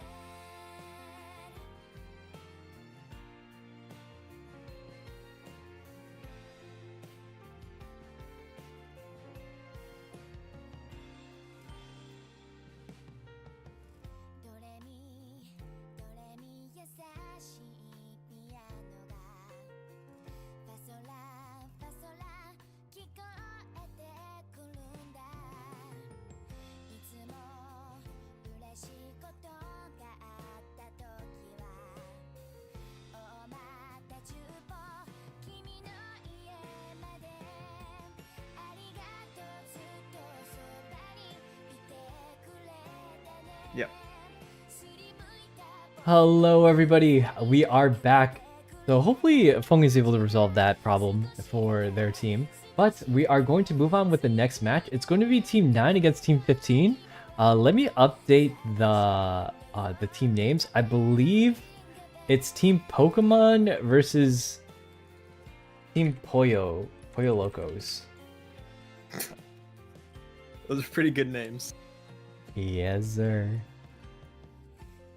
Let's put the scoreboard back up. It's going to be 0-0. Do you know what Pollo Locos means? Crazy chickens? Yeah, the crazy chickens. I That's know hype. like a little bit of Spanish, but I wouldn't even call that a little bit of Spanish. Those are just like words you could go to Taco Bell and they'll probably tell you what they mean. That's so messed up to say. Why is that messed Yeah. up? No, that's literally like a pollo is like a food item there, so I know it means chicken, or like Chipotle, you know. You're locos, man. Yeah, they too use the word crazy. loco a lot, so in their commercials. Yeah, there's actually a restaurant called El Pollo Loco, so there's that too. You ever been? Oh, that's true. I think they're only down south though. I don't. We don't have any in the north. Oh yeah, I got a few. They're pretty cool. Alright, we're gonna invite them to the main lobby, at least the two team leaders, and that way it'll save a lot of time between that and having to invite individual people. So it was... We're waiting for Pitstoppers to get on because I believe he's the team captain, but I'll go ahead and put us in the lobby. Let me see, what team is surviving first? The bottom of the bracket is Team 9, so Team 9 is hunting. I believe that's Pitstopper's team, so... Sorry, Ganji, your team is actually surviving first. The rule today was bottom of the bracket is going to be going to be hunting first. So that means Pitstopper's team... Wait. Team 15, right? That's close enough. There, he invited him for me. Works out perfectly. Surviving first, but the first map ban? Map ban in Mind Island?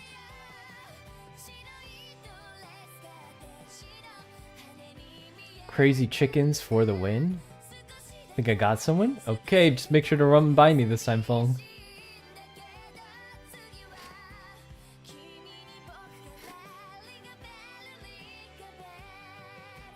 What was their name?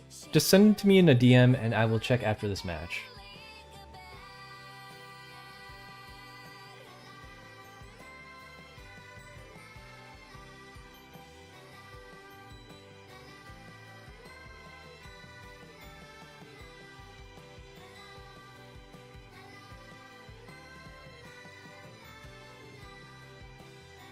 We're just gonna wait for the hunter from team 9? Team 9, I believe, is... Wait. I'm mixing myself again. Yeah, team 9 is going to be hunting first for sure. And their hunter is... Team 9 is Pitstopper's team. Okay. Let me see if he's online.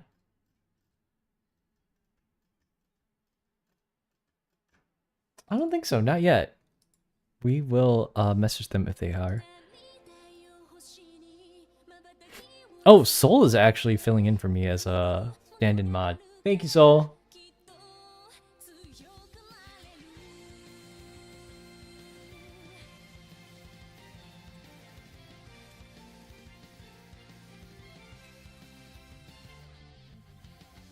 See if I can just get them into this lobby.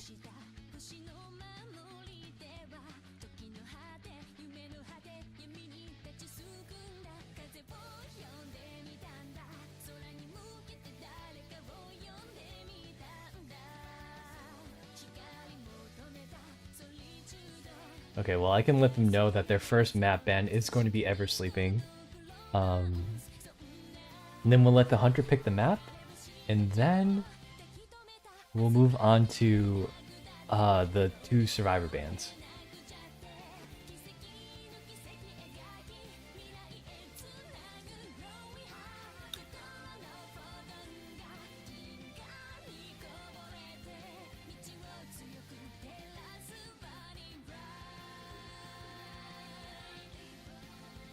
Eversleeping is a pretty interesting immediate ban. I wonder if there's ever a strategy of like ban Eversleeping and then leave Priestess up so you can ban other survivors, depending on the map. Yeah, the bigger maps That'd be are kind of cool. I think a lot of the bigger maps are very like the survivors that are good on bigger maps are good on bigger maps in general. There's not a lot of like specifically this survivor is better on this specific large map, but like, you know, the Priestess portals will take you far when there's long walls. I especially like her on Moonlit. That's what it's called, right? The circus one? Yeah, the Moonlit is the circus map. Yeah, dude, I love going across the bridge. Or I guess the river. She makes a third bridge in between, and there's usually a chair that spawns next to third stop. That's a really cool spot for Priestess to play in, so I'd love to see some Moonlit River game. The bridge that you instantly go across if you touch the portal. Yes, that bridge. She makes a new one. I like her on that map.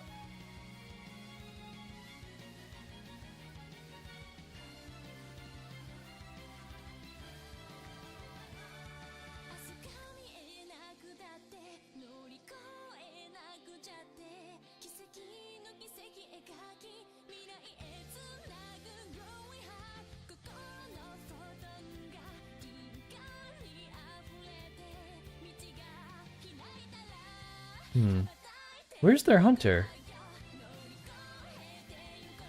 Should I hop in there and check?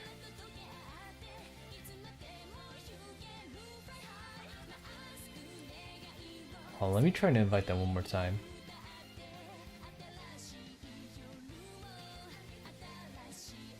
Oh, they're typing in chat. Momito? What's a Momito? Oh, you're referring to a mosquito?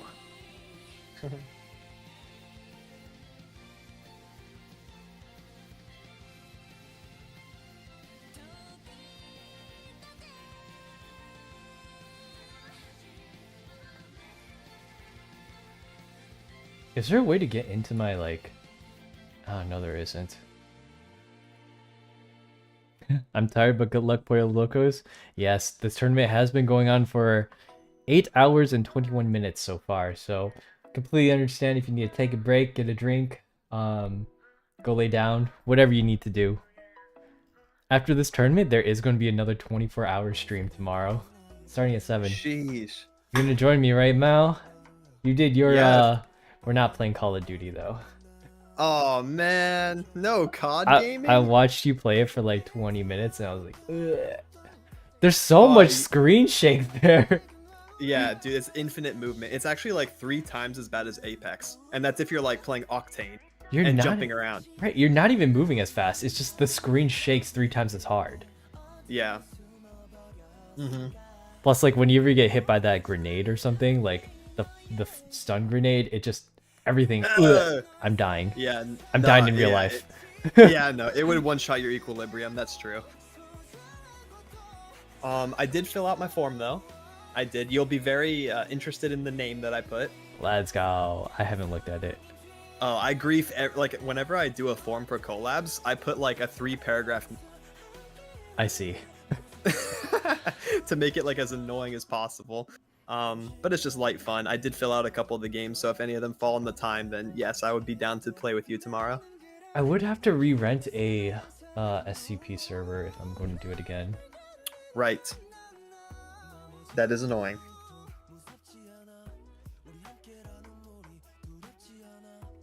I think I signed up for Goose Goose Duck as well. And there was a third one, I don't remember. Yeah, let me go hop in there to check and see if their hunter's ready because we are 20 minutes over and they're in the chat right now. I just don't see them in the lobby. Give me Yeah, go one ahead, second. yeah. I'll keep your seat warm.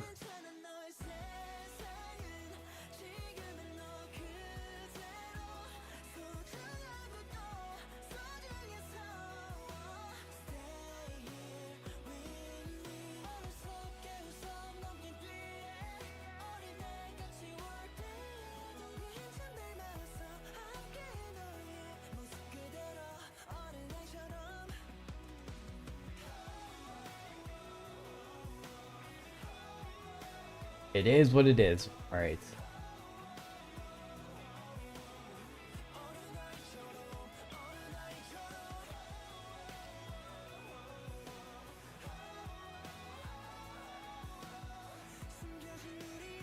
All right, now we can finally get this show on the road. We're in the semifinals, almost done with the tournament. Kinda nuts.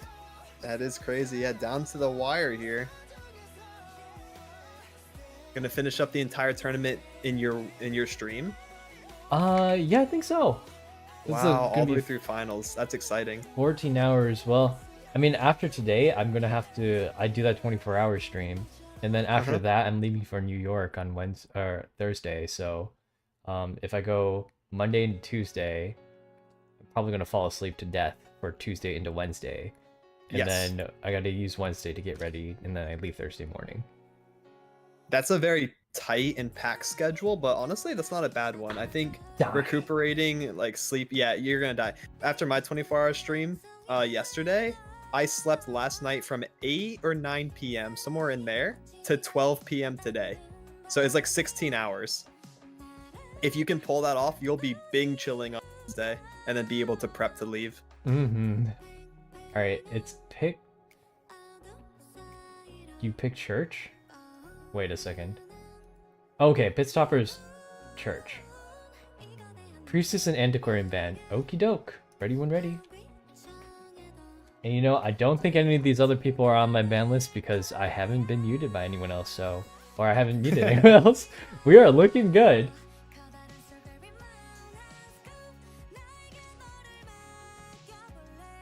Let me pause the music right here, and then we are ready to go. The first map is going to be on Red Church with a Priestess and an Antiquarian Band.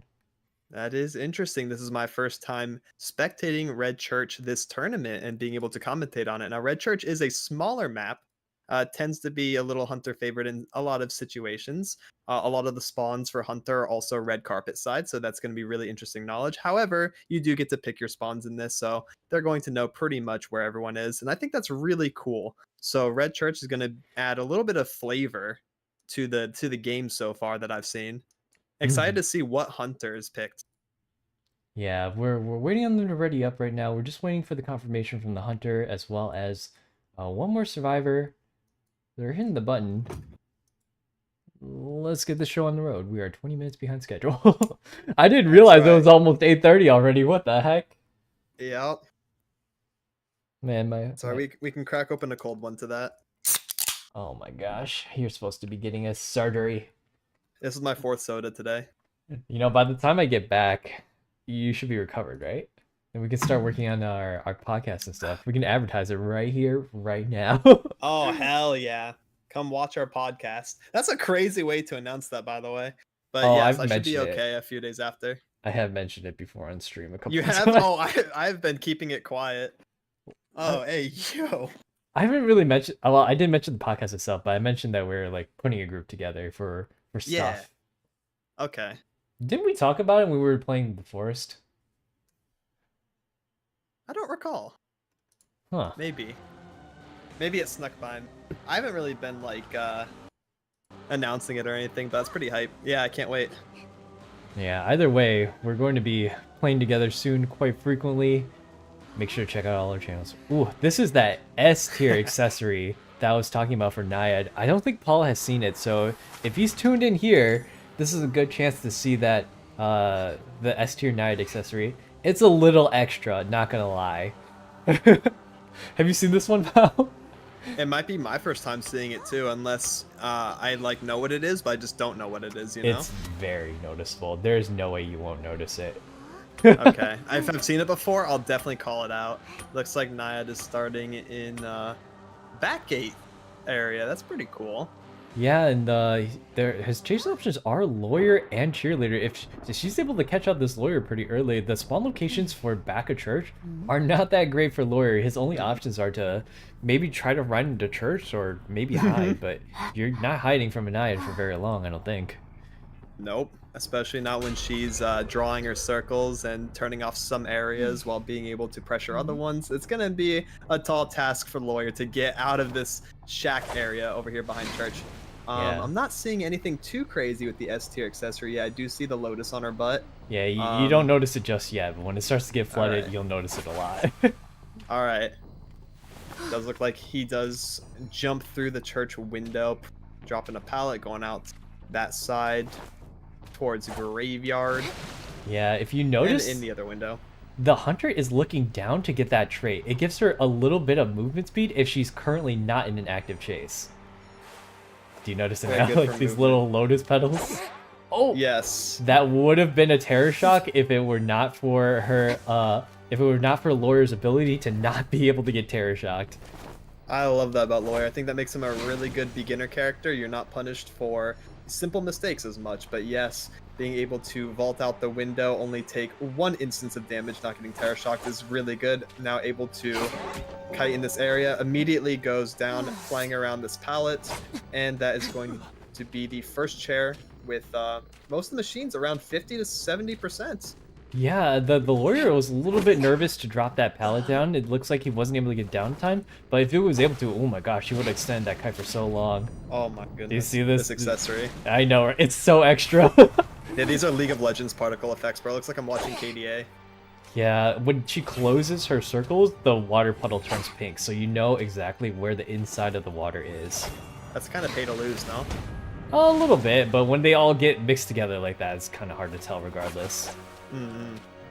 The first officer is at be 80% careful. water. He's got to be really careful here. Even if he does get this rescue off. Oh, lawyer went after half. There's no rescue This here. is so tragic. Yeah, unfortunately, first officer was not able to make it. He still has a ton of water on him. I don't even know if he's going to be able to rescue without, taking a double down here.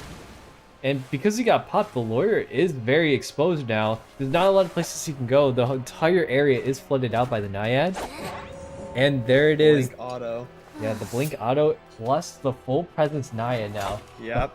Floods are now going to hurt for 60% when she's able to close those.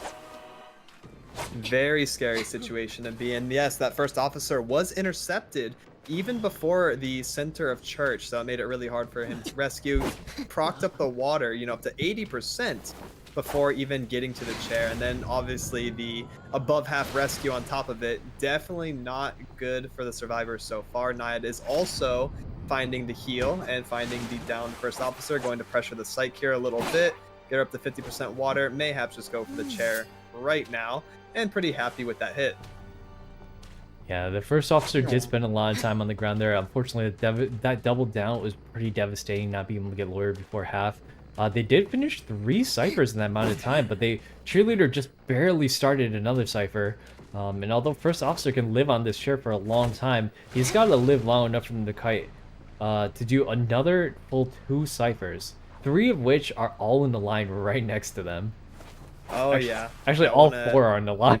Yeah, they're all in this area. Naiad can pressure any of them consistently, so looking very good map-wide positioning for Naiad. Cheerleader is here, tantalized. She's taking water damage without realizing it.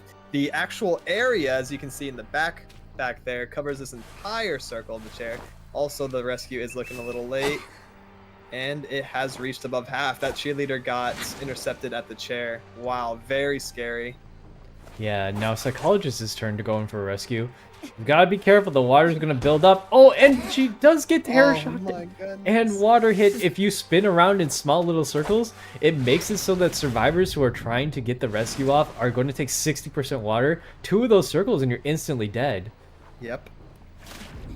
This has just been absolute doom in terms of rescuing against this Naiad. A lot of great pressure at the chairs. Bonk. Cheerleader, the self-movement speed slow, goes down here, going to chair her as well. Yeah, like you were saying, this Naiad, really, really scary. These purple petals, the survivors not respecting how fast the water actually ramps up. And look at that, when the purple water gets all over the place, you can't really tell where new puddles are going to be formed because everything is just so pink. It's so much like, what is it, visual overload that it's not necessarily paid to lose. Yeah, you're right. I confuse myself sometimes with that. It's a very pretty accessory, though. It is nice. That trick definitely worked on Cheerleader. You don't really know that you're ramping up water unless you're looking at the top at your icon. Because she thought she was chilling behind that rock until she felt the pop. Yeah. Oh my gosh. And even though she got the Palestine, hey, yo, I feel like I've warned this hunter about doing that. I don't know who did that, but I will check in with both teams to do that. I've already disqualified a hunter for doing this, so yeah, one more time and we will be DQing somebody. Someone's gonna get DQ'd.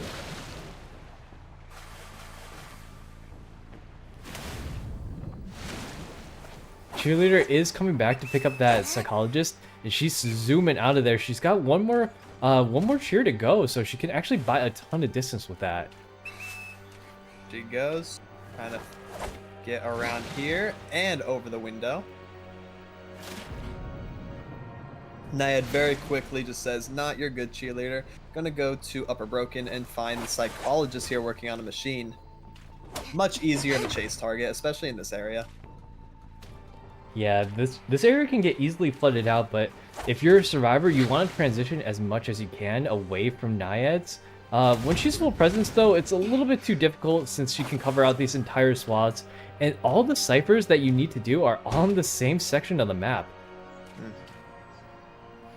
Yeah, Naiad going for just the map macro play, very smart here. Being able to pressure every single machine on this line. Going to go check Shack as well, since that's where Cheerleader just was. And notice no tinnitus.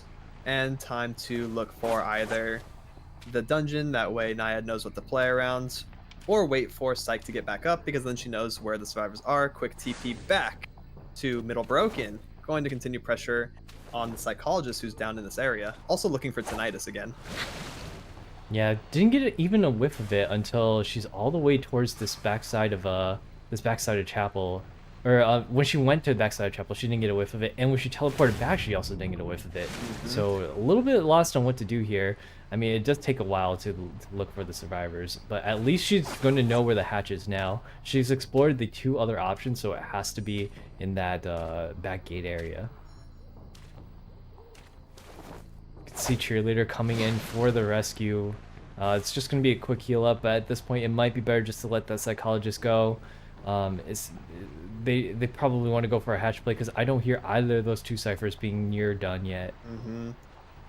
Yeah, finishing all the machines, definitely a pipe dream at this point, unless something absolutely wild happens. Looks like Naiad is going to chase down the Cheerleader. She is about to get Vision of Psych again. knows where both survivors are, and they're also corralling to the same spot, making Naiad's job a little bit easier. All she has to do is get one down, chase the other, and she is good to go.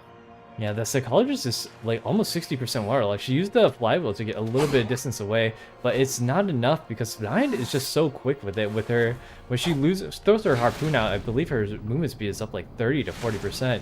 It's not as fast as like an opera singer, but still pretty quick enough to catch up to most people.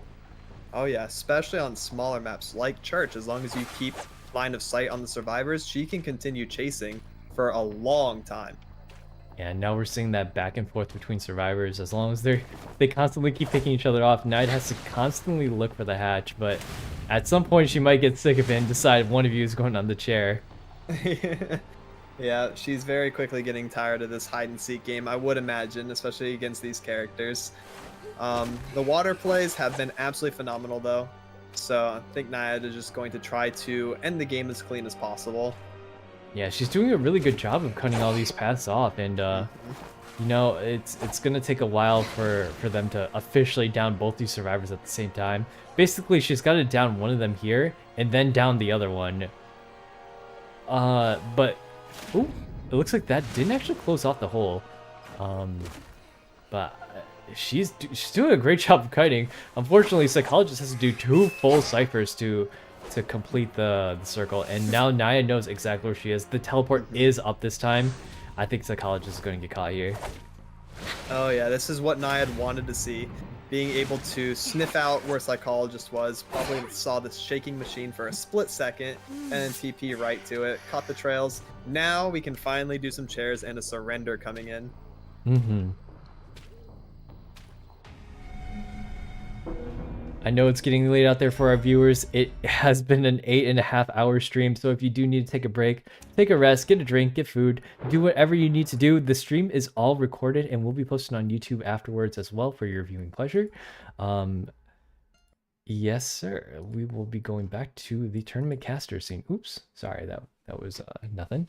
That was a 4K for Team Pokemon, and I think earlier today, the Hunter is definitely a big strength on their team. I believe they were up against another team that they 4K'd each other every single round. Hey, yo, that's It pretty was really hype. funny to watch, yeah. Yeah, that's So- Hunter diff right there. All the Hunter players playing absolutely out of their minds, getting multiple 4Ks back to back.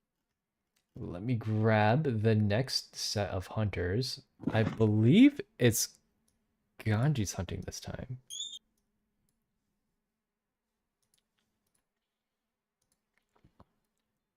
Let's hop up into the caster section, and I will grab the... Oop, I had a hiccup. Oop, I'm supposed to check something for... I was supposed to check something. Can you remind me after this game to check something? Yeah, I don't know what it is, but I will remind you to check something. Okay, it was to see if whether or not one of the people was banned that was being asked about. I had to do a double Okay. take there. So we'll invite oh, you're in the hunter spot, by the way. There you go. It's going to be Team Pollo Loco's turn to hunt, and Team Pokemon's team to survive.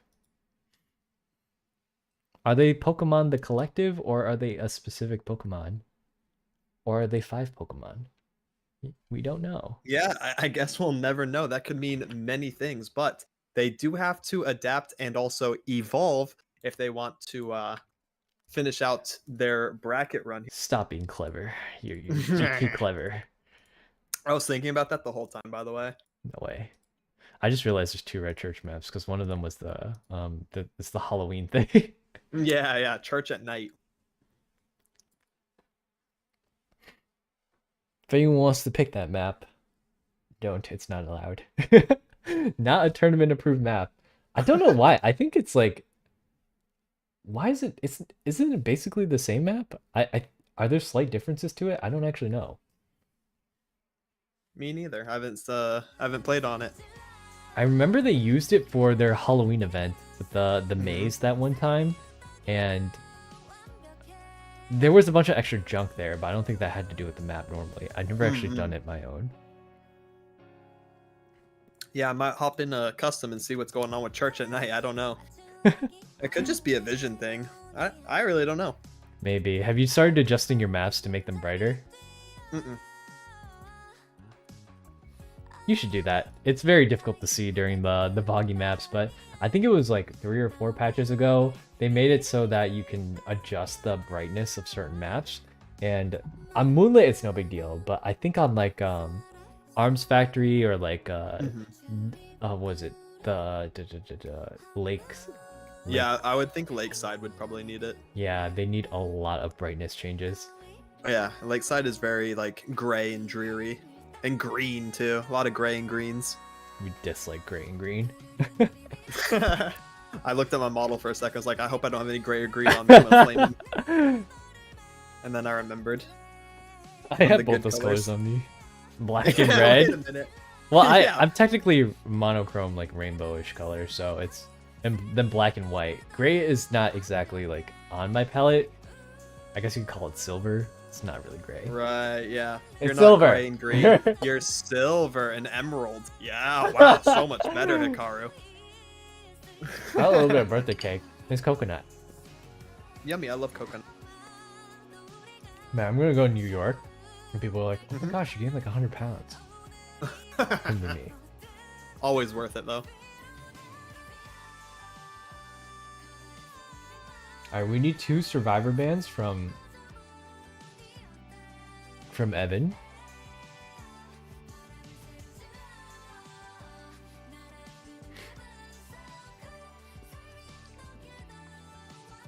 I'm not seeing Evan type in chat. Do you see anything, Mel? No, I don't see any. Okay, it's not me. Just you. I was you're not lying, are you? No, I'm not a snitch. Okay. Wait, so you're not a snitch? Nope. Okay. I'm not a snitch and I don't see anything. Okay.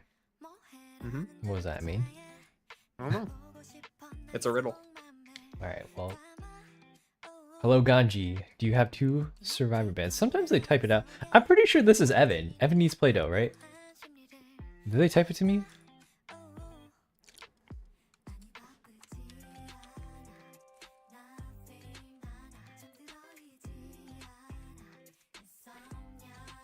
Let me message them.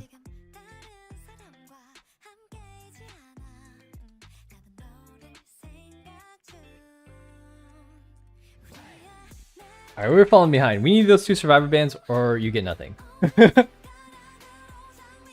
is taking way too long. I was told by Paul that like if this were a Koa tournament style match, if I don't get those in within like at least 1 minute, that they take a penalty to their team. Like I heard a team was late for 20 minutes and they were fined $3,000. So I ain't fining you for nothing, but we're on the time limit here. Root. That's a. Oh, there we go. Auntie and Priestess. Yep, I see it. Perfect. It was just taking a while. I don't think they were paying attention to chat. It's all right. I think the punishment should be I pick the bands for them. Yep. If you don't pick within 1 minute, or let's say like a minute and a half, I'll pick your bands for you. Yep. That'd be so funny because You're you can do that banning 2 different ways. Ban their mains or just ban like absolute shenanigans. Whatever you played last round, it's banned. Everything. Yep. Perma-wide ban. We get to bypass the ban 2 rule and just ban like 6 people. All right, everyone is ready. Area selection mode is on. Let us go on to game 2. Let me pause the music right here, and I will switch us into the scene. Yeah, we banned Thief because he's too OP. And because of his yell emote. There I was hate a that thief guy. today. It's crazy, yeah. Yeah, I've seen crazy thieves too. Yeah. I've gotten blinded by some crazy thieves in my time. I still hate him. I understand the yell too. When I heard it, it's the most blood curdling stream. No, it's more blood curdling than that. No, I can't do Well, it. I was saving your ears and I was saving I mean, I could do it. No, You no, do no, it. don't do it. No, if I do it, it's gonna be like top of my lungs. Dude, the first time I heard it, I thought there was either an audio bug or something was playing in a different tab. Right? It jump scared me so much. I didn't know what was going on. All I knew is it could not have been IDV. And then the dude did it again. I think Lucky Guy does it too. I wonder if it's the same sound. It might be. Alright, we have a clerk as the hunter. Would love to see it. I love clerks. Yeah, I wonder why. I wonder. Anyways, Yeah, it's against well- a prospector, a lawyer, a mercenary, and I think the last one was an acrobat. Let's see where she's gonna start. Starting in Graveyard. Really interesting.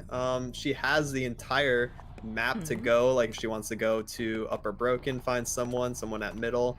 She does know and sees the prospector over there with the Chuya skin from Mungo Stray Dogs. Gonna go shrimp for him, take him out first probably.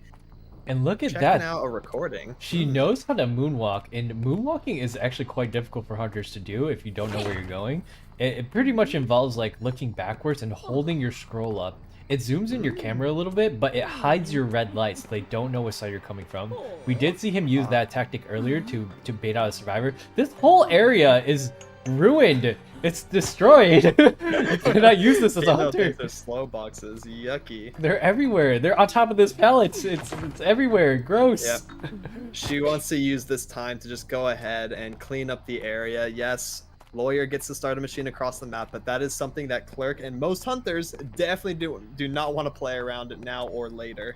Yeah, and if you look at that, the prospector pretty much gets out scot-free without having to use any of his magnets. It did cost Dancer 2 of her boxes, but look at how much time is being used already just rotating around the map.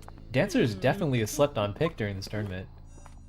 Yeah, I think she provides a lot of utility, and if she's left alone, she can just use the speed up boxes to become a decoder in some games. So depending on, you know, what she is needed for on the team, she can be very useful in a bunch of different situations. And she has also been found out at Shack here. We see that basement is not Shack, so that's a nice little extra information that Clark has access to. Blink over the wall, and one auto already down. Yeah, she opts not to get rid of this box because she knows that Dancer's already transitioning out of it. I hope that really doesn't come to bite her in the back later. But she does see that all three ciphers are being worked on. They're almost done. This is pretty much a 3-cipher kite just from having to deal with the Dancer boxes. I do remember this tactic being used in Koa a long time ago, and they did have to nerf the Dancer's boxes, but they're still very permanent. Oh yeah. She has bought them a lot of time within. Like you said earlier, Prospector got out scot-free and just, you know, hey, bye-bye. I get to save my magnets for later. She is now chasing onto the lawyer, doing some scroll recording shenanigans as well at the window. Recording that one as well, so now she can chase a little bit better. Yeah, unfortunately, she does not have a lot of good scripts on her. She has one... Oh, she does have a pallet breaking, but she's able to... the lawyer was able to get past that pallet by flywheeling and gets a pallet stun on the clerk. She does not have any scripts to work with at this point. I think she's got like one window vaulting, one in reverse, because she just used the other one. And lawyer still has not taken any damage yet. Yeah, this is looking pretty rough. Clerk has to have some very big mental resilience. Got that hit. That does salvage a little bit of the mental, but otherwise looking really rough. Because if you think about it, no one's been chaired. Female Dancer just got healed the full. Clerk is starting the game 2 ciphers down and 1 hit on Lawyer at Graveyard. So if she thinks of it like that, it's a pretty hard spot for the Hunter to be in. Hopefully she can clean up this chase, but now she's also being harassed by Prospector. Quick magnet on the side stun and getting some more distance for Lawyer. Lawyer wants to try to make it to this window and looks like he is. Prospector does eat a hit for it, but now they're both just going their separate ways. Yeah, unfortunately for them, for the clerk, she does not have a lot of tools to deal with harassers unless she has those scripts. And survivors that don't really use the windows or the pallets, such as Prospector, that just throw things at you to deal with you, you can't record that. It doesn't really do anything for you. So, and look at how much distance he gets covered. I don't know how he got so far. I guess he just straight up ran through the window. But he's back in this Dancer box area. These Dancer boxes are doing so much work and she's not even near them. Yep, MVP, not Female Dancer. Female Dancer boxes 1, 2, and 3. Those are getting some likes at the end of the game for sure. Yeah, and you can see that they crushed the boxes already, but Female Dancer opens up a box and finds a syringe. The survivors are taking their sweet time. You can see just how important the first chase is for the hunter. If you're not able to get that first chase off, it looks like the rest of it is pretty doomed. Oh no, but Prospector eats a terror shock, and that is actually full presence for the Clerk. Yeah, Clerk does provide a lot of pressure for herself later. I have seen Clerk games go 4 people alive when the doors start and kill all 4 people. So honestly, Clerk can still get through this. The recordings are very strong in the late game, especially locking the doors and being able to now lock the machines themselves. So she is going to slow down the game, play a little controlled, and see where we go from here. We do have a rescue coming in. It looks like it is a mercenary. Not using any elbow pads to approach, just kind of walking up as Clerk is looking at the machines. And now Merc is approaching, got the rescue off nice and clean. Merc takes a hit at the end, no problem. And now she's going to continue chasing onto Merc out of flash auto, so he is going to go down here in 10 seconds or so, as soon as Tide wears off. Yeah, interesting choice to use the blink on the mercenary instead of just chasing after Prospector, because he does need someone on the chair to prevent them from popping the last cipher. The Prospector is in this back window area. I don't know if the Clerk heard him or not, but he did make a weird sound behind the window. So now the chase is on for the Prospector. It's really a race against time because those 2 ciphers probably have a lot of progress. Oh, actually not a lot. No, the last cipher is at 35%, so they do have a lot of time to work with. There's another long stun on the Clerk. The cipher is popped, actually. It was done. Wow, someone else was working on one, and one was at 35, so it looks like they just popped the prime one. All 4 people alive, and the machines are done. So now we're in gate phase. Looks like Clerk is sniffing out the area where I believe the last machine was popped. Just trying to look for anyone. Now she's going to record Lawyer at the door, probably lock it off, and go to pressure the red carpet gate. Yeah, and you can see how effective hiding against this hunter is. Clerk is really great when most hunters are really great when you're chasing, but when you're just hiding from them and you can't find anything, there's no counter for that for most hunters. Unless you're a Bloody Queen. But True. She does needs to turn around and lock that one too. Yes, you have to be able to pressure both of these doors with the locking mechanism. Otherwise, they're just going to get out one of them. So this is a pretty good strat, just chasing Lawyer down, constantly locking back gate whenever she can. Oh my goodness. Yeah, but you also have to be careful that you save enough scripts to get... Oh, that door is already open. It's already open. And there's the Lawyer does not have any scripts, and the hatch is actually really close by to this Lawyer right now. They're looking at a 1k right now. It's not looking good for Clerk, and I don't... Oh, Lawyer actually... Oh, okay. Lawyer did go down there, but if you saw, the Lawyer actually had mercenary pads on him. It's been really crazy for them to get out, and then he just elbow pads straight into upper broken for that hatch. That would have been absolutely insane. Looks like she is going to chair him. There's 25 seconds left of detention, so it looks like they're working on a group play to try to get everyone out. This is something that's really cool. You love to see. So they're just going to wait out detention and then use their extra HP they have to brute force this rescue and maybe even try to open front gate at the same time. But she does spot them out over at Graveyard, and they got 6 seconds left for detention. They're keeping track of this. We'll see what play they do, but it is going to be wild. She is able to brute force people out the door, actually, if you get the Tide going on them. But she also has 2 hits on her that she recorded when detention was on her, which means that, oh, you can hear him on the door. She's got to keep this door locked down. Yep. You got to be careful, because I don't know if they still have a Tide on them. Probably not, right? No, Mercenary uses Tide earlier, so this is a tideless rescue. There is a detention. Oh my goodness, the script. Oh, she's up in the air and her booty's in the screen. That was absolutely wild. That push was so big. They made her fly further than she should have. She's got to keep this door locked down. I don't know if the door is about to be opening. Oh my gosh, she snipes him out with that detention. The door's actually open. Yep. The female dancer is the only one at full HP here. She can tank the hit, but now they have to change up their game plan a little bit. Prospector is going to be chaired. It's also his first one, so they could like maybe re-heal and try this again. I don't really know. They could do a lot of crazy things here. This endgame is already very atypical, and I'm excited for it. Yeah, the Clerk used up, I believe, both of her detention hits. I don't believe that was intentional. She was recording something there. She did not mean to hit chair. So she's trying to get more hits out there. That way she might be able to terror shock them off of the chair before the rescue is able to go off. And you see, everyone's already at this door. If she hits the mercenary, it is over. Oh, but if the hit resets, there is no hit reset. They are all out of there. Look at that. So they're going to brute force this play as the survivor roaches can do post attention in the gate phase. She's also oh no, she to back TPs gate to try to sniff out maybe Lawyer's back there. He's at full HP. I think this is just for funsies. Yeah. And Lawyer's also going to sneak out front gate scot-free. Yeah, I think Lawyer did hang around the middle just in case this situation were going to happen.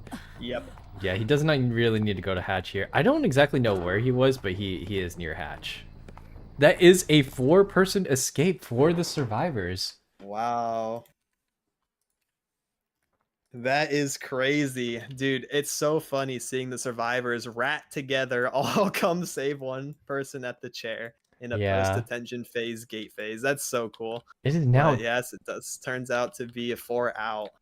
Yeah, that does make the score 10-0 in favor of Team Pokemon. But, you know, I've seen Team Poyo do really well in hunts lately, so there is always a chance for them to turn around if they can get a couple of 4Ks or a 4-person escape. The matches are closer than you think. Just because it looks like they got a 4K, it only takes a little bit, like one scuff or one blink miss for a match to turn on its head. So Poyo could come back from this. Let me get the invites going out for round 2.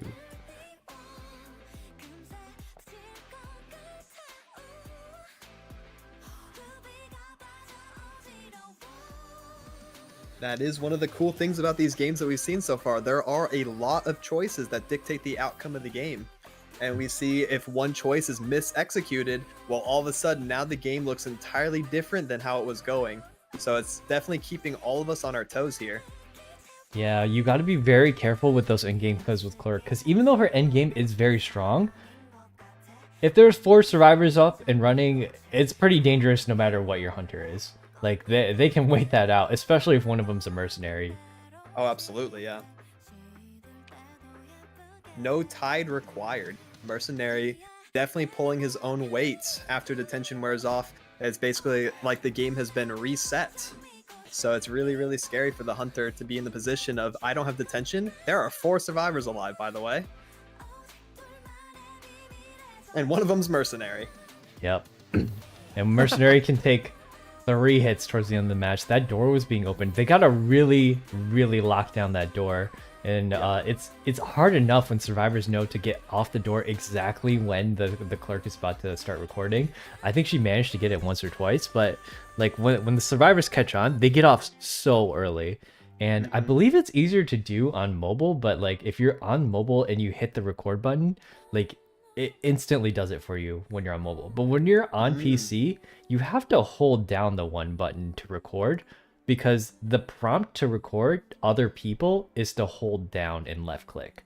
But the prompt to record yourself is 1 quick click.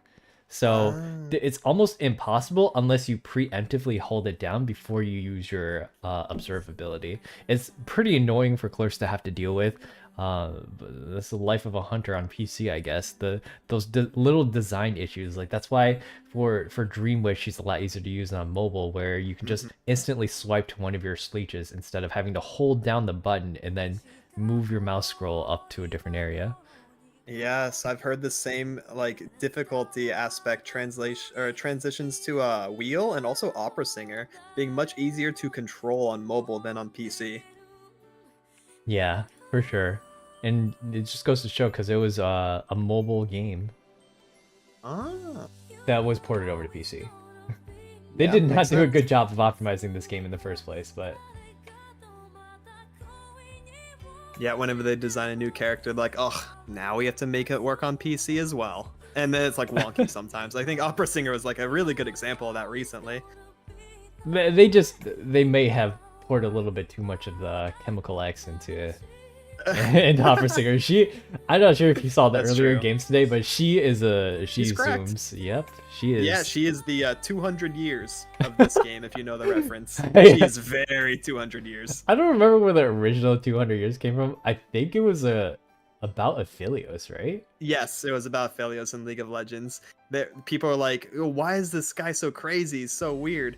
And then Riot, like they referenced a article that Riot wrote, and they're like, "We have 200 years of game balance experience on our team, so you can't tell us otherwise. You know that we're doing something wrong." And it's like, bruh, 200 years of experience, bruh. How did you? So they got very map quickly that? called out on. If you just get like, if we all have 1 hour and we get 200 people together, that's 200 Yes, hours. 200 hours. Yes, that's exactly the joke. I love it. I cannot believe Riot said that on an official like article, and that was their defensive stance they took. So now whenever something just blatantly broken comes out, 200 years. That kid is overloaded.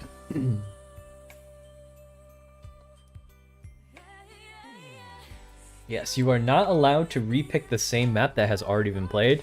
That's not to say you can't pick a map you played in previous matches, just not the one in these sets. So you can't pick Red Church again, but if you pick like Eversleeping earlier today, you can do it again here. It's a completely different game. I got an ad at the game. What happened? There was a 4-person escape from Team Pokemon. It was very intense towards the end. Fortunately, the clerk was not able to close out the game. Eversleeping. Oh shoot! You didn't remind me. You know? No way. You know that's on chat. I told chat to remind me to remind you, and no one in chat reminded me. So I it's don't not my remember fault. you asking them that. Yeah, I'm gonna write this on my hand. I'm sorry, Fong. I'm gonna have to look it up for you after this. I'm just trying to get Okay. this game show on the road because it's 9 o'clock and we got to get this done in an hour.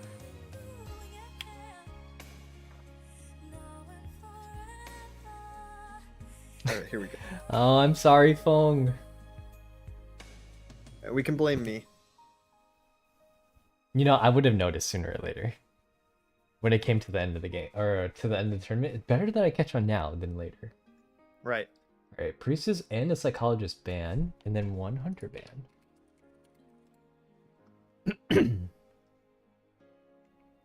Okay, so the map is Eversleeping.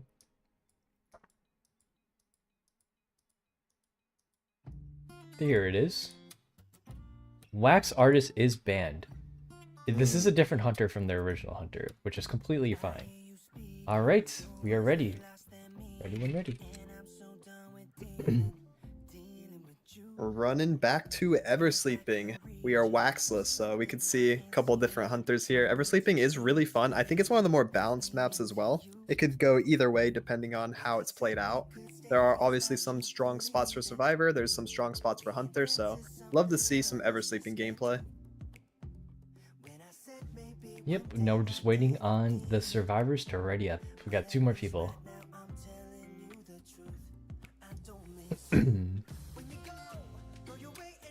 Okay, we're ready. Let me pause the music right here.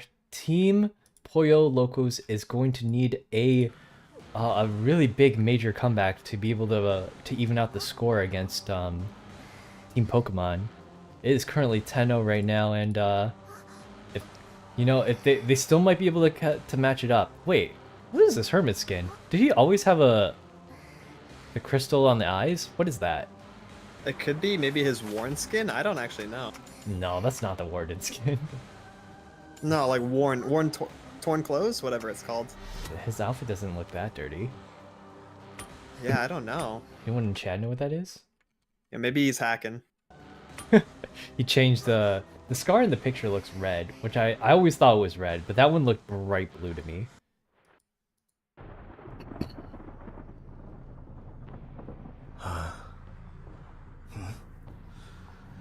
What skin? It looks like it's base skin as a hermit, but instead of this face looking red, it's more bluish. Let me see if I can turn. Yeah, like that.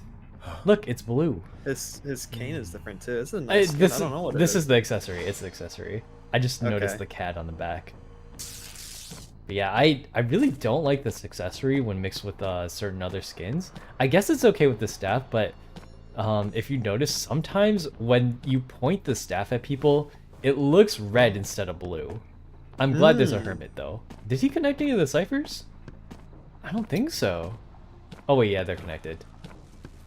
3 of them have already picked up a red mark as well. Prospector pretty early on the chase here. Miron being pulled up into the box. Hermit's got a little bit of a concussion after that. Planning on probably committing to the chase. Saw the animation of the vault, now is down. We see the tram. Ooh, and he's stuck. Prospector up to the tram with the blue mark and a quick early hit there to 3 survivors. Yeah. Oh, looks like he has influence too, so he's gonna be able to teleport instantly now. Hermit is one of those hunters that really needs his abilities to start popping off, but because he has influence, he can just teleport onto him now. Yep. There it is. He's got, but a miss there. Yeah, you got to aim a little bit more carefully with that. Survivors that have dealt with tons of hermits before when he came out probably know the exact timing of how to deal with that. Is able to flywheel that stun. That was a sick flywheel, bro. Yeah, he swings through the pallet but doesn't get anything, but he's going to take another hit here. There's not a lot he can do.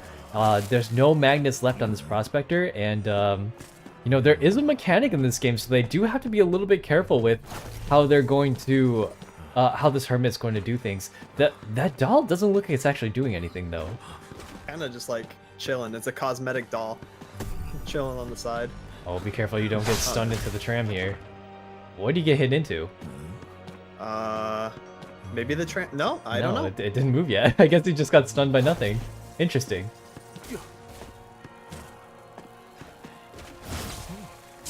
Here's the teleport through the walls, and this is why Hermit's one of the strongest hunters, in my opinion, or at the very least, he's very hard to bully if you can't use line of sight to stop him. Oh yeah, being able to go through walls, around corners, all kinds of crazy stuff.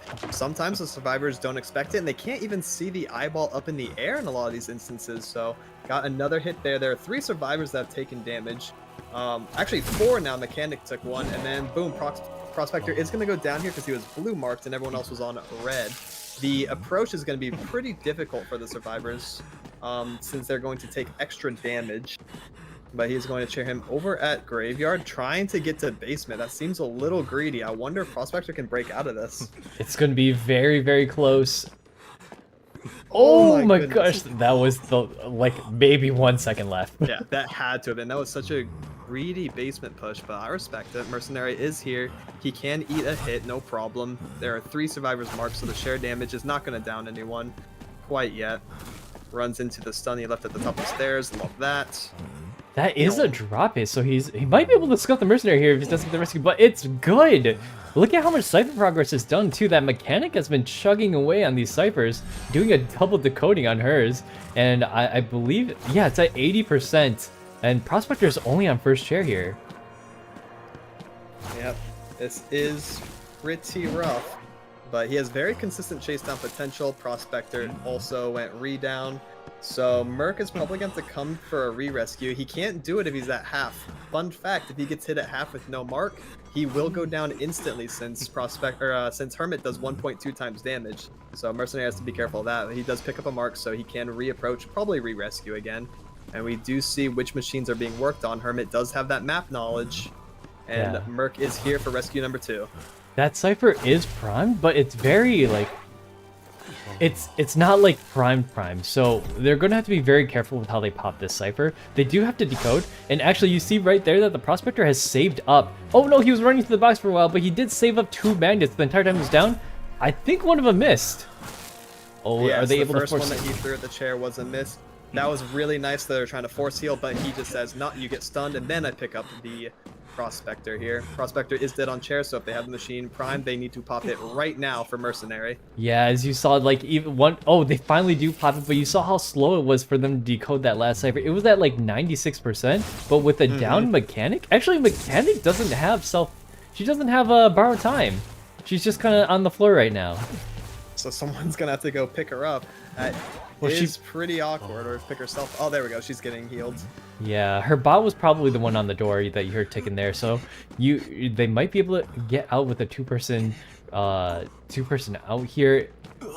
They're kind of being careful really quick with the bot because remember he can get to the door pretty quickly. And if the bot does take damage, anyone with the mark will also take damage. They do see that it's the bot. When the doors are connected, it's so slow, and the rescue gets snuck on by, I think that was the perfumer. Sliding in the back there, being able to rescue, but Merc goes re down, and then Hermit says, no more of this. Try to follow the bot, finish that bomb, and he's dead. That Goodbye, will bot. reveal the location of the mechanic as well. It's probably not going to do him a lot of good, as she is all the way on the other side of the map.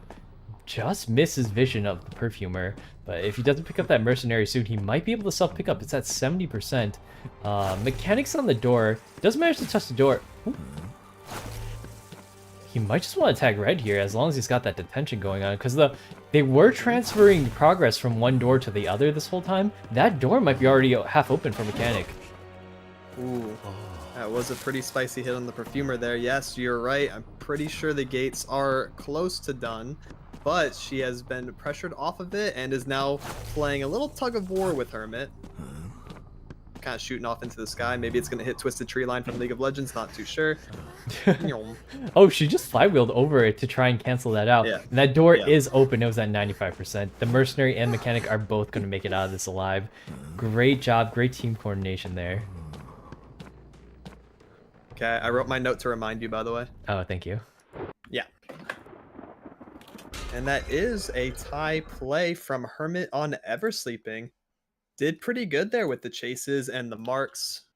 Love to see some Hermit gameplay as a Hermit main myself. And I do want to shout out the Hunter for bringing Insolence as well. That's also my preferred playstyle. That way you unlock the presence ability a lot faster and able to have stronger first chases, especially if the survivors are constantly taking the mark for themselves. You need to hit the survivor that you're first chasing much more. So being able to use the teleport dash to get that as quickly as possible is really cool. Love to see that. All right. I just checked out that person. They are clear. You are able to use that Hunter phone if you would like. Thank God. Yeah, okay, so that is going to be a 2-2 for... Oh, let me update this really quick. Yep, that puts us at 12-2 for Pokemon and Locos. Pokemon favored. Right, Up 10 points still. We are going to have to go to a game number 4, but the game could very well be over right here if you don't have enough points by the end of this match. They're going to have to go for... Hold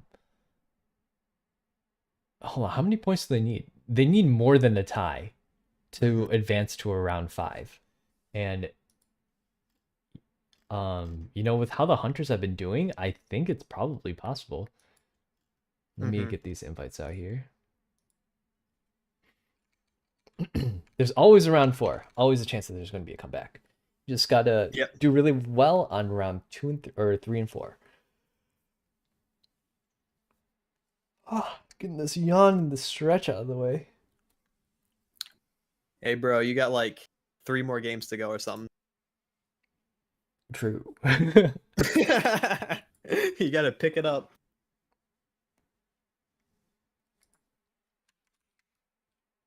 I'll share you the energy, all right? Just put your arms up in the air like you're charging a spirit bomb, if you've ever seen Dragon Ball Z. I'm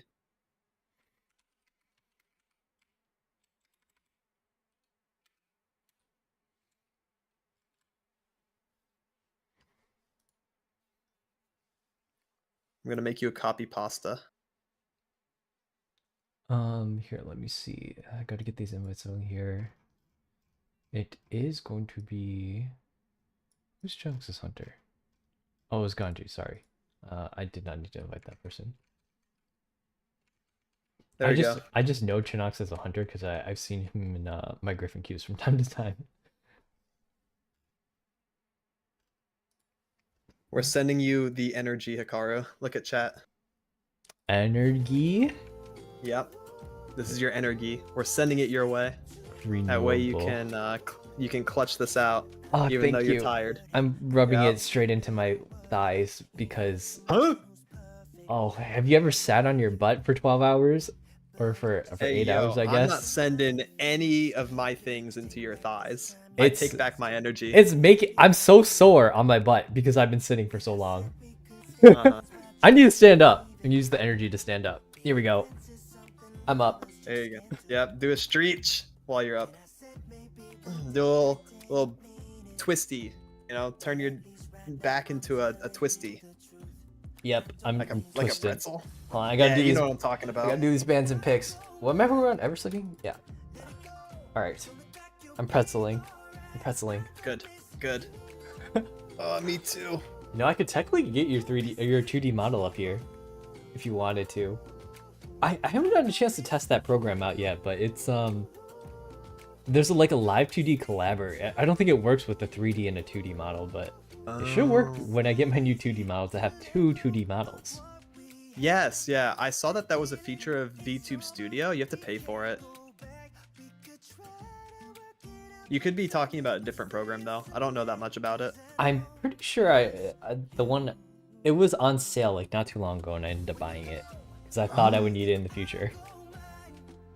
I'll tell you about it later. Yeah, yeah. Thank you for the energy, you guys. Yeah. Ooh, you should see the stretches I'm doing right now. It's kind of weird. Don't look. Hey, yo. Man, after chat, you realize this, right? After 9 hours of stream, Hikaru gets a little sussy.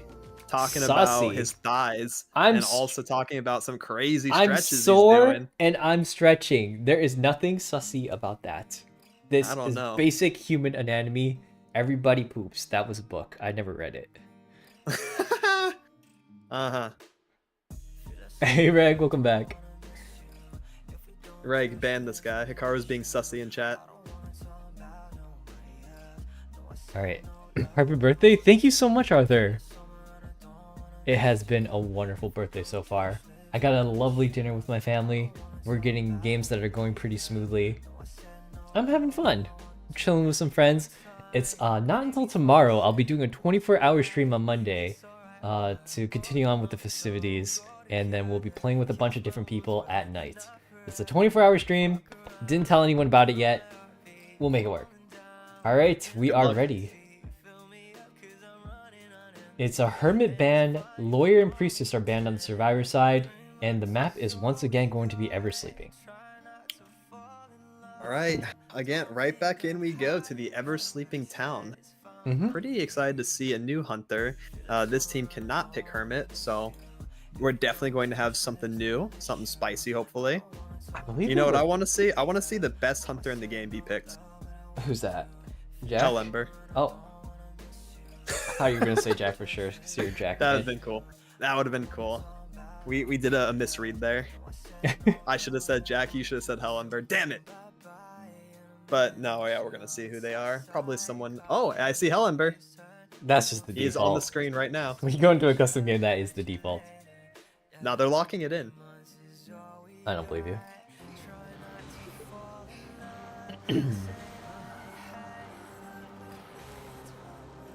No, it's definitely not. You're right. Alright, here, let me Like a bloody queen hover. I'm gonna move my mic up. I'm gonna shoutcast this game standing up. That's actually a good idea. I respect you for this. Cause that way when I what's the expression? You jump out of your seat when something exciting happens. I'm just gonna stand up this whole time, so I'm never gonna be surprised anymore. Yeah, that's how it works. Because you're standing, there's nothing that can surprise you. True. Oh, I love that Mary animation. Holy. Yeah. This was the Kamati Moon crossover skin, and I was not gonna pay $15 for that. I didn't either, but looking at that skin, she can stab me with that shard of glass any day. I think it was called the Wolf Mary skin, but I think most people consider her a cat. Can't really tell. Yeah, I call it Catgirl Mary as well whenever I fight it. They're Alright. spawning up there next to Corner House. Very interesting. Yeah, Bloody Queen does love these large open spaces for her to use her mirror in, especially the long, straight, narrow alleyways where she can just sandwich people in between her mirror and herself. She can sandwich. Anyways, so Uh-huh, we're going to see where she's going to place her first mirror and who she determines her first chase to be. Oh, she's not even Cat Mary. It's like the Queen of Spades one or Queen of That's a Hearts. Queen of Hearts. Where's there a Whatever. spade here?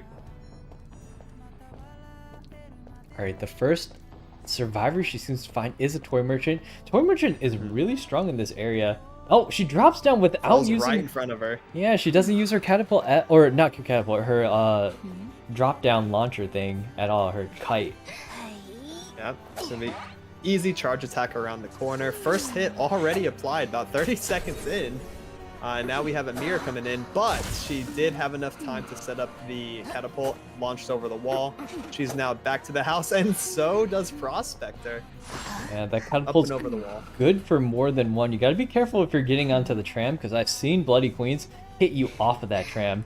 And it looks like she wants to continue the hunt onto the toy merchant, although she probably doesn't know exactly where she went. Never mind, she got a little bit of whiff of her trail, so now she's back on the chase. Her mirror is up now. She's probably going to mirror up there and try to get her down right here. Yep, pressuring that little pallet area.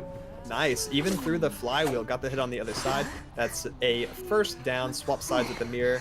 Nice and easy. Go ahead and pick a chair. We get to see this machine being worked on, so she pressures the mercenary off of that one as he goes up the stairs of Corner House. And we have our first down, first chair, all machines remaining. Yeah, and Bloody Queen is pretty decent at camping out chairs as long as she hits those mirrors.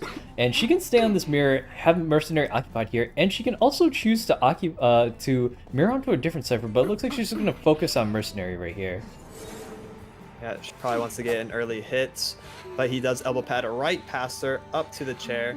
Mirror is down, so now it's just going to be basic rescue. Got a few seconds to work with. Takes a hit, rescues, no problem. Tide is up, and no mirror, but we are going to see a flash auto here probably. No, you do have the long hits. Oh, be careful. Yeah, you put that catapult down. It's just like, no, I had enough. Not like this. Not again. So, Yep. Toy Merchant will be going down a second time. They did buy themselves a lot of time. This is one of those tie queen moments where it's looking, even though she got those mirrors down really quickly on the Toy Merchant, it's still looking only to be just about a tie. There's only 3 ciphers remaining, and 2 of them are already been worked on for a while. Yeah, this is because, as you said, she can usually pressure nearby or pressure farther machines by using her mirror when someone's chaired. She didn't really have the leeway to do that. She had to focus on the mercenary that was right in front of her. So the other survivors have just been doing machines scot-free. Prospector is now here, hit a nice magnet stun. The mirror is about to go away as well, so this is going to be another basic rescue. There's only a few seconds left in this Toy Merchant, though, so we're going to have to be in a pretty precarious situation. Nice, just rushes the rescue and tanks the hit after. Flawless execution by the survivors. Nothing super crazy going on. No terror shocks or anything like that.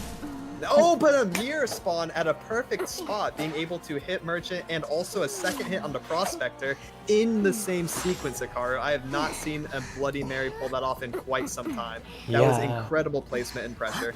Yeah, unfortunately that Prospector did manage to reset Bloody Queen on her hit, giving her another free swing with her mirror. There's only 2 ciphers left. One's being worked on currently by the Acrobat all the way across the map. So an injured mercenary does have to come in and rescue. However, I don't think they're going to be able to do much with this.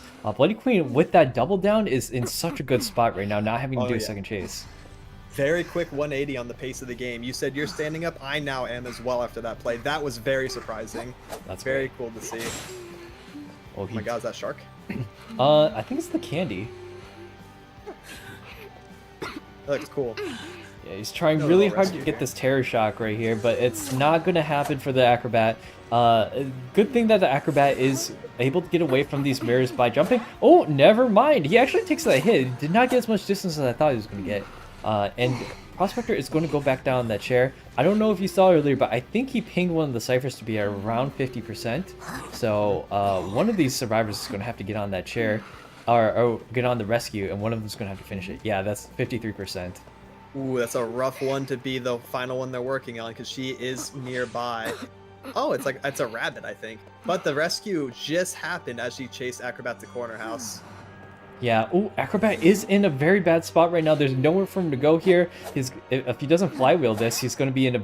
Yeah, that was all she wrote for Acrobat. It is his first chair, so it does buy their team a lot of time when she had to lead that Prospector. I think she thought that this cipher was a lot more complete than it was. However, it's not really close to being done, and the survivors are choosing to heal on the other side of the map, which is not going to get them a lot of decoding progress. Yep, she has Blink available again if she wants to swap to TP. That will also be something to think about in this last part of the game here with two machines being worked on across the map from each other, one at 50, one at 0. They're going to have to play this little tug of war and try to keep her on one side while working on the other. So we're going to see how good they can kite. Prospector already taking another hit, putting him at half HP, and then we're going to have Mercenary pick up the Acrobat across the map. Let's see. She's instantly going to swap the teleport and teleport back to the machine that had progress at Corner House and continue the chase at the two survivors that she knows exist over here. Yeah, I think they were able to rescue Acrobat just before half right there. Swings right through the pallet. Oh my gosh, that still hit her. I can't believe it, but her mirror is going to be up. If she gets Acrobat down here... Oh, there's the flywheel. This could be pretty bad for the survivors, but they are able to flywheel and dodge that. How did she get up the stairs? Over the fence. I don't know. She has some... I don't know what's going on. That was insane Mary mirror placement. Ended up the stairs, but at the same time, Acrobat vaulted over using his bomb, flying over the railing, disregarding physics entirely, just getting on over that. And now we have this tug of war again, where she wants to pressure both machines at the same time. No longer has TP, though. So we're going to see if she can spot out someone over here. She picks up the Tinnitus. She knows they're around, but doesn't know exactly where. Yeah, you gotta be careful because the other Cypher was the one that was almost primed, and there's two people working on it right now. When it was just an injured mercenary trying to do like 60% of a Cypher, that was kind of nothing. But now she might be in a little bit of trouble if she's not able to catch out this Prospector. He is... Oh, they pop it right away. And let's see if she can do that one trick again where she just... Yeah! She's a knower, I guess. She does have... Oh, no, she doesn't have Blink Up. And Prospector gets so much distance from that broken window. She's able to go all the way to the graveyard just from that vault. This game's so crazy. It went from Survivor favored to Bloody Mary favored to Survivor favored again, all back to back to back. And we're seeing some crazy tricks. He jumped right in front of her and goes down. He got a little too dizzy with that toy merchant catapult. He just really wanted to use it. Yeah. And we ended up with a tie at all of that. It was facing the wrong way, unfortunately. Oh, I forgot to turn the music off, but it's okay. It'll be cut out on the VOD. And that is going to be it. Unfortunately, they did not get enough points to propel them into a round 5. So congratulations to Team Pokemon for that win. Wait, let me do the math really quick. It would be 14-4. Yeah, they're... Wait. Is that... Are you still standing? No, I sat back down. Why did I Oh, stand you were further so away? quiet for a little bit. Yeah, I sat back down when I forgot to move my camera down. So wait, am I It sounded doing like you're talking from across the room. I thought you got so surprised by the Mary mirror placements that you just ended up halfway across your room. I have never seen that before. She just like that can be so jarring if you're against the Bloody Queen and she just pops up from underneath you. Like, where? Where did you come from? Yeah, that is insane. You learn something new every day. Okay. So, it is 14-4, which means there's a potential for Team Poyo to tie it up. And if they would like to do one more game, we can test it out to see whether or not they're going in. So, I'll leave it up to Team Poyo. If they're able to get 2 4Ks in a row, they could tie up the game. What do you think, Mo? Yo, I believe in the crazy chickens. All right, we go on to game 5. Yeah. I'm pretty sure, and this is a guess, they're going all the way until they're automatically out. They're going to fight to the end like the crazy chickens they are.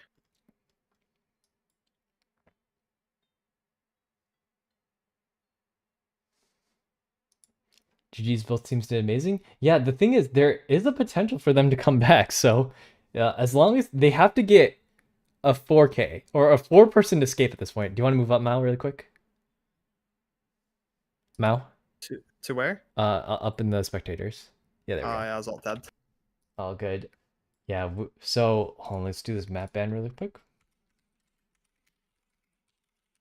But they are up against Pit Stoppers, a top tier hunter, and he does get the map pick. There will be 2 hunter bans, but if he plays like a good tie hunter like Bloody Queen, it's pretty much guaranteed. They need a 4-person escape to make this game work. And I want to be fair to both teams, so they do have to play this game out if they would like to see at the end of the tournament. With this is the semifinal game. There's only 2 more games. Wait, how many? No, there's 3 more games after this, right? Did I count wrong? One other semi, one... No, you're not in quarters, so this should be There should be 3 games left, including this one, if this is semis. Because there's 4 teams left, right? Did I hit the schedule wrong? Is Yav supposed to be shoutcasting? No, Yavs is here. Yavs is up next. He's doing his. They're doing their makeup anyways, so apparently they're gonna come on in full drag, and that's gonna be awesome. That's fantastic. Yeah, have you seen their? They did the drag shows for TwitchCon also, and he does they do what's called what's it called? Weird core. I forget, but some of the stuff is so interesting. Damn, it's like having like a mini celebrity on stream doing shows for TwitchCon. That's hype. Oh, these guys are on the bans and picks. Seer, psychologist, and acrobat. I like how they put Ada's name down instead of psychologist. It's the forbidden word. People who don't want to go to therapy. Yeah. Because they're insane. To be fair, she's not a very good doctor. No, not from what I've heard. Patient still scarred. And also Stockholm syndromed. Yeah. Did you see their introduction video for when they first I did. It was a little you're not supposed to do that. Yeah, like hey, yo. But I mean, it's Ada. It's kind of worth. No? Just me? Okay. It looks like we're going to Arms Factory. That's really interesting. Yeah, they're picking a smaller map. Oh, he's got an S badge as guard 26. I mean, I love me some Bonbon as well, the Monokuma skin, but I tend to switch hunters more frequently than you should. If you're trying to go for an S badge, you got to play like every single one to get an S badge, or every single rank session, at least one a day, and you have to win a lot. And some of the people, like towards the end of the week, they'll play like at the 4 a.m. rank sessions to get past me, and I'm just like, I don't want to do that. No. It happened to me like 3 or 4 times when I was trying to get the Haster S badge, and it was, what are they doing? It's 4 a.m. Bro, that's like peak Haster hours. What are you talking about? This was when I was working too, so I was like, you can't match that. They're just cringe. That's what you have to do. Just call them cringe, and only cringe people get S rank badges. Then you win. No, because I do have S rank badges for certain characters. I did get one for Bonbon. I think I had one for Clerk, and I did end up getting one for Haster at the very end of the season. It was just like it took me longer than normal because those only get selected once a week. So you became cringe. I was.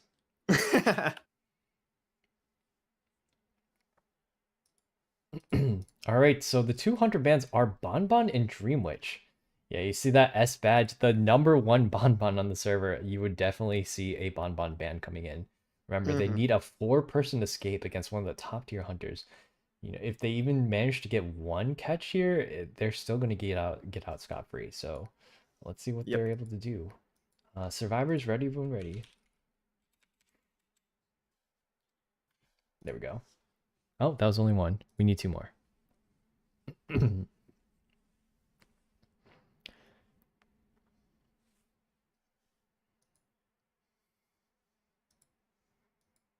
Manipulating him? That's a man word.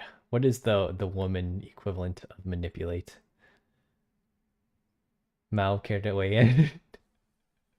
Not gaslight, right? No, yeah, it was the 3 M's were manipulate, mansplain, and what was the third thing?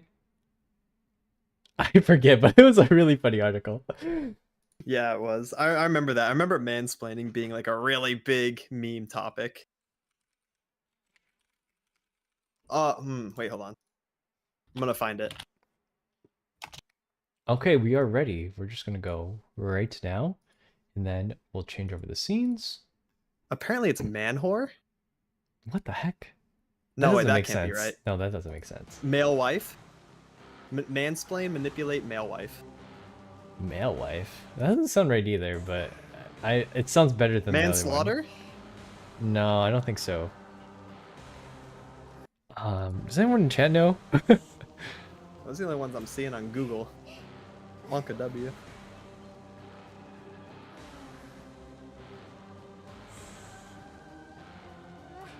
Anyways, we're on Arms Factory with an opera singer.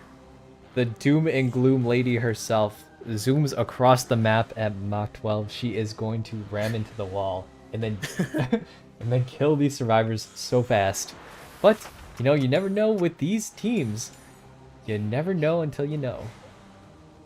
Yeah, I'm sure she utilizes a lot of areas in Arms Factory as well, with the walls being so close to each other in some of these spots. Maybe a better choice than a lot of hunters on Arms Factory. Yeah. Choosing to spawn over there. Where is that? Is that That's no man's land. back gate? Oh, okay. Yeah, there's nothing over there. Being able to go for first officer, ento, or female dancer, all in the beginning, depending on who she wants. Yeah, I would say the only bad chase for her is probably first officer. Most hunters can't really deal with the pocket watch. I mean, we did see a few of them deal with him when they're coming in for the rescue by just swinging wildly. Yeah. And you know, yeah. 1 out of 10 times it does hit, but if you're swinging 10 times, then you're definitely going to hit him. Hey, that's a pretty good formula, especially when first officer comes into rescue. It's a little bit more telegraphed where he's gonna be. Now, if he's just like open field pocket watch kiting, it's gonna be a lot more tricky for the hunter to deal with. But we see opera singer just zooming across the map already, passing middle pallets, ending up near factory ruins. Does see the Akechi skin on the first. Wait, that's not first officer. That right? is first officer, yeah. That's such a nice skin. I want that. Yeah, but he immediately turns away from him because, like I said, first Yeah. officer is the worst first chase for her in this situation. Entomologist, not bad second option, but at least it's better than first officer. Oh, he misses his dash right here. It's going to be 8 seconds of being a normal hunter with no abilities. Well, actually, she dashes back, but it's not going to give her enough room to catch up to this entomologist, as she does have her bees coming up very soon in about 5 seconds. Oh, it's actually not soon enough for her to get away from this opera singer, as she's able to jump around so much with these different areas. Oh, she almost went for that window. Yeah, a little window bait there. Ento is going to commit to it this time, or does not want to get flash auto terror shock. That was very smart. Flash during the animation of the hit recovery. It's really interesting. Wants to get this hit before the pallet drops down. Does not. The entomologist outplays the pallet drop. Ends up getting a stun out of it too.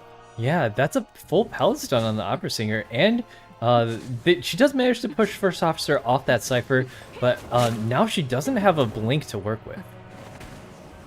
That is true. Using blink just for a distance instead of having to use it for a guaranteed hit does feel a little bit bad for the opera singer here. Now she's getting pocket watch kited in this middle area.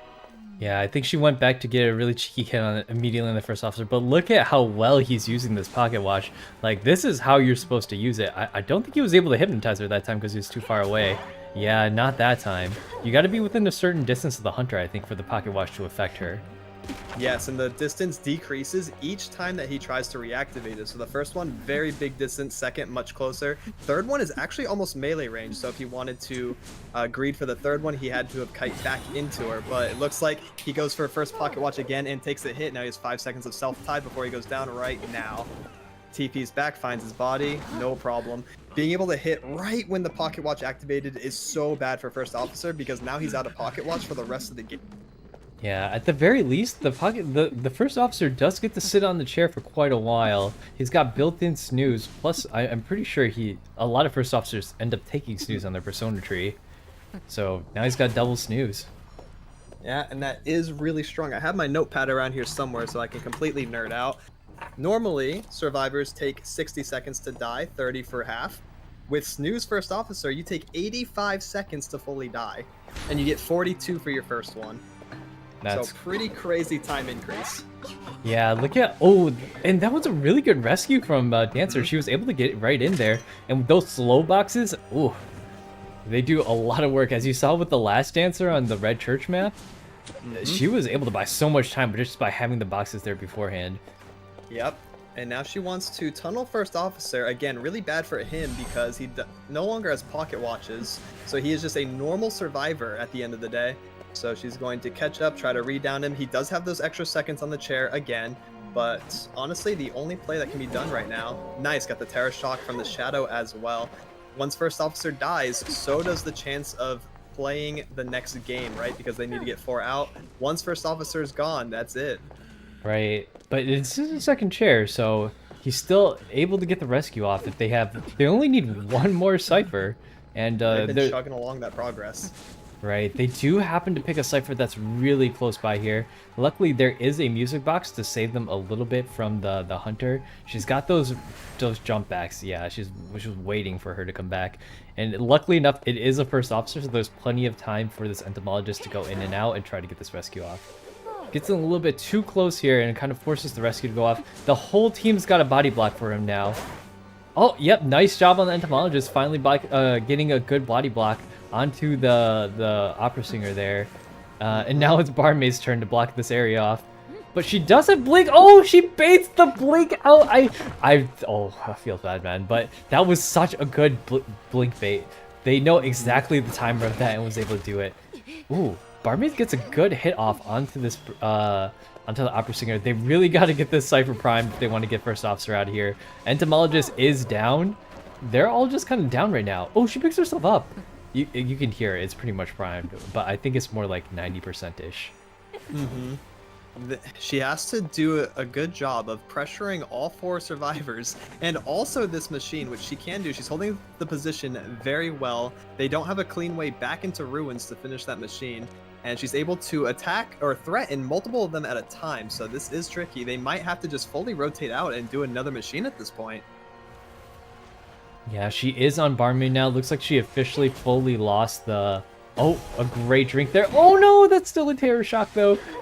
You can see that really good drink to get some extra distance, but when you can jump back and then swing immediate like that, or swing immediately, that is so strong for a lot of hunters. They can't just show up and then immediately hit. Yeah, Opera Singer having that in her kit, very nice for her. Makes her play a lot faster than other hunters and able to punish survivors that normally wouldn't by other hunters. Right. And, you know, a 4-person escape is very doable right now. The first officer does have Tide still. Just got healed up, so he's probably the one coming in for the rescue. And this Cypher sounds like it's primed. I'm not 100% sure if it is or not. I think the survivors are confident enough that it is, which is why one of the survivors is already headed towards a faraway door. Mm-hmm. Yeah, going back, healing up, coming back in. Very good play. Now they can... Oh, she got a terror shock on one of them. That will change this. They cannot just pop the machine right away like they wanted. Actually, the first officer might be able to just power through it and maybe force it down. Oh no, that's 2 people that are down. It is not looking good for the survivors anymore. It looks like the dancer has gone to the other side of the map to start a new Cypher. It's at 24%, but it is looking a little jover for this Barmaid who I think got to second chair. That terror shock changed everything. It did. It really did. That changed the pace immediately. Now the outcome is looking more and more bleak by the minute since they cannot finish these machines. It's just going to keep going into Opera Singer's favor until everyone dies at this point. They're going to have to come up with a play now. Looks like there are 2 people across the map doing a machine over there, probably by Sandbags or Sandbag Ruins, while she's now chasing Ento over here at Factory. And she got a hit. Yeah, and that Cypher is not yet primed, so she does get the pickup on the entomologist. It might be best Watch for the TP. Is she gonna TP? Yes, she is. I knew it. And she can also instantly just jump back if it's not looking good in her favor. Oh, there goes first officer. So there's She knows no... that first officer's dead on chair too. Yeah, and there's no one here to prime that Cypher. Or, oh, actually, she did turn around for it. Kind of a risky bisky play. Yeah, the TP was spot on, saw the first officer, hit him, and then pushed forward a little bit, probably due to tinnitus. Did not know the female dancer was right behind her, popping the machine, but no problem, just chases after. Goes ahead and grabs the female dancer now. Yeah, there's no teleport on the opera singer right now, but look how fast she's gonna zoom it to the other side of the map to prevent this rescue. Like, granted, the survivor that's going for rescue has already gotten like a 6-second head, or longer than that, probably like a 10-second head start. She's already here. Yep, she is. She can now just attack both of them, knows where both of them are at all times. This is going to be really hard for the survivors to get out of. Yeah, there goes the last of entomologist bees. They were very well used. Like, every single bit of bees was pretty much calculated to the point where you have to exhaust all of them. And first officer is now the new chase. he is dead on chair. So Mm-hmm. once you get rid of first officer, entomologist has to kind of leave on this chair now, or on Yep. that gate. And she knows with this quick first down, or like this quick down on the first officer, she can now pressure the door that she knows entomologist is at. So it's making it even harder on the survivors, really suffocating them here in the gate phase, because they have to not only rescue, self get up and all that, but they also have to still do the doors. So really hard for them to maneuver around all this while Opera Singer is zooming across the map. Yeah, I don't think actually first officer probably still has a self pickup, right? I believe he does. Yeah, it looks like they are going for a 4K here. Perfectly fine. This is how you're supposed to play out the game. But it's going to be pretty difficult to do this back and forth thing. We are running a little short on time. It's 9:50, so I'm not going to rush them though. Take your time, whenever you like. Yeah, do what you gotta do. You're like, have you seen a SpongeBob episode where Patrick has the rock enter the snail race? He's Oh, like, yeah? oh, it's okay, take your time. And he like pets the rock. That's what's going on here. Gonna play nice and calculated Opera Singer. Chilling around, you know, sticking it out, trying to get Tinnitus over here, see if first officer's at the door. He's not. Do a little wiggle. Turns out he's not even on this half of the map. And it's nice to have an opera singer who can literally just move to the other side of the map and then teleport all the way across back. Oh, she finds the first officer. I didn't even see the first officer. Yeah, that was really unlucky timing for first officer to be at that door. She went and checked one, TP to the other. Just so happens first officer did not see that coming. So now he's down and they surrender because there's no longer a self get up. And that is a 4K for Team Pokemon. All right, thank you guys so much, Team Poyos, for joining in the tournament. Well done. And yeah, if you guys like what you see, don't forget, if you are entered into this tournament might be hosted biannually based on feedback from our community. We'll see how it goes. I can't put in a lot of prize money every single time into it. However, I'm more than happy to host it for those of you who are willing to participate. So stick around in the server if you are participating in the tournament, or if you like just to see general IDV content. And I think that's the last one for Mao. I got to get Yavska in here. So thanks again for helping me co-host this, Mao. Of course, it was a lot of fun, and talking to chat as well while you were eating dinner was a good time. I feel like we all bonded, got to know each other a little bit, and we all learned some things, not only about me, but about you while you were gone. So What did that was you really learn fun. about me? How did you learn about me when I'm gone? That doesn't make any sense. They listened to a substitute teacher Papa Tempo for a few stories. That's all. Substitute teacher. Yeah. Okay. I'll allow it. Yeah, it was a fun time. Thank you for having me on. Farewell, Hikaru. Farewell, chat. And best of luck to the competitors in the tournament. Yeah. And again, that's at twitch.tv/TempoMao. You can follow him there for some IDV and or Legends of Runeterra action.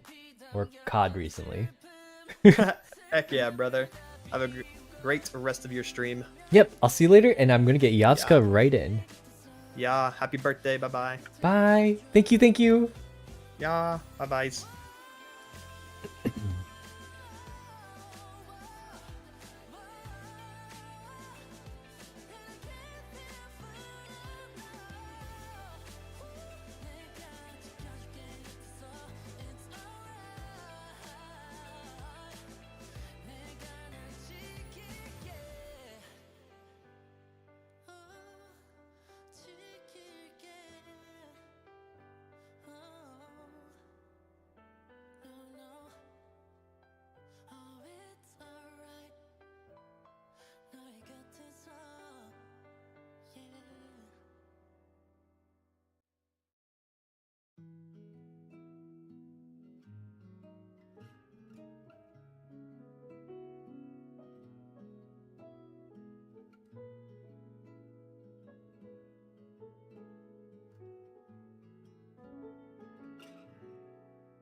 Still love blues, nothing new.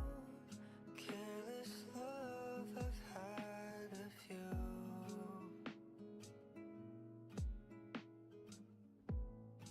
How about you? All my friends are drunk again, and I'm stumbling back to bed all by myself. Don't need nobody else. All my friends are drunk again, and I'm stumbling back to bed all by myself. Don't need nobody else. I never thought when you're gone I'd find it hard to carry on. And it's probably 'cause I fell in love way back then, and I think about us when I think about us when all my friends are drunk again, and I'm stumbling back to bed all by myself. I got nobody else. All my friends are drunk again, and I'm stumbling back to bed all by myself. I got nobody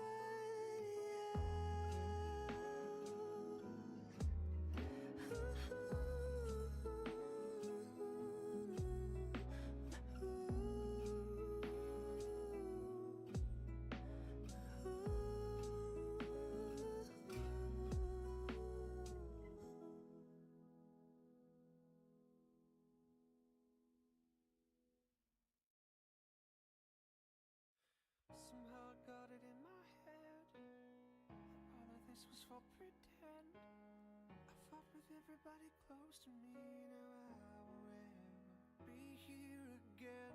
And I thought that I was dead, shot to the bones. Some things got me thinking, oh, wrong. And I gotta tell you, no, I never meant to break your heart. Never thought that I could make a start.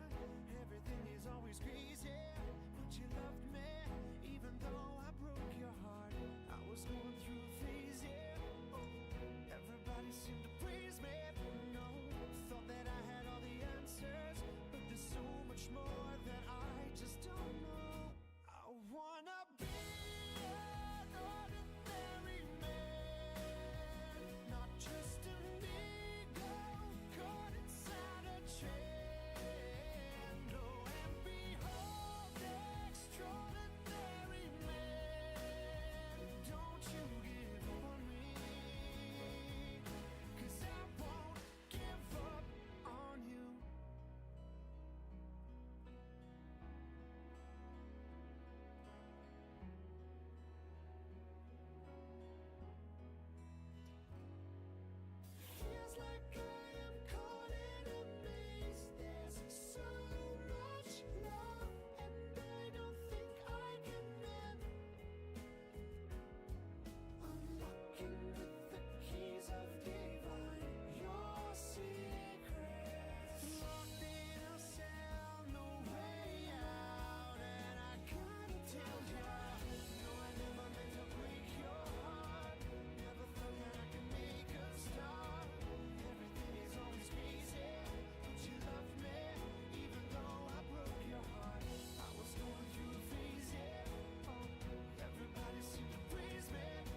I'll give you all my time.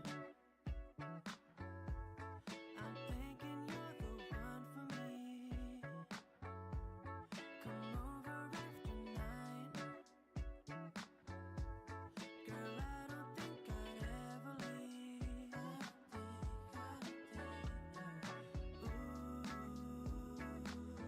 We're getting older, but we'll never change.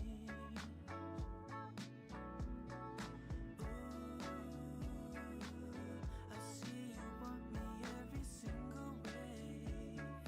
Girl, don't play, you're coming through.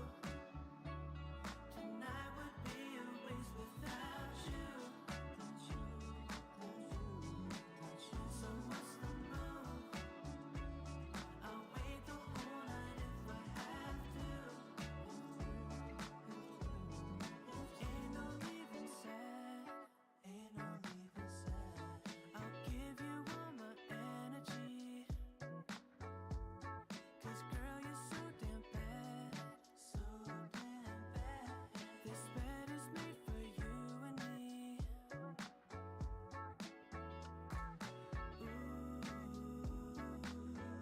When I see you, I won't hesitate.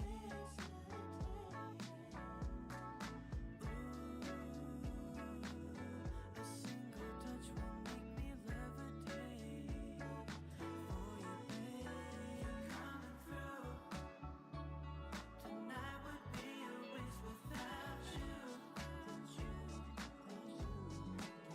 So what's the move? I'll wait the whole night if I have to.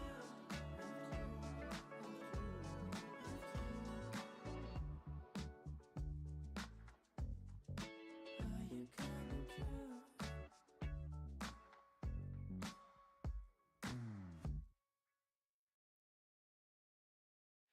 Through all of this noise, chasing a shadow while looking for answers just leaves a question behind the notes and outside the lines. What you left behind while I feel inside, I hear your voice. I hear your voice.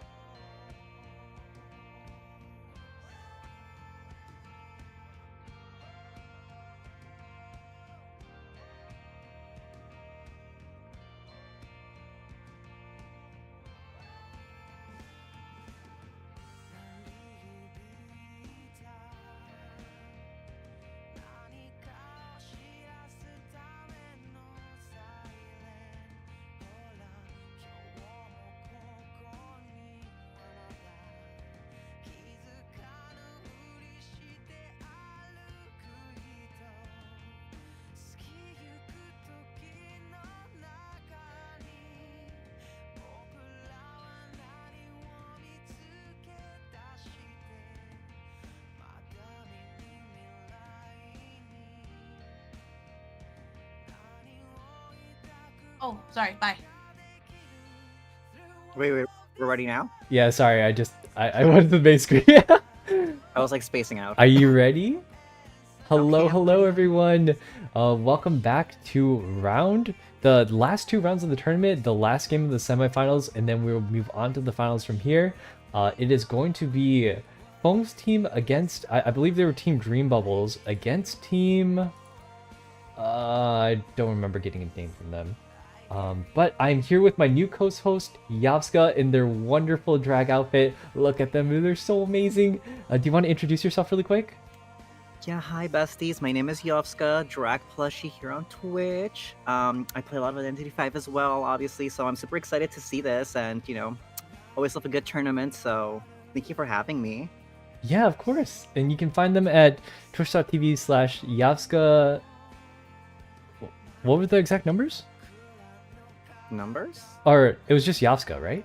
Yeah, Or Twitch Yovska channel. on everything. YOVSKA. Nice.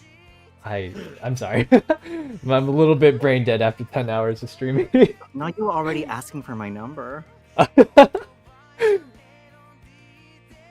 Okay, I reset the score to 0-0.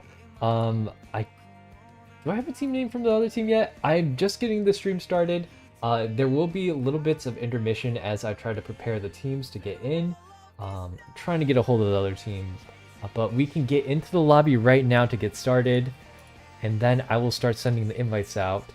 I'm so excited. Yeah, do you want to hop into the spectator chat? Yep. Nice, okay. And then, let's see. Hold on. Team. Yeah, I'm actually taking over as Hunter. Kidding. Team 19.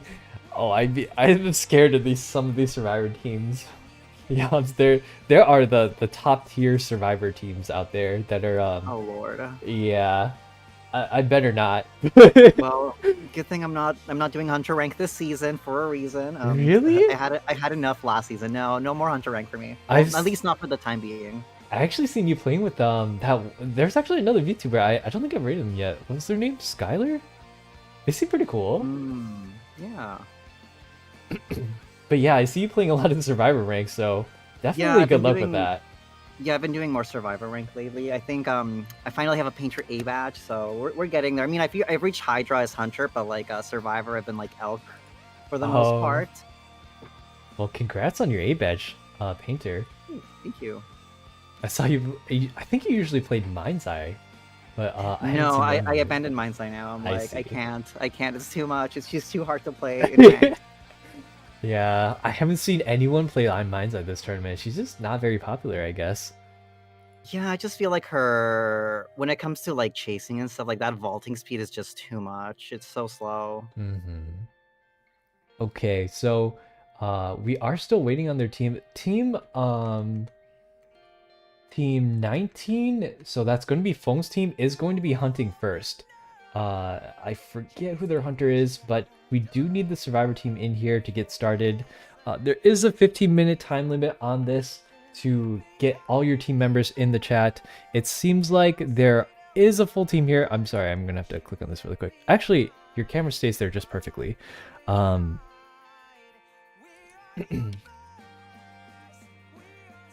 Let me take care of this. Oops, I don't want to show that. My DMs almost got revealed, but there's nothing in there. No, it was someone asking me a question about the tournament, but I have to click off of it occasionally just to see some messages. Checking the tournament staff channel. QNY is their team name. There we go.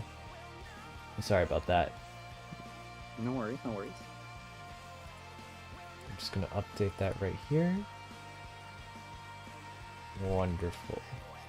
Is Team QNY versus Team Dream Bubbles. Team Dream Bubbles will be hunting first. So, Feng, if you want to invite your new hunter on, I will take them. Feng, unfortunately I cannot read them right now. They will be revealed on the stream. Actually, I have my phone. Let me just look on my phone. This is actually a great idea. Quan Yu. Oh my god, so exciting! Dream Bubbles. That's a cute team name. Right. They had a team enter into the beginners bracket as well. But there was another team that unfortunately came on top. It was Team Bunicorn. I forgot they were called something else. I love that. They just competed in another IDV tournament. Yeah, I did not realize that my tournament ran over another tournament called I think they were called Checkmate. But to be fair, my tournament was scheduled weeks in advance before I knew that another. It wasn't that it was scheduled over. It was another tournament got delayed and it got pushed to the weekend of mine. So they're technically running over me. Oh yeah, I mean, I'm sure it's fine. Whatever. Yeah. How would you know that? You know. Right. We made it work. So everything is good right now. Are they getting my invite right now? Hold on.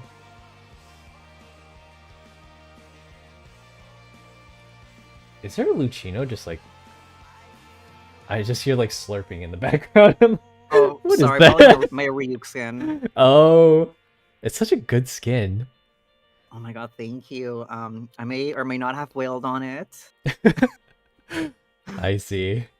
I might have to jump in there just to see what the status of their group is. Oh, no, never mind. Devil Aki is on it for me. I'm trying to get the invite out there, but no luck so far. we do have to get this going before 15 minutes. I do want to let you guys know that whichever team decide or is able to make it to the finals, it is possible that the grand finals are a best of 5, but you both teams have to agree to it. So otherwise, a team can request that the matches are best of 3, like the tournament has been this whole time, and we will go with a best of 3. It is getting quite late. A lot of teams have played. Well, the final 3 teams have played 3 times today, so that's what is it? 18 games. I don't want to overburden too many of the teams, and some of them are from Europe, so it is like 5 a.m. on a Monday for them. That's crazy. Right. I cannot ask that much of teams who are making the time to be in this tournament for me, and so only if both teams agree to a best of 5 will there be a best of 5. It's 4 a.m. for you? Yeah, I'm sorry. This is the only time I can do this. Checkmate got delayed because of IVT. Ah, that's probably what happened. I see. Hey, Shini. Let me see. Where are they? I just saw them online not even a second ago, and now he does. Oh, here they are.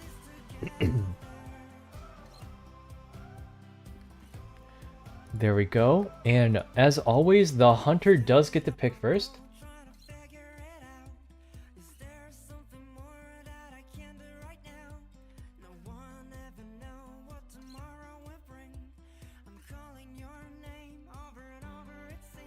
Oh my god, I gotta say, I really love those new frames from last season with the little like stitched dragons and stuff. They were so cute. I'm so sad I didn't buy those. Oh, they were so good. That's literally the only reason I ranked Hunter last season. I'm just like, I need this frame.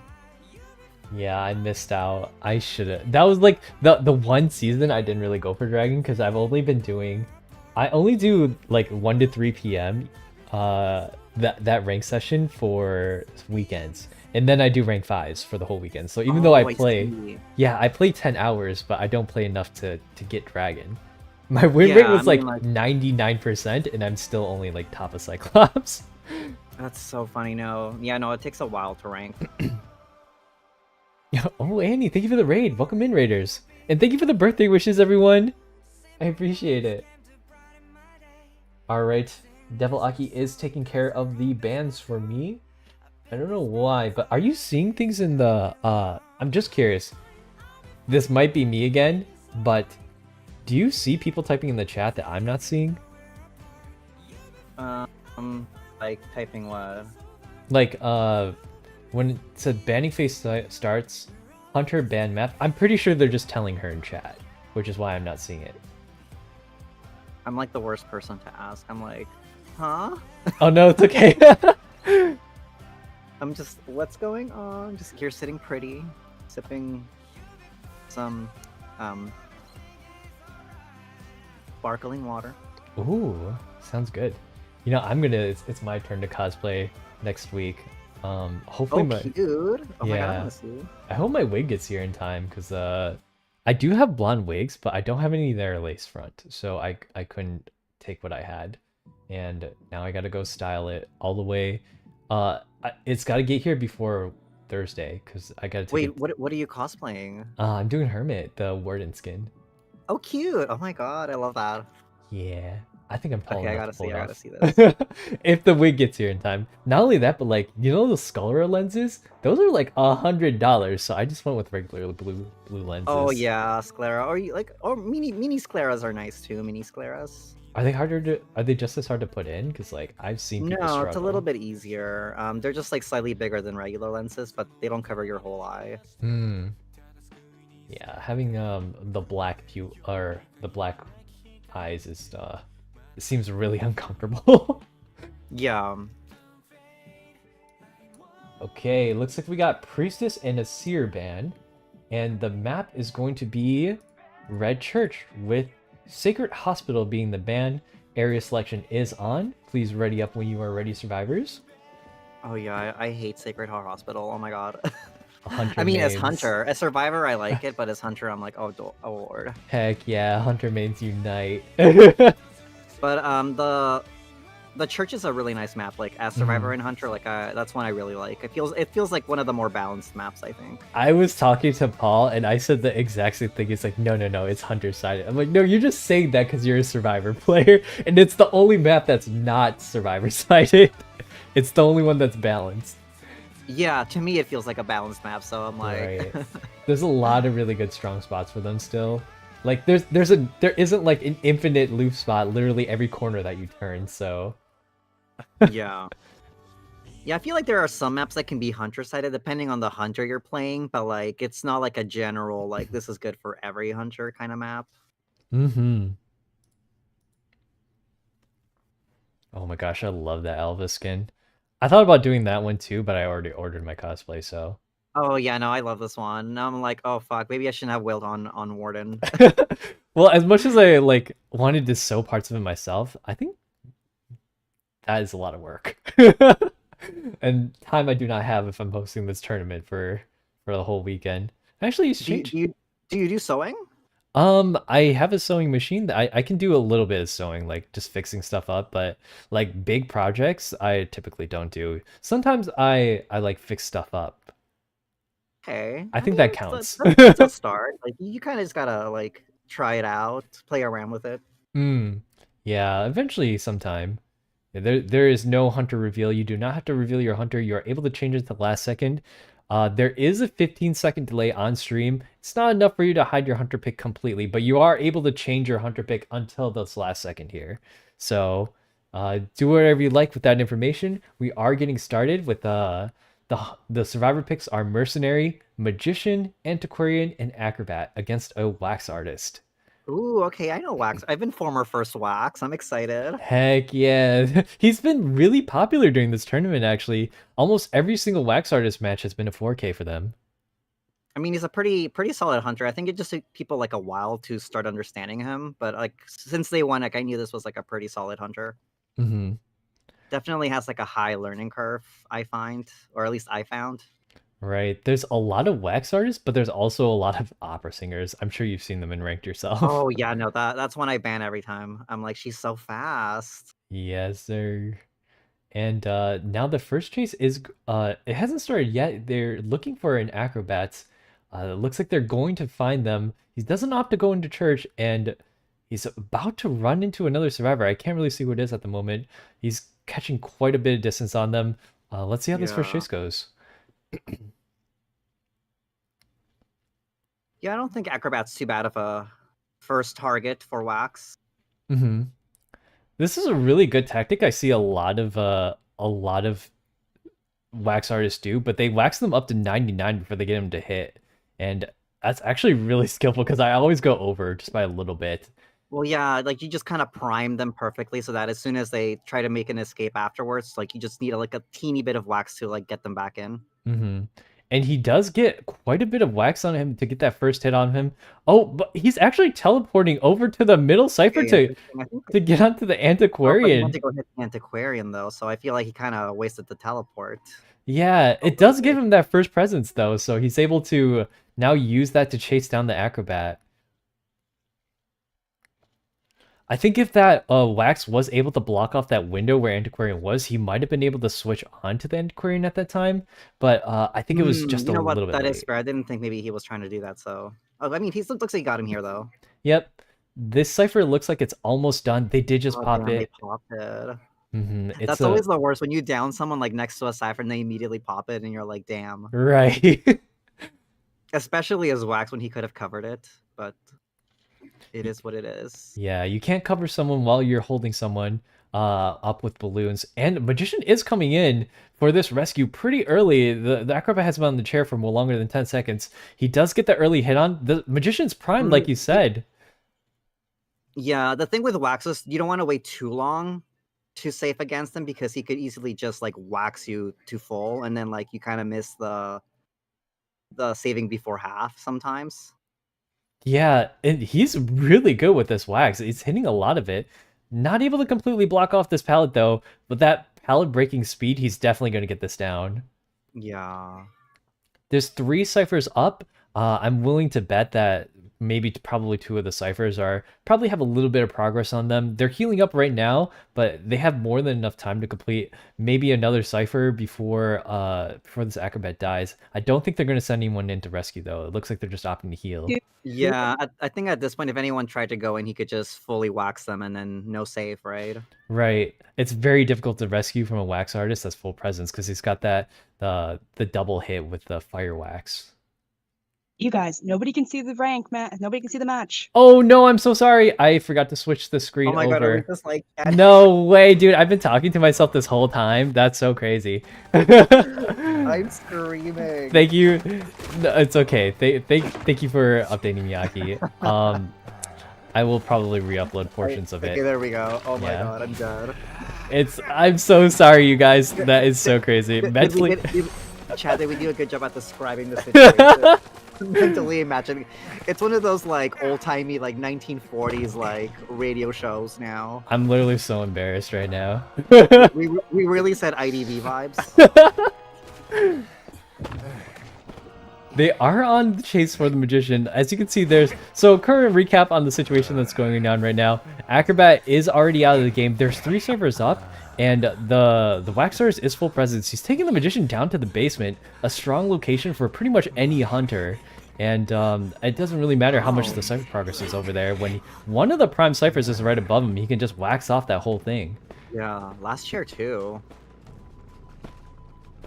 Back of the chair, back of the class, Bessie. Right.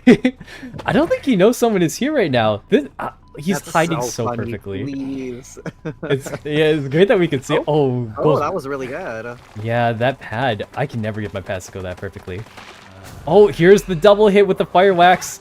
His timing is great. If he was hits the chair. No, actually oh, no, he doesn't. Mercenary. Yeah, but unfortunately it is a mercenary, so you can't really scuff those rescues. He might want to block up that cipher because it's sounding almost complete. Last effort onto the magician. Magician is going to probably try to run to as far a corner as possible. Tried to sneak a little bit there, but he wasn't going to get very far.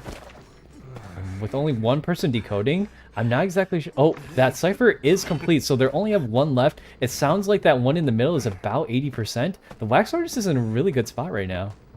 Yeah, this is looking really good for him. Unless, like, Antiquaria somehow finishes the one in the middle, but... Looks like she's coming over for the save right now. Yeah. That is one of the problems when you have a double down. If you do decide to go for one of the chairs, it leaves the rescue up to another survivor, and coordinated teams will get that off right off the bat. That is the Mulan Antiquarian skin coming in for a rescue, and honestly, I like it better than her limited S tier. It's really pretty. I think so. Oh, she hit him 3 times, but she's only got 70 wax, and he doesn't have the stun, so he's able to hit her down here, scuffing that rescue. That cipher might be primed though. She hasn't been touching. It's 95%. She's got to be really careful with how she plays this game. Oh, dang. Yeah, I mean, I guess you might as well pop it, and that's ooh, the teleport. Yeah, he's making. Oh my gosh, goodness, that was good. Yeah, a really good play from that. The timing on the teleport was really perfect to just be able to get that. I think Magician need to be just slightly faster for him to be able to get that rescue off, but unfortunately. Do you think maybe Magician should have not popped it, or it's kind of hard to say? Yeah, I mean, it is a mercenary on the chair, so he could have lived very long, or he could have lived quite a long time. I think Magician was better off just maybe doing a little bit of a longer kite and then coming back later, because the only other chair in this area is the basement. He had to go all the way down. Yeah, the option would have been for him to drop Antiquarian, but then he could have just popped it while he was dropping her, right? Exactly. But still pretty solid wax. That was exciting to watch. Yeah, I apologize for messing up the first part of that. The casting. No, that was so funny. That's content. All right, well, we'll update the score right now. That is going to be a 4K for Team Dream Bubbles. Congratulations and well done. I did allow for a hunter change, as I said before, so if anyone's wondering why the hunter is different, that is the reason. Here we go. The score is updated, and I will get the lobby set up for a second match. Let's all hop into the spectator zone. And it's going to be Feng's team to survive, And the hunting team is going to be Team Q and Y. I should know what those words are. I speak Chinese. I just can't read it.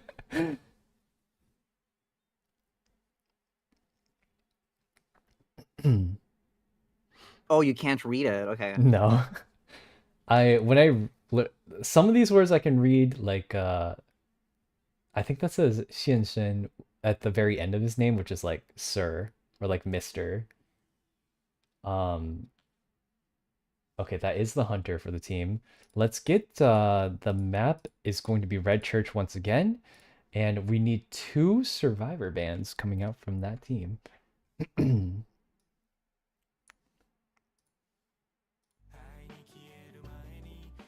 That's really funny. It's the same way that I can read French, but when I try to speak it, I completely butcher it. We're opposites.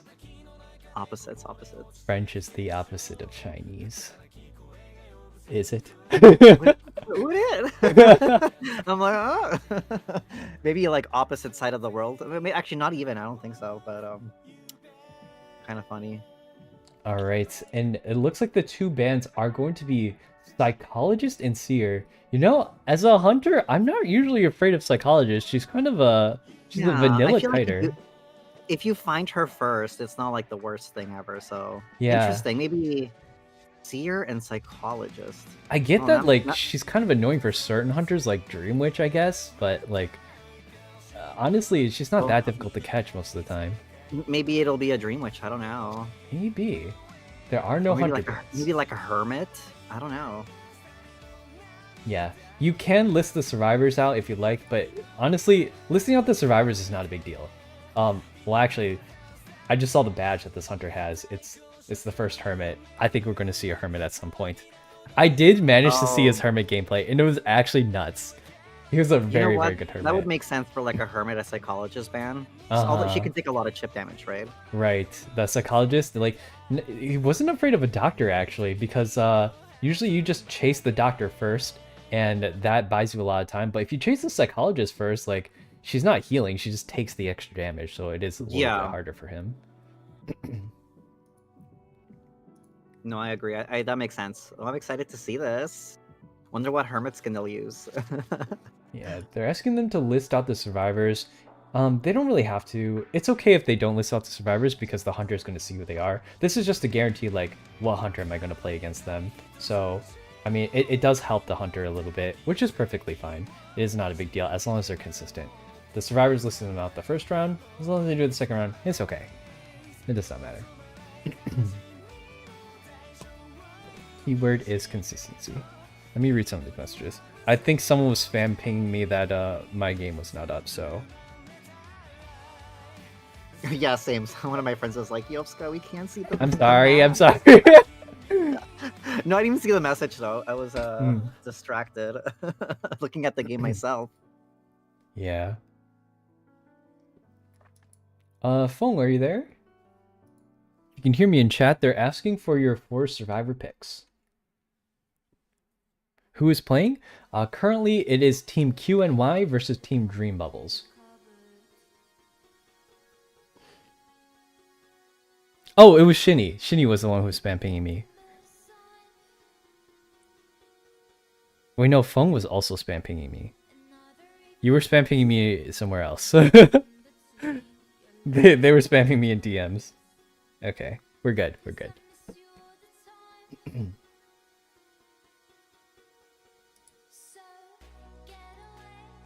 Oh, spam pinging me. Oh my god. No, I think my friend also like DM'd me, but I'd have to check message request. Oh yeah, message request. There we go. I see Shinny. Okay. And the survivors are Barmaid, Mercenary, Lawyer, and Priestess. We're most likely going to see a Hermit this game, and I am an avid Hermit enjoyer. Ooh, I'm excited. Yeah, a lot of these characters are... Like, Barmaid is actually... Sir Streams, I get it. I get it. My bad. So you don't forget. I get it. They won't let you live this down, Hikaru. I know. I apologize. We are on the correct screen this time. I just wanted to give it a little bit of time so that they don't really know who they're going to be up against, but they usually end up switching at the last second anyways to That's so hide funny. their hunter. Yeah, the Oh hunter my god, does what if get... it... Yeah, Sorry, what if it is an opera singer? maybe. I mean, we did see this hunter play an opera singer right after Hermit got banned during that round 1, and they were very, very good at opera singer. You saw him speeding across the map, like, oh, well, he's still an opera singer. Oh my god, for a second I thought I was playing and I was about to pick my selection screen and I'm like, wait a second. Just like pure instinct. You spoke them into existence. They are indeed an opera singer. Oh my god, I've Instantly been on such good behavior today. I'm usually like way more lewd, but I'm like, no, it's Restream. I need to control myself. Thank you, I appreciate it. I'm not typically... I don't really have a lot of loot stuff, but it's like, it's okay when other people do it most of the time. As long as it's not like explicit, because you like, do you watch like Gumball or like certain cartoons that like sometimes have sexually explicit stuff? Not sexually explicit, but like very suggestive things, but it's not explicit. The jokes or like the... I mean, I don't do anything visually on my stream, but... Yeah, yeah. They definitely say some out-of-pocket things sometimes. That's funny. It is an opera singer that's going after Barmaid first. She does have that extra heal on her, so kind of like a budget psychologist. Very strong as a survivor. I mean, she's one of those like high risk, high rewards kind of characters, right? If you can... Yeah, and she is just moving along. Like, do you see the... But you know what? mastery Against of her? opera singer, she catches up so fast. Yeah, I don't think she's able to buy enough time for her to drink. Oh, but she might with the help of Priestess. yeah, actually, that pallet stun's gonna buy her so much time. You just hear her going right back through that portal. Oh my goodness. Oh yeah, switching targets now to Priestess, that makes sense. Yes, I would be annoyed too. Yeah, those Priestess portals are not going to slow down Opera Singer at all, as they do not put her skill back on cooldown. She can just keep going out and in. Okay, another change of targets. Yeah, it's on the lawyer this time. Oh no. Oh, that's... Ooh. This is looking good for the survivors right now. And another Priestess portals. Oh my goodness. So much Priestess support. This team is so well coordinated. This is just one of those reasons why I love to ban Priestess in ranked. I just cannot deal with her. Exactly. Portals. And that lawyer does take a hit. He wasn't even on lawyer until like just recently, but all these survivors are running around giving each other perfect support. Priestess is great support, but the downside is she's decoding quite slow. Oh, and a flywheel to dodge that Opera Singer hit, but she is able to catch up so fast. Why didn't he jump through the window? Was it blocked? Which window? The window into the church. Huh. I feel like he could have made it for sure. Maybe. I think he decided to go out the front because there was I mean, the point is to get to the opposite side of the wall that Opera Singer is at. So I think either choice was going to be okay for them. We do see Mercenary coming in for the rescue. He's already in position for it. He's got to be careful not to get body blocked here. Oh. Ooh. Able to sneak around her. It's that skinny waist. He's so skinny.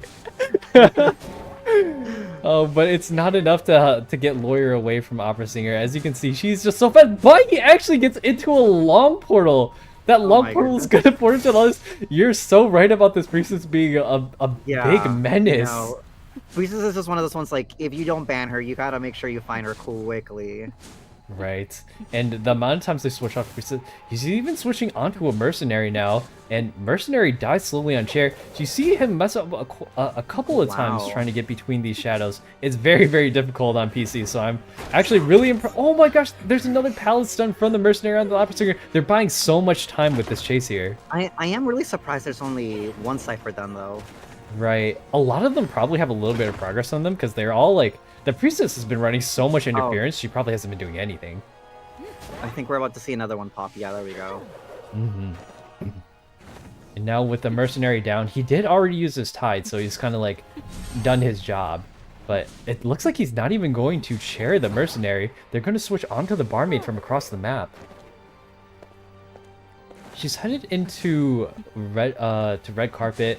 Not a lot of places for her. She does drink. Yeah, like she's gonna catch up so quickly with those dashes. No, yeah, I think the first time she got it, because like she was able to get a little bit of support, but this time there was nothing stopping that Opera Singer.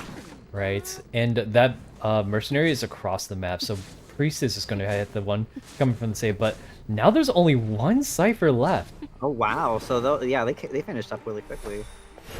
Yeah. I wonder who's going to come for the rescue. Laura actually went over to pick up the mercenary, I think.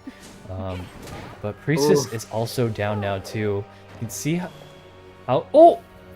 A change of teleport onto mercenary. The Cypher... Oh, maybe because it was the last Cypher being worked on, right? Right. That does give a free rescue onto I think it was Barmaid that was chaired from the lawyer. He was kind of perfectly She's going. so fast that she's already back here. Right? She already found the lawyer. She's just so fast. And good thing he can't get terror shocked. True. She uses the dashback ability just to go over the window. Look at how fast she is! Oh my goodness! Already on top of him, all the way into graveyard. That veteran's deep buff for lawyer is not doing him any favors here. Did the survivors get a hunter ban or no? Not in round 1. They get a round. Okay, yes. They get one in round 2 and then 2 in round 3.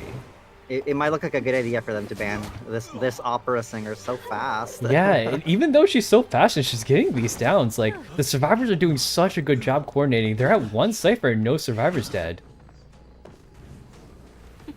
Well, this mercenary is still down.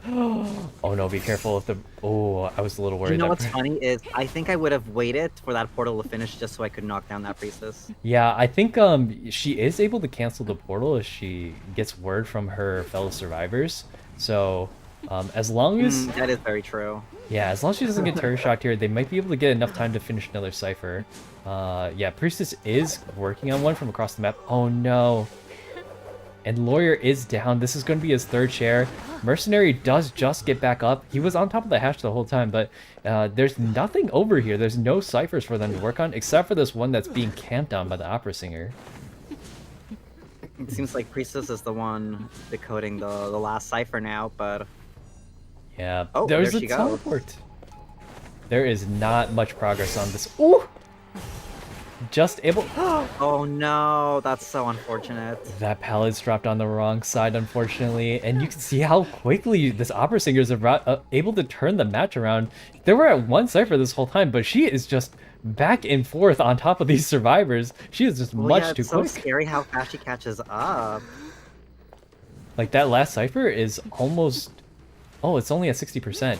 But that Priestess Cypher that was originally being done, that did not have a lot of progress on it. And look at how quick she can get back. Oh my god, that's absolutely crazy. Insane. And her dash is up already. Like, there is no escaping an opera singer. Oh no, not this again. Oop. Oh no, that's a double down. The terror shock hit the Priestess. It was up a little bit on the wrong side again. Yeah, Mercenary does not have any more self-pickup. I think the best bet here is for Barmaid to try and pop the Cypher, but she knows, and so she's going to chair this Mercenary, forcing Barmaid to either pop the Cypher and try to go for a hatch play, or she's gotta do a rescue somehow. Yeah, this is going to be really risky, and Opera knows where the dungeon is as well. Right. I think as soon as she finds that she doesn't get the Tinnitus anymore, she's going to double back. Yeah, there we go. The double back ability is just so strong. And she spotted the tracks. Yeah. And looks like it's gonna be a 4K. The survivors were doing so well too. This hunter is just they had a very good start. But she's just so fast. Right, like, did you see how much support? Like, I get that they had a lot of support for each other, and the teamwork was amazing. However, when you get a mercenary and a priestess together, their decoding speed overall is going to slow down the team by a lot. That is 30% decreased decoding. And look at how fast she's dashing around. It's so crazy. It's like Breaking Wheel's level of mobility. It's crazy. It's pretty much faster. You have more control than a Breaking Wheel because you can do a 180. Plus, you don't have to like wait the 2 seconds to get out of wheel form or get into it. You can just straight up go. Just zooming around. Mm-hmm. Give her a Sonic the Hedgehog skin soon. Okay, and that is it for round 1. 4K for both teams, so it's going to be a 5-5 even game. On to round 2. There's going to be 2 survivor bans and 1 hunter ban. The format of the tournament is a lot like Rank U. All right, I'm gonna get the. Oops. There we go. Oh, that's gonna. Hold on. Oh. Ooh, this is so fun. Yeah. This is your first time shoutcasting for a tournament, right? Yeah, it is actually. Oh my god, thank you for having me. This is so fun. I get to enjoy IDV without the suffering of IDV. Yeah, glad to have you. There isn't a lot of like variety within the caster world for IDV either. Like I feel like I always see the same people at Koa, so having more people to watch, having more variety of types of commentary, not that they're not doing a good job, because they're great. Like Eli is great, but it's just nice to see some new faces, you know? Yeah, no, for sure. I always enjoy watching those tournaments, so very excited for Koa this year. What happened to the survivors? Some of them aren't online anymore. Or at least I'm not seeing them. I really wonder who's gonna get the Koa S tier this year. Oh right, doesn't it usually come from last year or I think? Wait. Pardon? Isn't it usually like last year's team picks the skin and it takes them like half a year to make it? No, I mean the Call of the Abyss essence. Oh, those. Yeah. Yeah. I love the videos that they do. I know. I part of me hopes it's Spider that finally gets one, but also no, because I'm trying to save inspiration. She gets so many skins though. Like she has a lot of the older ones. Yeah, a lot of the older ones, but it would be cool to see like a Koa S tier skin for her. Yeah, I'm more curious about the thing. I loved the last the 2 seasons ago one with Geisha, the city of Oh, the Metropolis one. That one was so beautiful. Right. The last one was a little bit like I didn't really get it, but it was cool. I mean, yeah, it was like, you know what? I liked it. It was like outer space themed. I feel like it would have been perfect for Feaster, but the Wu Chang skin looks really nice. That is really weird that there's so many tentacles and no Feaster. Right? Or maybe it was supposed to be Feaster's time, and they're like, no, you know what? We're gonna give it to Wu Chang. Why? He has so many skins. That's so funny. Okay. I'm a Wu Chang hater, so. Aw. He's so annoying to face. I can't kite him. Quick question in chat if my mods are available. What happened to the other team? It seems like half of them dropped off from the Discord. Let me just take a look really quick to see what happened. Let me put the music back on.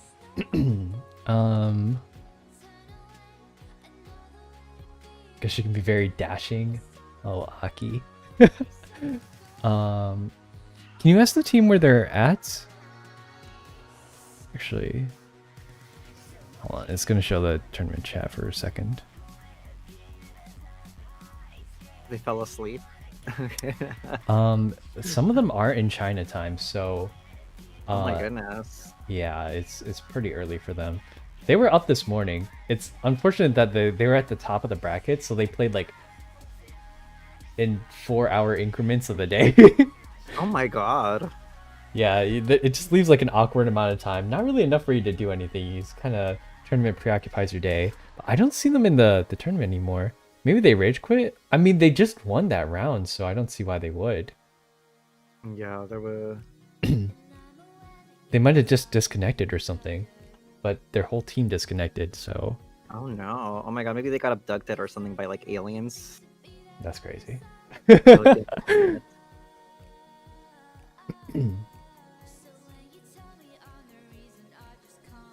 Oh, what's happening? I can't seem to find the survivor team. They don't seem to be online.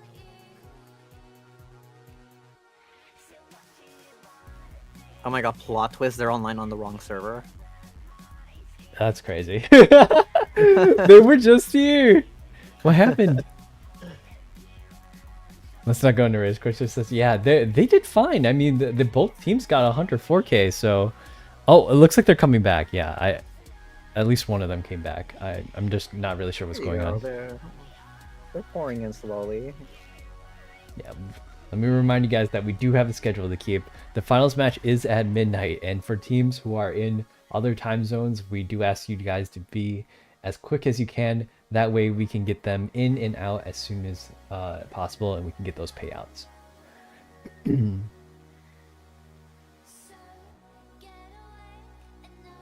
But unfortunately, if they're not back within, let's say another 10 minutes, because we need enough time to go to a game. We're a little bit early, but we need to have time for game 6 just in case. If they're not back by 11 o'clock, then we're just going to call it for them. Finals at midnight? Yeah. It's going to go till 2 a.m. And let me remind if the other team is paying attention right now, it can be a best of 5 depending on what team, if both teams agree to it. It will go on a little later if they are doing a best of 5, but you know, that's more content, so enjoy it. Finals at 6 a.m. Oh yeah, it's 6 a.m. in Europe. Wait, what time is it where you are? Not to dox you or anything. Me, it's 10:50. I live in the same time Oh. zone as you, I think. Oh, we do. Okay, awesome. Yeah. Oh my god, so finals are like very soon then. Mm-hmm. Yeah, they're filtering back in. I wonder what happened. Maybe like a power outage or something. Hikaru? Maybe it's the curse of the losing team. They like. But they just like won a that little round. spell or something. Hikaru Yasaki?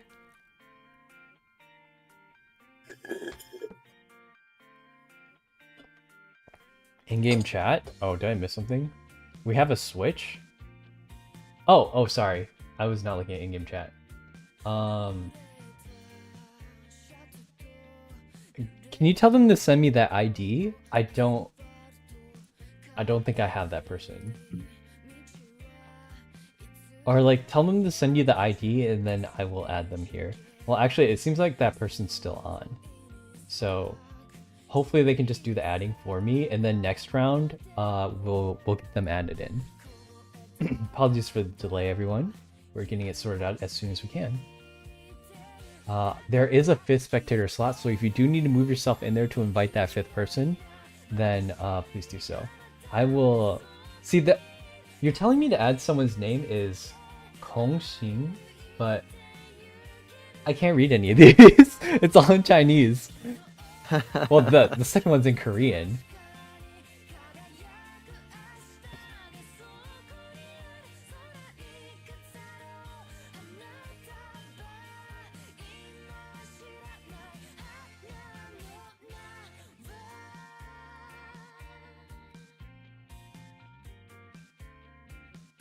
It's the same guy? Oh, it's the same guy? Okay, then we're good.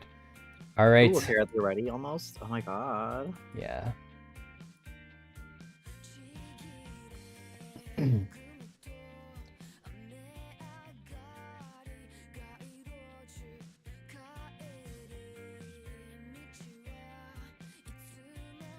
Yeah, I guess I just didn't see him on until the last moment, but yeah, Devil Aki will take care of the bans for me. I'm sorry, if you don't see me responding in in-game chat, your best bet is probably to message me in stream chat, because that's what I'm paying attention to. I also have my phone now, I probably should have done this earlier, to read Discord messages just in case I need to answer anything pressing. Oops! Hit that button on accident.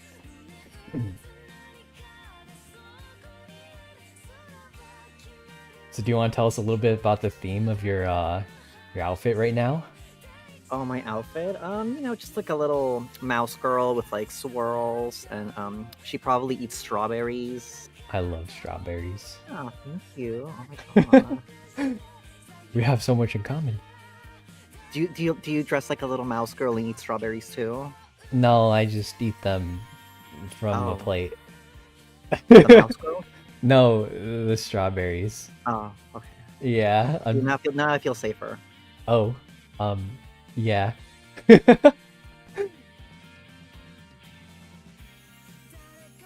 That's really neat.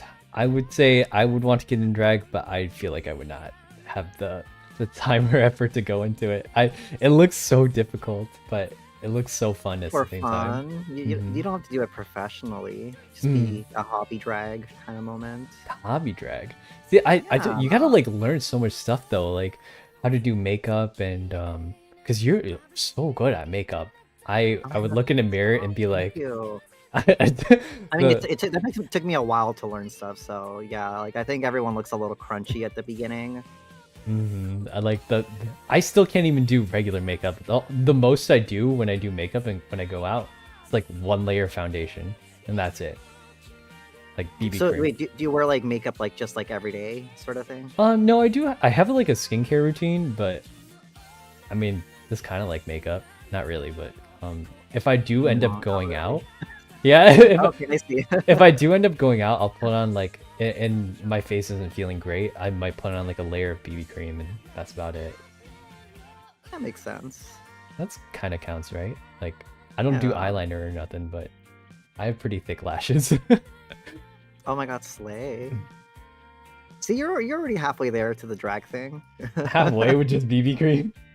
The BB cream and the lashes. I mean, that's more than I've seen some people do. So. All right. It looks like our map is going to be Chinatown. We have a Merc and a Seer band, and a Hunter band is going to be Wax. Yeah, that makes sense. Yeah, I feel like Chinatown's a pretty decent map for Wax. So. Yep. We were just waiting on a couple of the picks. I just took a look at chat. So.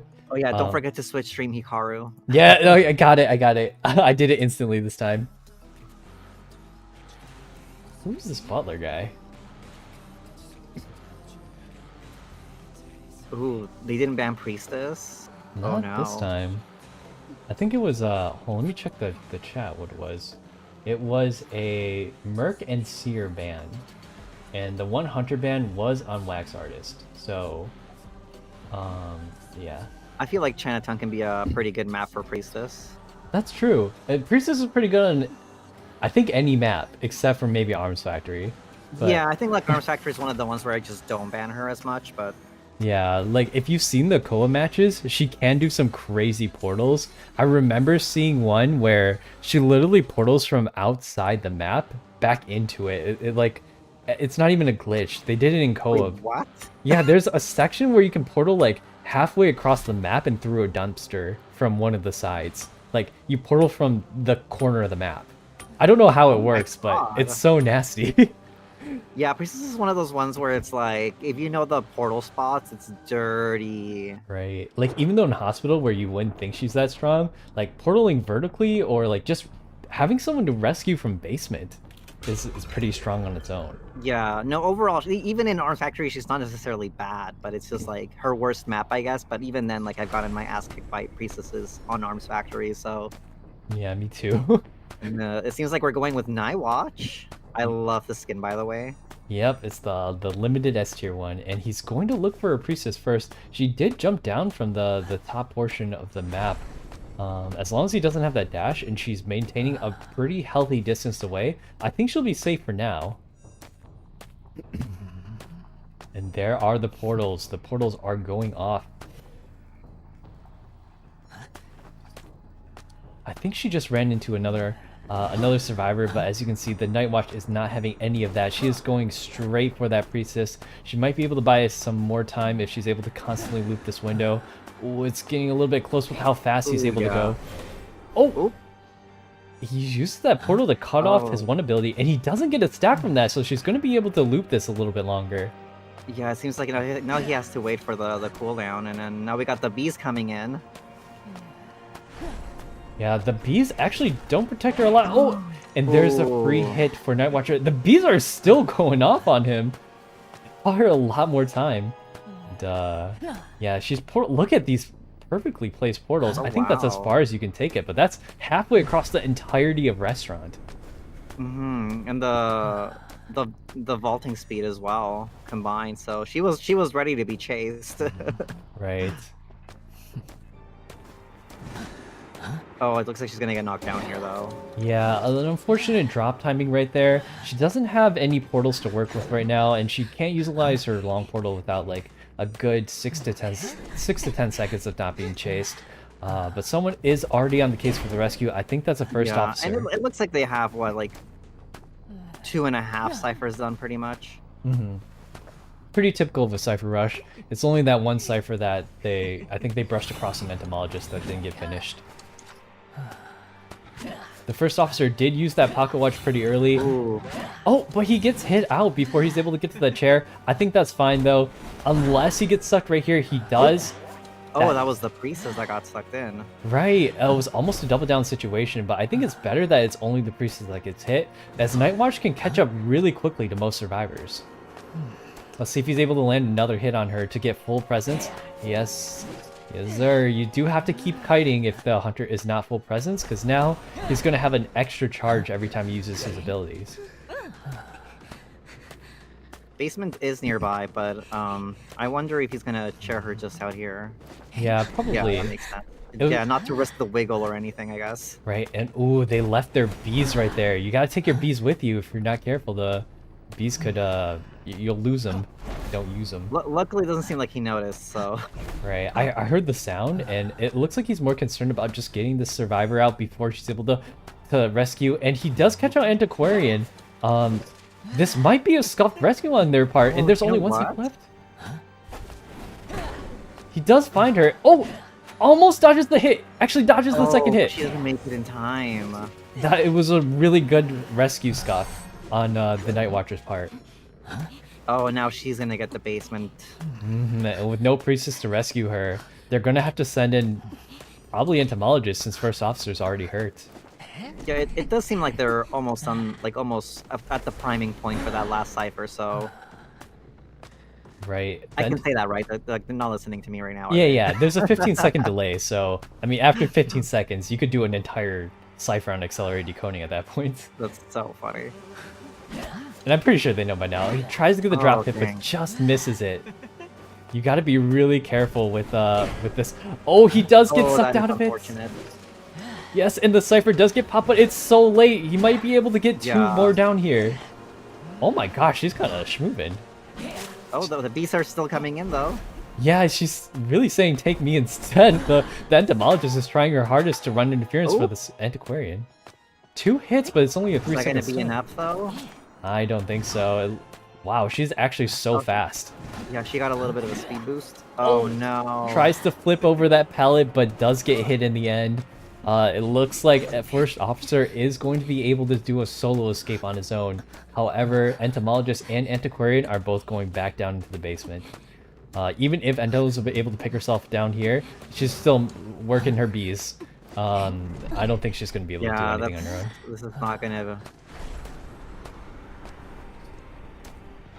Yeah, it didn't seem like she was able to get out of that. Yeah, a detention Night Watcher and you're both in basement. It's even if you got the rescue, it's kind of like a then what? You have to outrun a Night Watcher. I mean, at least it's not a 4K, you know. So right, that's still 3 points for Team Dream Bubbles. Good job to everybody who was involved. Oh, that was fun. Yeah. Got pretty intense there towards the end, but it was a very standard, like, Hunter takes about a minute and a half to catch the first survivor, and then they have to end up doing the cipher rush, which they pop 3 ciphers, then they send one in, get the rescue off, tie Turner into the last one, and then they wait to pop the last cipher. Yeah, it's just unfortunate she had to be near that basement. Yeah, that basement has been doing a lot of work for Night Watcher, and we've seen it used earlier today against a lot of different teams, and it's been devastating every single time.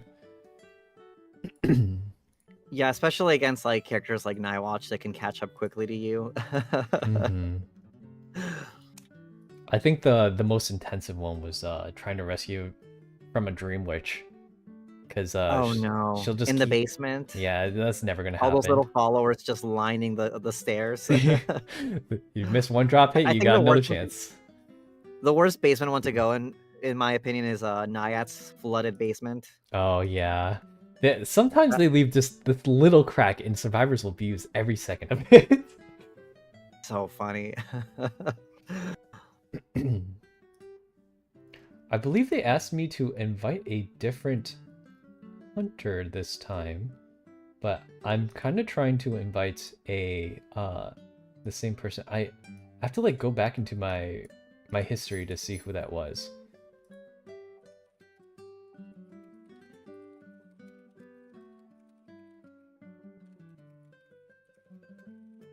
Give me 1 second. So this Hunter played, let's see. I think it was Opera Singer, correct? Yeah. Or is it a different Hunter now? They're switching hunters. Yeah, they're switching. A different person's going to be the hunter. Oh, But interesting. Okay. like I was saying, I don't have them added, but I was adding the same person just to see if they would add their friend instead. I was like, oh my god, we're gonna get to see some hermit gameplay, but Oh, I have to make one spectator. There we go. Oh, my bad.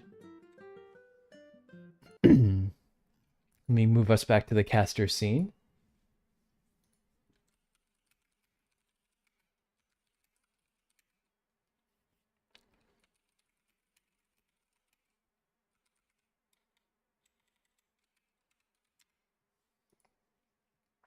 And it's going to be on the same map. Oh, he's got a Fool's Gold icon. I do have to remind you guys, Fool's Gold is banned. And actually, Novelist is also banned. There are some issues that are buggy with his ability, where you can stick hunters in places that they can't move out of. So we can't really allow him until he oh is... really? That's so funny. Yeah, because the Novelists, like, survivors are skinnier than hunters. And if you throw, like, a big hunter like Violetta in certain corners, like, she can't move out of them. Not abusing her juicy dumpy with that. They're really sending the hunters to the back rooms here. I love that. I've never actually played the backrooms. I kind of want to though. Oh, like the game? Yeah. I mean, I thought it was just more like an internet phenomenon thing. But I know there's games based on it. I was playing like a Roblox version of one Oh, earlier today. That was cute. I thought it was the other way around. Like the No, the backrooms it's just like, more like a TikTok internet kind of thing that like ended up being made into games and stuff. Right, because I never really heard about it until maybe like a year or two ago. Yeah, it's like all that like back rooms, liminal spaces, weird core shit. I'm really into it. It's fun. I like it too. I've been really into the SCP stuff, and they actually have a game that if you want to play, I'm probably gonna rent out a server for the next couple of days, and you can play as some of the SCPs. It's quite fun. Wait, SCPs like run a server on what? It's kind of like a survival game. I'll show it to you later in case you're interested. Okay, yeah, that sounds interesting. Yeah, the SCP stuff is really interesting. I Yeah. feel like I would make a good SCP.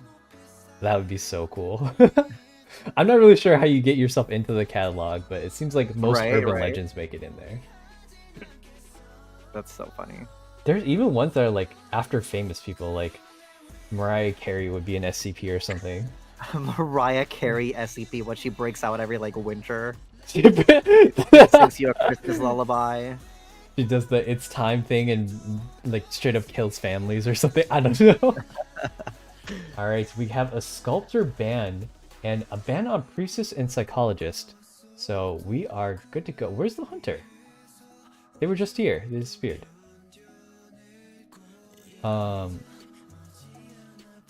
It's okay. If they don't show up, I'll slide in. I'm kidding. I don't know. Did you see the priestess from last game? They were kind of working the portals pretty hard. That's so funny. No, yeah, that looked painful.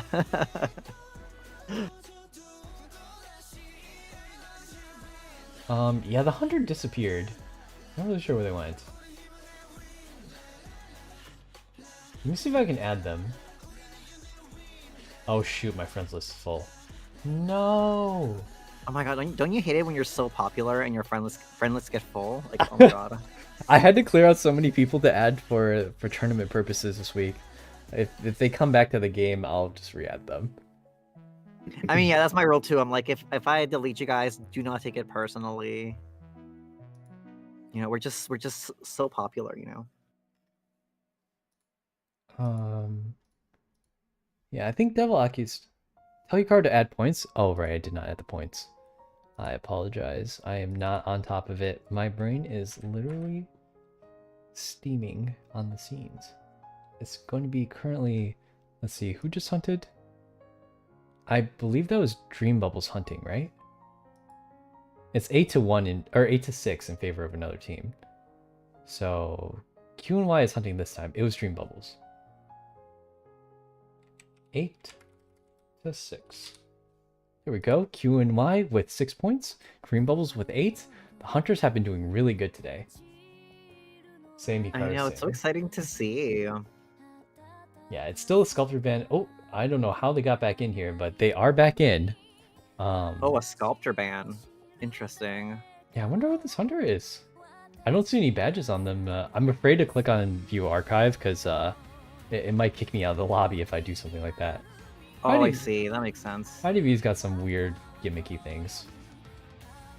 And now we're just waiting on the survivor list. Then the survivors can all ready up and we'll get going. Oh my god, so exciting. Another match. Right? And then when we get to witness the grand finals, I believe it's one of the there's a lot of professional players on that team. Argamont played for OM who went to Koa last year in Japan. I got to meet him there. It was pretty neat. Oh, in Japan? Oh my god, exciting. I'm not going again this year. It's a little too expensive, but it must be fun. I believe that's definitely on my bucket list to go to one of those IDV cafes in Japan. Oh my gosh, I wasn't able to go because you. I know when you told me that story, I was like crying for you internally. I'm like, no. Yeah, for everyone who's listening on stream, big tip: if you're going to Japan, book reservations on literally everything in advance. That includes dinner, events. You don't need a tour guide if you don't want one.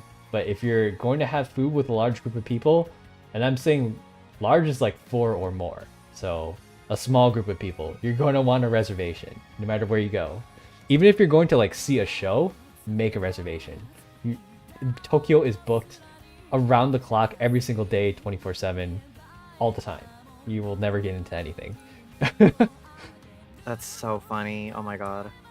Were you able to get some IDV merch though? I heard they have a lot of IDV. I had a friend that went recently, got like a bunch of IDV items. Yeah, and actually some of my fans from Billy sent me some gifts for my birthday, and there was some IDV merchandise in there as well. And NetEase is Chinese, so a lot of the exclusive merch came from there. Yeah, a lot of it was Dreamwitch stuff, and I was like, huh, I don't play Dreamwitch. They're trying to tell you something. They said Dreamwitch is your new main. She's too hard to play. Don't you play Breaking Wheel and Clerk though? That's different. You're like, that's a different kind of hard. It is different. And also, they got me a lot of Link Lick stuff. I'm a big fan of that show. Did you find out about the show because of IDV or the other way around? It was the other way around. The collab came in afterwards. Okay, that's exciting. Mm-hmm. Have you seen it yourself? Not yet, but definitely on my list of things to check out. What is it? I started watching I started getting into Angels of Death because of the crossover, so that was interesting. Oh, that's right. I saw you playing that game. I'm just really not a big fan of pixel games. The anime was better in my opinion. I hate to say it, but yeah, it was based on the game though. Yeah. I'm just a big old sack simp, so. I watched like a couple episodes of the anime and I was like, I have no clue what's going on. Like this little girl is just trying to get killed or something. Like literally that. Like no, I literally just watching the episodes because I want to see Sak and that's it. What? I know, right? Simp hardcore. Oh, wait, I'm about to say that word on Twitch. Oh No, I think you can. I don't know. People have been saying it for a while. There's a lot of things that Twitch really doesn't enforce. No, I'm waiting for the Madoka Magica collab to happen. I know that's gonna ruin me financially. So. Is that real? Is it gonna happen? No, they haven't confirmed anything. I'm just like thinking that would be like my dream collab to happen. Mm-hmm. That's pretty neat. I would probably spend some money. Madoka is one of my favorite series. Yeah, no, I love it. I was obsessed. I think I've watched it like 7 times now. It works with the theme of IDV too. We got a dream witch could be just any witch. I really, okay, Sayaka, the one that like becomes like that violinist kind of witch or whatever. Nothing, spoiler alert or whatever. It's been out for like 10 or 15 years but now. That would make a perfect violinist skin. Right. Oh my gosh, you could get so many hunter skins at that point. I'll tell you, like there have been so many collabs where it's like Survivor, and every time there's a hunter collab, like it's probably Wuchang or Geisha. It's just been them every single time. What is it with all these Geisha collab skins? The X-Holic one, the camera one, the I forgot what the camera thing was called. Fatal Frame. Fatal Frame. Yeah, they had. I'm pretty sure she won the deduction star, so she did get that She even got a song after her. Yeah, so crazy. she got Yeah, the it's always Ko one. Mercenary and Geisha for like the collab skins, I swear. Yeah, Mercenary has a lot of collab skins as well. Like they got this one, they got the Animal Factory one, the Mr. Brown one. I am getting word right now that some of the survivors are having troubles connecting, so they might be subbing someone out right now. We're just gonna hang out for a little bit while that happens. As long as we keep up with the times. I believe we're on game 3 already. No, this is game 4, so we do have plenty of time. The grand finals is the last game to go, so we got plenty of time. But yeah, anyways, back to class. I think, do you know Xholic stuff? Or Not at all, actually. The skins look really pretty though. Yeah, I don't know any of it either. I heard it's like related to Cardcaptor Sakura, but I think it's the same studio that does it. Yeah, I heard it's like the same universe because they do like same universe even. Okay, interesting. Right, they do metaverse stuff with like there's a series called Tsubasa Chronicles, and I think they just like all cross over into each other on occasion. Okay, we're good actually. So let us get started. I'm gonna put us into game, pause the music, and let us get exciting. Scene. Okay, and it looks like, let me read the survivor list out. Survivors are going to be Lucky Guy. Oh, we got a Lucky Guy pick. A Toy Merchant, First Officer, and Embalmer. Okay, Embalmer, Lucky Guy, interesting. Yeah, we haven't seen a single Lucky Guy all tournament, and usually it's because he's kind of a budget anybody else. Yeah. It's nice having those diverse options to work with, but like number one, he's got to get the item first, and sometimes there's a 50% chance he won't get it. And well, I mean, isn't the first item guaranteed, or am I incorrect about that? No, no, they can just get it, right? They can just get it fast, but it's not guaranteed. Right, it's only 50% chance. So it's great for them to have like the versatility to pick whichever item that they want, but it's like so that location seems to make sense for Embalmer, I think, with like the 2-story little stair thing. But as we see again, there's the opera singer. It's a different hunter, but the same character. Wait, is it the same different hunter? Yeah, I think it is. They said they changed out the hunter, so they didn't ban opera singer. Interesting. No, it was a wax artist ban. Oh no, it was a sculptor ban. That's right. Sculptor ban. Yeah, it seems like the hunter maybe main sculptor or something. Yeah. Well, I guess your go-to is going to be opera singer, which is perfectly fine. Ooh, very pretty skin too. Yeah, I wish I got that one. Actually, no, I don't really play with that. I don't know. I like looking at her curves in her regular skin. I mean, she's got curves in this one too. They're just in different areas. They just got them covered up. All right, the first chase is going to be on. Who is this? Lucky Guy. Oh, interesting. And I like it. He did the little duck thing, like he was gonna like vault it over. Right, that is a good bait on for most parts. But this hunter is so fast, it doesn't look like she's gonna fall for it. Yeah. She's trying to get the terror shot here. He he kind of looked out the window for a little bit to see the coast was clear, and then vaulted a little late. It looked like they were lagging just a little bit. He's not struggling at all. Oh. Yeah, it looks like there's some lag issues here. So we're gonna let this pause go off and then try to figure out what's going on. It is first down, so it's going to be difficult to ask for a restart. Both teams have to agree to a restart. It's very obvious that they were lagging there, but if both teams are okay with it, we would be willing to do a restart. We do have enough time for that. Oh my goodness.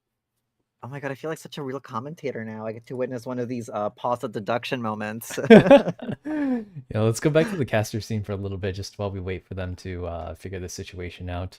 I'm going to go message them really quick. Let me check on Discord to see if anyone has anything to say. But I'm sure one of the mods will tell me what's going on in a second. Or at least in stream chat. Yeah, no news yet.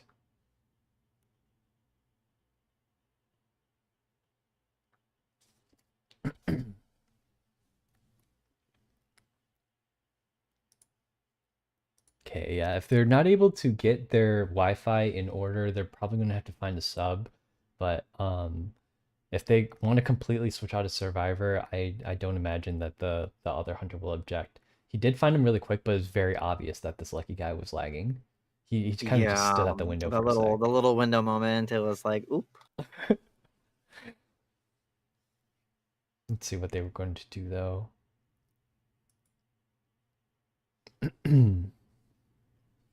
Nope. Maybe take this time to grab a quick drink of water, run to the bathroom, whatever you need to do. I think I will go get a little drink. Okay. That sounds good. I don't know if we're going to be restarting just yet, but we will keep it on the game scene while Yavs goes get something to drink. And when I figure out what's going on, I will let you guys know. Thank you for the stretch. Thank you, Hikaru. Hey, evenings, guys. What's up? Oh. Things like this happen from time to time.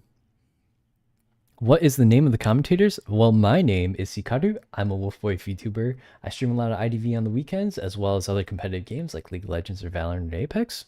And today I'm hosting an IDV tournament with a bunch of commentator friends. My friend is named Yavska. They are a IDV player as well. They also do a lot of drag on the side, and they're also a Twitch streamer. Hi, Yokana. Welcome. Sorry, I didn't get to see a lot of the messages from Yokana coming out earlier. There is a lot of delay coming up on the stream, so I didn't always... I'm not always ignoring chat. I just can't always respond to you guys if I'm currently with a commentator or if I'm doing this tournament, making the commentary. Praying for the competitor's internet? Yes, I am Prage. Can we get some Prage in chat? Hey, welcome back. I'm back. Thanks. We're still on the pause screen. I don't think I can give them that much more time.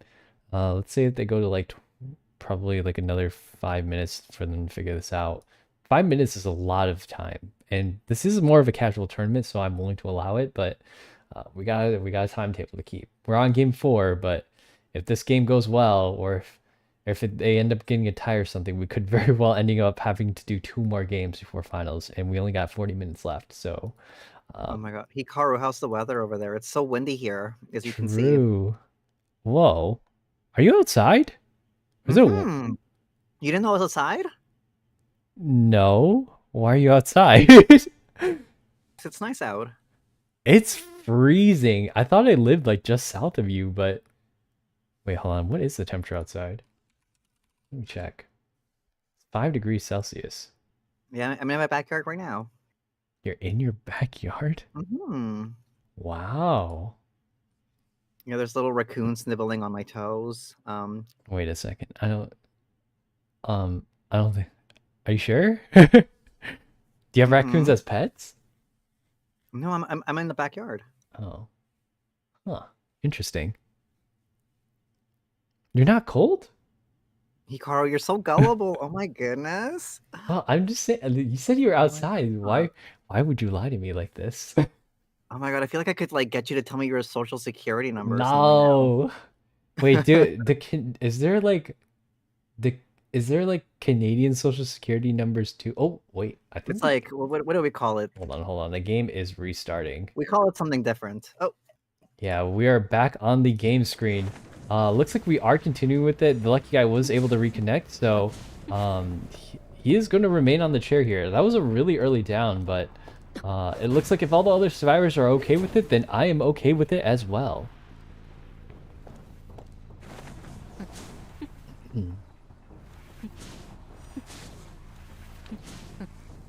Yeah, those little blue ashes are a little bit easier to see, actually, so it might be a little bit pay to lose. Part of the thing about Opera Singer is that, yeah, the black ashes are a little bit harder to see, especially when there's like millions of them lying around. You know what? That makes sense. It is really nice, though. It looks nice. Yeah, I think the survivor did ping. Forget about saving. Let's go for the tie, and I think that's because he might still be lagging a little bit. They might have to go for another sub if they do end up going to the next game. The survivors are just going to have to do their best right now, maybe try to get one out. It's not looking great for them right now since of how early Lucky Guy went down, though. Dead. Yeah. That's so sad. He might have had an item to work with though. I don't know what he had, but oh wait, no, he used the perfume. Never mind. He's out of. Yeah, he got the little perfume. Mhm. At least he went back to the manor smelling nice, you know. Yeah. They are on the embalmer now. That fly was a little early with the long hit. This hunter knows what they're doing and baiting out those We go to the teleport. yeah, onto the toy merchant. This cipher is She's not gonna let them finish any ciphers here.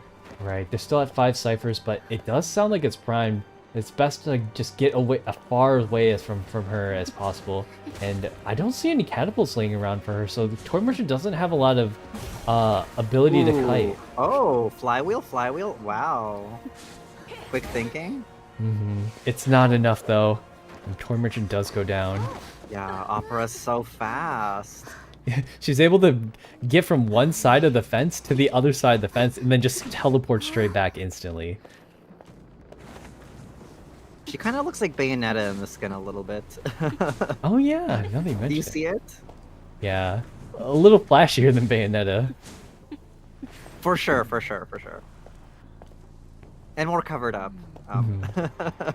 First officer is coming for the rescue. No pocket watch used, but they do get this rescue off before half. Unfortunately, it's not enough for... Oh, there is probably going to be a double down because she does hit the first officer a second time. So she's already going to get over there. And then if she can just go to the other side of this, right? Right. Toy Merchant needs like a catapult or something to help her kite here.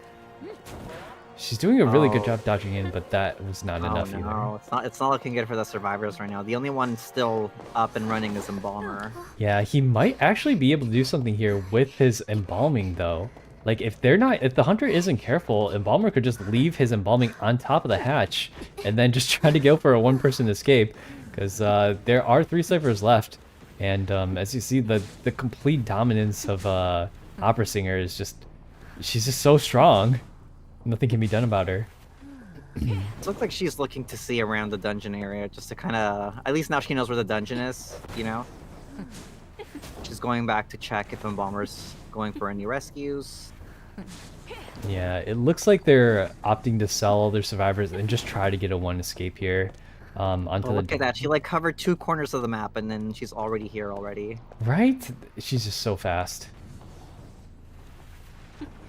A lot of these survivors don't have anything other than raw kiting ability too.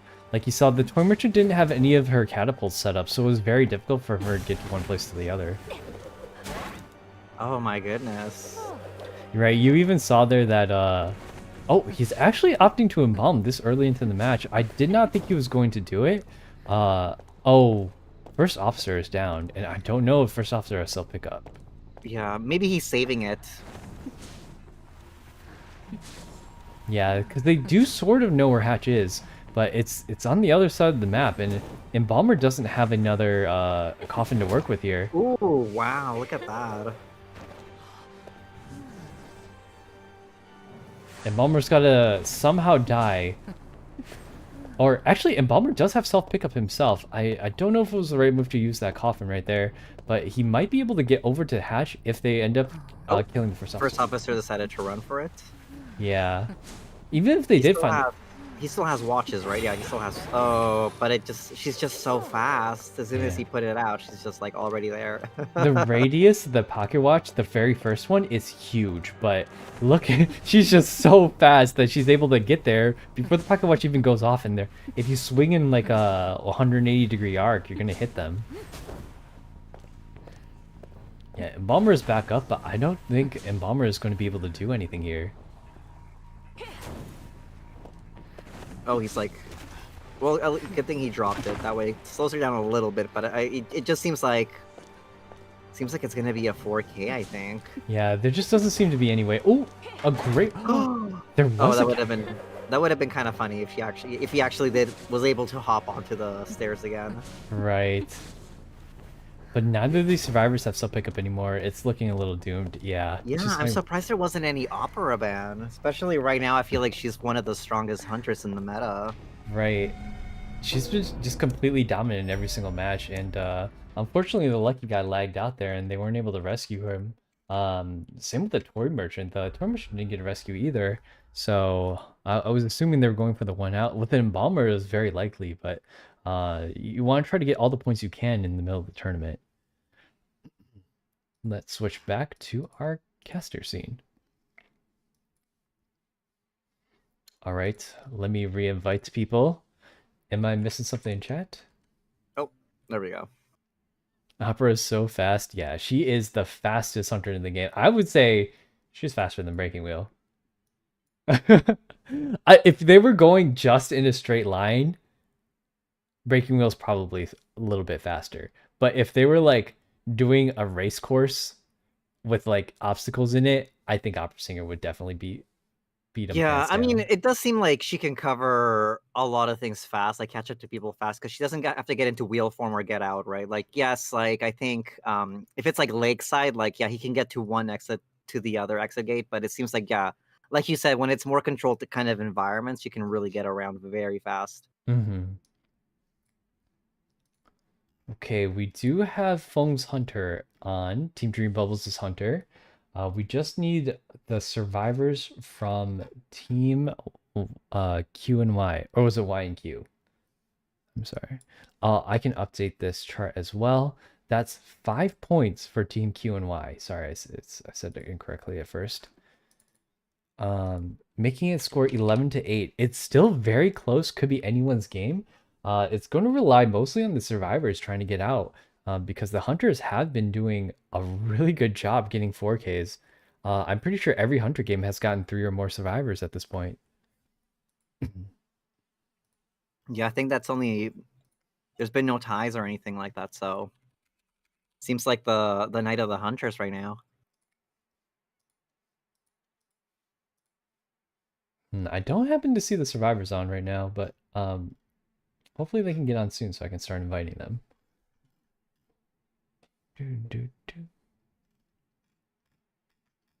Oh, there they are.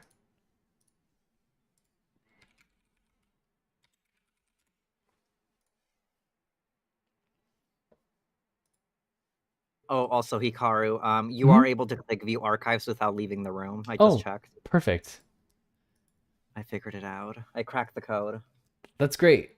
Yeah, we did see what the hunter ended up playing in the end, which was, of course, an opera singer. But I wonder if they're gonna do an opera singer ban or a wax ban. Do they get 2 bans now? Yes, this is round 3. Now they do get 2 hunter bans and 3 survivor bans. The map banning and picking process is the same. There's one going to be whichever team was hunting first gets to ban a map, and then the survivor team gets to pick one. Yeah, I feel like it would make a lot of sense to go ahead and ban both the opera and the wax. Right. Well, the hunter Wait, from didn't they play Night Watch? Or am I confused? This hunter that's hunting, yeah, they did play Night Watcher, and then they did play Wax Artist, I believe. Okay, so they haven't played opera yet. If you let her go, though, you saw how devastation. Yeah, so you let her go. So let's see if they decide to risk an opera or if they're gonna ban one of the other 2 they've seen.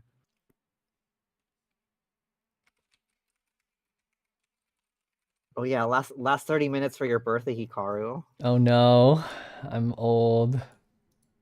Wait, I have something for you.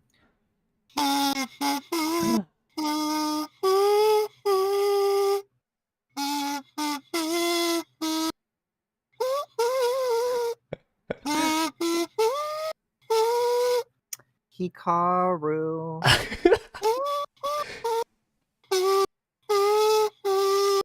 Oh my god, yay! That was so funny. I love that. Thank you. You're welcome. Oh my god. I'll invoice you for that later. Oh no. I'm kidding.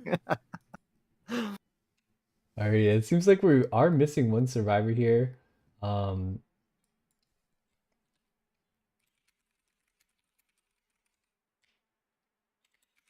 If the team captains are here.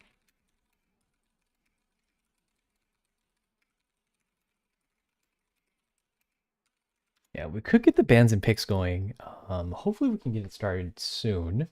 Because we are running a little bit short on time. We do have to complete 2 more games in half an hour, which is completely doable. Okay, yeah, they said they can start. Okay, we can do this start bans and picks. Perfect. I will put the music on, and I'm gonna run to the bathroom really quick. I will be right back. I'm actually out of water too, and my throat is starting to hurt, so I will be refilling my water as well. I will be right back, you guys. See you soon. Wait, did he just leave me running with this, oh my god, do I have free will now to say whatever I want? Free reign? Oh my god, Hikaru's not here, you guys. Oh my god, when he comes back, can we pretend that I said something like really shocking and be like, I can't believe Yovska said that? In the chat, can we pretend that? Can we be like, oh my god? Oh, is there a raid? Hello, raiders. Hikaru had to go fry some chicken in the bathroom, so it's just me now. I know you guys are stuck with me. Yes, this is Yovska. But oh my god, yeah, can we pretend I said something really shocking so that when he comes back, he's like, what? Yovska said what? He'd be like, guys, I can't believe Yovska said that. It'd be so funny.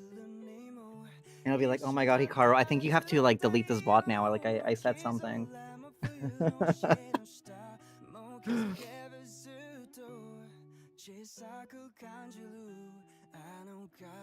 Oh my god, but I've been loving this. Like my first time shadow casting, it's been such a blast, honestly.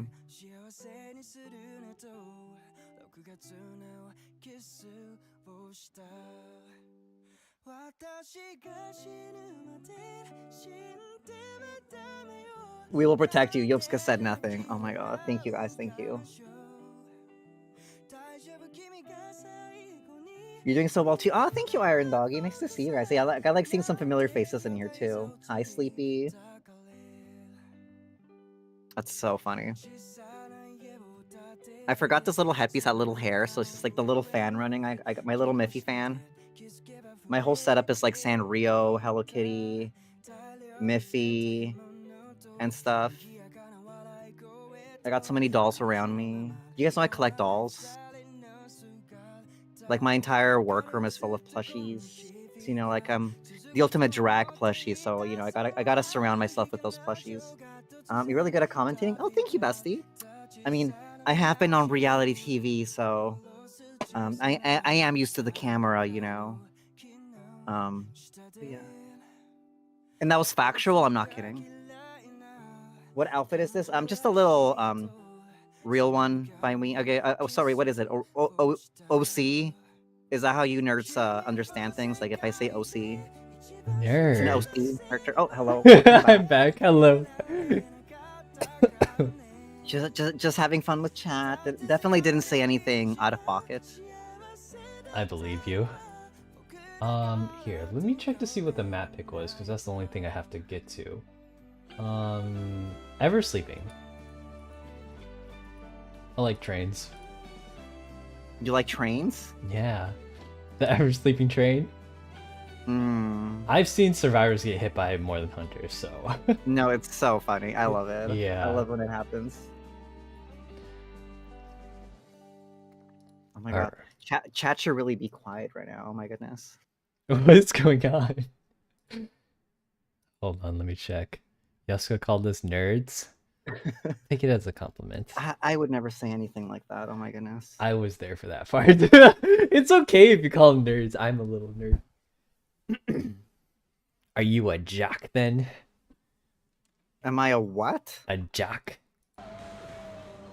You know what? I was gonna say something out of pocket. I stopped myself. I was gonna say something involving a strap, and I'm like, wait, no, I shouldn't say. What? I need to stop. That was not my intention. Not surprisingly, it is an opera singer pick. Yeah, like you said, they did ban the two hunters that were asked for, and now we have the opera singer. They're finally pulling it out. Oh my goodness. I mean, damn. I mean, I guess if you lost to the other two hunters, you might as well risk the opera singer, right? Yeah. They did get one out against the other, who's the last one? Yeah, the Night Watch. You know what? I don't know. I feel like I would have risked Night Watch instead of opera singer. I don't know. What about you? Would you rather face a Night Watch or an opera singer? 100% I would face a Night Watcher.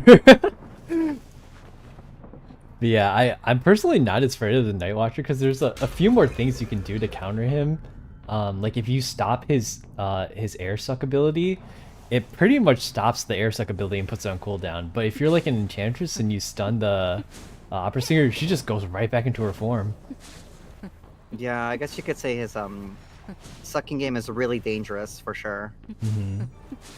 Alright, the first chase is onto a first officer. He pops the pocket watch right away and forces him to go out into the open. Honestly, the right move for him. He's just running into straight. It's one of those things where it's like, do you want to chase a pocket watch first officer or not? Yeah, for the most part, I think the survivors need to get really good about popping their abilities super early to get away from Opera Singer. Because if they don't, she's going to hit you before you're able to get it off. Most things take like a second or two to activate, and Opera Singer just swings. Now a magician chase? Yeah. I don't know, would magician be good against Opera Singer? I don't think so. Ooh. Seems like she's already next to him. Right, he did pop one of the wands pretty early, but he's actually buying himself quite a bit of time. He's going to be able to jump back to that. Oh, but she's already next to him. Yeah, he does have another wand to work with, though. Oh, okay. It bought him a little bit of time, but... Yeah, look at how quick that ability needs some kind of cooldown. It's so dangerous. She literally just came out of it swung. I really don't know if they're going to leave her like this. It's just so... Like, I assumed they were going to nerf her into the ground the last couple of times, which they did nerf her twice, but she is still hammering away at these survivors. You know what? It's fine. Survivors have priestess. They can have... Oh! Wow. How did she live that? It's that skinny waist. The train just flew right past her. You're right about that. She was way too skinny for that tram. Passed right through her. Alright, this tide is running, and a big difference between this and the last one, the Opera Singer, they already completed 2 ciphers. She does get the Magician down here, and First Officer isn't down like he was against the Night Watcher last game, so the survivors are actually in a better position against her compared to the last game. And she's been getting this hunt on pretty quickly. Well, there actually is a psychologist who managed to Wi-Fi heal that first officer, and now he can come in for a second rescue if needed. Although I'm not sure he's the best choice because he did use both of his pocket watches and his tide. Yeah, now that psychologist is the one who's coming in for the rescue, I think they might be coming in for a double rescue actually. That would make sense. I'm not sure. Okay, the acrobat. Yeah, I don't know if there was much of a need for her to use her Wi-Fi healing just yet. The Wi-Fi heal, I kind of love that. She got the Bluetooth device has been activated. Yeah, and as you can see there, the magician was able to get off the chair. He used all of his wands already, and he wasn't able to get very far before Opera Singer was right back on top of them. There are 3 ciphers left, but it was the same 3 ciphers that don't have a lot of progress on them, because one, First Officer was running all the way to the other side of the map, and 2, that was a double rescue that came up. Yeah, it seems like they've been a little bit stalled with their cipher progress now. Right. This first officer seems to be caught out now. He doesn't have an item to work with. The only one who does have a usable item is probably this acrobat, and he is not going to be chased anytime soon. Yeah, the first officer is going to be pretty easy bait at this point. Yes, at this point. Oh no. And there's no more. There's still a pallet here, but I mean, doesn't really matter against an opera singer. He's actually doing a good job using it. Okay. Okay, he kind of ate that a little bit. Yeah, he does leave the pallet. It did buy him a little bit of time, though. A pretty good mind game on his part. Oh, she's immediately going to start the slugging. That makes sense. Right. First officer does have self pickup still, but she needs to halt this cipher progress, and so she's just going to be aggressive as possible. Ooh. Man. Yeah, that's the thing with her, is that it doesn't give you enough time to react to use your ability sometimes. Like, you can really catch the survivors off guard. Right. It's like those little stickers on the car, like, this object is closer than it appears. Right. And look at how she positions her jump back to right up where that pallet is. And now, ooh! Oh, you know no! What's funny is I think she went to the wrong one, but then she was on the right side, but then she broke the pallet. Yeah! Oh, that was almost a terror shock. She's already at full presence, so it doesn't matter too much, but she does get the acrobat down here. First officer does have himself picked up, and is almost popping a Cypher. That last Cypher is at 80% actually. Survivors are in a pretty decent spot. Okay, they brought it back pretty quickly. Right? And this Opera Singer has been swinging, so... I mean, I'm really surprised that they has this much Cypher progress. Oh, yeah, it doesn't seem like she had much of a choice there. Right. Oh, wow. She's gonna have to down this Psychologist very fast. Yeah, the team needs at least a 3k to be able to go into the next round. Oh, no. I don't know if I would have gone and broken that one, but Right, it looks like the Psychologist did make a mistake, but breaking the pallet was, I don't think, the right choice.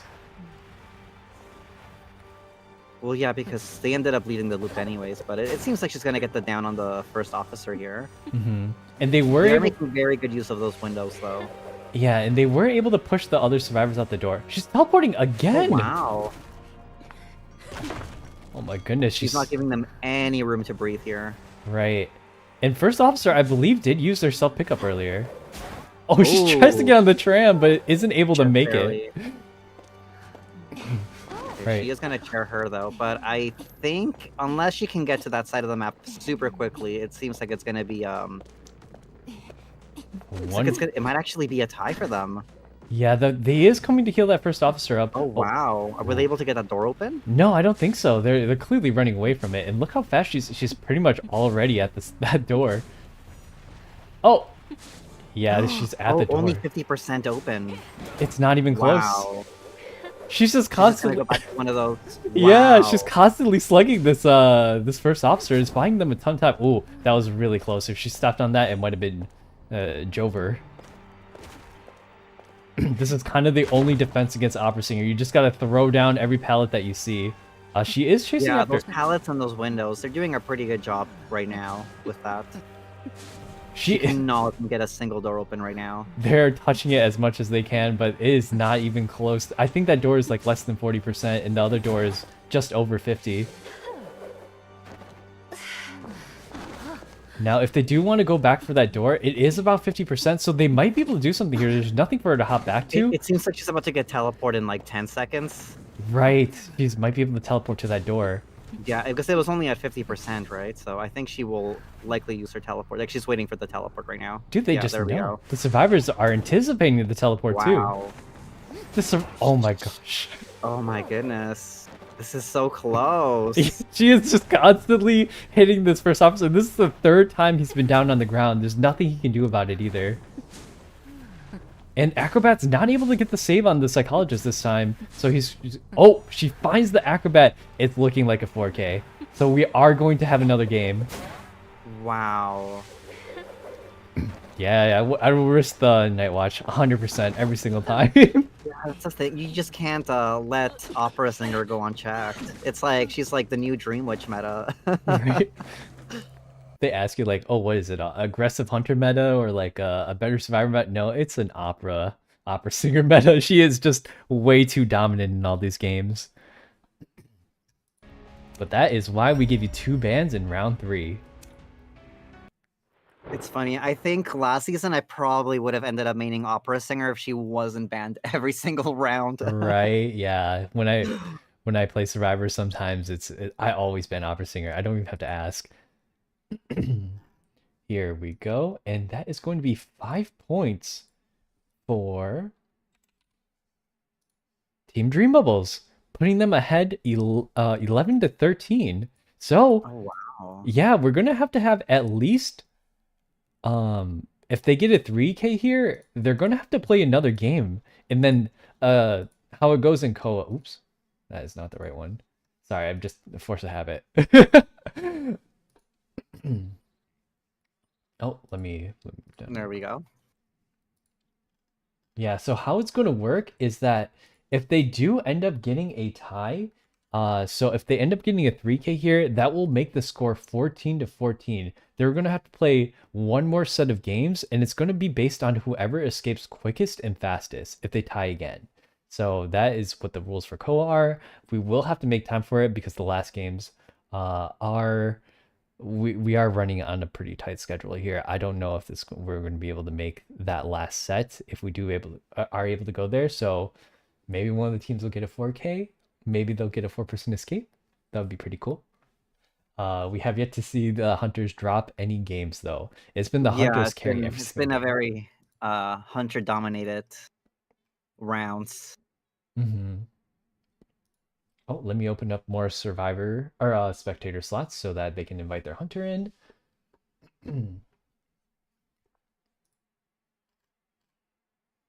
I am so excited for the Sanrio crossover. Oh yeah, when is that? I think it should be in December. Hmm. I don't know. I think I heard somewhere it was a 3-part crossover, so oh my god, are we gonna get like a Sanrio hunter? That'd be cool. Wait, sorry, I'm confused. Is this the hunter in the first spot? Is that him? No. Wait. That was the first officer survivor. Are they also hunting? Oh, I gotta check. Someone is asking don't they have to get a 3K to win? A tie is a tie. Oh yeah, they have to get a 3K to tie. Because it's 11 to 13 right now. If Team Q and Y gets 3 points, that would still give 1 point to Team Dream Bubbles, so it would be 14 to 14. Yeah, they have to get a 3K to tie, which would put us into overtime. And if they get a tie, they still lose. Dream Bubbles will advance. I believe that's the hunter. Yes, that's correct. Okay, so let's do area selection mode, and then we'll bring us onto Ever Sleeping. There we go. And now we just need the rest of the survivors in here. Where did phone go? Oh, I hope they don't have internet problems this time. I really like your little lobby music. I don't know if there's different music on your stream right now, but Oh, I'm playing like K-pop or J-pop on my stream usually. The lobby music is very like I think this was the Mid-Autumn Festival music from last year. It's really funny.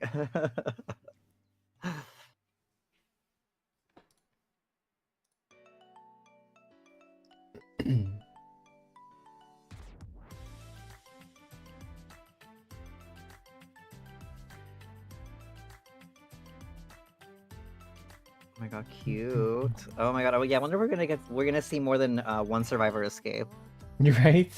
There were a couple of 4-person escapes throughout the day.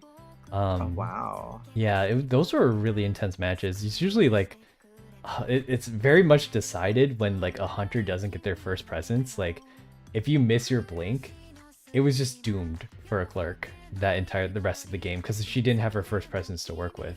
And you really need to snowball as certain hunters to make things work. So yeah.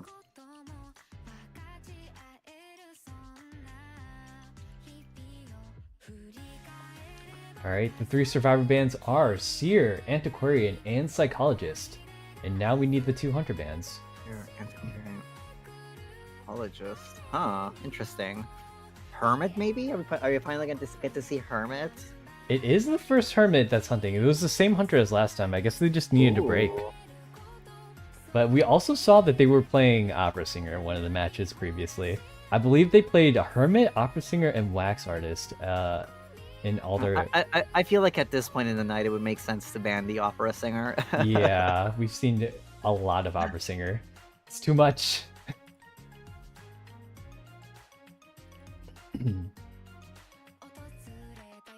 Hello. Are you still maining Clerk? I play Hermit a lot more. A Hermit a lot more now? Yeah. I love Clerk, but I just don't like getting bullied. So Hermit is she does herself to that sometimes, doesn't she? Yeah, sometimes it's just better, like you gotta eat the pallet stun to get those recordings down, but I'm like, I don't want to eat the pallet stuns. I can just play Hermit and stun them. So yeah. I'm the bully now. Like, can't wait to see this cosplay. Is it gonna be on your Twitch stream? I don't know if I'll get all my parts in time. Like it's 4 days until I have to leave for the convention, and I don't have my wig styled, my contacts aren't here, I don't have my staff made, but everything else is made. So yeah, do you think that's enough time? Plus I'm doing my 24-hour stream on Monday, so I mean, Oh my after this goodness. day, yeah, I'm not gonna have Monday You're so busy. I have Monday I love afternoon to that. work with, and then like Wednesday, but I also have to pack everything else. So it's not. That's so fun. It's gonna be hard. I don't even know if I'm gonna be able to make it in that time. So if I don't, I'll just cosplay it at home and then put it on for a stream or something. I'm gonna be like cute Yaz. now. Yeah, I'm not gonna show my face though. Up to my mask. I love that. Okay, looks like we're good. Survivalist is Priestess, Merc, Lawyer, Cheerleader. And we're off. Pausing the music. Going into the game scene. Let me see who the bands were. It was Opera and Hermit. Oh my gosh, are we gonna see a geisha? Ooh, I a have- geisha. Yeah, the opera singer band makes sense, and if he was a hermit main, then that also makes sense. Not just a hermit main, he's the first hermit, an S-Badge my first goodness. hermit. Oh wait, we're actually seeing possibly an Night Watch, maybe? All great choices. I think they're trying to hide their hunter picks so that the survivors don't know which trait to take. So, like, if people take Breaking Wheel, I think someone took Breaking Wheel when they announced it before. All the survivors, including a mercenary, took Flywheel. So it was just doomed for them. No. If That's you, so sad. yeah, if you know who the hunter is, that's why we don't have to let people know. If they want to announce it, that's perfectly okay. But we do want the survivors to announce it. It is a geisha. Okay, the first one of the day. Ooh, exciting! Really, the first geisha of the day. I feel like she can be pretty good. Right. I feel like she's not that good though. She's kind of like after you see opera singer, like everyone else kind of looks a little that is sluggish in fair. comparison. Yeah, her camp game isn't as strong either, but Right. you know, she can still catch up and stuff. I think in the right hands she can be pretty good. There's a priestess in this game too, and remember, this hunter needs to get at least a 3k to try and tie it out. And Oh wow, no priestess ban on ever sleeping. that is insane. You saw how strong she was with those portals, and Yeah, this is probably, I would say, one of her strongest maps after like Moonlit. yeah, let's see if she knows the lineup. Like this place where Geisha's at right now, I've seen them like force teleport the hunter. Oh, she is after this lawyer, and Geisha is faster than Opera Singer in just this particular part of the chase. But if it was Opera Singer, she'd be up the stair in no time. Like, Yeah. Absolutely. And we already got the portal set up. Oh my goodness. yeah, the network is up and running. Geisha does have to catch this lawyer as a single hit hunter who is pretty aggressive. She needs to get these downs very early with her chase, and the lawyer's not able to get terror shock. So even if she's able to hit him over the vault here, It looks like they have the vaulting pallet set up. yeah, and the perfect look back at the correct time to stop Geisha from vaulting over that pallet, or to stop her from dashing. There's a portal right. She needs to break that portal, but she did not. Yeah, I think I would have broken it. Oh my goodness. she's gonna get so much speed from that veterans buff as well. It is a lawyer, so Oh, his no. speed boost lasts 2 seconds longer, I think. Oh, he's onto a cheerleader now, but he's in open areas. He's got to be kind of careful here, otherwise she might get blinked down. Oh wow. Oh, that was almost a pallet stun, but not quite. Yeah, that was a perfect coordination from cheerleader. She's got to be careful because the geisha does have blink. That could have been terror shock if she was not careful. I definitely would not want to be this geisha against this team. They seem very coordinated. That was almost a terror shock. No, she does have that blink to work with,